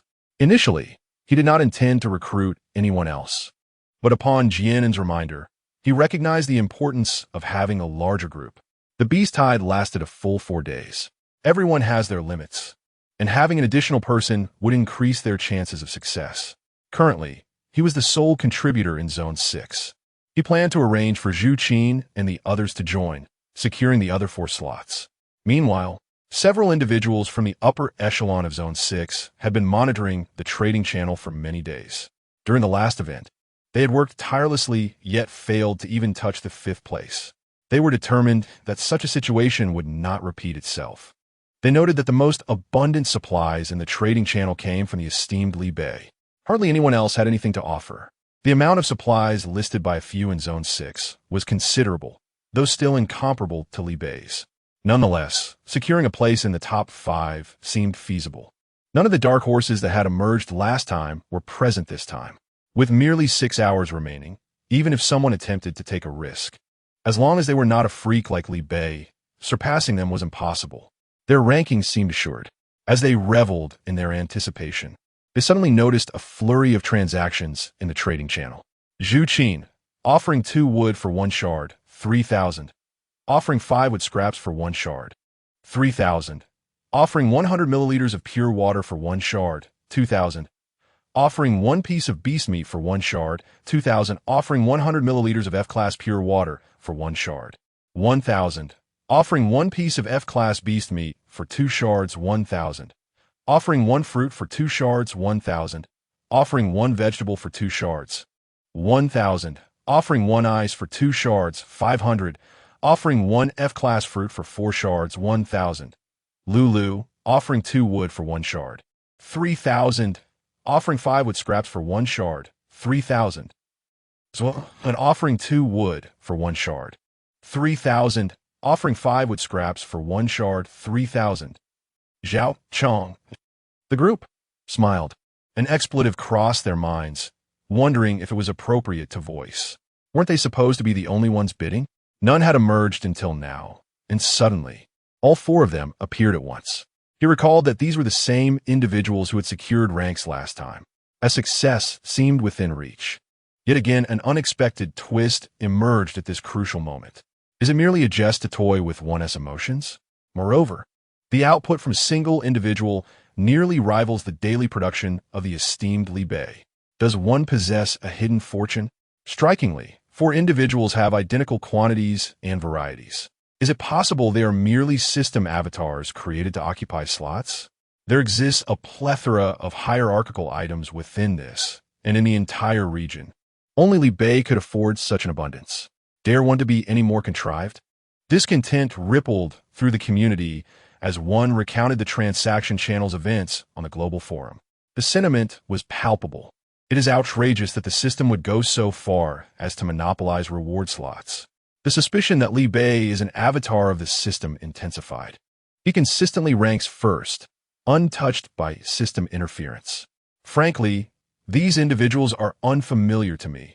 They rarely engage in conversation, resembling mere phantoms. Xiang Yang and esteemed friends, I have a sentiment to express. I am from Zone Zero. It does not concern me, as long as the resources are plentiful. With such an abundance of supplies, even the illustrious Li Bei could not possibly produce this much. Would it not be more beneficial for the system to dispense welfare and distribute resources? It matters little to us common folk whether the system is fraudulent. Our standings are irrelevant. We should simply relish in the experience. Xiangyang, have you considered? The system is remarkably generous, nourishing a significant portion of the populace with a single gesture. No matter how formidable an individual may be, they cannot surpass the system. Is that not an obvious truth? There is no comparison.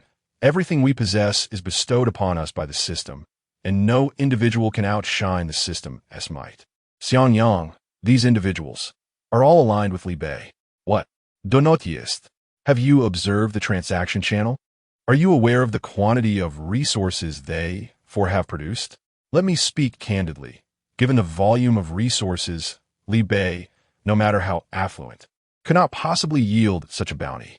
The amount generated by these 4 individuals in one instance rivals Li Bei's total output over several days, confirming the system's involvement. Moreover, the multitude of high-tier items certainly does not come without cost. These are prized possessions that enhance attributes. Even if Li Bei possesses a wealth of items, it is hardly to the extent of discarding them. Does he not require them? This scenario can only be orchestrated by the system. Li Bei simply does not have that capacity.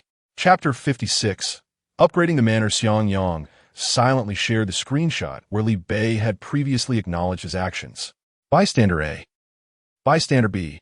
Bystander C. Ha ha. I told you it was the great Li Bei's doing, yet you all refuse to believe it. When did you ever say that? Flattery should be more subtle. So it appears the defeat was not unjustified. Just how much stock does Li Bei possess? Is the quantity of resources genuinely existent? One individual dominates the top 5 in contribution value. I am in awe. Li Bei's identity as a system master has been reaffirmed. There is nothing Li Bei cannot achieve, only what you fail to conceive. I should take my leave. This is disheartening. Everyone on Li Bei's island has reached the first tier with full attributes. F-grade beast meat, fruits, and water are of no use to them. Li Bei, apart from reserving some for his soon-to-arrive new servants, generously dispensed the rest. This was to exchange for more fragments and to prepare for the impending beast tide. According to Jia's description, interspecies conflicts also exist, and those who survive will hold the advantage.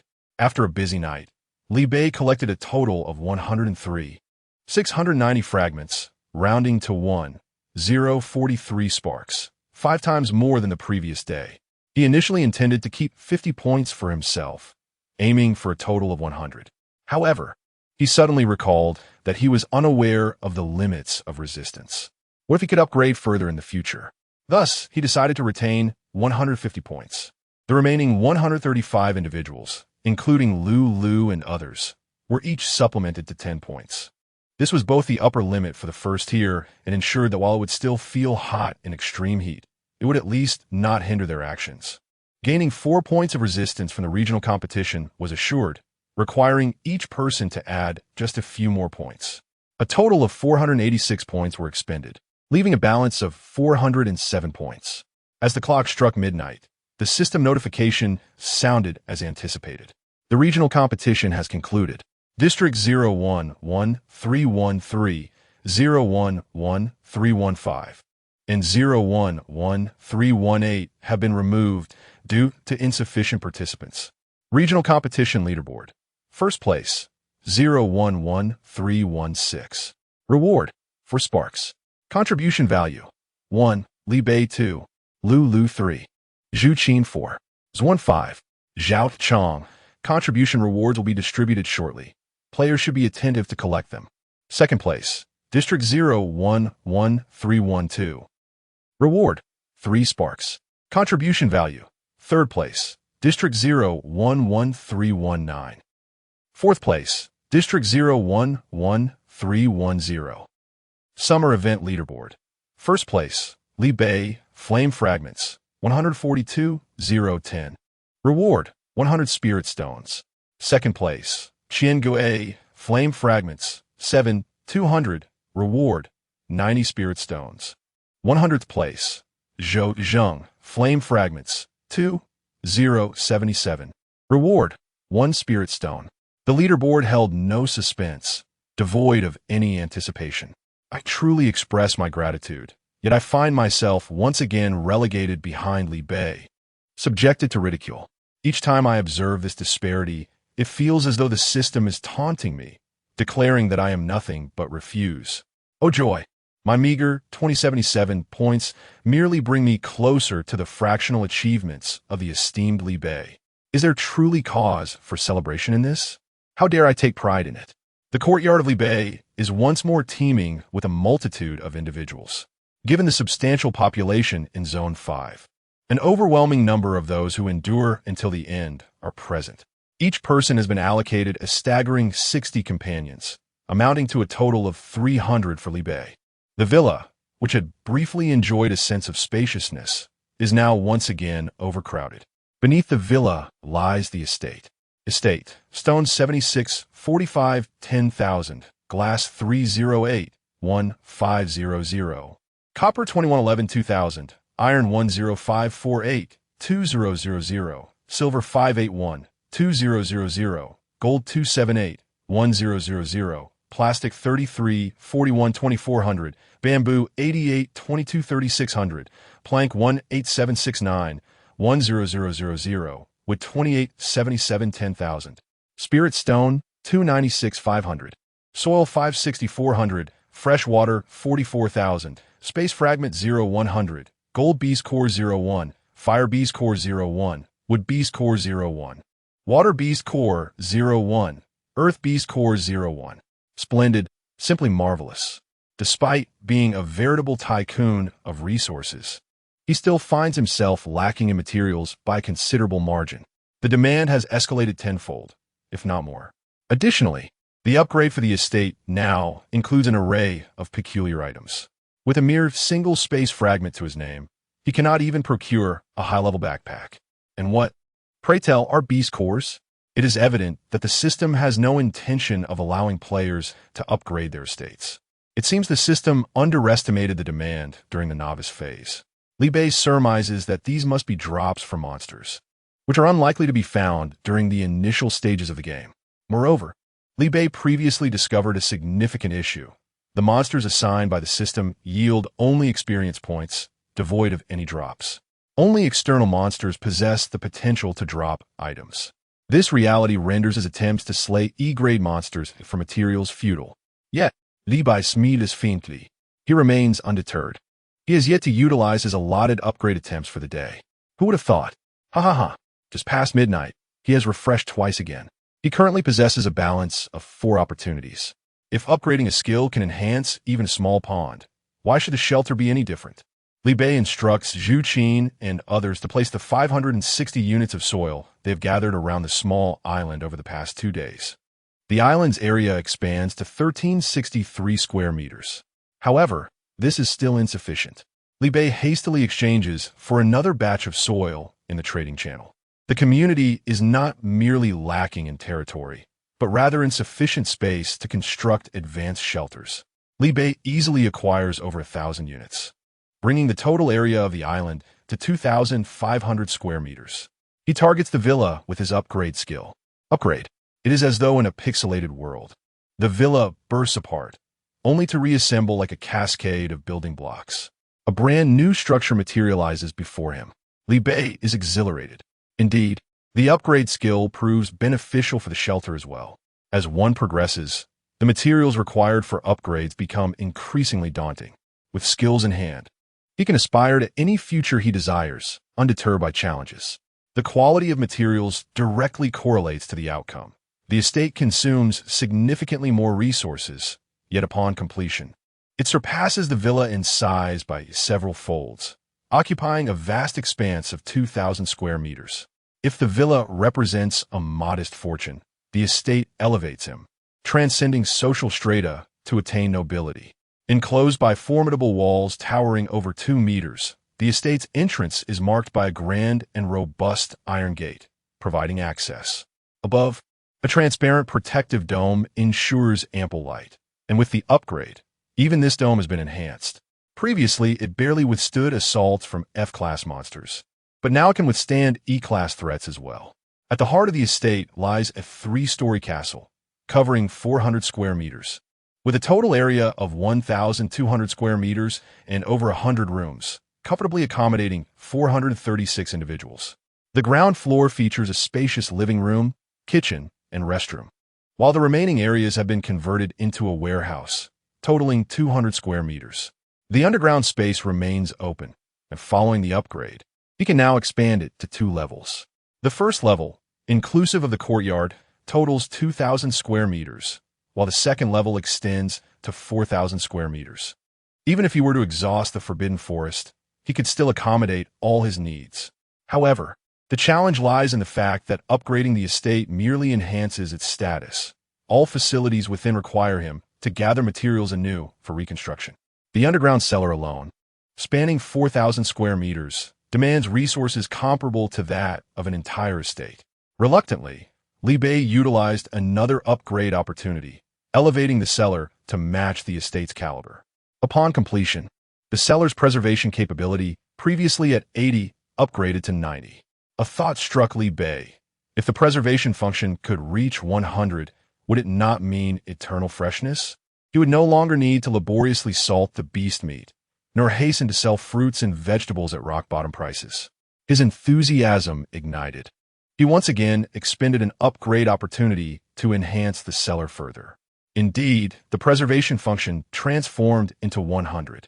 This implies that no matter how much he procures in the future, he need not worry about spoilage. If he were to prepare a steaming bowl of noodles and store it, years later, it would emerge as fresh as when first cooked. Moreover, in the face of extreme heat, he could begin ice production well in advance, free from concerns of melting. Previously, during a heat wave, he had prepared several days ahead. Yet the world consumed resources in merely 2 days, leading to a dire situation. Such occurrences shall never repeat. Ice juice pales in comparison. He could freely indulge in crushed ice. Furthermore, with the cellar's upgrade, it seemingly expanded. The entire island measures only 2,500 square meters. Yet the cellar's first level feels like it encompasses 4,000 square meters, and the second level extends to 8,000 square meters. Only after advancing to the next tier of the estate will he discern the materials required for the cellar's upgrade. Though he cannot ascertain the reasons for such a significant transformation, he speculates it involves the integration of peculiar elements like spatial fragments. Chapter 57. The Rise of Hope Materials Exchange. The second and third floors were entirely transformed into bedrooms, totaling 60 rooms. Li Bei occupied the largest room on the third floor. Additionally, 3 rooms were repurposed into 6 smaller chambers, each equivalent to a standard bedroom from his previous life, furnished with beds and wardrobes. These particular rooms were designated for the 5 team leaders, including Zhu Qin. The remaining 56 rooms were converted into spacious dormitories. Compared to the villa, the size of the rooms increased, accommodating 8 individuals instead of 10, thereby providing ample space. Furthermore, each room was equipped with an individual bathroom, eliminating the previous inconvenience of sharing facilities. Each room also featured an air conditioning unit, with one installed on every floor. The fireplaces were upgraded to underfloor heating, ensuring warmth throughout. However, this extensive construction depleted all of Li Bei's resources, leaving him in a state of despair as he felt he was back to square one.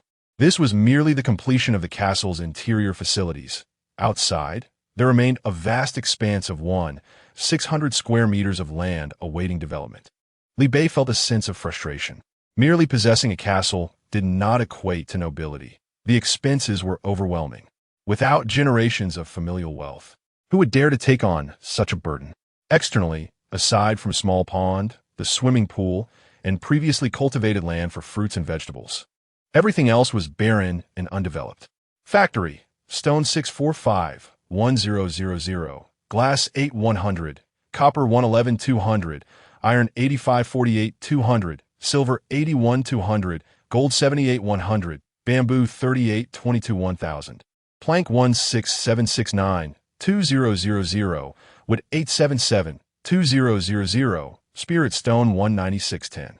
Pasture: stone 645, 1000, copper 111 200, iron 85 48 200, bamboo 38 22 2000, plank 16769 2000, wood 877 2000, soil 010, freshwater 4040, training ground, stone 645 3000, copper 111 200, iron 85 48 200, silver 81 200, gold 78 100, bamboo 38 22 360, plank 16769 1000, wood 877 1000, spirit stone 19650, beast arena, stone 645 2000, glass 8200, copper 111 200, iron 85 48 200, silver 81 200, gold 78 100, bamboo 38 22 360, plank 16769 1000, wood 877 1000, spirit stone 19650, soil 010, freshwater 4040. The swimming pool could also be upgraded to a hot spring. Hot spring, gold bees core 01, fire bees core 01, wood bees core 01, water bees core 01, earth bees core 01, stone 645 1000, glass 8 100, copper 111 200, iron 85 48 200, silver 81 200, gold 78 100, spirit stone 19650, freshwater 4800. Liu found it utterly absurd. He realized he could not construct any of these upgrades. Apart from dismantling wooden and iron crates, which resulted in an excess of wooden planks and iron, almost everything else is lacking. Liu distributed 100 spark points, equivalent to 10,000 flame shards, and contacted Jian. At that moment, Jian had returned to the goblin tribe, excitedly addressing the elder. Elder, you must believe me. He is undoubtedly a variable in the continent of Wandao, the sole hope for our goblin clan's rise. I have never witnessed a newcomer capable of suppressing the demon race single-handedly. As long as he is present, perhaps the paradigm of this world will shift. And in the future, humans and goblins alike may wield influence. The goblin elder replied, if you were speaking of other races, I might believe you. But humans? Absolutely impossible. And insisted elder. I have seen it with my own eyes. I assure you, my words are not false. The elder shook his head. Jian, after more than a year of experience, how can you still be so naive? Setting aside the question of race, he claims to be a newcomer. Does that make him one? If he is indeed a newcomer, how could he have arrived in the outside world and crossed paths with you? You have been deceived. Perhaps the appearance of the demon race and your encounter were all part of a meticulously crafted conspiracy against the goblins. Jian retorted. What advantage would he gain by orchestrating such deception? The elder continued, moreover, if he is a powerful being, it is only natural for him to possess the special rewards from the first event. Is it so strange for him to have a teleportation stone? The elder sighed. The goblin tribe. Perhaps it is better that you remain unaware of this matter. You mentioned that he is currently engaged in extreme heat activities. When did the first event occur? There is only one opportunity for the teleportation stone. Given the long interval between the extreme heat activities and the first event, do you truly believe you would only now decide to use it? This, and regardless, trust me, I have an intuition that he is indeed an anomaly in this world. The elder sighed. You say you helped him chop a great deal of wood. Has he delivered the promised flame shards? Jian replied. The wood was merely assistance. The flame shards are a separate matter. Very well, then. Has he brought the flame shards? The elder's gaze sharpened. Jian stammered this. It might take a moment. Perhaps the event has not yet concluded, and he hasn't had the chance. Then it would seem you are speaking empty words. The elder, exasperated, remarked flame shard are an exceptionally precious commodity, regarded by all races as trump cards kept close to their chests. For those powerful beings who can no longer rely on external forces to enhance their strength, each welfare point can empower them further. With each increment in their power, their race becomes stronger. A disparity of 10,000 shards could create an insurmountable chasm. If humans are at the bottom, if he truly possessed such capital, why would he not assist his own race in elevating its status rather than selling to you at a bargain? This argument is riddled with flaws. It is evident it is a fabrication. However, Jia encountered, Yet he already possesses tens of thousands of shards. He is not lacking. The elder drooped his eyes. Tens of thousands? Do you think flame shards are as common as cabbages? Just the release of a single welfare point could incite a frenzy among those powerful beings. Tens of thousands indeed. The elder goblin spoke with earnest gravity, advising against any thoughts of the fire flame fragments. After laboring so long over mere wood shavings, consider it a lesson in the folly of placing trust in others. Ding dong. At that moment, a notification sound resonated from Jianin's system. Li Bei, are you there? Do you still want the fire flame fragments? Jianin gasped in astonishment, gesturing excitedly to the elder goblin. It's happening. He really is reaching out to me. Not to deceive me about the wood shavings. The elder goblin looked on in disbelief. Does he dare to contact you? Could he genuinely possess the fire flame fragments? Impossible. Absolutely impossible. Such a lowly ruse would not even deceive the children of the goblin clan. The elder squinted, pondering whether this was indeed related to that matter.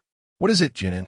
The elder goblin inquired, curious to see what tricks this human might possess and what his true intentions were.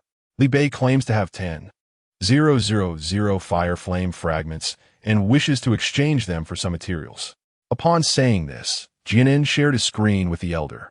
The elder goblin scoffed. Such an extravagant claim of 10,000. How audacious. Have him send the fragments first for inspection. Jianin conveyed this to Li Bei, who saw no issue with it. After all, in trade, verifying the goods is customary. Thus, he proceeded to share the information about the fragments. Fire flame fragment 10,000. Jianin exclaimed with excitement. Elder, look, I told you he wasn't lying. The elder goblin rubbed his eyes in disbelief. Nowadays, transactions in the welfare point system were calculated per point, and this person had the audacity to present a sum of 100 points. Which family could possibly yield such a bounty? He could not fathom that such wealth could come from that worthless human clan. However, upon witnessing this revelation, the elder goblin felt no joy, but rather a heavy sense of foreboding. The larger the bait, the greater the aim of the opponent. 10,000 fragments represented no trivial matter. Could it truly be linked to that incident? The elder goblin commanded, inquire what he desires. If it pertains to that matter, he will have to tread over the corpses of all the goblins before I would consider parting with even 100,000 fragments. Chapter 58. Astonished by the tycoon's manipulation, Li Bei contemplated for a moment. Although he lacked materials, he could still catch fish. It was not worthwhile to exchange for fragments. He rummaged through the construction bar to clear up what was missing. Fresh water could be gathered from ponds and pools, and rain manipulation could be achieved. Soil could also be traded. However, the primary requirements remained the spirit stones and those infernal beast cores. By the way, he wondered if Jia had any spatial fragments, which could be useful for crafting a high-quality backpack. Perhaps he could trade for some spirit stones, beast cores, and spatial fragments. Feeling apprehensive, Jia and the elder of the goblins were left at a loss for words. The goblin elder, incredulous, turned to Jia. 10 million fragments, and he wishes to exchange for these worthless trinkets? Those items could incite a bloodbath across the entire Wanda continent if unleashed. Though Jian did not perceive the fragments as being as precious as the elder claimed, she acknowledged that Li Bei's offers were somewhat arbitrary. Elder, please hold on. Let me inquire. Jian messaged. Are you certain about this trade? What? Is it too expensive? Li Bei asked, puzzled. Could it be that beast cores and spatial fragments were exceedingly rare? Jian hesitated. No, not all. What should we do? Elder, it seems he is quite serious. The goblin elder's expression turned peculiar.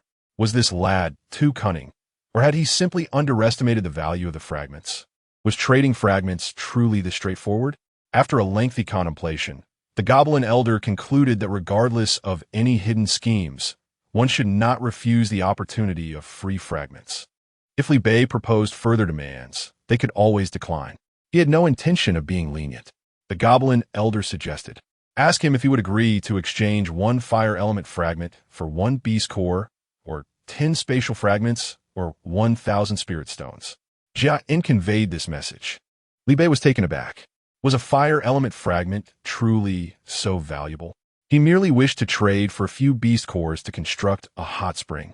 and perhaps craft a backpack and accumulate a few hundred spirit stones. His estimate was that 1,000 fragments would suffice for these exchanges. Good heavens! One fragment was worth 1,000 spirit stones. Li Bei had to reassess the value of the fragments in his possession. All right, but I cannot exchange too many. Perhaps around 10 would suffice. Upon receiving Li Bei's response, the Goblin Elder smirked coldly. It was evident that Li Bei had revealed his hand. Just moments ago, he claimed to have 10,000 fragments, yet now he could only produce a handful. While the 10,000 fragments did exist, they were merely bait to lure the Goblin clan. Jia felt quite embarrassed. They had agreed upon the terms, yet he had changed them last minute. She had always believed Li Bei to be an honest person. Reflecting on her earlier grandiose assertions before the Goblin Elder about Li Bei's capability to alter the dynamics of the Wanda continent, she felt a stinging slap to her face. With a nonchalant demeanor, Jia clicked on the trade. Very well. Exchange 5 fire element fragments for one of each beast core from the 5 elemental types. Exchange 1 fire element fragment for 1,000 spirit stones. Exchange 4 fire element fragments for 40 spatial fragments. Li Beishi contentedly placed the items he had exchanged into his backpack. Jian, having completed the transaction, was feeling dejected and was about to close the chat interface, intending to ignore Li Beishi. Suddenly, a new message from Li Beishi appeared. Do you have any skill books or job change card for sale? Jian paused momentarily. You still wish to trade? Ah, I still have 990 shards, replied Li Beishi. Upon seeing this message, both the Goblin Elder and Jian exchanged a bewildered glance. They could not fathom the strategy. Was he willing to part with them or reluctant to do so? Regardless, if there was something to trade, they would proceed. Jian quickly replied, yes. However, a skill book costs 10 shards each. A second-tier job change card requires 10 shards, third tier 50, and fourth tier 100. Li Beishi had merely inquired casually, but as the beast tide approached, he realized that apart from himself, he had a plethora of novice servants. He thought, what if the other party had them? To his astonishment, Jian actually possessed them, and at such a low price. Li Beishi boldly declared, I want 452 skill books and 430 first-tier job change cards. On the system side, Jian and the Goblin Elder were left dumbfounded. A total of over 800 items amounted to 820 shards. Were these shards truly intended for sale to them? Not merely bait. The Goblin Elder, caught off guard, found himself at a loss for words after completing such a significant transaction. Eventually, he nervously waved his hand for Jian to continue. Once the transaction was completed, the Goblin Elder seemed to awaken from a dream, gazing at the shards in his backpack with exhilaration. This person had not deceived them. He truly possessed such a vast quantity of shards. Who was this individual? Was it plausible for a novice to amass so many shards by his own efforts? According to Jian, he had even more, tens of thousands in total. Reflecting on their own novice days, the entire Goblin clan had scarcely accumulated such resources. What a terrifying existence this was, a single individual bearing the weight of an entire race. The Goblin Elder, still in disbelief, questioned whether this person truly belonged to the human race. Jian, exasperated, directly opened Li Beishi's profile, where the race section clearly stated human. The Goblin Elder, feeling dazed, wondered if he had single-handedly slain several level 50 demons. Indeed, I witnessed their demise with my own eyes. The spoils were strewn across the ground, he exclaimed, excitement suddenly illuminating his gaze. This individual might indeed be the hope for the rise of the Goblin clan. Having led the goblins through years of survival, he felt for the first time a soaring ambition. The Goblin Elder, with audacity, requested Jian to introduce him to Li Beishi, fully prepared to take over the service responsibilities. Young friend, do you have any further needs? Li Beishi replied, seemingly envisioning the delighted expression of the elder on the other side of the screen. To be honest, he was inclined to exchange for some basic materials for convenience. But witnessing the Goblin Elder's exuberance, he felt a twinge of loss. At that moment, he even hesitated to enhance his new servant's fire resistance. After some contemplation, Li Bei inquired, do you have any basic materials for sale? However, he preferred not to exchange them for the fire shards. Instead, he wished to purchase them with the spirit stones he had just acquired. The elder of the goblins promptly replied, "Indeed, indeed. How many would you like, my young friend?" Li Bei assessed the materials he required for his construction and provided a specific quantity. The goblin elder chuckled. "Oh, I thought you would ask for more. It's merely a few tens of thousands of basic materials. Let me take the initiative. Consider these materials a gift for this transaction, a gesture of friendship." Suddenly receiving such a windfall, Li Bei felt a bit embarrassed. "Is this truly appropriate?" he asked. The goblin elder waved his hand dismissively. "Ah, we are friends. What does this amount to?" Li Bei, blushing, then inquired, "Do you have any beast cores or beast bones to give away as well?" "I'm in need of those too." The goblin elder, already prepared for further pleasantries, hesitated. "My young friend, I cannot afford to give those away. However, I can offer you a discounted price. The full set of F-grade beast bones and cores costs 10 shards, E-grade costs 50 shards, and D-grade costs 100 shards." Li Bei quietly tucked away the fire shards and ice shards, as well as the attribute points, deep within his bag. "Is it possible to exchange with other items?" he asked. The goblin elder found himself in a difficult position. It was not easy for the goblin clan to defeat monsters, and if Li Bei proposed an unreasonably low price, they would incur losses.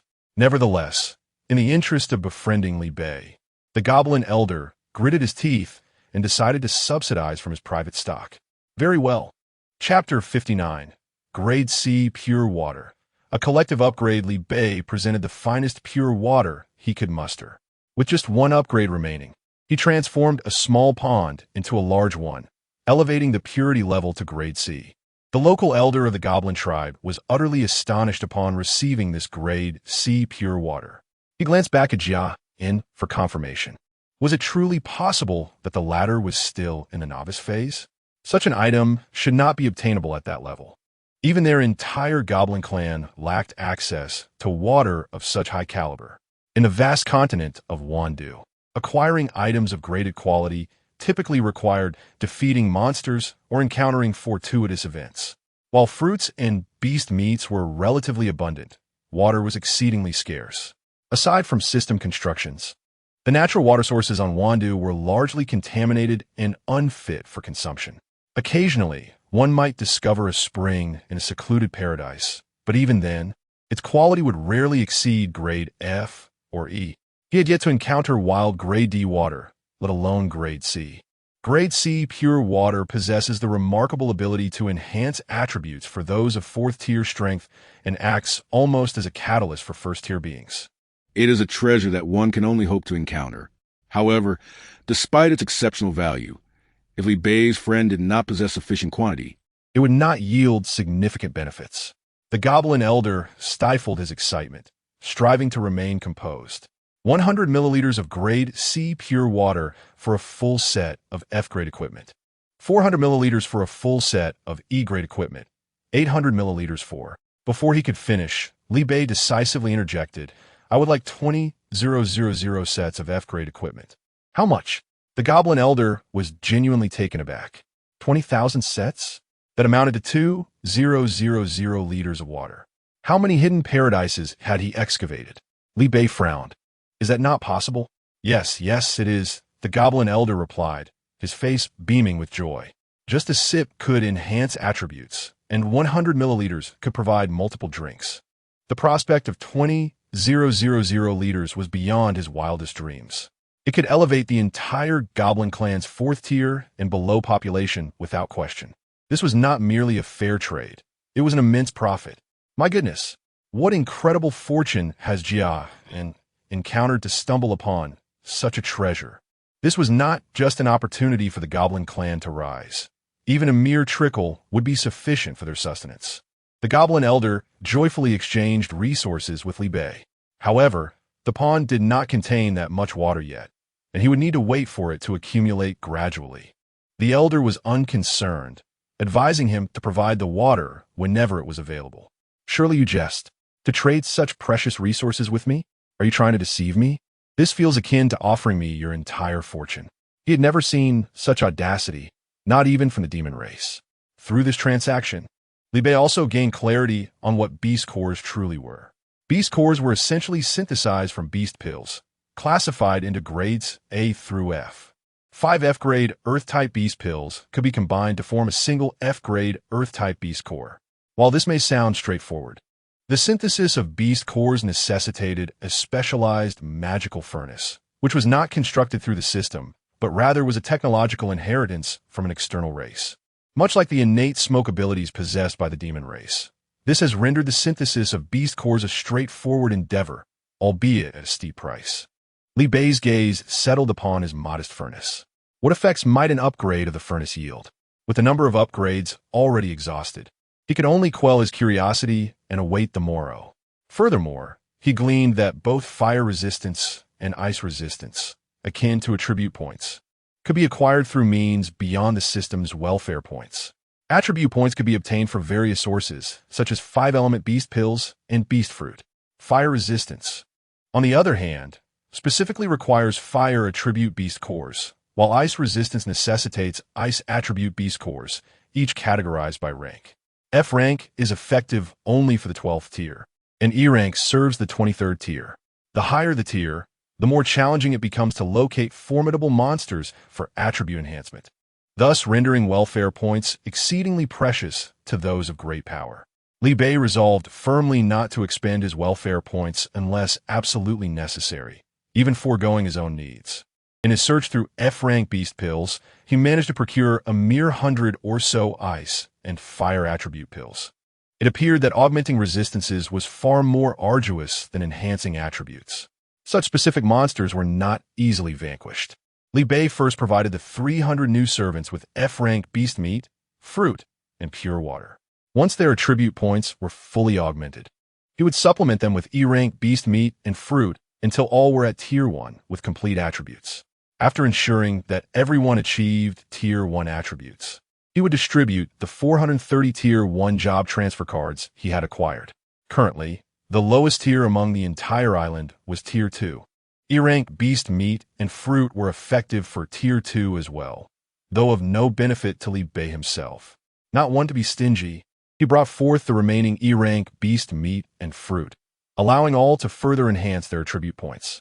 Once the beast meat and fruit were consumed, Li Bei did not hasten to present the F-rank beast pills.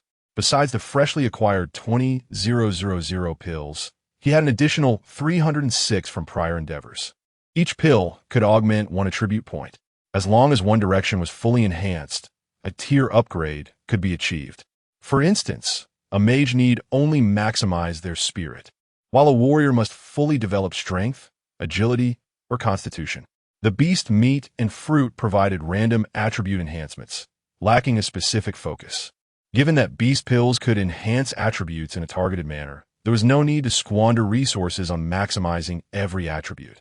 He merely needed to establish a clear direction for each individual and then upgrade them systematically. With 453 skill books at his disposal, Li Bei selected one skill book each from the earth, wood, and metal categories, thus completing the elemental spell repertoire. Subsequently, with the exception of specialized skill books, he deemed further study unnecessary. Zhu Qin and his 4 companions each possessed a skill of their own and selected 4 additional books to complete the elemental set. The remaining 430 books were open for individual selection. Some opted for mage skills, while others chose warrior skills. Among the mages, there were those inclined toward supportive roles, such as water and wood, as well as those focused on offense, such as fire, ice, metal, and earth. Among the warriors, there were archers like Zhu Qin who engaged from a distance, agile assassins like Jia In, and frontline tanks. According to their varied choices, Li Bei distributed beast pills corresponding to their respective attributes. With a total of 435 individuals and 306 F-grade beast crystals reaching their depletion, all members on Li Bei Island have attained the 2nd tier's maximum. Only the job transfer cards and the completion of tasks remain, after which they can collectively ascend to the 3rd tier. Li Bei's reserves still include 130 E-grade beast crystals and 4 E-grade fruit trees. Attribute points have accumulated to 160 as he has leveled up 3 times. The reserved 154 points for fire resistance will no longer be utilized, totaling 475 points. Additionally, With the system's reward of 7 points, his ice resistance amounts to 68 points. Li Bei's attributes are now as follows. Name, Li Bei. Gender, male. Age, 23 years. Occupation, second tier mage level. For 10,000,160,000. Constitution, 50, maximum 50. Can be upgraded after breaking through the second tier. Strength, 50, maximum 50. Can be upgraded after breaking through the second tier. Agility, 55, maximum 50.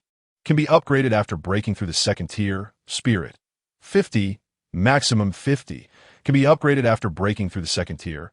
Luck, 41, maximum 50. Can be upgraded after breaking through the second tier. Mana, 500, Spirit 10, Health, 500, Constitution 10, Ice Resistance, 50, maximum 50. Can be upgraded after breaking through the second tier. Fire Resistance, 50, maximum 50. Can be upgraded after breaking through the second tier. Defense, 30 attack, 2 magic attack, 2, 5 skill level 3. Decomposition progress, 998,1000 skill level 3. Hardening progress, 130,1000 skill level 2. Exploration progress, 2100 skill level 4. Fireball, Great Fireball, dual fireballs. Fire Rain progress, 689,10,000 skill level 3. Freezing progress, 765,1000 skill level 3. Rain Summoning, Great Rain Summoning, Torrential Rain. Progress, 0,1000 skill level 1. Earth Shield progress, 0,10 skill level 1. Entangle progress, 0,10 skill level 1. Golden Blade progress, 0,10 chapter 60. Upgrade complete. All preparations ready. Having vanquished an A-grade monster, the level has ascended to 4. The hardening ability had lain dormant for quite some time. Fortunately, a new batch of archers has joined the ranks, providing an opportunity to store some arrows and simultaneously level up. The skills of freezing and decomposition are still shy of reaching level 4. The freezing spell, however, can continue to advance. The larger the ice mass, the more adeptly it can be wielded. Yet for the decomposition skill, there is little motivation to improve further. After all, it merely functions at 100% efficacy, and any additional advancement seems rather trivial. The rain spell has now reached level 3, evolving from a heavy rain to a torrential downpour. Li Bei can now fill a swimming pool within moments with the next rainfall. The Earth Shield Binding and Golden Blade skills are still too low and must be prioritized for rapid enhancement. Most crucially, the Fireball spell has achieved level 4, but to level up further requires a staggering 10,000 experience points. With over 400 individuals on the island, each needing to hone their skills, the requisite number of monsters is an immense figure. Once the system allocates resources, it may take an eternity to accomplish. It is time to commence the construction of a beast confinement arena for leveling purposes. Li Bei retrieved the materials he had recently acquired from the Goblin Elder and began to construct. Factory construction complete. Pasture construction complete. Training ground construction complete. Spa construction complete. Beast confinement arena construction complete. The materials were meticulously calculated, neither in excess nor deficient, just sufficient. In truth, the estate could have accommodated dormitories, a commercial street, and in exchange, yet such expansions were unnecessary. The remaining land was best reserved for cultivating vegetables. The factory occupies the largest area, spanning 500 square meters. In addition to the machinery already at his disposal, Li Bei ensured that the subsequent 300 servants each constructed one as well, featuring 436 units of water purifiers, looms, and furnaces alike. The team led by Niu Hao, previously consisting of 27 members, has now expanded to 87. The pasture, covering 200 square meters, is designated for raising chickens, ducks, geese, cattle, sheep, and pigs. Moreover, the pasture is equipped with its own fodder and a small water source, eliminating the need for manual feeding. Periodic harvesting is all that is required. However, the island has yet to yield any offspring of these livestock, leaving the area currently unoccupied. The training ground, also 200 square meters, resembles an open field, serving as a space for the island's inhabitants to practice regularly. Additionally, The training ground has been fortified with a powerful shield to prevent any stray attacks from damaging other parts of the estate. The beast confinement arena measures 100 square meters. Li Bei placed the arena adjacent to the training ground, enabling monsters to be easily transferred into the training area for skill enhancement. The previous swimming pool has been transformed into a spa, occupying 100 square meters and consistently maintaining a water temperature of 43 degrees Celsius. Li Bei has tested it. Regardless of how hot the weather may become, the temperature does not rise. Even when he adds more ice, it remains unaffected, making it an excellent spot for both warmth and coolness. The remaining area of 500 square meters consists of a 200 square meter upgraded pond, while the other 300 square meters are reserved for land. The soil containing 4 E-grade fruit trees has been relocated to a corner, with plans to later develop it into an orchard. The entire estate spans 2,000 square meters, meticulously arranged, with everything set and the servants in place. Li Bei can finally rest easy. Just as he lies down, he receives an urgent plea for help from Xiang Yang and the others. "Brother, help! I'm about to be crushed." Gumu Mu chimes in. "Have you ever considered what it feels like to suddenly accommodate 60 more people in a wooden cabin? Stay put. Big brother Li Bei, save me first." Zhang Song exclaims, "Ah, so you all are in this predicament too. I was hesitant to disturb you before." Why do you sound so calm? Are you all right, Gumumu?" Zhang Song, pinned against the ceiling by the servants, struggles to maintain his composure. "Gumumu, what did you just say? I can't see the screen from this angle." "Gumumu." Xiang Yang laments, "Oh no, another servant just got squeezed out, drained by the night demon. This place is becoming a buffet for night demons. Half the servants have already perished. Did I say anything?" Gumumu responds, "Ah, what are you saying? I can't see. Can you send a voice message?" Zhang Song pleads. Li Bei interjects, "Big brother, you've finally emerged. We need help." Xiang Yang urges, "Gumumu, you are our only hope. Quickly, what materials do we need for the stone house? We'll figure out later." Zhang Song adds, "I also want a stone house. I don't even need luxury, just a place to put my feet on the ground." Li Bei notes, "There are 435 of us, and our resources have just been depleted. Thank you, Xiang Yang." Gumumu. Zhang Kong Xiang Yang remarks, "You are truly impressive." Zhang Song suddenly realizes the burden of leadership. "Take care, big brother." Gumumu asks, "Is your waist all right? The estate has been upgraded. Don't envy." Li Bei responds. Xiang Yang quips, "There is something I want to say, but I'm unsure if it's appropriate." Gumumu expresses frustration. Zhang Song reflects, "I was naive to think I could understand a leader's plight. Look at you. Even the innocent ones are starting to push back." Gumumu. Xiang Yang suggests, "Perhaps we should just let them fend for themselves. 60 people is simply too much to sustain. Being a landlord is not for the faint-hearted." They all concur. "Even one bite each could leave me destitute." Gumumu. "I agree," Zhang Song adds. Li Bei advises, "I recommend you all keep them. They will prove useful in the future." "Useful for what?" The three inquire curiously. Li Bei explains, "After today's grace period, a 4-day beast tide will commence. You may find it difficult to sustain people now, but come that time, having one more person will bolster your chances of survival." "How do you know?" Gumumu questions, "Are you truly the system's favorite child?" "No, I wish you were the system's cherished daughter," Xiang Yang laughs. Li Bei continues, "I've made a friend from the outside world who has endured similar trials. Regardless of whether the beast tide arrives, being prepared for battle is never a mistake." The weight of his words hangs heavy in the air. The three remain silent for a considerable time. However, Li Bei has no intention of elaborating further. To elucidate this matter would entail numerous complexities. Once the beast tide has passed and merged into the myriad realms of the continent, the essential truths will eventually be unveiled to all. The trio, Xiang Yang, Gumumu, and Li Bei, noticed his silence and, in unison, refrained from inquiring further. Regardless of the circumstances, they chose to extend their unwavering trust towards Li Bei. "What shall we do now? This crowding is quite untenable." Gumumu, Li Bei, "Do you possess any attribute points or fragments?" She inquired. "I have a friend who still possesses some materials. What do you lack?" "I can assist in exchanging." "Can anything be traded?" Gumumu suddenly expressed her excitement.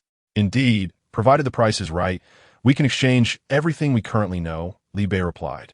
Gu Mumu immediately declared, I wish to exchange for a job transfer card. My first here has been fully attributed for quite some time. Are 2 sparks sufficient? If not, I have 1 additional attribute point here. Xiangyang added, I possess a complete set for the courtyard, but I only have 178 fire fragments and 50 ice fragments remaining. Can that suffice? Oh yes. I also require the complete sets for the stone house and courtyard. If the fragments are insufficient, I will prioritize the house. Gu Mumu continued. Zhang Song, wait a moment, let me borrow some from my subordinates, he said. Ah, here we are, 183 fire fragments. Whatever can be exchanged for a shelter, let us proceed with that. The group remained blissfully unaware of the true value of the fragments, naively emptying their resources, fearing inadequacy. Li Bei suppressed a smile and gladly accepted the benefits. Wait here, he instructed. He then approached the Elder Goblin and requested over 1,000 materials free of charge. To the Elder Goblin, this amount was trivial. In order to spare Li Bei from the inconvenience of repeated inquiries, the Elder generously added 500 additional units as a backup. Li Bei had not expended any effort, yet acquired 5 sparks, 1 attribute point, and 50 ice fragments effortlessly. With this, Xiangyang, Gu Mumu, and Zheng Song successfully upgraded their shelters to courtyards, finally able to breathe a sigh of relief. Li Bei still had a few resources from the demon race left unused. He personally procured a job transfer card. Gu Mumu also ascended to her long-desired second tier. Originally, Li Bei intended to wait until the following day, allowing everyone to rest, to announce the impending Beast Tide on the World Channel. However, having broached the subject, he casually posted a message on the World Channel. To avoid unnecessary complications, he refrained from explicitly stating that the Beast Tide was imminent, instead expressing, based on the narrative of his previous life and his speculations regarding system events, that a Beast Tide was highly probable. He urged everyone to prepare in advance. In this manner, he had fulfilled his moral obligation. While some remained skeptical of Li Bei, the majority chose to believe. After all, it is better to be safe than sorry. Players who had just lain down transformed into diligent warriors, struggling to rise and go fishing. Chapter 61. The City and the Points Mall as dawn broke. The Left Bang team commenced their pursuit of monsters to confine them within the Beast Arena. The arena comprised 2 chambers, one for F-grade monsters, accommodating 10, and another for E-grade monsters, housing 5. Once the capture was complete, the remaining members began to hone their skills. Level 1 skills proved inadequate for delivering a swift demise to the monsters, as each creature required a barrage of over 20 strikes to be brought to the brink of death. However, just when the monsters believed they had fulfilled their purpose and could embrace eternal rest, Zhu Qin administered C-grade water to them. The previously injured beasts, instantly revitalized, sprang back to life. The monsters could only express their disbelief. Zhu Qin remarked that with a limited number of monsters, they had to be judicious in their usage. With more than 20 individuals attacking simultaneously, they would strike, then allow the monsters to drink C-grade water, restoring their health to continue the cycle. It took merely 10 repetitions for a level 1 skill to advance to level 2. In approximately 5 minutes, a single monster could be leveled up to 2 under the efforts of 20 individuals. Within 20 minutes, not a single level 1 remained on the entire island, including Li Bei. Skills such as Gene Run, Entangle, and Earth Shield had all risen to level 2. With time still on their side, they pressed on. Progressing from level 2 to level 3 proved slightly more challenging, requiring 100 effective casts. The scarcity of mana necessitated a cautious approach, and the monster's recovery frequency consumed considerable time. Nevertheless, by the end of the morning, everyone had achieved level 3 skills. This was only feasible for Li Bei due to the availability of C-grade water. For others, it could take several days at the least. By noon, the group was still diligently striving. Although acquiring a level 4 skill, which demanded 1,000 effective casts, was out of reach, every little bit of progress counted. Suddenly, a system notification echoed through the air. Attention players! Attention players! The areas 01130, 01131, 01132, 01133, 01138, and 01139 will be merged into a single large district. In preparation for the impending beast tide, all island regions will amalgamate into one city. The beast tide is approaching. The 4-day onslaught will commence tomorrow. Players are advised to prepare. Slaying monsters will yield system points. Defeating an F-grade monster grants 10 points, an E-grade monster 20 points, and a D-grade monster 40 points. Points can be exchanged in the system points mall. Furthermore, the beast tide will synchronize across 100,000 human cities. After the tide concludes, the surviving cities will be permanently integrated into the Wanda continent. To better confront the beast tide, would you like to merge the islands? A barrage of notifications left the players in a daze. Even with Li Bei's prior knowledge of the situation, he felt overwhelmed. He quickly organized his thoughts. This event marked the final activity of the novice phase. With billions of humans competing across 100,000 cities, each city was formed from multiple merged island regions. For instance, the area he controlled, District 0269, had been consolidated into one city. Although it is a synchronized competition, to prevent system overload, the World Channel only displays information from 10 cities, such as 01130 and 01131.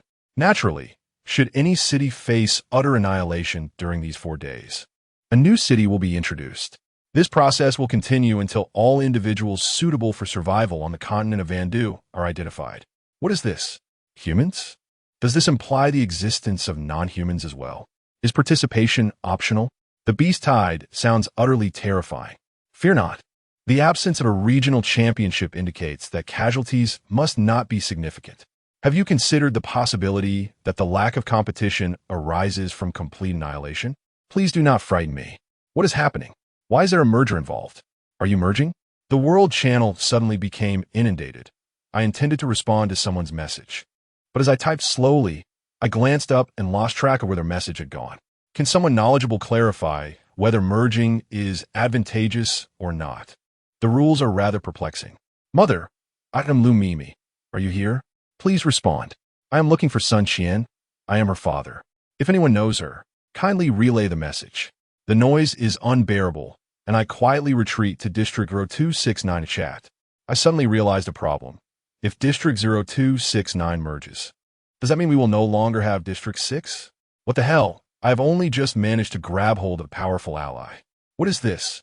They are all under the command of the esteemed Li Bei. Does that not make a difference? The distinction is significant. You do not understand the pride of us District 6 residents. The benefits we receive differ greatly from yours. Now, instead of distributing resources among 10,000 people, it will be spread among tens of thousands. Do you underestimate Li Bei, or do you disdain him? Does he truly lack the resources of these tens of thousands?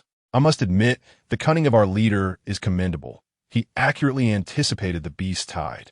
Thankfully, I invested an entire night in preparation. Otherwise, I would be rendered ineffective tomorrow.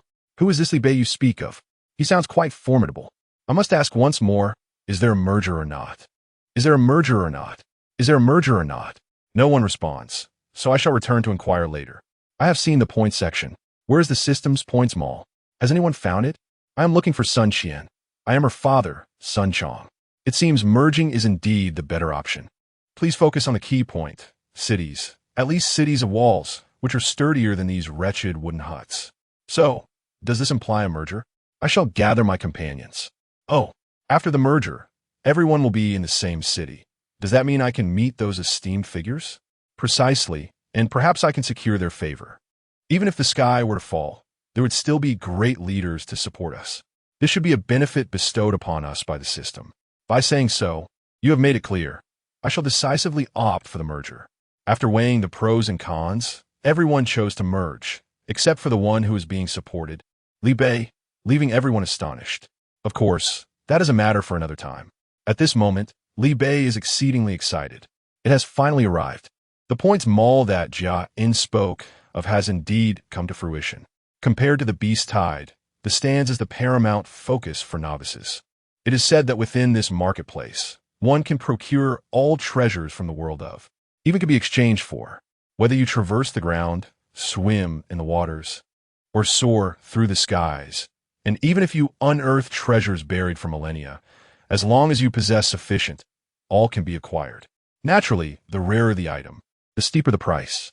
Additionally, during this novice phase, the system offers benefits. In the external world, slaying an F-rank monster yields merely 1 point, an E-rank grants 2 points, and a D-rank bestows 4 points. Over the course of these 4 days, has multiplied tenfold. Can Li Bei contain his excitement? The opportunity to amass wealth hinges on this moment. It is not in vain that he incurred substantial debt to purchase 20,000 sets of F-rank beast gear from the Goblin Elder. Finally, it has proven to be of use. In the battlefield, what is most coveted? Undoubtedly, it is the equipment that ensures survival. A price of 200% seems reasonable enough. However, he lacks sufficient blueprints. In terms of defense, he is still missing shoulder guards, gauntlets, and a belt. As for weapons, he has only a staff. To ensure quality, he has also considered acquiring a second one. And thus, Li Bei generously sought to purchase blueprints using F-rank fruits and vegetables in the trading channel. The previous F-rank ingredients were exhausted after upgrading them for his servant yesterday. Initially, he had none. Yet, Lulu unexpectedly discovered that C-rank purified water not only enhances one's constitution, but also elevates the quality of fruits and vegetables. Plants nourished with C-rank purified water transform from ordinary to F-rank. It can be said that on Li Bei's island, even the dogs feast upon food of higher quality. Finding anything ordinary has become a challenge. Naturally, these benefits are primarily allocated to the players of 0269 under his command. If suitable items cannot be procured, they will eventually be listed on the World Trading Channel. Chapter 62. Superiority. Do not fault me for not forewarning you. The esteemed Li Bei Dao is once again distributing resources. Those lacking full attributes should hasten. Moments ago, someone on the World Channel attempted to recruit me, promising a meal each day if I joined their ranks. I cannot help but chuckle.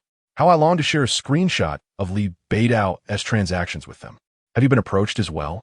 They just reached out to me. I am one step ahead. I investigated what their daily meal comprises. A mere 100 milliliters of ordinary water accompanied by 100 g of spoiled meat. Good grief. They even insist on a first-come, first-served basis with no time to waste. What a madness. Who do they think they are looking down upon? Alas, it is quite ridiculous. Offering a meal even a dog would refuse, and yet they expect gratitude in return. Is it not true? I would much rather exchange fragments for fresh food from Li Bei Dao daily, which is far more appealing. Come quickly and witness. That group has started recruiting from the prominent Xiang Yang and his associates. They are in for an entertaining spectacle. World Channel. Are you the leader of Zone 2, Xiang Yang? Xiang Yang. It's me. And who is the leader of Zone 0? Who is it? Never mind.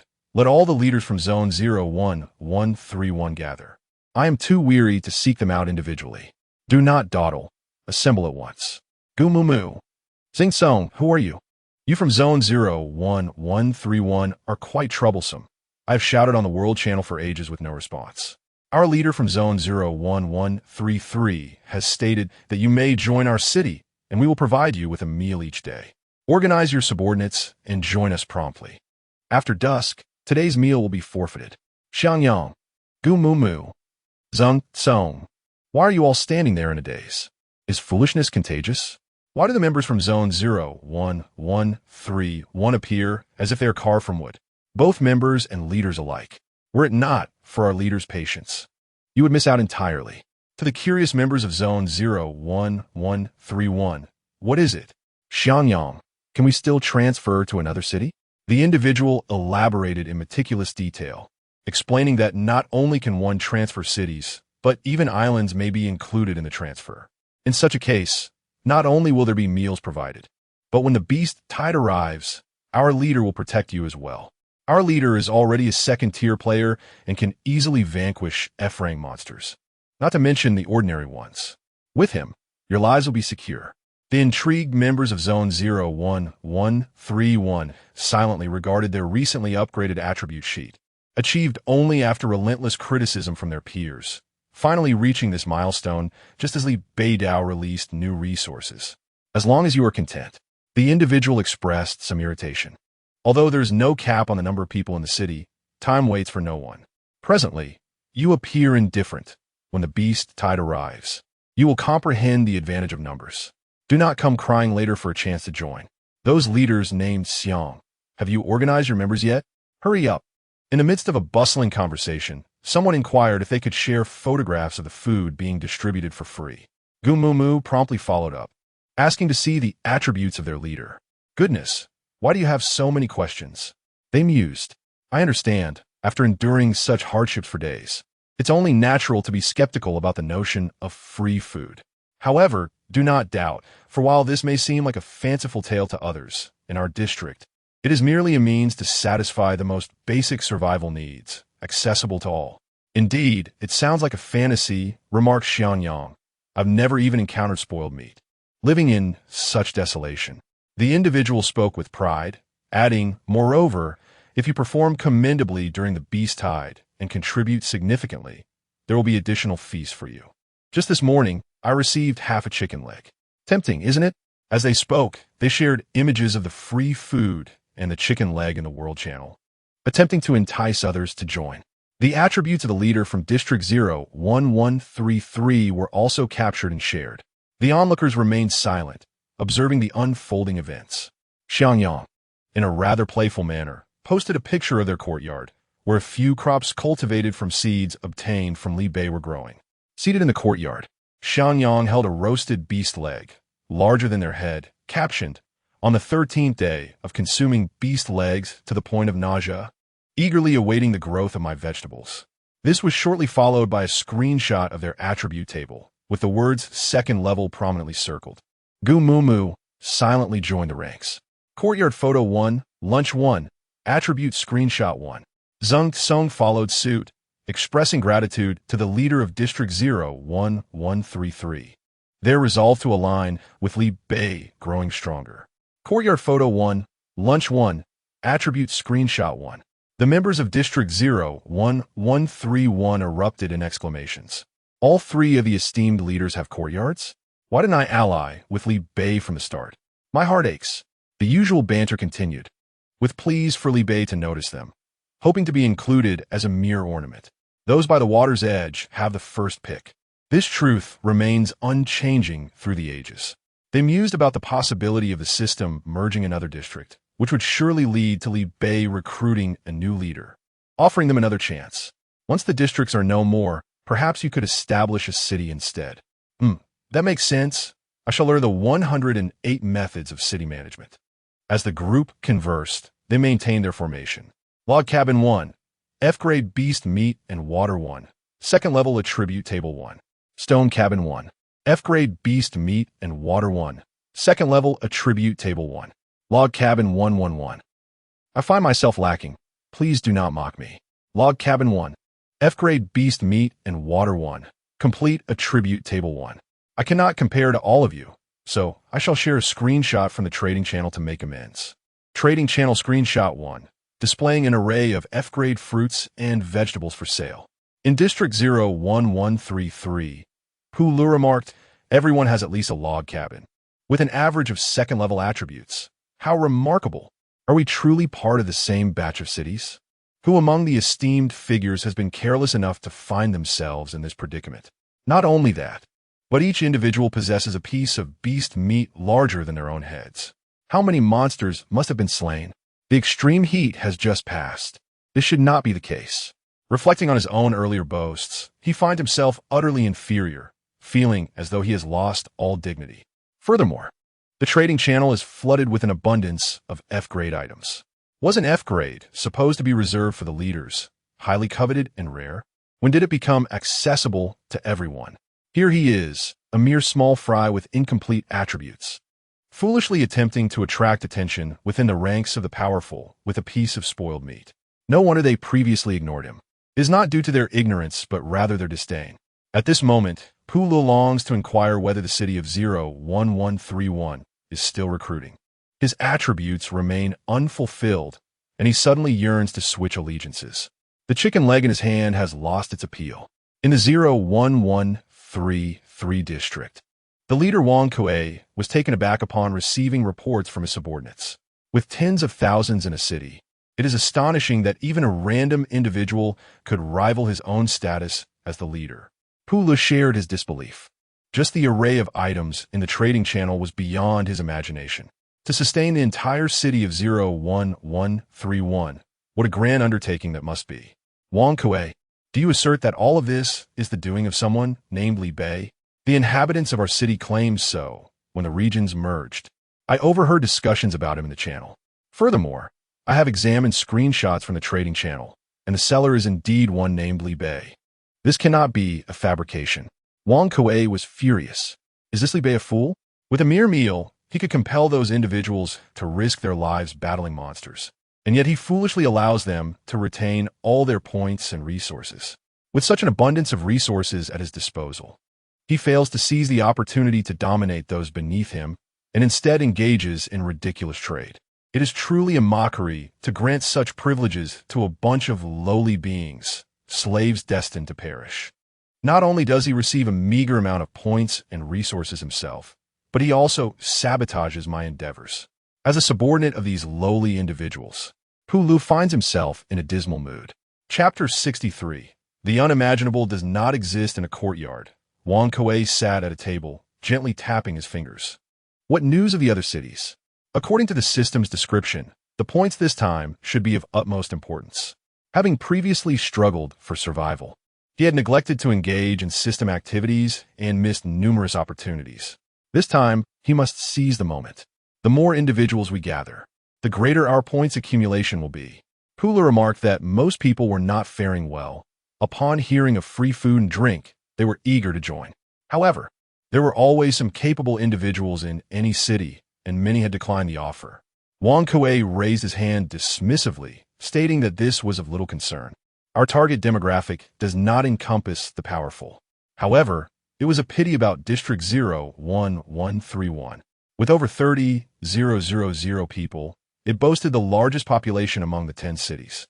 If such a multitude were to work for us, we could surely amass wealth overnight. After a moment of contemplation, Wang Kuei instructed, "Please send the number of individuals from our District 01133 and photos of everyone enjoying the free meals to the World Channel." But the people from District 01131 would hardly regard this, Pu Lu replied. Wang Kuei asserted, "In the face of the beast tide, numbers are paramount. Let me ask you, which is stronger, an all-round warrior or an army of 100,000? I see your point now," Pu Lu acknowledged. Wang Kuei smiled. "Simply publicize the scale of our city, and I trust others will grasp the implications. Furthermore, what the people of District 01131 claim is irrelevant. Did everyone send photos? Have you verified each one to ensure they were taken at different locations by different individuals? Are you suggesting?" Pula pondered. Indeed, while District 01131 has its fair share of experts, it is impossible for every single person to be an elite. You know how challenging it is to acquire supplies. Their leader could not possibly afford to provide lavish sustenance for thousands. Wang Kuei continued, "I see you have come to realize that their leader has created this illusion to retain his followers and to challenge me. Has that person named Li Bei shown himself at any point?" Pu Lu inquired. "It seems not," Wang Kuei replied, "and therein lies the crux. If he does not appear, it matters not what others boast. When the time comes, he need only declare that those individuals are unrelated to him, and that he has never made such claims. This is his strategy, his brilliance." Pu Li's understanding dawned. "I must admit, Li Bei is indeed quite cunning. Just moments ago, I was nearly tempted to align myself with District 01131. Fortunately, my modesty held me back. Maintain observation of District 01131. When the beast tide arrives, the facade will collapse, and we can then seize the opportunity to recruit," Wang Kuei instructed. "Understood," Pu Lu responded. After collecting several blueprints, Li Bei found himself at a standstill. The supplies circulated in the World Channel yielded no more than a few additional items compared to District 0269. Since the previous night, the system's chests had upgraded from copper to silver, with iron and copper chests appearing even during daylight.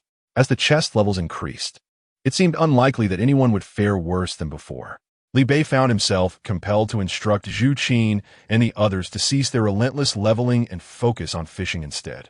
The location of a shelter had always been constructed on the periphery, with one wall of the castle connected to the surrounding barriers, leading directly to the sea below.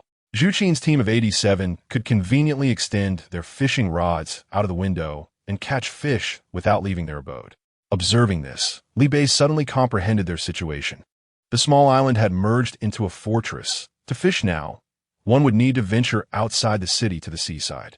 Not only would this consume precious time, but the limited capacity of their backpacks necessitated frequent returns.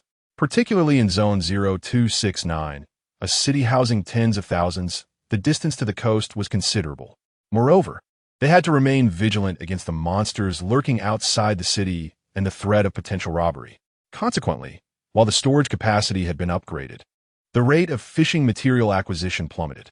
Li Bei was once again grateful for his decision to refrain from merging. Otherwise, managing a team of 87, each wielding 12 fishing rods, would have been a monumental task, merely to secure fishing spots along the shoreline. It was far more comfortable at home. By nightfall, Li Bei had finally gathered all the blueprints. White Knife, Attack 5, F-Grade B-Skin 202-3710, F-Grade Beast Bone 202-7610, F-Grade Beast Muscle 202-5410, Iron 85-48-100. White Gun, Attack 4. White Shield, Defense 4. White Staff, Ice Power 5. White Shoulder Armor, Defense 1, Attack 5. White Boots, Defense 1, Agility 1. White Gauntlets, Defense 3, Strength 1. All components were present. There were enhancements for spells, attack, and agility, each tailored to various skills and occupational choices.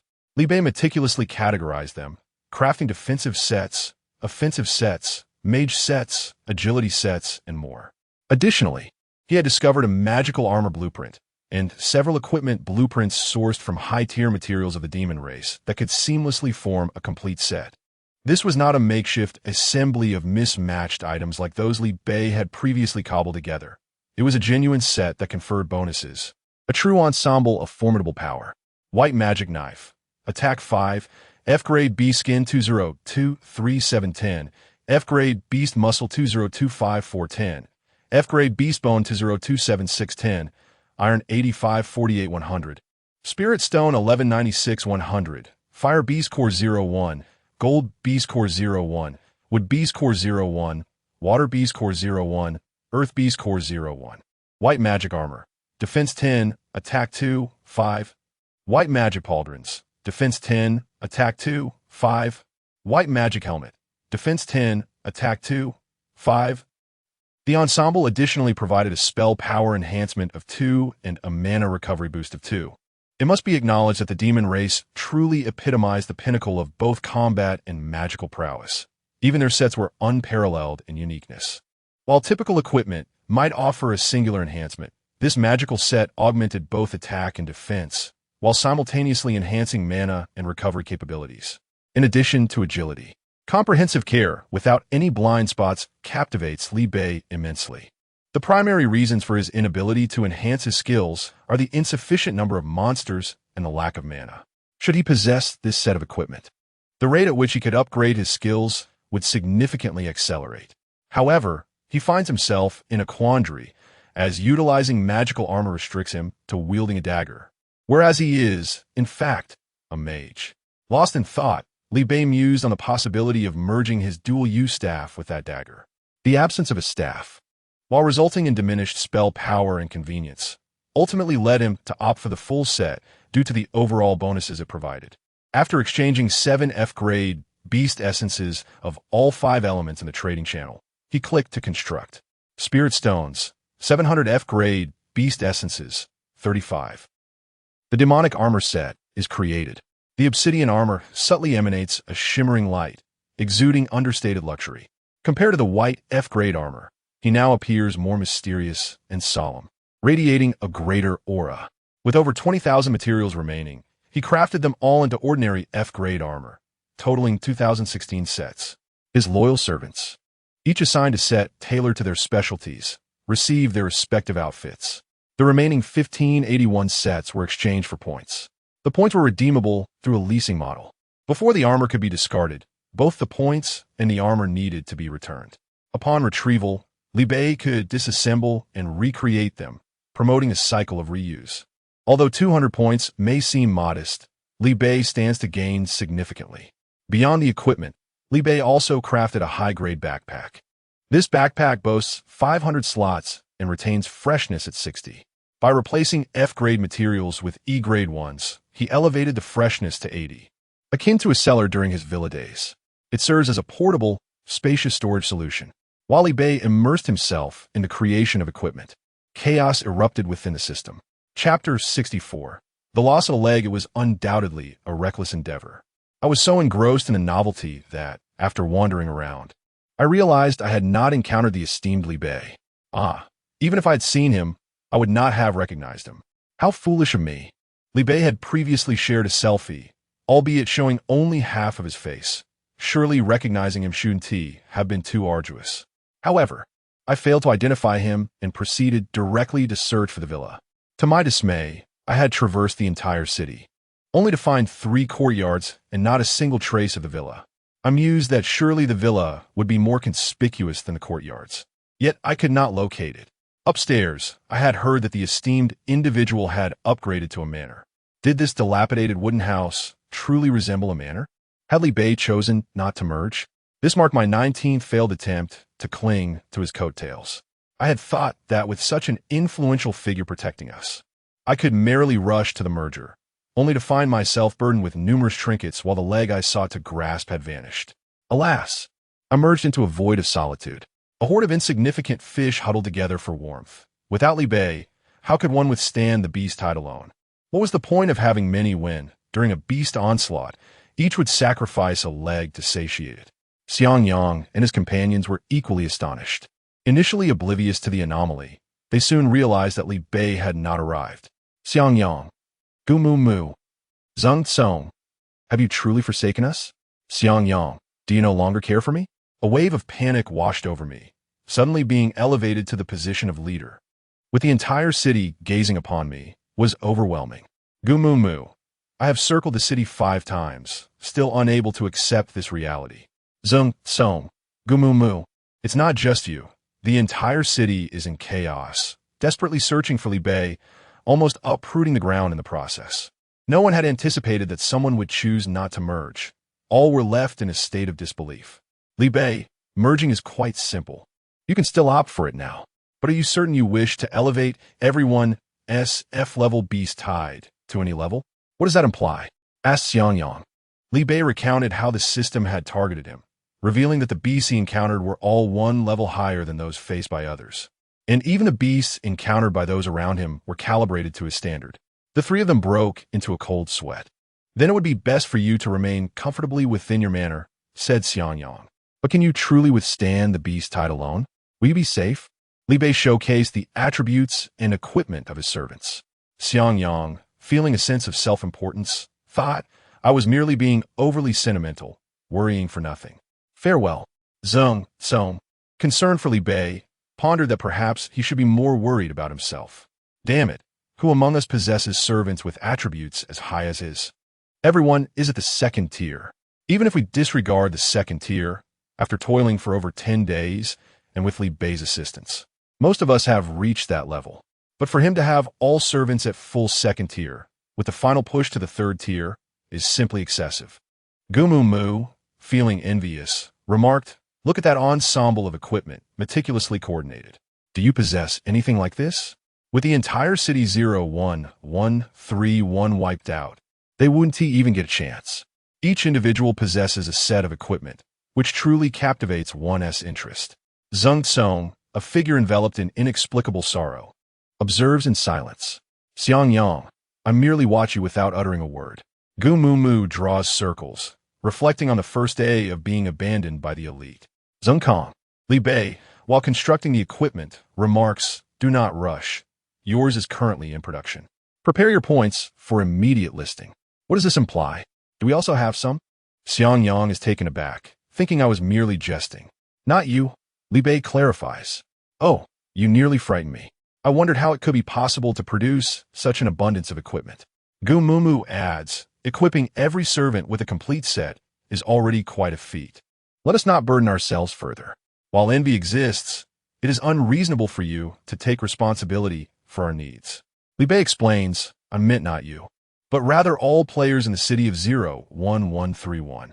We still possess over 1,000 sets of materials. As the beast tide commences and new resources emerge, we shall continue to create. Xiangyang is astonished. Incredible, Gu Mumu interjects. Zheng Song can only express his shock with a simple 666. Xiangyang remarks, I have seen fewer instances in a marketplace.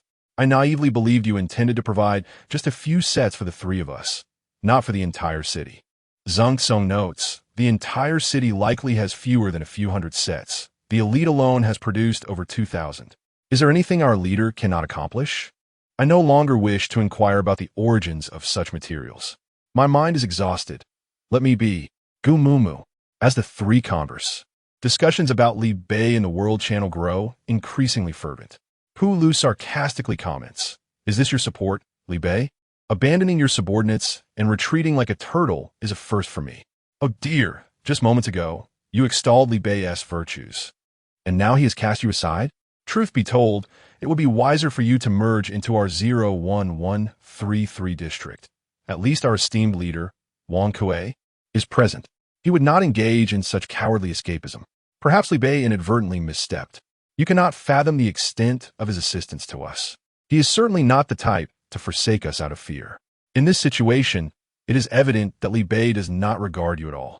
Your survival is of no concern to him. The absurdity of your reverence for these so-called elites is laughable, even if the elite chooses not to arrive. Assuredly, there exists a valid reason. We place our trust in him. Spare us your attempts at sowing discord. It is merely sour grapes on your part. Yes, I am envious that your demise is imminent. I have long urged you to join the 01133 district, but you refused. Now you face the consequences. Perhaps beseeching our leader, Wang Kuei, might yield some hope. Our 01131 city boasts nearly all members at Tier 2. Why should we be overshadowed by your inferior ranks? Do not underestimate this so-called rubbish. When the beast tide arrives, who among us will truly excel? Can you single-handedly combat 2, 3, or even 10? Even if you can vanquish 20 beasts, what does that amount to in the face of an entire horde? Unless you can eliminate all the monsters in a single strike. You are merely waiting for your demise, just like the rest of us. Without our efforts to shoulder the burden, your end would come even swifter. What does being at the second tier signify? In the presence of the beast tide, it is of little consequence. Furthermore, the authenticity of your entire team being at the second tier is highly debatable. To be frank, without Li Bei's protection, the wisest choice is to join a more populous city. When strength is lacking, numbers must compensate. I do not concur with the viewpoint expressed above. Even if Li Bei is present, what can he truly accomplish? Is he a deity? His strength peaks at the early second tier, akin to Wang Kuei, merely capable of slaying a few more monsters, which holds little significance. You have elevated him to an almost mythical status. The only viable path lies in joining the populous district 01133.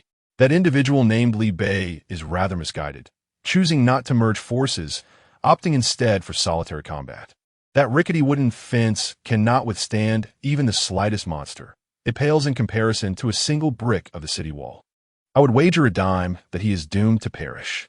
You expect him to come and rescue you when he cannot even save himself. Such folly. Does one truly believe that being a lone hero is an easy endeavor? He has been heavily influenced by the glorification of individual heroism in films. In an unwinnable scenario, you dare to wager a mere dime? Have a bit more audacity. I would stake all my possessions. Ha ha ha. You are incorrigible. That individual named Li Bei is likely realizing the gravity of the situation and is undoubtedly in a state of panic. You care not for the sentiments of others as you gamble with their fates. Ha ha ha. Who is truly courting disaster? Chapter 65, Breakthrough to Tier 3. Level 5 skills. The inhabitants of City 01131, having confirmed the absence of Li Bei, were engulfed in despair. Each individual bore a heavy heart. Disregarding the invitation issued by District 01133, Wang Kuei furrowed his brow, declaring that it was futile for them to speak further. We cannot awaken those who feign slumber. Since the people of City 01131 stubbornly cling to their belief in Li Bei, let's await the onset of the beast tide and observe closely. Only when they witness Li Bei's demise and recognize the horror of the beast tide will they comprehend the gravity of the situation. However, joining us at that point will not come without cost. Each person must contribute 50 points. I refuse to be a saint rushing in to save those who scorn and despise me. Meanwhile, Li Bei was engrossed in crafting equipment, oblivious to the events unfolding in the World Channel. Just past midnight, with over 100 sets of equipment still unfinished, a sudden system notification arrived. Ding, the beast tide has commenced. Li Bei was taken aback, never anticipating that the beast tide would strike in the dead of night. The night was rife with lurking night demons. How could they possibly engage in battle? Climbing atop the wall, Li Bei beheld a myriad of crimson eyes scattered across the inky darkness. Not only land beasts, but also those from the sea and sky had mobilized. The sheer number was enough to send shivers down one's spine. Li Bei cast a reconnaissance skill, confirming his fears. The system had indeed assigned him E-class monsters. A formidable pressure seemed to solidify the very air around him. The monsters unleashed a simultaneous howl, their thunderous roars shaking the ground. The slumbering inhabitants of the manor were roused, hastily gathering behind Li Bei, readying themselves for combat. Like an army on the march, the beasts charged toward the outer walls of the manor. Li Bei frowned. Due to the presence of night demons, they could not venture out to confront the beasts, and could only passively await the destruction of their walls. This was not a sustainable strategy. No matter how robust the walls were, they could not withstand E-class monsters indefinitely. The protective shield could not continually endure the trials of the protracted night. Contemplating his predicament, Li Bei urgently called for John. How did you manage to fend off the beast tide before? Why has it commenced in the dead of night? We cannot go out. Jia, still drowsy, took a moment to grasp what Li Bei was expressing. I forgot to mention, during the novice period, the beast tide is weakened, and night demons do not interfere at night. Do not worry. Li Bei responded, what do you mean? After the novice period, both the monsters and night demons will emerge? Although John had alleviated the immediate crisis, Li Bei's mood remained far from pleasant. Once the final 4 days of the novice period concluded, his manor would still be at risk of being dismantled by the beasts during the night. Suddenly, he envied the sturdy walls of Xiangyang that could still support the weight of defenders. Regaining his focus, Li Bei prioritized the equipment for his servants. The gear had long been distributed. With a decisive gesture, he commanded, all teams, prepare and activate the protective shield. The inhabitants of the island, fully equipped and in unison, advanced toward the oncoming beasts. Li Bei instructed the high defense unit to hold the front line, while Zhu Qin led the archery team to provide cover fire from the rear. The offensive mages and archers alternated their assaults, ensuring a continuous barrage every second. The logistics team remained on standby, ready to heal any injured comrades at the front. Those without healing skills prepared D-grade purified water. After a flurry of arrangements, Li Bei finally found a moment to catch his breath. Yet he dared not relax his taut nerves. The beast tide was even more formidable than he had anticipated, with the number of monsters vastly outnumbering the humans. Moreover, they were not confined to the front gate. They emerged from all directions. At present, Li Bei could only focus on clearing a designated area, while praying that the protective shield would endure long enough for reinforcements to arrive. To his dismay, he observed that every time a batch of monsters was slain, new ones seemed to materialize out of thin air, endlessly replenishing their ranks. The onslaught was relentless, with no end in sight. Fortunately, all the servants were at level 2, evenly matched with E-grade monsters. Even when injured, they could be treated promptly with D-grade water. C-grade water was deemed too extravagant, so Li Bei had them diluted with ordinary water to store as D-grade, resulting in a significant increase in quantity. Additionally, the large pond continually produced water, ensuring a steady supply for the time being. As time wore on, the group's pace in pushing back the monsters slowed to a crawl, having only advanced a third of the way through the main gate. The prolonged battle had left them utterly exhausted, while the monsters continued to renew their ranks. Ultimately, the group came to a standstill, showing signs of being overwhelmed by the beasts. Li Bei could no longer conceal his concerns. He estimated that the system had already classified the monsters assigned to him, and no higher-level beasts would emerge. Turning back to the beast arena within the manor, Li Bei swiftly dispatched an F-grade monster. Class change task: defeated 100 F-grade monsters, 10 E-grade monsters, 1-1 D-grade monster. Class change, task completed. Promoted to 3rd tier mage. A radiant glow enveloped him as Li Bei's attribute cap soared to 100. He retrieved the D-grade purified water he had prepared beforehand and drank it eagerly. Spirit 1, Strength of Spirit, Constitution 1, Agility 1. After developing resistance to the D-grade water, he then switched to C-grade water. Agility 1, Strength 1, Strength 1, Spirit 1. After 2 rounds of this, his attributes surged by over 10 points. Finally, he used the 130 E-grade beast cores he had yet to employ. Spirit 8, Constitution 9, Spirit 3, Agility 5. In the end, his Constitution, Spirit, Strength, and Agility all surpassed 80. Li Bei had ascended nearly to the pinnacle of the 3rd tier, all while being reluctant to expend those coveted attribute points. Should anyone witness this, they would undoubtedly be astounded by such astonishing speed. Li Bei leaped gracefully onto the wall. In a mere moment, the inhabitants of the island found themselves cornered at the entrance by the monstrous creatures. Shortly thereafter, the beast would breach the estate's defenses. Exhausted and on the brink of collapse, the islanders gritted their teeth and persevered against the overwhelming odds. With a swift motion of his hand, Li Bei invoked the Rain of Fire. Rain of Fire, Rain of Fire.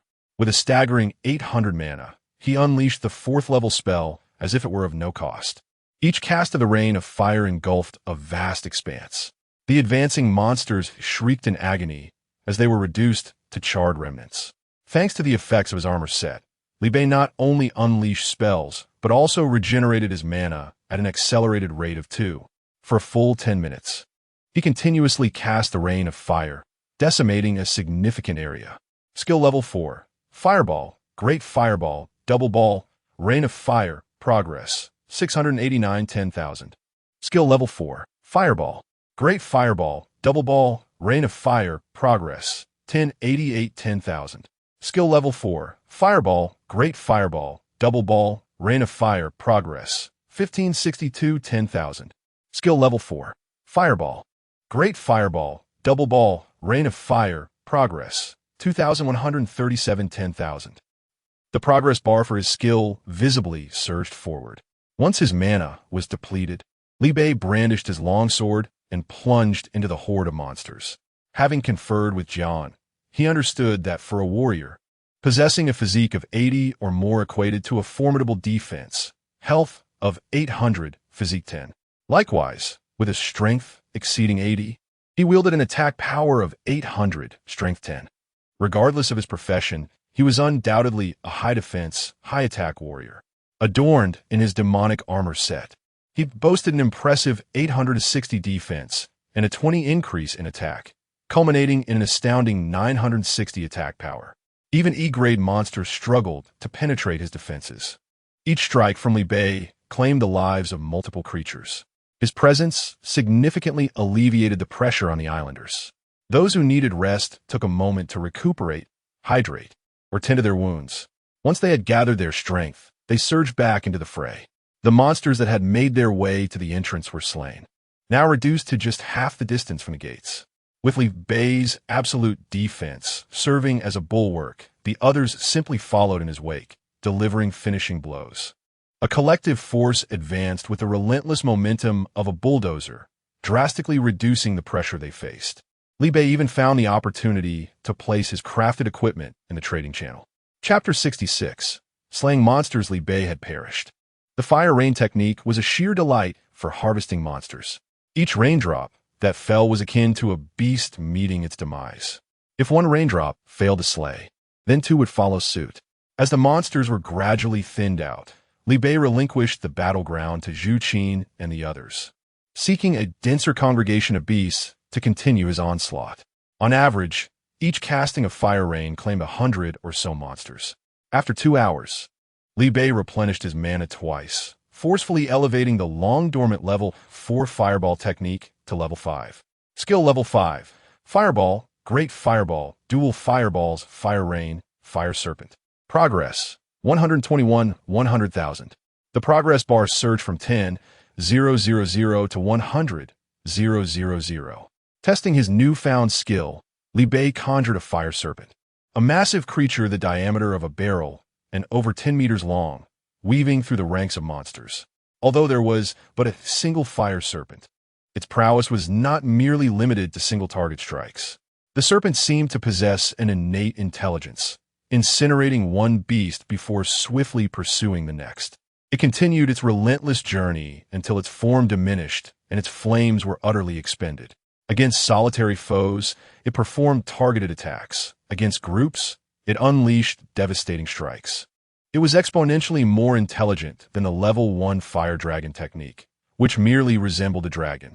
Moreover, while the fire rain technique could sometimes waste strikes when monsters were densely packed, the fire serpent was different. Every strike was meticulously adjusted, leaving no blow squandered. Crucially, while fire rain merely dispatched level E monsters, the level 5 fire serpent utterly crushed them. There was no room for mere finishing blows. Li Bei's efficiency in exterminating monsters had significantly increased. By the time he depleted his last remnants of mana, although monsters continued to spawn in droves, their rate of emergence could not keep pace with their annihilation. The players on the island were sufficient for resistance, allowing Li Bei to find a moment of respite. He prepared the final 100 sets of equipment, intending to list them in the trading channel, only to discover that not a single piece of gear from the initial wave of monster incursions had sold. What could be the reason? Opening the chat channel, he was inundated with desperate messages from Xiang Yang and his companions. The messages abruptly ceased over an hour and a half ago. A heavy dread gripped Li Bei's heart. Were they still holding on?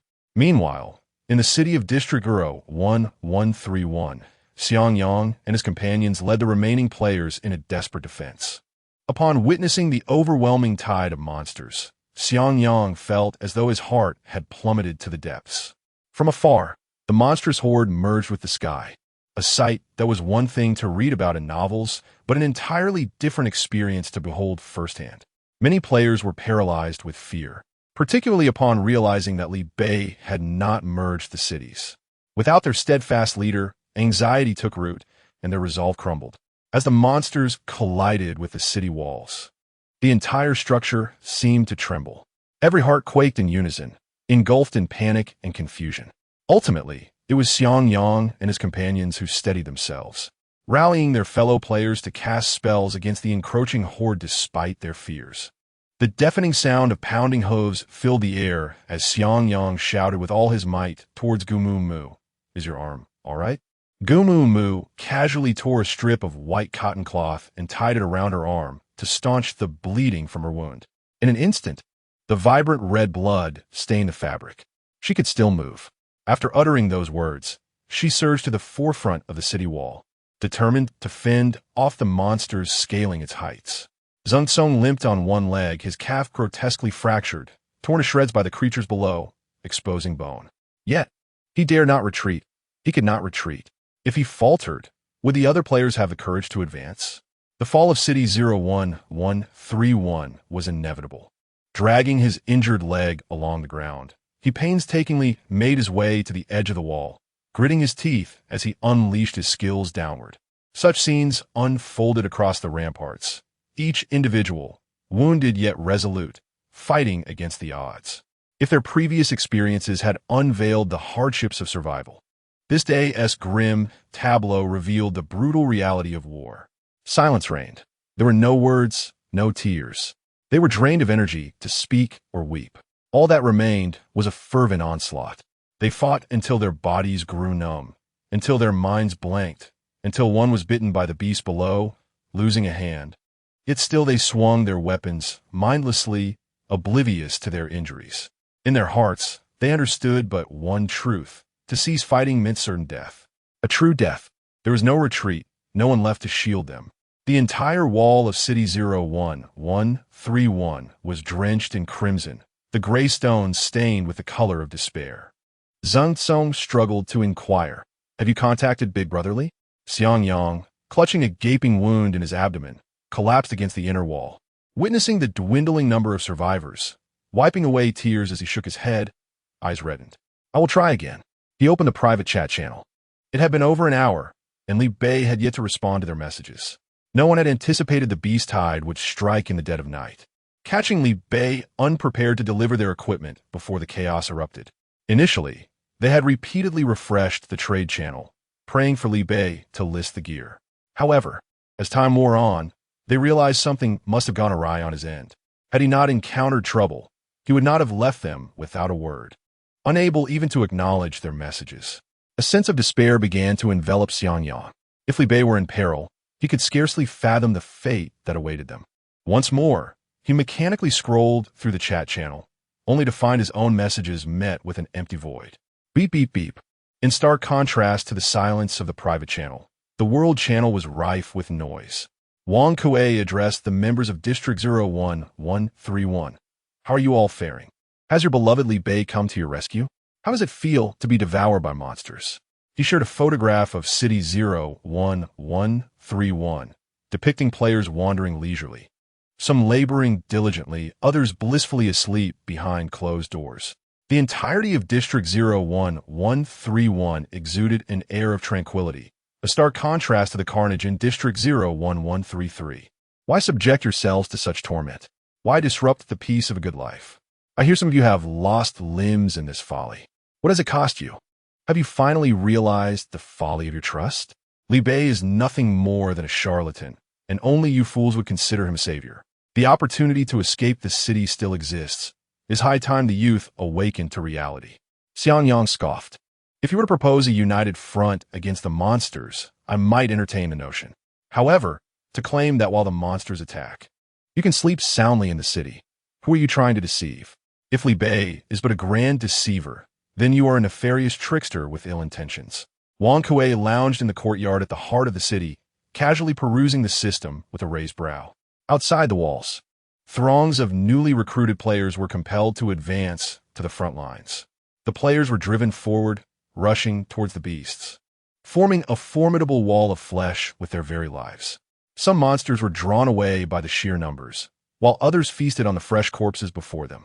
A few were obstructed by the wall of players and the monsters enjoying their meals, rendering them unable to press forward. Remarkably, not a single beast had invaded the 01133 district. As one batch of players perished, Wang Kuei directed his subordinates to send in another. Those unwilling to become cannon fodder had no chance of surviving beyond the city limits.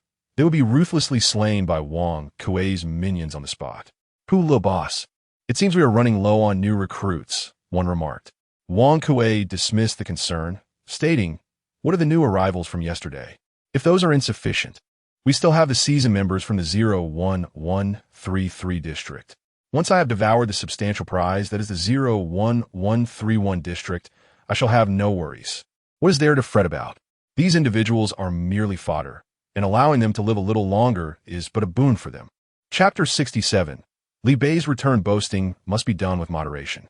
Wang Kuei sent Pu Lu away and continued to send messages in the system. It matters not how you express it. Currently, transferring cities costs 50 points, with an additional 10 points accrued every hour thereafter. Li Bei is dead. If you wish to cling to life, you may continue to resist. Xiangyang scoffed, "You may perish, but Li Bei shall not." Wang Kuei found it amusing. "What the beast hide entails, I believe you have all witnessed. In this magnitude, do you truly believe Li Bei can survive alone? Even a deity would find it arduous to emerge unscathed from such a tide. It is best not to deceive oneself." A grievously injured member from District 01131 roared. "Boss Li Bei will not die. He cannot die." Though much time had passed without a response from Li Bei, they were reluctant to accept this grim reality. Li Bei was their sole beacon of hope. Without him, their final spark of determination flickered out. Wang Kuei shook his head, chuckling, "Do you truly believe that? Look at your pitiful state. Not even tens of thousands from the entire city could withstand the onslaught. Li Bei alone is hardly enough to fill the gaps left by the beasts. What more evidence do you need to abandon this delusion?" The players from District 01131 fell silent. Even now, the memory of the initial encounter with the beast hide sent shivers down their spines. An overwhelming swarm of F-grade monsters. Even someone as formidable as Li Bei would likely struggle to withstand such a force. Xiangyang recalled Li Bei's previous words, stating that his monsters would be a level above theirs. If F-grade tides were so terrifying, what could be said of E-grade? A heavy heart weighed upon Xiangyang, as he increasingly feared that Li Bei had indeed met his demise. Wang Kuei continued, "Had Li Bei merged the cities and chosen to hide like a coward, Perhaps he might have lived. Unfortunately, he succumbed to the heat of the moment, striving for heroics, seeking to display his prowess.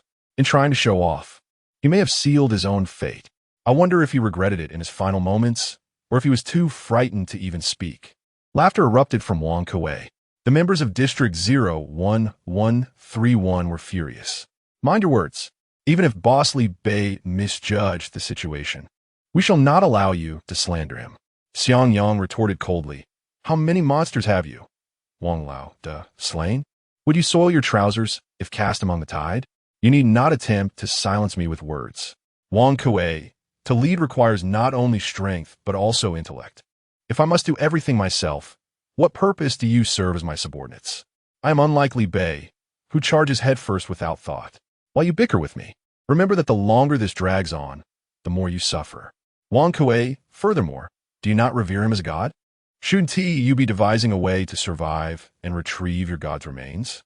Will he die calling for his mother or wedding himself? Xiang Yang seethed with anger, declaring, I, Xiang Yang, vow here and now that even in death, I shall never join District 01133, this loathsome place. The members of District 01131 echoed resolutely. We shall never join. We shall never join. We stand with District 01131 in life and death. Wang Kuei said lightly, I apologize, but I'm in a rather foul mood. The entrance fee has changed. It is now 60 points per person. Wasn't it 50? It hasn't even been an hour. Someone protested. Wang Kuei replied, now it is 70 points per person. Are you extorting us, Wang? Another voice chimed in. Wang Kuei continued, for those who insulted me earlier, including Xiang Yang and other players from Area 01131, the fee is 90 points per person. I'll join, one player said. Me too, I suppose, another added. If I join now, will we still share a meal like the other members? Other members from Area 01131, Liu exclaimed. Have you all capitulated so easily? Where's your resolve? Liu, wake up. Li Bei is dead. No matter how strong he was merely a single individual. He cannot confront tens of thousands of E-class monsters without being overwhelmed. Even if he managed to survive, what could he achieve? Can he turn the tide? Is it wrong for me to just wish to survive? The members of Area 01131 fell silent, grappling with the reality. But we cannot join Wang Kuei's territory. He is not to be trusted and certainly has ulterior motives. But if we do not join, I will die immediately. If I join, at least I might live a little longer. Wang Kuei wore a knowing expression, as if he anticipated this outcome from the very beginning. He was certain that he would eventually incorporate Area 01131 into his domain. It was merely a matter of time. With such a massive beast tide, it was inevitable that Li Bei would perish, with no chance of survival. Once Li Bei was gone, the last flicker of hope for the group would extinguish, leaving only annihilation in their future. At this moment, joining his territory was their only means of survival. Who among them would choose death when there was a chance to live? Their futile struggles merely served to enrich him with additional points. Wang Kuei watched with satisfaction as the number of people in the city steadily increased. Li Bei attempted to contact Xiang Yang through private messages, but received no response after a long wait. He then reached out to Gu Mu Mu, who also did not reply. Even Zheng Tsong was absent. Ultimately, he resorted to the World Channel. Is there anyone from Area 01131 online? Please call out to Xiang Yang. Hefia, Xiang Yang responded. The frustrated members of Area 01131 echoed. Meanwhile, Wang Kuei wore a triumphant expression, all three faces displaying disbelief. Wang Kuei's smile froze upon seeing the glaring name Li Bei, unable to believe his eyes. You are. The members of Area 01131 gasped. What the hell? Is he back from the dead? Xiang Yang, you're still alive? They had been arguing for so long about Li Bei, only to find him alive and well, casually greeting them. Li Bei, you're online. Why didn't you respond? We were just busy discussing whether you would soil your pants or call for your mother when you died, Xiang Yang remarked. Li Bei scrolled up to understand the situation, his expression one of disbelief. Did he really appear so foolish and incompetent? I thought you had kicked the bucket after a few hours of absence. Xiang Yang, if you do not arrive soon, your demise is imminent. A member from District 01131 silently raised his hand, and timidly inquired, "Are you truly the esteemed Li Bei, or merely a player sharing the same name?" Xiangyang, with me here, is there any need for such questions? The member from District 01131 exclaimed in disbelief, "Oh my, you are indeed alive. How on earth did you survive against tens of thousands of monsters? When I first noticed you speaking, I thought I was merely hallucinating from my overwhelming grief."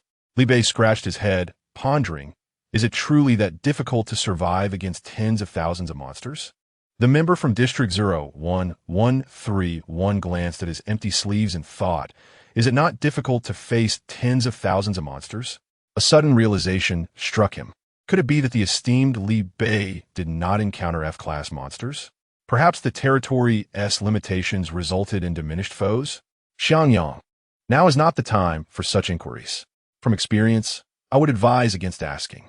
Wang Kuei chuckled, the moment you touch upon the critical point, you begin to dodge. Are you so fearful of your subordinates uncovering the truth? Li Bei replied, they're indeed not F-class. Wang Kuei, who had been quietly observing, let out a sigh of relief. It was as he suspected.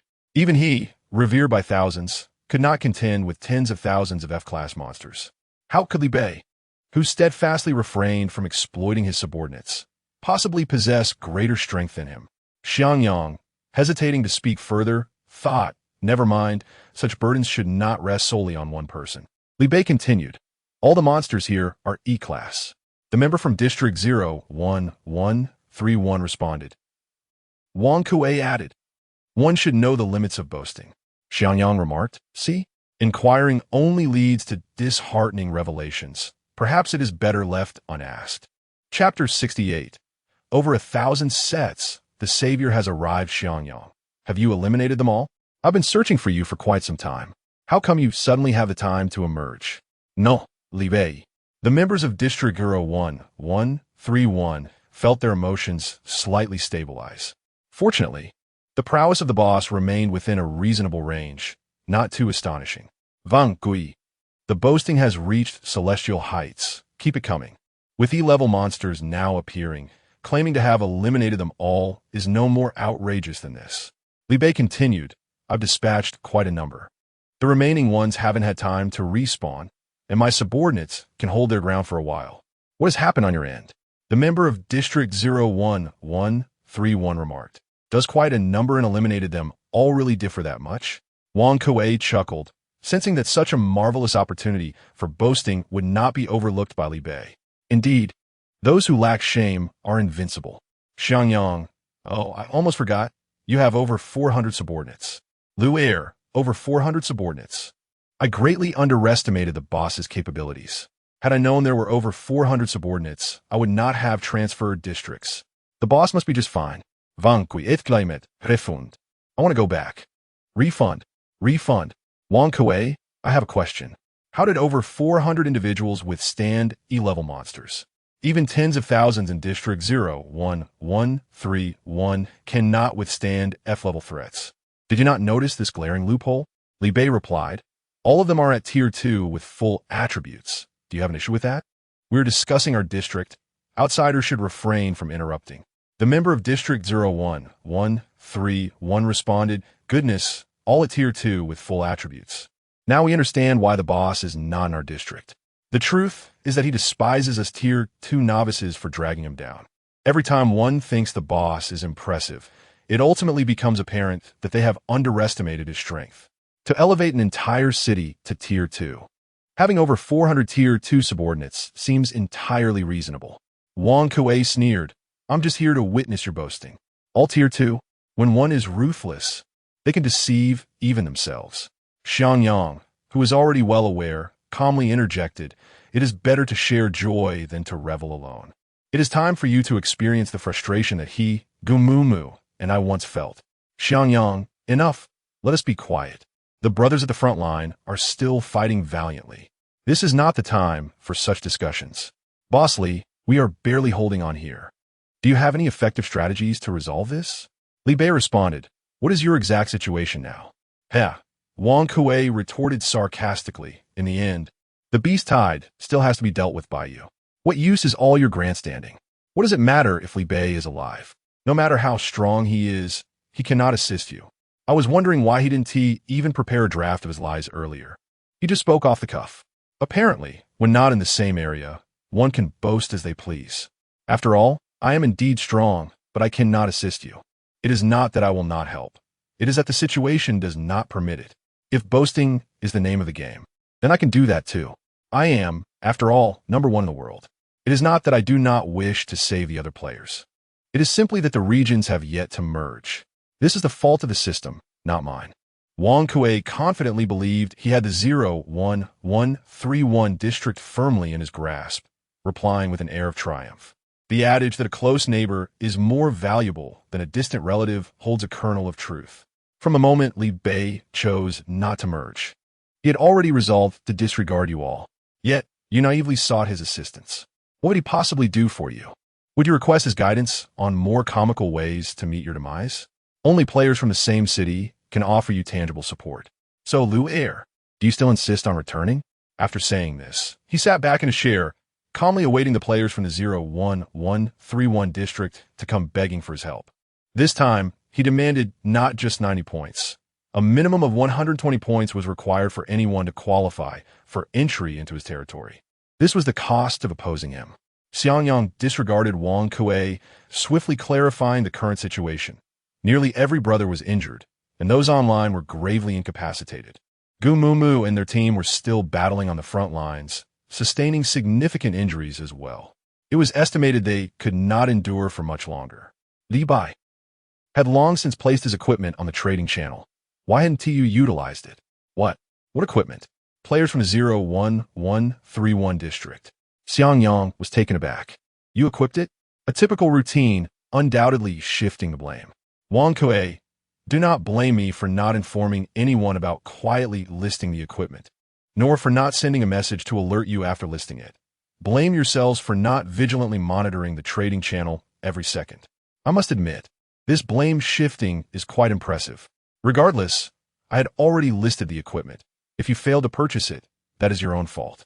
But as for whether Li Bei had indeed listed it at that time, it was already in the past. Who could say for certain? Whether there was truly any equipment remains debatable. Shall we place a wager?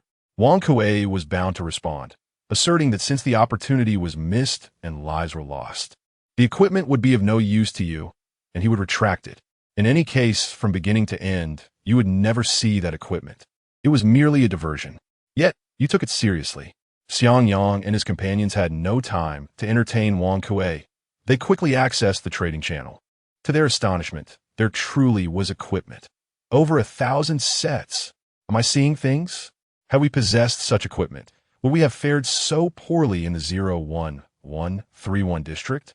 It must be said, when the great Li Bei finally decided to act, each time was with remarkable generosity. Once again, the inquiry arose. How on earth did the master acquire so much equipment? Xiangyang felt a pang of regret. Had he seen this equipment sooner, would he have sustained such severe injuries? The gaping wound in his abdomen must have been at least 5 centimeters deep. That injury was indeed excruciating. When did you list it? I have been refreshing the channel continuously. How did I miss it? Wait, please don't tell me it was listed 2 hours ago. That was the last time he refreshed the trading channel. If Li Bei were to inform him that he had just finished refreshing when Li Bei listed the items, he would surely be sickened. Li Bei, it must have been an hour and a half ago. Xiangyang, alas. Xiangyang has passed away at the tender age of 22, succumbing to a fatal hemorrhage. A member of District 01131. I had been refreshing the page in anticipation, uncertain of what might materialize, yet hoping for a delightful surprise in the trading channel akin to the past. Frustrated by Wang Kuei's antics, I resorted to arguing on the World Channel. Remarkably, it has been precisely an hour and a half since that incident. Much like the previous poster, I was so incensed that I forgot everything else, consumed solely by the quarrel. Otherwise, we would have acquired that equipment by now. This individual has caused significant distress. Indeed, Wang Kuei single-handedly attracted the enmity of the entire District 01131, forcing everyone to endure an additional hour and a half of turmoil. Truly a harbinger of misfortune. Wang Kui. Oh, how audacious. Even going so far as to hire individuals for deceitful purposes. To those few hired posters, how much did you spend? Wang Kui. Boasting of over 1,000 sets of equipment, you truly dare to brag. In a city of tens of thousands, there are hardly a few hundred sets available. Yet you claim to possess over 1,000. Did you not just boast of having over 400 servants? If you truly had that much equipment, would you not prioritize distributing it to your own? Or perhaps those 400 servants are mere figments of your imagination. Your fabrications lack coherence and are riddled with contradictions. Wang Kui. Furthermore, refrain from implicating me in your misdeeds. Do not place the blame upon my shoulders. It is merely a revelation of your true nature that has incited your deliberate retaliation against me. The absence of equipment cannot be attributed to me. Without my presence, would you have found equipment in the trading channel? I fear that at that moment, Li Bei would have a different narrative altogether. If Li Bei genuinely wished to provide you with equipment, he would have hastened to distribute it rather than waste time seeking revenge on me. This is a deliberate attempt to provoke discord and prolong the situation, unwilling to provide assistance. For every life lost, a set of equipment must be compensated. Xiangyang. Members of District 01131. Is there anyone who can silence this incessant chatter? Xiangyang has confirmed the equipment. All members of District 01131, please inform your companions nearby. Let them know that Li Bei has returned and urge them to gather in the trading channel to claim their equipment. Chapter 69. Reviving morale, Xiangyang shut down the system, enduring excruciating pain in his abdomen as he struggled to catch his breath and shouted at the people around him. Li Bei has returned. Equipments can be claimed from the trading channel.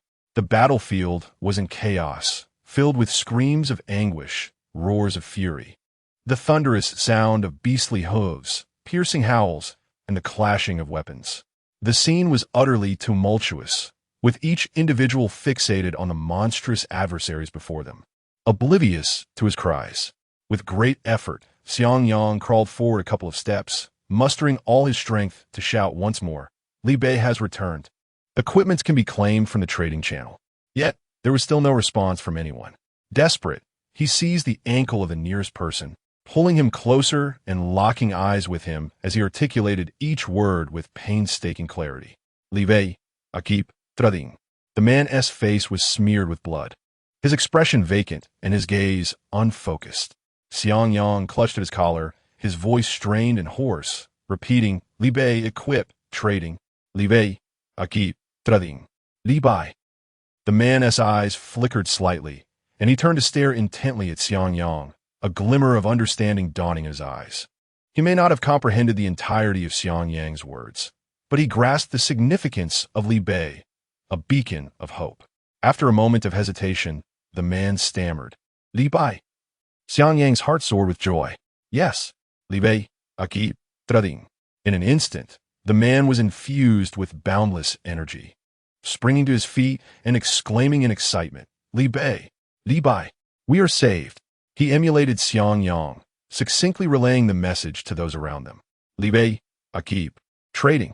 Xiangyang joined in the fervent shouting, their voices merging into a powerful chorus that resonated through the crowd. Soon, the first person responded, followed by a second, then a third. The number of voices grew from 2 to 3, then 4 or 5. It was a chain reaction, echoing from one to another until, at last, the entire battalion upon the city wall erupted in unison, shouting, Li Bei, equip, trading.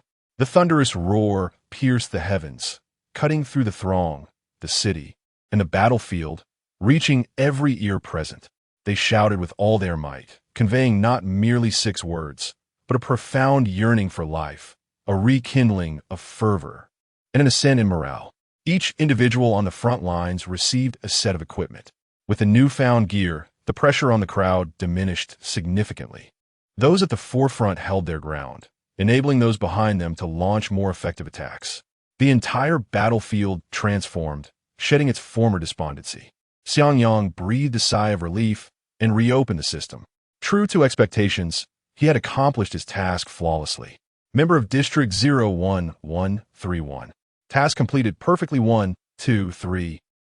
With some time to spare, Xiangyang finally set his sights on dealing with Wang Kui. The enemy's discontent was his delight. He captured a photograph of the battlefield and shared it in the World Channel. Wang Kui, open your eyes and see clearly. Just because you cannot produce over 1,000 sets of equipment does not mean others cannot. Do not measure the world by your own limited experience. Your ineptitude does not imply that everyone else shares your shortcomings. The white outfits stand out vividly on the chaotic battlefield, making it nearly impossible for Wang Kuei to ignore them. He rubbed his eyes in disbelief. Over 1,000 sets. How could that be possible? How could one individual possess so many? So far, his own territory, Zone 01133, boasts the largest population, yet he does not even have 1,000 sets in his possession. How could Li Bei, a self-important fool who refuses to loot from his subordinates, possibly have greater resources than him? No, it is not merely over 1,000 sets. He cannot even produce a few hundred. How did Li Bei manage this? Wang Kuei had always suspected that Li Bei was lying, deceiving his followers. He never considered that someone could have resources so staggering. Based on his experiences since entering the survival world, he believed that not only he, but perhaps no one in the entire survival realm could rival Li Bei. Yet the photographs lay before him, irrefutable evidence. No matter how hard it is to believe, the truth is right there. Not only does he possess over 1,000 sets of equipment, but each set is complete and fully functional. If it were him, he could at least disassemble these into over 2,000 sets. How many F-class monsters had Li Bei slain to acquire such materials for crafting these outfits? The enormity of all was staggering. Xiang Yang requested an image of Li Bei's servants in battle. Not only do we have equipment, but Li Bei's servants are also outfitted. Now do you understand why Li Bei did not prioritize equipping his own servants? Because they're not in need. Do not project your petty mindset onto a gentleman-esque character. You boast endlessly, but it is all mere hot air. Wang Kuei was stunned, scrutinizing the photographs of Li Bei's island. At a glance, there were at least several hundred individuals, each clad in white. This meant Li Bei truly had over 400 servants, and he had equipped each one. Hundreds of individuals equate to hundreds of sets of equipment. Astonishingly, the estimate of over 1,000 sets was an understatement. Li Bei's actual resources far exceeded his imagination. The most striking element was the background of the battlefield, a sprawling manor. A manor. Here he was, a lord of a city with nearly 100,000 inhabitants, still residing in a modest estate. While Li Bei had moved into a manor, Wang Kuei felt a pang of envy. This manor was almost as large as a small city. He could not fathom how. Within just a few weeks of entering the survival world, Li Bei had developed to such an extent. Why are people so different from one another? Jealousy reddened Wang Kuei's eyes as he sarcastically remarked, "What is there to be proud of? Let us not forget that nearly all of your 01131 zone members are severely injured. What does it matter if you have equipment? The beast tide has only just begun, and only a few hours have passed. How long can you withstand in this state? Life inevitably leads to death. No amount of superior equipment or abundant resources can alter this reality." Li Bei's folly lies in his substantial investment in a group of injured and weakened soldiers. It seems destined to be a futile endeavor. Xiang Yang, you need not concern yourself with this matter. Regardless of our dire circumstances, we shall undoubtedly fare better than you. We possess equipment that allows us to endure a while longer, while you lack even that, rendering your endurance uncertain. Ha! You may stubbornly cling to your resolve. Wang Kui, did you not notice that several members of the 01131 district, who spoke just moments ago, have fallen silent? Could they have perished? Ha ha! The overall condition of the 01131 district is indeed grim. Equipment may mitigate damage, but it cannot heal wounds. It merely slows the pace of our inevitable demise. The members of 01131, battered and broken, continue to fight solely on the faith instilled by Li Bei. Yet he cannot voice this. Should the illusion be shattered and the tension released, the group would instantly crumble under the weight of their injuries, much like those members from earlier. They managed to fulfill their mission in a final burst of determination, only to collapse thereafter. Ultimately, are you not merely attempting to incite the members of 01131 to serve as cannon fodder for your cause? Do not deny it. Liu Er and his companions, upon their return, captured numerous photographs. Wang, you are indeed cunning, and it is no wonder you can sleep so soundly in the city. The beds are made with the lives of others. Wang Kuei remains composed, acknowledging that knowledge of this situation matters little. I shall state my position clearly. Let us see how many among you possess the same resolve as I do. Particularly Liu Er from earlier. Do you believe you will not be back, weeping and pleading for return within an hour? To all members of the 01131 district currently online, I promise you this. Should you come to the 01133 district, I guarantee you a peaceful night's sleep and a warm meal. As for tomorrow, who can say what it may bring?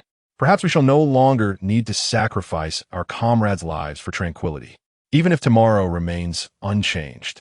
Your time in the 01133 district allows you an extra night's rest and an additional meal, does it not? Surely, this is preferable to dying in battle. It must be said that these words are indeed enticing. In weighing the merits and demerits, any reasonable mind would draw comparisons. Ifan Xiangyang, witnessing his companions fighting with all their might, momentarily considered urging them to cease. It would be futile. A good night's rest will suffice. Just sleep, and it shall all pass. Chapter 70. Healing with Class D water. Just as Xiangyang began to waver, Li Bei, who had been silent for quite some time, suddenly came back online. Li Bei, are you there? What have you been up to? Xiangyang snapped back to reality, realizing that Li Bei had vanished mid-conversation. The equipment has been distributed. Thanks, my brother.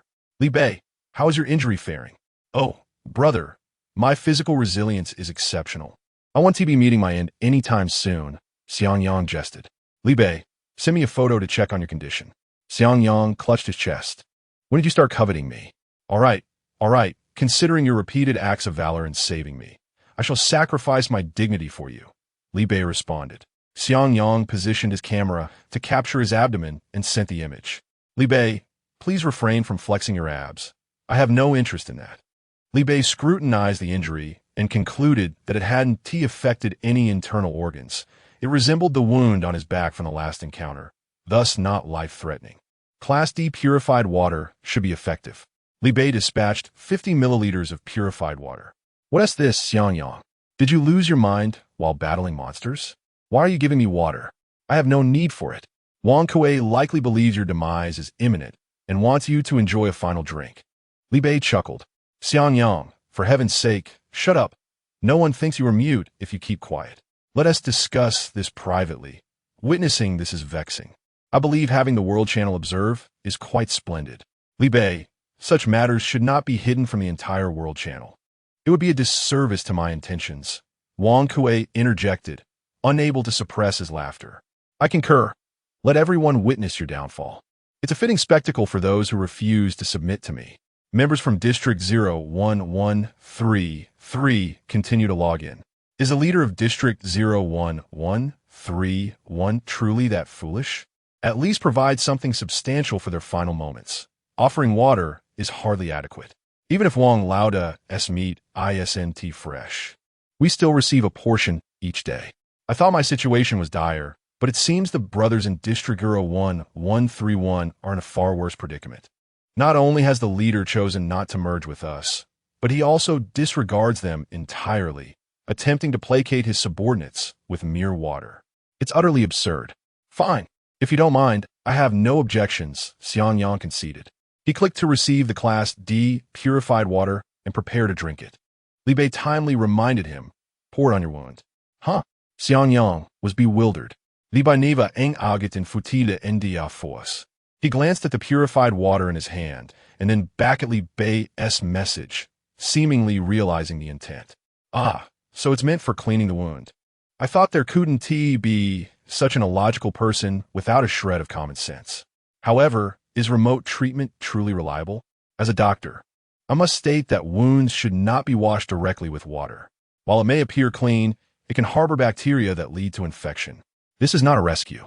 It's an act of murder. I have always detested the interference of the unqualified in matters of expertise.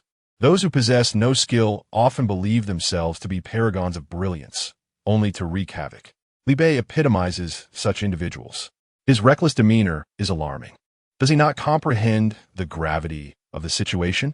Did he not hear the doctors above him? Why does he not cease his actions? Continued intervention may lead to a fatal outcome. Just moments ago, the patient was alive. How could he have missed that? Perhaps he averted his gaze, pretending not to see. In the hands of these influential figures, human life appears trivial. Their authority takes precedence. Alas, it seems that all crows are the same shade of black.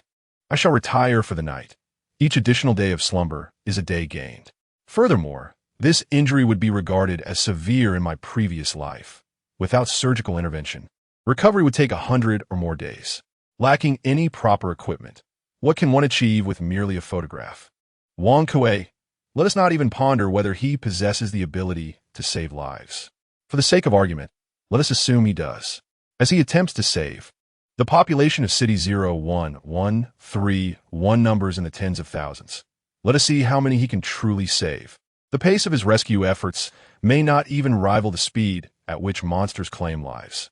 Instead of engaging in superficial theatrics, it would be more prudent to devise means to eliminate a few more beasts.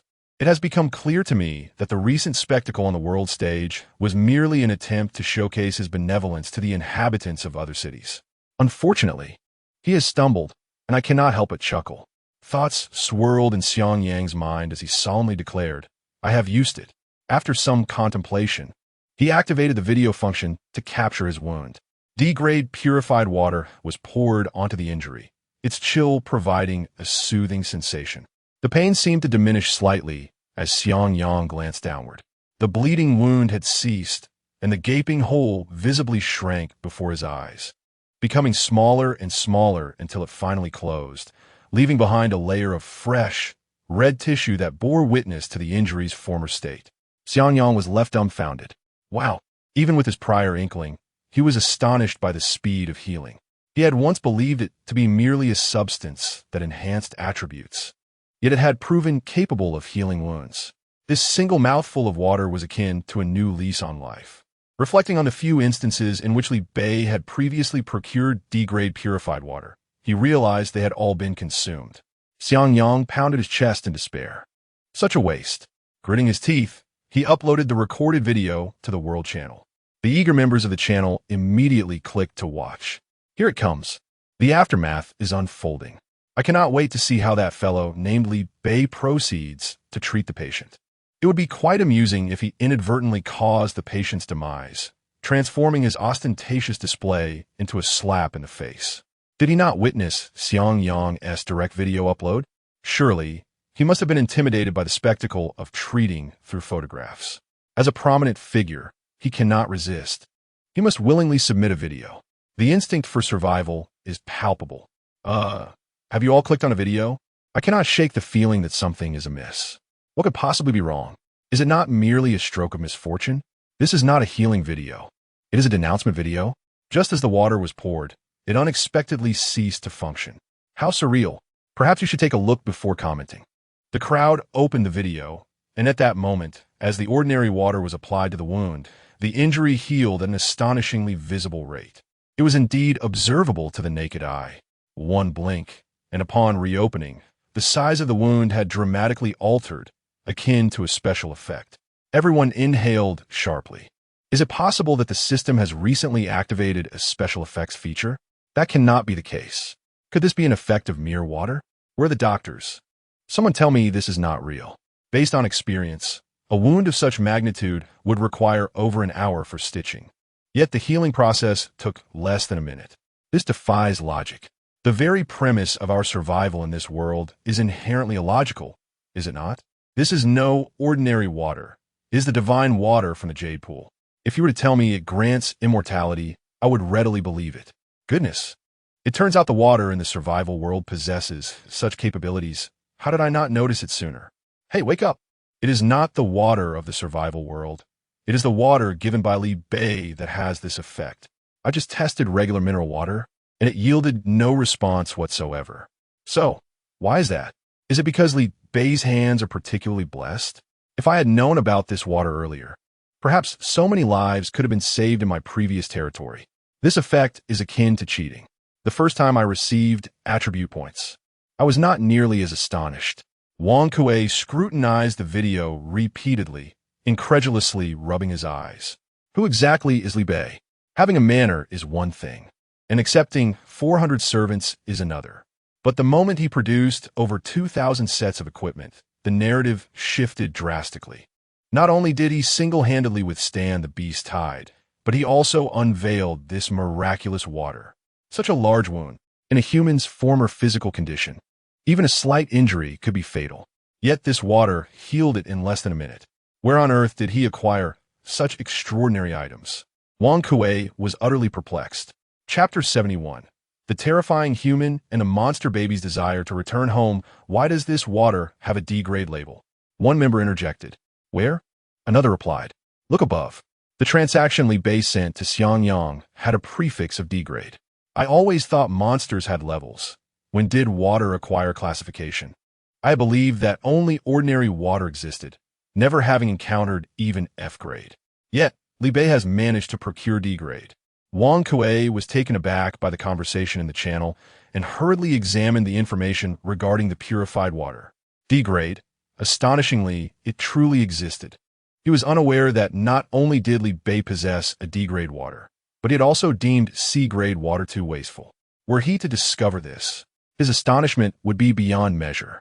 Some of you criticize Li Bei for abandoning members, yet he has produced over 1,000 sets of equipment. You claim he disregards members' lives, yet he has miraculously healed his subordinates' injuries, life-threatening wounds restored in an instant. I fail to comprehend what exactly is wrong with Li Bei. Upon reflecting, I reluctantly acknowledged that this sentiment stemmed from a sense of imbalance within my heart. Moreover, did you see the photos shared from City 01-131 when the regions merged? What photos? I didn't pay attention. The individual reposted the images. Everyone held a robust beast leg, clearly of F-grade strength. I questioned why we should feel superior with our daily allocation of 100 grams of fowl meat. Listening to you belittle others fills me with embarrassment. Do we not join City 01133 merely to survive? Given that the big shots in City 01131 are reliable, offering better treatment than our cannibalistic City 01133, along with equipment distribution and life-restoring water, why should we remain loyal to Li Bei? I wish I could go, as if merely wanting to go would guarantee acceptance. How would you know without trying? Do the friends from City 01131 still require assistance? I'm nearly maxed out in attributes. Perhaps I could lend a hand. Wang Kuei, feeling envious, retorted, do not be deceived by mere appearances. Such high-grade divine water is exceedingly rare.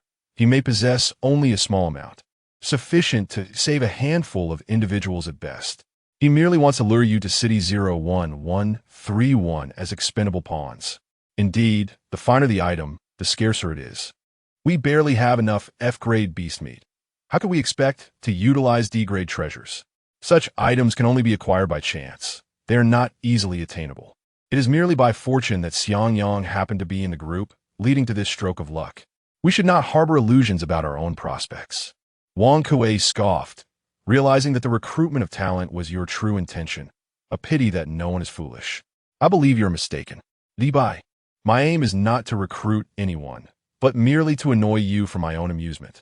Li Bei tagged Xiangyang, stating that as long as it is effective, it suffices. The water has already been packaged and uploaded to the World Trading Channel. Let the brothers tend to their wounds first. A throng of individuals surged into the trading channel, offering D-grade pure water 10 milliliters in exchange for 10 points, exclusively for members of City 01131. Offering D-grade pure water 50 milliliters in exchange for 50 points, exclusively for members of City 01131. Offering D-grade pure water 100 milliliters in exchange for 100 points, exclusively for members of City 01131. A continuous stream of D-grade pure water.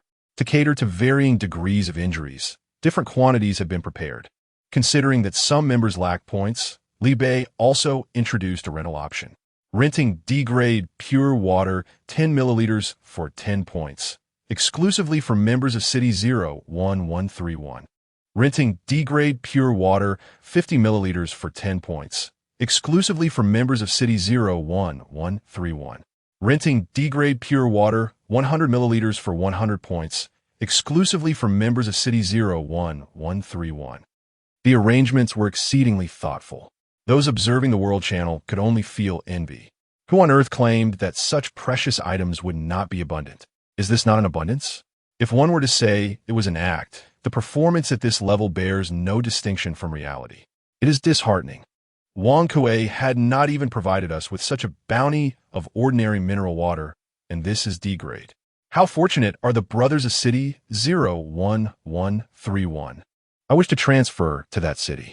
Wang Kuei was left dumbfounded. Li Bei continually challenged his perceptions. Just a small amount of D-grade pure water could be life-saving in critical moments. He had dreamt of possessing even a fraction of such a treasure. Yet Li Bei had managed to produce so much at once. He had not disparaged Li Bei. He genuinely believed that such high-grade goods could not be plentiful. Little did he anticipate the swift slap of reality. Ironically, Li Bei possessed it all. At that moment, Wang Kuei's jealousy towards Li Bei reached its zenith. Every aspect of Li Bei's existence stirred envy within him. Li Bei instructed Xiang Yang to notify the city members and tag Wang Kuei. Well then, my aim has been achieved. If one day you find yourself in peril, feel free to tag me. Wang Kuei's eyes suddenly sparkled. You would be willing to save me? He found himself thinking that perhaps Li Bei wasn't so unbearable after all. Although he had caused him discomfort, he had not poached his members. Considering his utility, allowing him to live a little longer was not out of the question. Li Bai, tak me, and I can come out to annoy you once more. Wang Kui. I curse you. Li Bei, we have established a rivalry. Xiang Yang, following the previous method, relayed the news of Li Bei's healing water to all members, along with the usage instructions. Gumu immediately purchased a bottle, barely glancing at it, and sprayed the purified water onto her arm. With a flick of her wrist, she grasped her weapon, ready to continue her fight. Though her injury was less severe than Xiang Yang's, as she lifted her blade halfway, she suddenly realized the pain in her arm had vanished. In astonishment, Gumumu quickly tore away the white cloth bandage. Beneath it, there were no wounds. The tear in her clothing revealed only unblemished skin.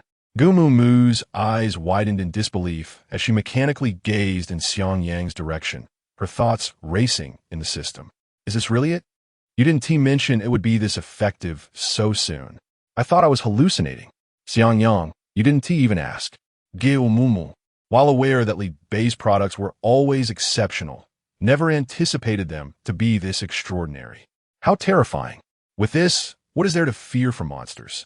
Charge forth. Whatever cannot kill me will only make me stronger. Come on, strike me. Yababate. Xiang Yang wiped the sweat from his brow. Oh dear, we've lost one to madness.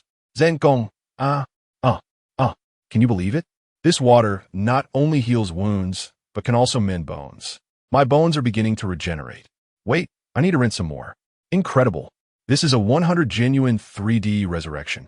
Xiang Yang smiled. All right, another one has gone mad. The battlefield echoed with a cacophony of screams.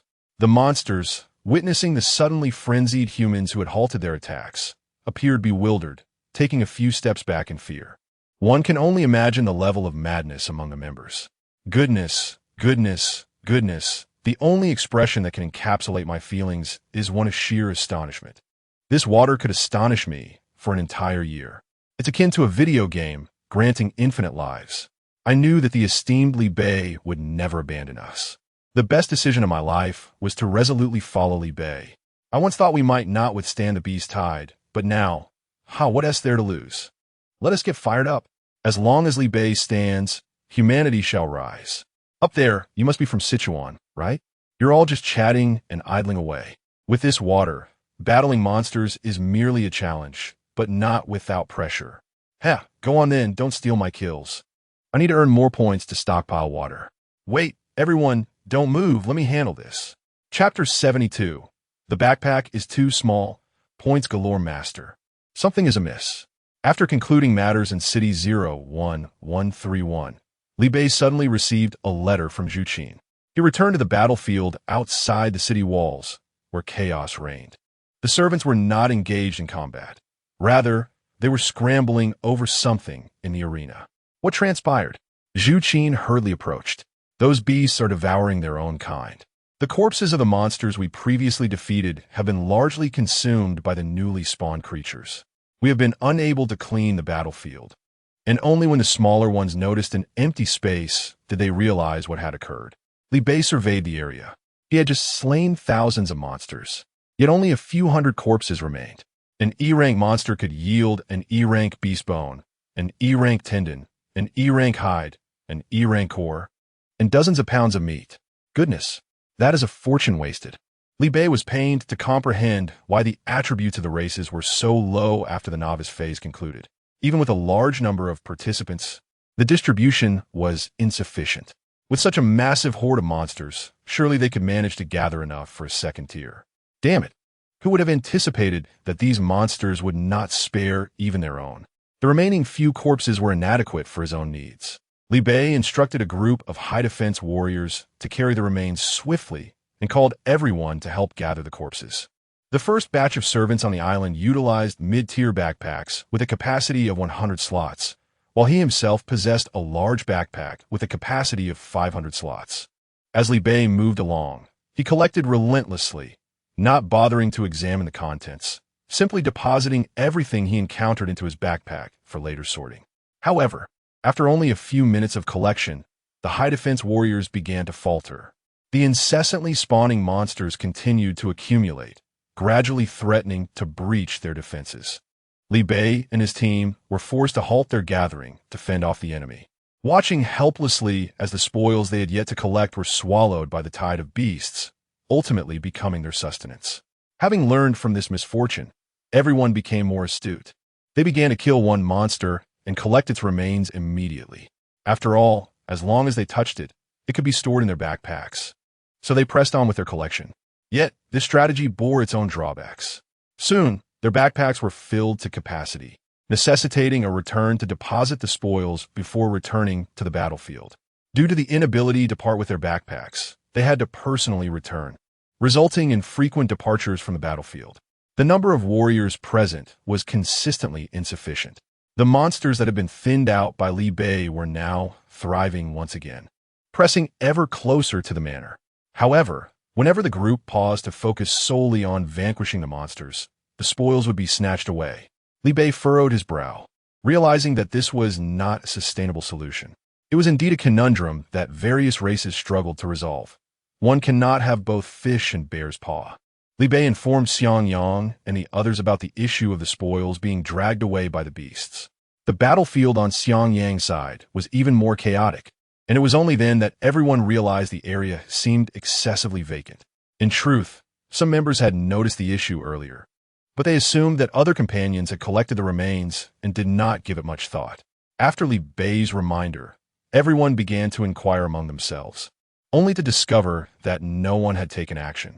Had it not been for Li Bei's peculiar decision to refrain from merging, and had the servants under his command been completely trustworthy, they would have immediately suspected foul play upon noticing the diminishing spoils, firmly attributing the cause to the monsters. Alas, the masses would likely remain oblivious to the truth, enduring countless tribulations before uncovering it. The beast tide lasted a mere 4 days. By the time everyone became aware of the situation, it would be too late. This likely accounts for the scarcity of attribute points among various races. After all, none possessed the audacity of Li Bei, who, during the novice phase, had a manner to call his own and dared to allocate resources independently. Damn these monsters! Release your grip. Brother, please help me capture this beast. My inventory is full. Curse it, mine is full too.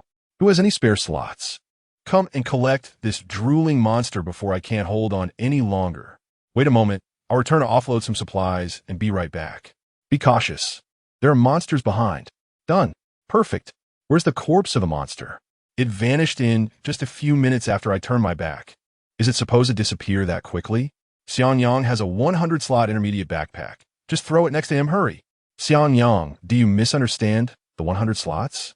Our city has tens of thousands of people. Curse it, I can't even fit my own stuff. Get lost. The individuals in City 01131 possessed slightly lower strength, and many were merely second-tier novices birthed by Li Bei, lacking even skills. As the crowd filled their backpacks to capacity, they dared not return to offload, fearing a mass exodus would leave the city walls vulnerable to siege. A return trip would necessitate waiting in line. Consequently, the losses in the city were even more severe than those experienced by Li Bei's group. They could only watch helplessly as the spoils slipped away from them. Powerless to act, Xiangyang communicated the situation back to Li Bei. Li Bei, short on spatial shards and spirit stones, found himself unable to produce the advanced 500-slot backpacks in bulk.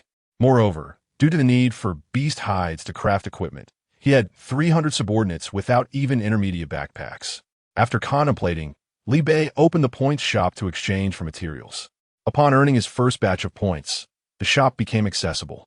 Li Bei himself had defeated nearly 20,000 E-rank monsters, each yielding 20 points. In total, he amassed 372,860 points. The contributions of his subordinates were also credited to him, adding 230,400 points, bringing the total to 603,260. Each set of equipment required 200 points, totaling 316. 200 points. Selling D-rank water earned 680,000 points, culminating in over 1.5 million points. Li Bei had indeed reaped substantial rewards. However, due to a portion being on loan, some points were temporarily unrecoverable, leaving him with approximately 800,000 points. Nevertheless, this was sufficient. Li Bei accessed the point shop and searched for advanced backpacks. Advanced backpack, 200,000. Li Bei doubted his eyes, meticulously counting the zeros to confirm the price of 200,000 points each. After all his arduous efforts, he could only afford 8 advanced backpacks. This is still during the novice welfare period, and the system has increased the monster-killing points tenfold. Li Bei skeptically checked the price of spatial fragments. Spatial fragment, 50,000, 50,000 for one. Well, that is quite reasonable. A high-level backpack would cost 150,000 just for fragments. It's more sensible to purchase the finished product directly. As for other commonly used items, F-grade beast bone, 10,000, F-grade beast hide, 10,000, spirit stone, 100. Li Bei mused. This points mall is rather desolate. He flipped further back, discovering advanced equipment and a plethora of rare items he had never encountered before, with even steeper prices. Counting the zeros made his head spin. It was utterly daunting. Among them, the infinitely alluring space ring demanded a staggering 18 million. How absurd! Li Bei Zeit. Jian was not mistaken. The points mall indeed offered an array of goods, yet the question of affordability remained. It was quite disheartening. Li Bei quietly opened the chat interface with the Goblin Elder. Do you still have spatial fragment for sale? It was just dawn. The Goblin Elder, still bleary-eyed, responded. Aren't you battling the beast tide? Do you have time to seek me out? Li Bei replied, I've almost finished. The Goblin Elder responded. Isn't the beast tide refreshing on your end? Li Bei replied, yes, it is refreshing. However, the beast tide lasts 4 days, which means it refreshes for 4 days, endless battles. The Goblin Elder questioned, how have you nearly finished? Li Bei explained, when the speed of monster kills exceeds the refresh rate, one can indeed say they are nearly done. Is there a problem? Chapter 73. Infinite Ring. Acquiring fragments. Wait a moment. Elder Goblin, let me gather my thoughts. If there are no unforeseen circumstances, the beast tide on your side should also be classified as F level, correct? Although you are at the 2nd tier, surely it cannot be that you annihilated all the monsters in the city to the point of them being unable to respawn. Li Bei replied, it is neither F level nor the entire city's monsters. Oh, the Elder Goblin exclaimed, realization dawning upon him. That makes sense. If it involves only a small number of low-tier monsters, then indeed a 2nd-tier individual would have no trouble dealing with them. However, what do you mean by saying you haven't killed many? Li Bei explained, my small island has not merged with the city. I have merely dealt with the monsters surrounding me. The Elder Goblin questioned, what gives you the courage to face the beast tide alone? It is rather audacious for a 2nd-tier individual. May I inquire as to the size of your island, young friend? If it is merely a small isle, there would be insufficient space for monsters to spawn. The total number of beasts to contend with might not be substantial, which remains a possibility. However, if the island is too small, lacking defensive structures, how did Li Bei withstand the beast tide? It all seems inscrutable. Li Bei responded, I have just upgraded to a manor. It spans a little over 2,000 square meters. Oh, it is a manor, the elder goblin said, somewhat taken aback. Wait, what? You possess a manor? This is impossible. During the novice phase, one cannot possibly acquire materials to upgrade to a manor. Liu Bei found it difficult to explain, so he simply sent a photograph of the manor to him. The elder goblin fell silent, unable to fathom the circumstances. Could it be that the system displayed two faces, treating extraordinary individuals with preferential treatment? The elder goblin shook himself from his stupor. A manor indeed. It is quite substantial. While the number of monsters arriving from all directions may not rival that of a large city, it is certainly not something a mere handful of individuals can handle. So, the system indeed differentiates treatment. Your beast hide is not F-level. Upon mentioning this, Liu Bei felt a surge of indignation. Has the system previously exhibited discrimination? The elder goblin was astonished. It truly has shown preferential treatment. Is this a privilege of the chosen one? Liu Bei retorted. From the very beginning, I have been targeted by the system, assigned monsters that are always one tier higher than those of others. Even in a large-scale battle like the Beast Tide, they send E-level foes my way. It's as if they are determined to see me perish. The elder goblin murmured. E-level. Quite impressive. Liu Bei inquired, Elder, what troubles you?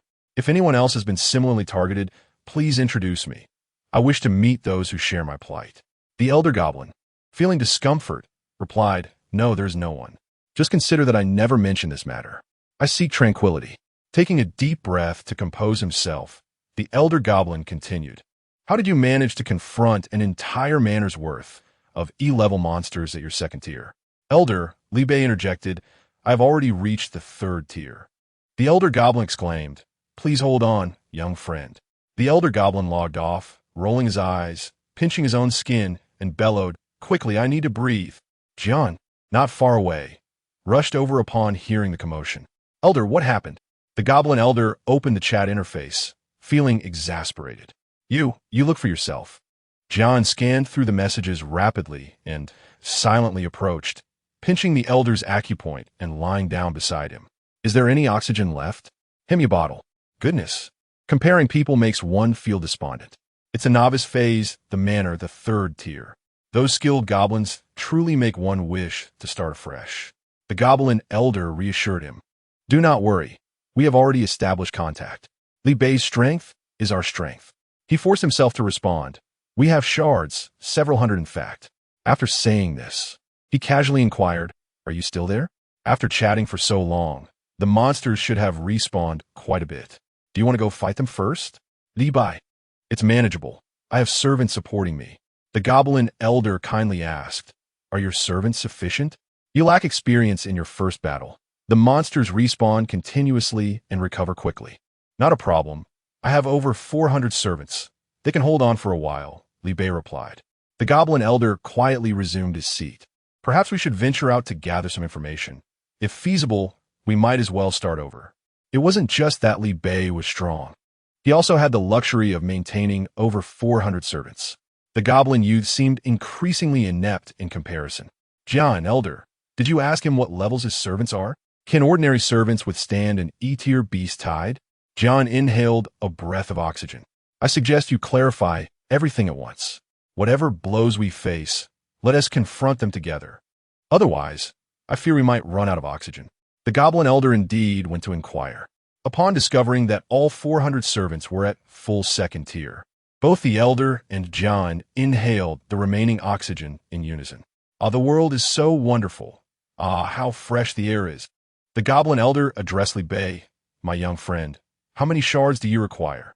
Liu Bei frowned. A few hundred shards are utterly insufficient. Each backpack requires 3. Forget it. Let us first craft backpacks for my servants. What can be exchanged for this? He certainly did not wish to part with welfare points. If it can be traded for something else, then let it be. The goblin elder was quite accommodating, stating that welfare points, spirit stones, etc. were all acceptable. Aren't you currently battling monsters? If you're willing to spend points, that works too. Compared to welfare points and spirit stones, the only thing Liu Bei could offer was points. How are points calculated? The goblin elder replied, 10,000 points for 1 shard. 10,000? Liu Bei glanced at the price of 50,000 in the points store. Are you certain? The goblin elder reflected. Is that too high? It cannot be lower. While shards are not particularly rare, they are not easily obtained either. However, if you purchase in bulk, I can waive a zero. Li Bei felt as if he had been struck by a windfall and immediately declared, I will take all the shards. All right, then I will erase. The goblin elder exclaimed, What? You want them all? When I suggested buying more, I meant around 20 pieces. This is far too much. There is no need to pressure yourself like this. Not forced, but I want it all, Li Bei stated. Elder Goblin, this is still insufficient. The elder trembled. A fragment costs 10,000 points. Hundreds of fragments translate to millions. Have you calculated that correctly? I do not possess millions of points, Li Bei replied. The elder sighed in relief. You startled me. Accumulating millions of points in just a few hours of monster hunting is rather alarming. Is there still a need for living? Li Bei continued. I have just over 150,000 points. Perhaps I could defer the remainder for a while? The elder turned to John. Hurry. Fetch some more oxygen bottles. 150,000 is still substantial, is it not? How many monsters did you slay? When we fought, we barely managed 30,000 points in total for the entire city, the elder remarked weakly. May I inquire how you amassed such a fortune? Li Bei replied. Our city has a considerable population. The elder pondered. Even so, how can a human race have such numbers? Each time the novice period concludes, they are left in disarray, with very few remaining. Moreover, goblins reproduce in abundance. We have never lagged behind humans. Perhaps around 30,000, Li Bei offered. The elder was taken aback. What? When did the human race's survival rate become so high? Are you certain you are at the tail end of the novice period during the beast tide? Li Bei responded. Is that many? He recalled that Wang Kuei had nearly 10,000. The elder exclaimed, No, wait. Are you referring to one city or 10? One, Li Bei confirmed. The elder was astounded. Such peculiarities abound yearly, but this year seems particularly remarkable. Good heavens, not only Li Bei, but has the entire human race undergone a mutation this year? The elder added, However, even with numbers, it is not your affair. Even at the third tier, one cannot forcibly seize another's points. Li Bei asserted, This city is under my protection. The elder replied, You should have mentioned that sooner. Now I understand. It is all due to your extraordinary subordinates. Thus, the survival of 30,000 is not so strange after all. Suddenly, the elder goblin recalled something, becoming excited. Chapter 74. Points trading and abundant revenue. The goblin elder breathed heavily. The items in the points shop were exorbitantly priced, and points were scarce. After battling a beast tide, the points allocated to the goblin apprentices were hardly sufficient for their own use, let alone for contributions to the guild. It often took years to accumulate enough points to exchange for a single item in the shop. Yet, the allure of the merchandise was undeniable. Securing even a single piece of high-grade equipment could solidify a goblin apprentice's standing among the talented youth of the Wandu continent. The goblin clan had long been troubled by their lack of points, and few were willing to part with them in the market, especially in large quantities such as millions. However, Li Bei had amassed over 1.5 million points in just a few hours. His subordinates tirelessly earned points day and night. If they could exchange for a significant amount of points from Li Bei, what would they have to worry about? Young friend, would you be interested in a transaction? Li Bei, please proceed. Goblin Elder, did you not mention that the fragments are scarce? I could find a way to procure spatial fragments. Would you still be interested? However, we only require points. Li Bei, are you in dire need of points? The Goblin Elder candidly expressed the significance of points, emphasizing their value as a resource, second only to welfare points. I have already exchanged for a dragon-scale chestplate for our clan's foremost young expert. If we could acquire the remaining pieces of a dragon-scale set, or even just another piece of dragon-scale equipment, our Goblin clan would secure a rank in the upcoming 100 Youth Competition. 100 Youth Competition? What is that, Li Bei? The Goblin Elder explained that it is an event organized by the system to select the most talented youths from various clans, culminating in the creation of the 100 Youth ranking. The ranks on this list reflect the strength of each clan and determine their status within the Wanda continent. As long as the Goblin clan breaks into the 100 Youth ranking, even if it is in the 100th position, they would no longer be at the bottom, freeing them from the plight of being bullied. Li Bei was enlightened. A single piece of equipment could wield such significant influence. Not only the Goblin Elder, But he himself was also enticed, particularly by that infinite ring. With a ring, could they not seize the corpses of those E-grade monsters? However, at his current pace of accumulating over 1,000,000 points in a matter of hours, while still needing to sell some to the Goblin Elder, how long would it take him to gather enough? This was still during the novice phase, with the system multiplying points tenfold. Once fully integrated into the Wanda continent, an F-grade monster would yield only 1 point. The thought was unfathomable.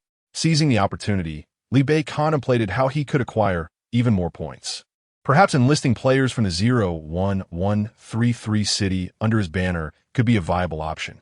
Goblin Elder, would you be interested? How many fragments do you still need? Li Bei was resolute in his intention to compete with Wang Kuei for people. This was pure, unadulterated points. Let us start with 100,000. The Goblin Elder hesitated. While I am eager to sell, I currently cannot obtain that many. The Goblin Elder's face fell in despair. Li Bei coaxed 100,000 fragments. That's 10 billion points. The Goblin Elder gritted his teeth. Damn it, I'll do it. If I can't gather them, I'll borrow. If I can't borrow, I will seize them for you.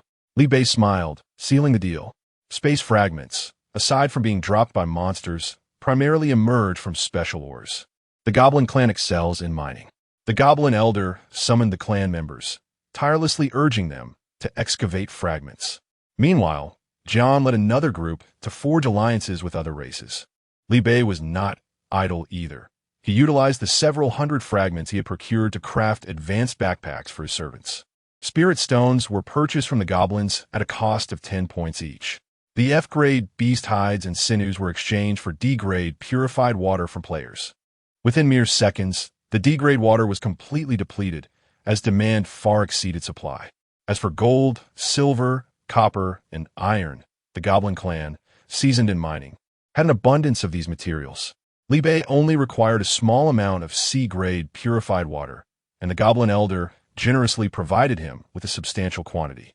With over 600 space fragments, each backpack required 3 fragments, allowing only 200 of Li Bei's subordinates to obtain advanced backpacks, which was just barely sufficient.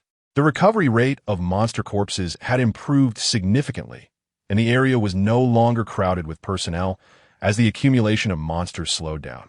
Li Bei merely needed to periodically clear a wave of blue to maintain stability. The collected corpses were dismantled into E-grade beast materials and meat, organized meticulously. As a result, Li Bei's disassembly skill advanced from level 3 to level 4. He exchanged E-grade beast meat in a ratio of 1 to 10 with members of 01131 for a large quantity of F-grade beast meat, which he listed on the World Trading Channel, offering 100 G of F-grade beast meat for 1 point, exclusively for members of the 01131 city. Below, it was noted F-grade beast meat. Prolonged consumption can enhance attributes. Li Bei intentionally lowered the point price, allowing one to purchase a portion for just 1 point. By defeating an F-grade monster, one could earn enough points to exchange for another. This not only allowed for hearty consumption, but also alleviated concerns about attribute points. Such a vast quantity would inevitably boost attributes significantly. Members of the 01133 city were indeed restless, their desire to join the 01131 city intensifying. How could they not feel envious? Why sell items to the members of 01131 while broadcasting it on the World Channel? Why not use the regional trading channel? F-grade beast meat, which many had never even tasted. Is this the life of the 01131 members? I genuinely envy it. What has Wang Kuei done to provoke him? Why must we endure this torment? It is painfully frustrating to see what we cannot have. As a seasoned veteran, I seem to detect an unusual signal. What do you sense? Is it something unpleasant? I have realized that F-grade beast meat is ineffective for second-tier players. Initially intending to snatch it, I reconsidered and opted to trade for E-grade meat instead. By the way, didn't Li Bei already elevate us all to second tier? What is the purpose of selling F-grade meat? To those upstairs, please open your eyes and observe that we are still somewhat lacking in attributes. Do you have the audacity to claim that as members of 01131, you couldn't even elevate us to second tier, only hindering our progress? Do you have the gall? Everyone, Have you grasped what signal has been detected? Goodness, could it be what I suspect? How thrilling! Is my good fortune finally on its way? In the city of 01133, most individuals lack even the most basic level of attributes. Li Bei merely added a drop of C-grade water, diluted it with a copious amount of F-grade purified water, and then incorporated a heavy bomb.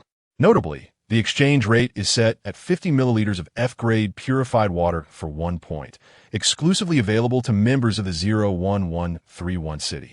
It appears I have begun to grasp the situation. Let's not be too overt about it. Shall we go? Do you not wish to? Perhaps we should wait a little longer. I fear misinterpretation may lead to greater disappointment. Li Bei, the city of 01131 is now open for recruitment and is welcoming new members. Interested parties should register with any of the following: Xiangyang, Gumu Mu, or Zhengkong. Goodness, they are indeed recruiting. Let us go, brothers. We've long outlived our days of consuming spoiled meat. Just last night, they claimed there would be no recruitment. I had lost all hope, and yet, upon rising this morning, I was unexpectedly struck by fortune. Could there be a more delightful surprise? Ha ha! I too shall soon be a member of 01131, where good water and meat await me. I cannot vanquish F-grade monsters alone. Is there a group assembled for monster hunting that I may join? We can share the points earned equally. Did you see that? The members of 01131 are remarkably strong, capable of holding back monsters single-handedly, rendering them unable to breach the defenses. There lies a multitude of monster corpses unattended. I have a bold idea. Why fight when I can simply collect? If you wish to be expelled from 01131, feel free to take what you find without effort. Never mind that. Brothers, I have discovered a position assisting a superior in collecting monster corpses. By merely following behind and gathering the fallen beasts to return, I can earn 3 points. Those unable to engage in combat might inquire with the powerful individuals nearby. Goodness, there are prominent figures everywhere. I too have found work in corpse collection. What should I do? I'm still in line to register. Please reserve a place for me among the esteemed. Stay calm. Here, everyone is formidable. As long as you do not find yourself at the end of a line with thousands ahead, you need not worry. So, does this mean that what Li Bei claimed about all members of 01131 being at least at the second tier is true? Those who have been here for a while have undergone real name verification, and it is indeed authentic. If all within the city have reached the second tier, then it follows that Li Bei's servants must also be fully advanced. If it were me, I would prioritize raising my servants before elevating myself as a member. Whether they are fully advanced or not, they surely cannot be ranked lower than the members. Good heavens, this is astounding. At this moment, I can only wonder how Wang Kuei feels upon hearing this news. Chapter 75. Reclamation of Equipment, Advanced Decomposition Skills. Wang Kuei watched helplessly as his subordinates rushed towards Li Bei, his fury rising to a boiling point. Frustratingly, he lacked the abundance of resources that Li Bei possessed, forcing him to endure the humiliation. As he pondered how to retaliate against Li Bei and assert his dominance, he received the disheartening news. All of Li Bei's followers had reached the second tier. Was it truly the case? Li Bei had not been boasting. Indeed, every one of them had attained the second tier.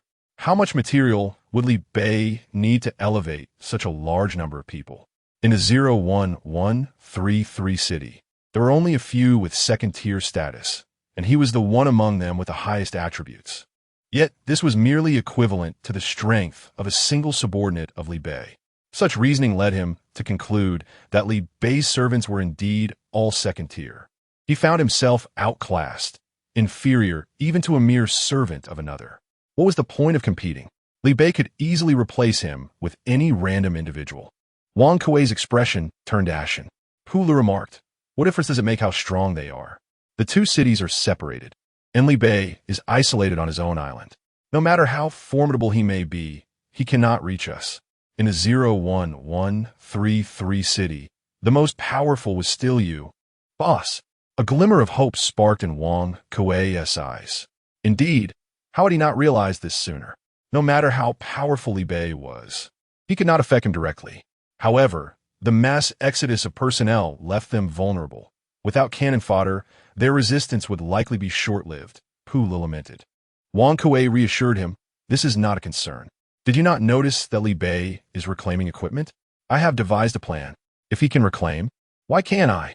Ever since the people from the 01131 city recovered, they have gradually acquired F-grade beast materials, and many have begun crafting their own equipment. Aside from the 1,000 sets that Li Bei distributed, numerous individuals have inquired whether he would reclaim their used items. Furthermore, the other 8 smaller cities, which I managed to recruit from, were originally filled with capable individuals, and possessing equipment is not unusual. Upon learning that Li Bei was reclaiming equipment, many expressed their desire to sell. Wang Kuei seized this opportunity. I suspect he must possess skills related to decomposition, capable of breaking down low-durability equipment for reuse. I recall that one of my subordinates has a similar decomposing ability, does he not? Pulu replied, it seems so, but he can only reclaim 80% of the original materials. 80% is sufficient, Wang Kuei asserted. Isn't it true that Li Bei has thrived solely due to his possession of equipment? We too can reclaim and forge a fully armored army. It is not the quantity of our numbers that matters, but their quality. If he desires the scraps, let him have them. Eventually, our profits will compound. With a military to confront the beasts, we will obtain materials, points, and attributes. Thus, our city shall rise. Pulu interjected, but with Li Bei around, those individuals will not be inclined to sell to us, will they? You fail to understand, Wang Kuei replied confidently. Aside from the forced reclamation following his rentals, all dealings are based on mutual benefit. If Li Bei offers 1 point, I shall offer 2 points. If he offers 10 spirit stones, I shall offer 20 spirit stones. To whom shall they sell? It is quite evident, is it not? Pulu came to realization, the boss is truly astute. He immediately set about arranging the acquisition of equipment. Li Bei's recruitment efforts were proceeding smoothly. With a backpack in hand, he was no longer lacking in E-grade beast meat. Players in City 01131 were more than happy to exchange F-grade beast meat with Li Bei. F-grade purified water could be produced in large quantities from just a single drop. Players were continuously flocking in, merely needing to register, with all other concerns taken care of. The scale of City 01131 was gradually expanding, trending toward becoming a super city. Utilizing the fragments of space, Li Bei crafted several backpacks and showcased them in the trading channel. With a production cost of 30,000 points, they were priced at 50,000 points. Although the current players could not afford them, it did not diminish the allure of these advanced backpacks. A large backpack with 500 slots could save a great deal of trouble and allow for the slaying of many more monsters. It could even reduce the need for hiring novices to collect monster loot, providing numerous advantages as they entered the vast continent of Wandu. Everyone desired one. Furthermore, since the production of these large backpacks required gold and space fragments, Li Bei was the sole individual capable of crafting them. The only way for others to acquire one was to purchase it from him. Upon seeing the advanced backpacks, everyone began to earnestly accumulate points. Many did not even possess a 100-slot intermediate backpack, and the sight of the 500-slot behemoth invigorated them. Those lacking sufficient strength to form small groups even contemplated pooling their resources to buy one. The massive population of City 01131 resulted in a situation where the backpacks were in high demand, with no fear of them going unsold. Li Bei would undoubtedly have no trouble selling the advanced backpacks he crafted later. Once they had saved enough money, he would conveniently have new fragments ready for sale. Perfect. With some spare time, Li Bei began to disassemble equipment. After prolonged battles, most of the gear was on the verge of being rendered useless. Currently, there was a severe shortage of equipment. Li Bei needed to hasten the process of disassembly and reconstruction. He arrived at the castle hall, where he found Zhu Qin had already laid out a meager selection of equipment, perplexed. Why so few? Wasn't there a multitude of people looking to sell their gear? Zhu Qin replied, Master, I was just about to discuss this matter with you. Wang Kuei and his group are also collecting equipment and are deliberately engaging in malicious bidding to compete with us. When we offer 1 point, they counter with 2 points. If we bid 3 points, they raise it to 4 points. The equipment has already been driven up to 6 points. Should we increase our bid? Li Bei opened the World Channel and coincidentally saw Wang Kuei's announcement. Collecting equipment, collecting equipment. High prices paid. No matter what Li Bei offers, we will always bid 1 point higher. Selling to me will never be a loss, never a ripoff. Li Bei thought to himself. A single set nets a profit of 195 points. He wanted to claim he was unperturbed, but he found it difficult to maintain that facade. Wang Kuei boasted, "This world is not solely inhabited by you with disassembly skills. Acquiring at 5 points and making over 100 points in profit. You're quite the businessman. If it weren't for the fact that my subordinates also possess disassembly skills, everyone would have truly suffered a hard loss at your hands." As members of 01131, we're not foolish. We can see through this after 1 or 2 instances, and after 3 or 4 times, we can certainly guess that the big shot has disassembly skills. If the esteemed figures do not profit from this venture and refrain from dismantling, does that mean we are capable of reaping rewards? If such were the case, would you believe that the prices of equipment would only escalate? No one would truly benefit. Let them profit. I find no discontent in that. Wang Kuei, while you may willingly submit to exploitation, I must address the others. As long as I remain, such occurrences shall never transpire. Regardless of how high Li Bei bids, I shall persist in raising the stakes. If it means earning slightly less, so be it. My conscience is not so dark. To the members of 01131, why not simply elevate your bid to 199 points? I shall wholeheartedly support you. Not only will I endorse you, but I will also rally Li Bei to lend his support. Were it not for this latter statement, I might have respected you as a man. It seems you too wish to profit. To the members of other cities, I have no concern for who profits or who sells at exorbitant prices. It is unreasonable for Li Bei to dominate the discourse. Competition breeds service, and I believe an additional contender would be beneficial. By my word, the profit from selling equipment is substantial. How is it that I lack this skill? Previously, I thought the price of 200 points was too low. Yet I now realize the intricate maneuvers involved. What a lucrative endeavor. Li Bei. Well then, this business seems to have faltered. First, I must ensure the equipment for those under my command is in order. Li Bei commenced the dismantling of equipment. This was his inaugural attempt at dismantling leveled gear, having previously only dealt with ordinary fishing rods. To his astonishment, he discovered that only 50 of the materials were returned.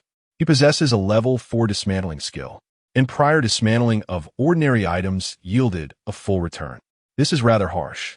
Even F-grade equipment only returns 50, and what are the higher E and D grades? What is the meaning of this? Consequently, his 5-point recovery translates to a mere 95 points in profit.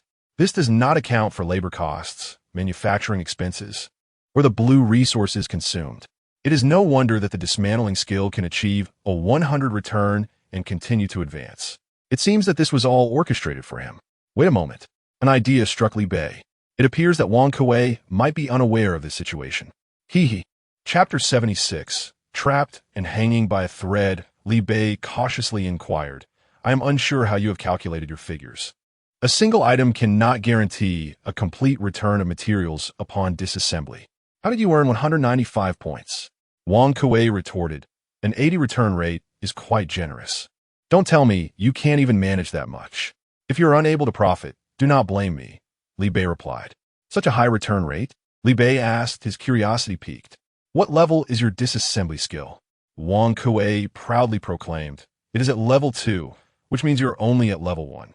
Sometimes, mere strength does not ensure victory. One can never predict where an advantage may lie," Wang Kuei mocked. "Naturally, someone of your stature would disdain to upgrade such peculiar skills. Regrettably, I can only manage to earn this much," he chuckled. Li Bei smirked. "Only level 2? With a level 4 skill, one would only achieve a 50 return rate. So you must be below 20 at level 2. With determination, Li Bei bid 7 points for recovery. Wang Kuei smirked defiantly. "Oh, if you wish to play games, I shall indulge you. 8 points. 9 points, Li Bei countered. 10 points, Wang Kuei stated. With an 80 disassembly rate, I can profit as long as I remain below 80 points. Let us see how much you're willing to wager." Li Bei remained unperturbed, slowly escalating the stakes. 11 points. 12. 13 points. Wang Kuei, emboldened, declared, "You exhibit quite a bit of courage. Are you not afraid of loss?" 14 points. 15. 16. Ultimately, Li Bei called out a bold 80 points, which represented a 40 return of materials. Thus, he could still profit by 20 points, while Wang Kuei faced a maximum return rate of only 20, risking a loss of 40 points. Wang Kuei, brimming with arrogance, taunted, "Why have you fallen silent? You claim to fear no losses, and you flaunt your wealth. It's merely 80 points. I can still profit from half of that. How much will you lose? I hope you want to end up selling your pants." Li Bei remained calm, observing the situation with composure. Though he bid 80 points, Wang Kuei raised it to 81. Aside from his staunch supporters, most opted to sell to Wang Kuei. Li Bei chuckled inwardly, relishing the thought of more participants in this game. The more, the merrier. Ideally, he hoped no one would sell to Wang Kuei. However, he did not reject the transactions from his loyal followers, seeing their potential gains as a gesture of goodwill. Having noted that the market for low-durability equipment was nearly exhausted, Li Bei disassembled the materials, combined them with a few new components, and crafted fresh gear for sale in the trading channel, after which he paid no further heed to the matter. Before logging off, he adjusted the recovery points back to 5. Meanwhile, Wang Kuei, fueled by dreams of sudden wealth, stood by as his subordinate began disassembling materials. Upon disassembling the first piece, the subordinate hesitated, staring at the handful of materials in confusion. "What is the matter?" Wang Kuei inquired, noticing the unease. The subordinate stammered, "In nothing, let me try again." He took another item and declared, "Disassemble." The materials obtained from decomposition remained woefully inadequate. Was it not an 80 return rate? How could this be? His subordinate, skeptical, decomposed another item, only to be confronted with a harsh reality. Not only was their number 80, but even 20 was absent. With so much equipment, if all returned less than 20, the 81 points collected would yield barely 40 points worth of materials. This was a path leading to utter financial ruin. The subordinate, panicked, felt cold sweat trickle down his forehead. Wang Kuei sensed the disquiet and exclaimed sharply, "What has happened?" The subordinate stammered, "The equipment can only return 15 of the materials." It was as though a bolt from the blue had struck Wang Kuei, rendering him momentarily speechless. "What did you say? Did you not tell me it was an 80 return?" The subordinate, on the verge of tears, replied, "It is 80, but that applies to standard equipment. I have never decomposed F-grade equipment." Wang Kuei was dumbfounded, his face turning ashen. 15%. He could have earned 80 points. Yet now he faced a loss of 50 points for each set of equipment. In his fervent quest for profit, he had competed fiercely with Li Bei, gathering a plethora of scattered equipment from the market, over 1,600 sets in total. This meant a loss of 80,000 points. After the death of many subordinates and the plunder of countless individuals, he had barely accumulated a few 100,000 points. Now he had lost half in one fell swoop. He no longer had enough expendable resources to accumulate points. This was his last hope for resurgence.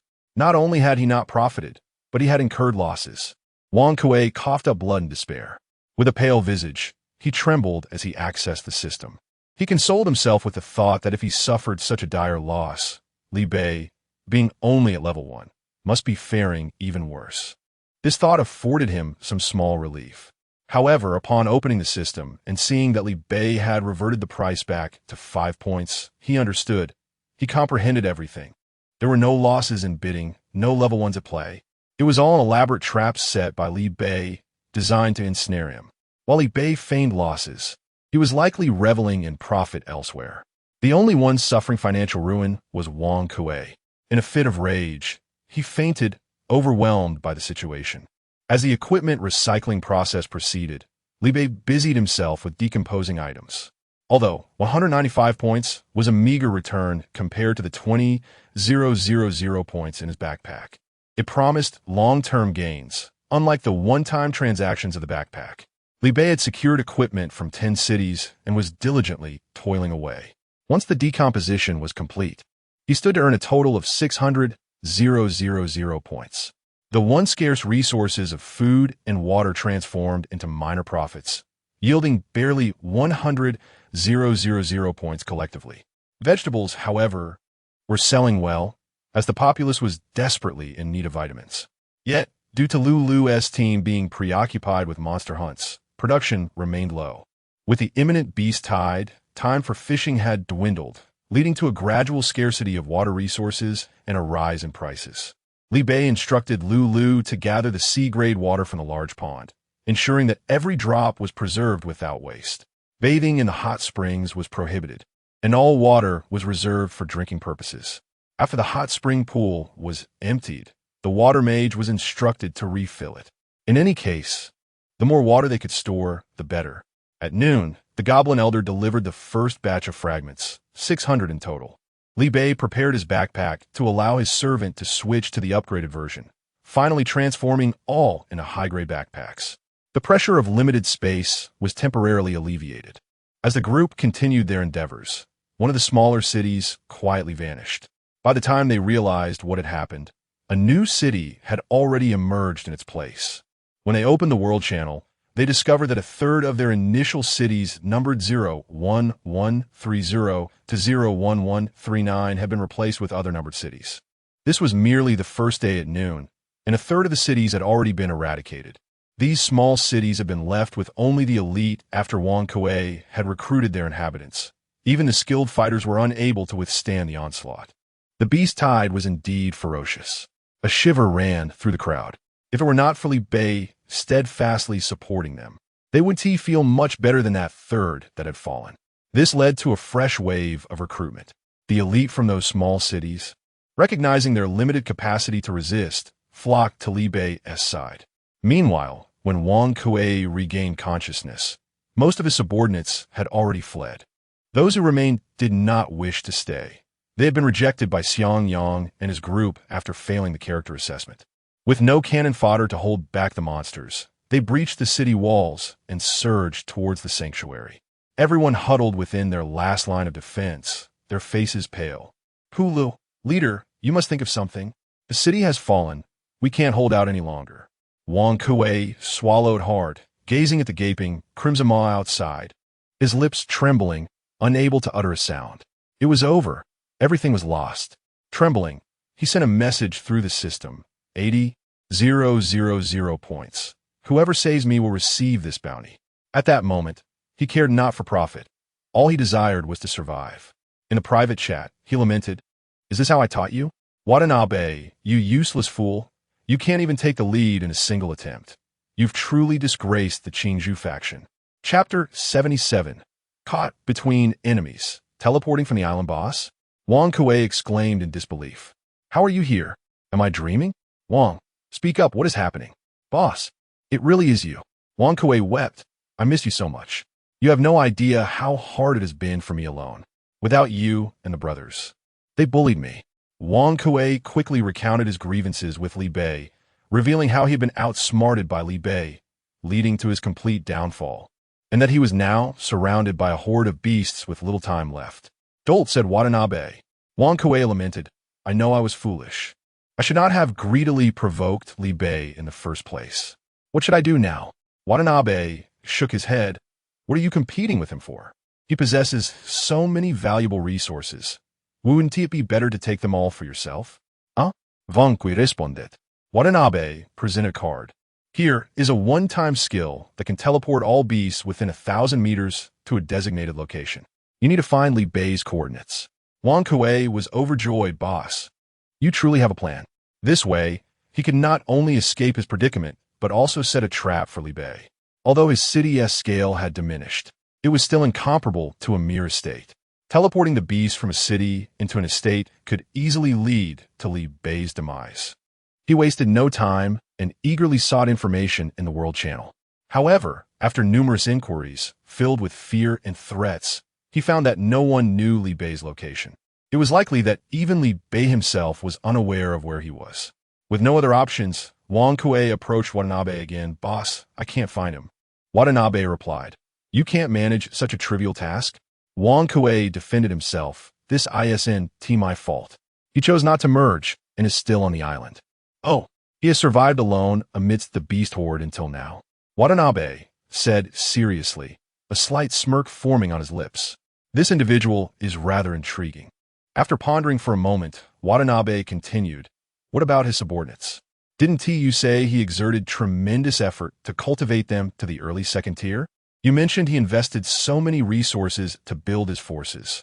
Would he be willing to see them perish in the beast horde?" Wang Kuei understood his boss's implication.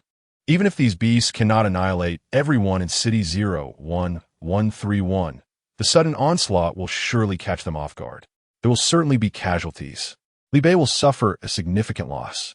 Though he could not acquire Li Bei's coordinates, he easily obtained the coordinates for City 01131. Wang Kuei found a subordinate who happened to be passing by, using his past authority to coerce him into revealing the information. Wang Kuei took out the skill card, selected the coordinates, and used it. Suddenly, the beast that had filled the city vanished entirely. Meanwhile, in City 01131, everyone was fighting on the front lines, eager to earn points, with even the less capable new members enthusiastically following behind to contribute. No one anticipated that a massive horde of beasts would suddenly emerge from behind them, a force as formidable as the one they were currently battling. Caught off guard, they found themselves besieged from both sides. In the midst of chaos, several individuals fell victim to fatal bites, unable to escape or evade the onslaught. The members of City 01131 dwindled rapidly within mere minutes. What had caused such a sudden influx of monsters? What transpired? Quickly, those near the city walls should retreat within, devising a plan to rescue others. The area was besieged by creatures, rendering entry impossible. Yet, we must force our way in. To remain outside is to invite death. I shall clear the path. Those behind me, hasten your pace. I will assist you, ushering a few individuals inside. Every soul counts. Which direction are you engaging? I will clear the right side. We are in. We are in. But where are the others? There were several right behind us. The others have perished. I can hardly hold on much longer. Contact Li Bei for rescue. Damn it, don't you dare die on me. Spare me the idle chatter. Everyone is sacrificing their lives to ensure your passage, not for you to dawdle here. It is imperative to reach Li Bei. The fate of all rests in your hands. Do not let their sacrifices be in vain.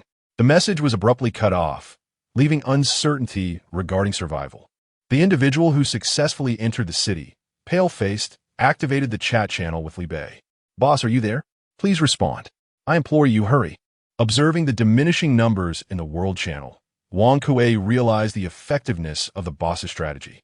Did Li Bei not rely on his cadre of skilled subordinates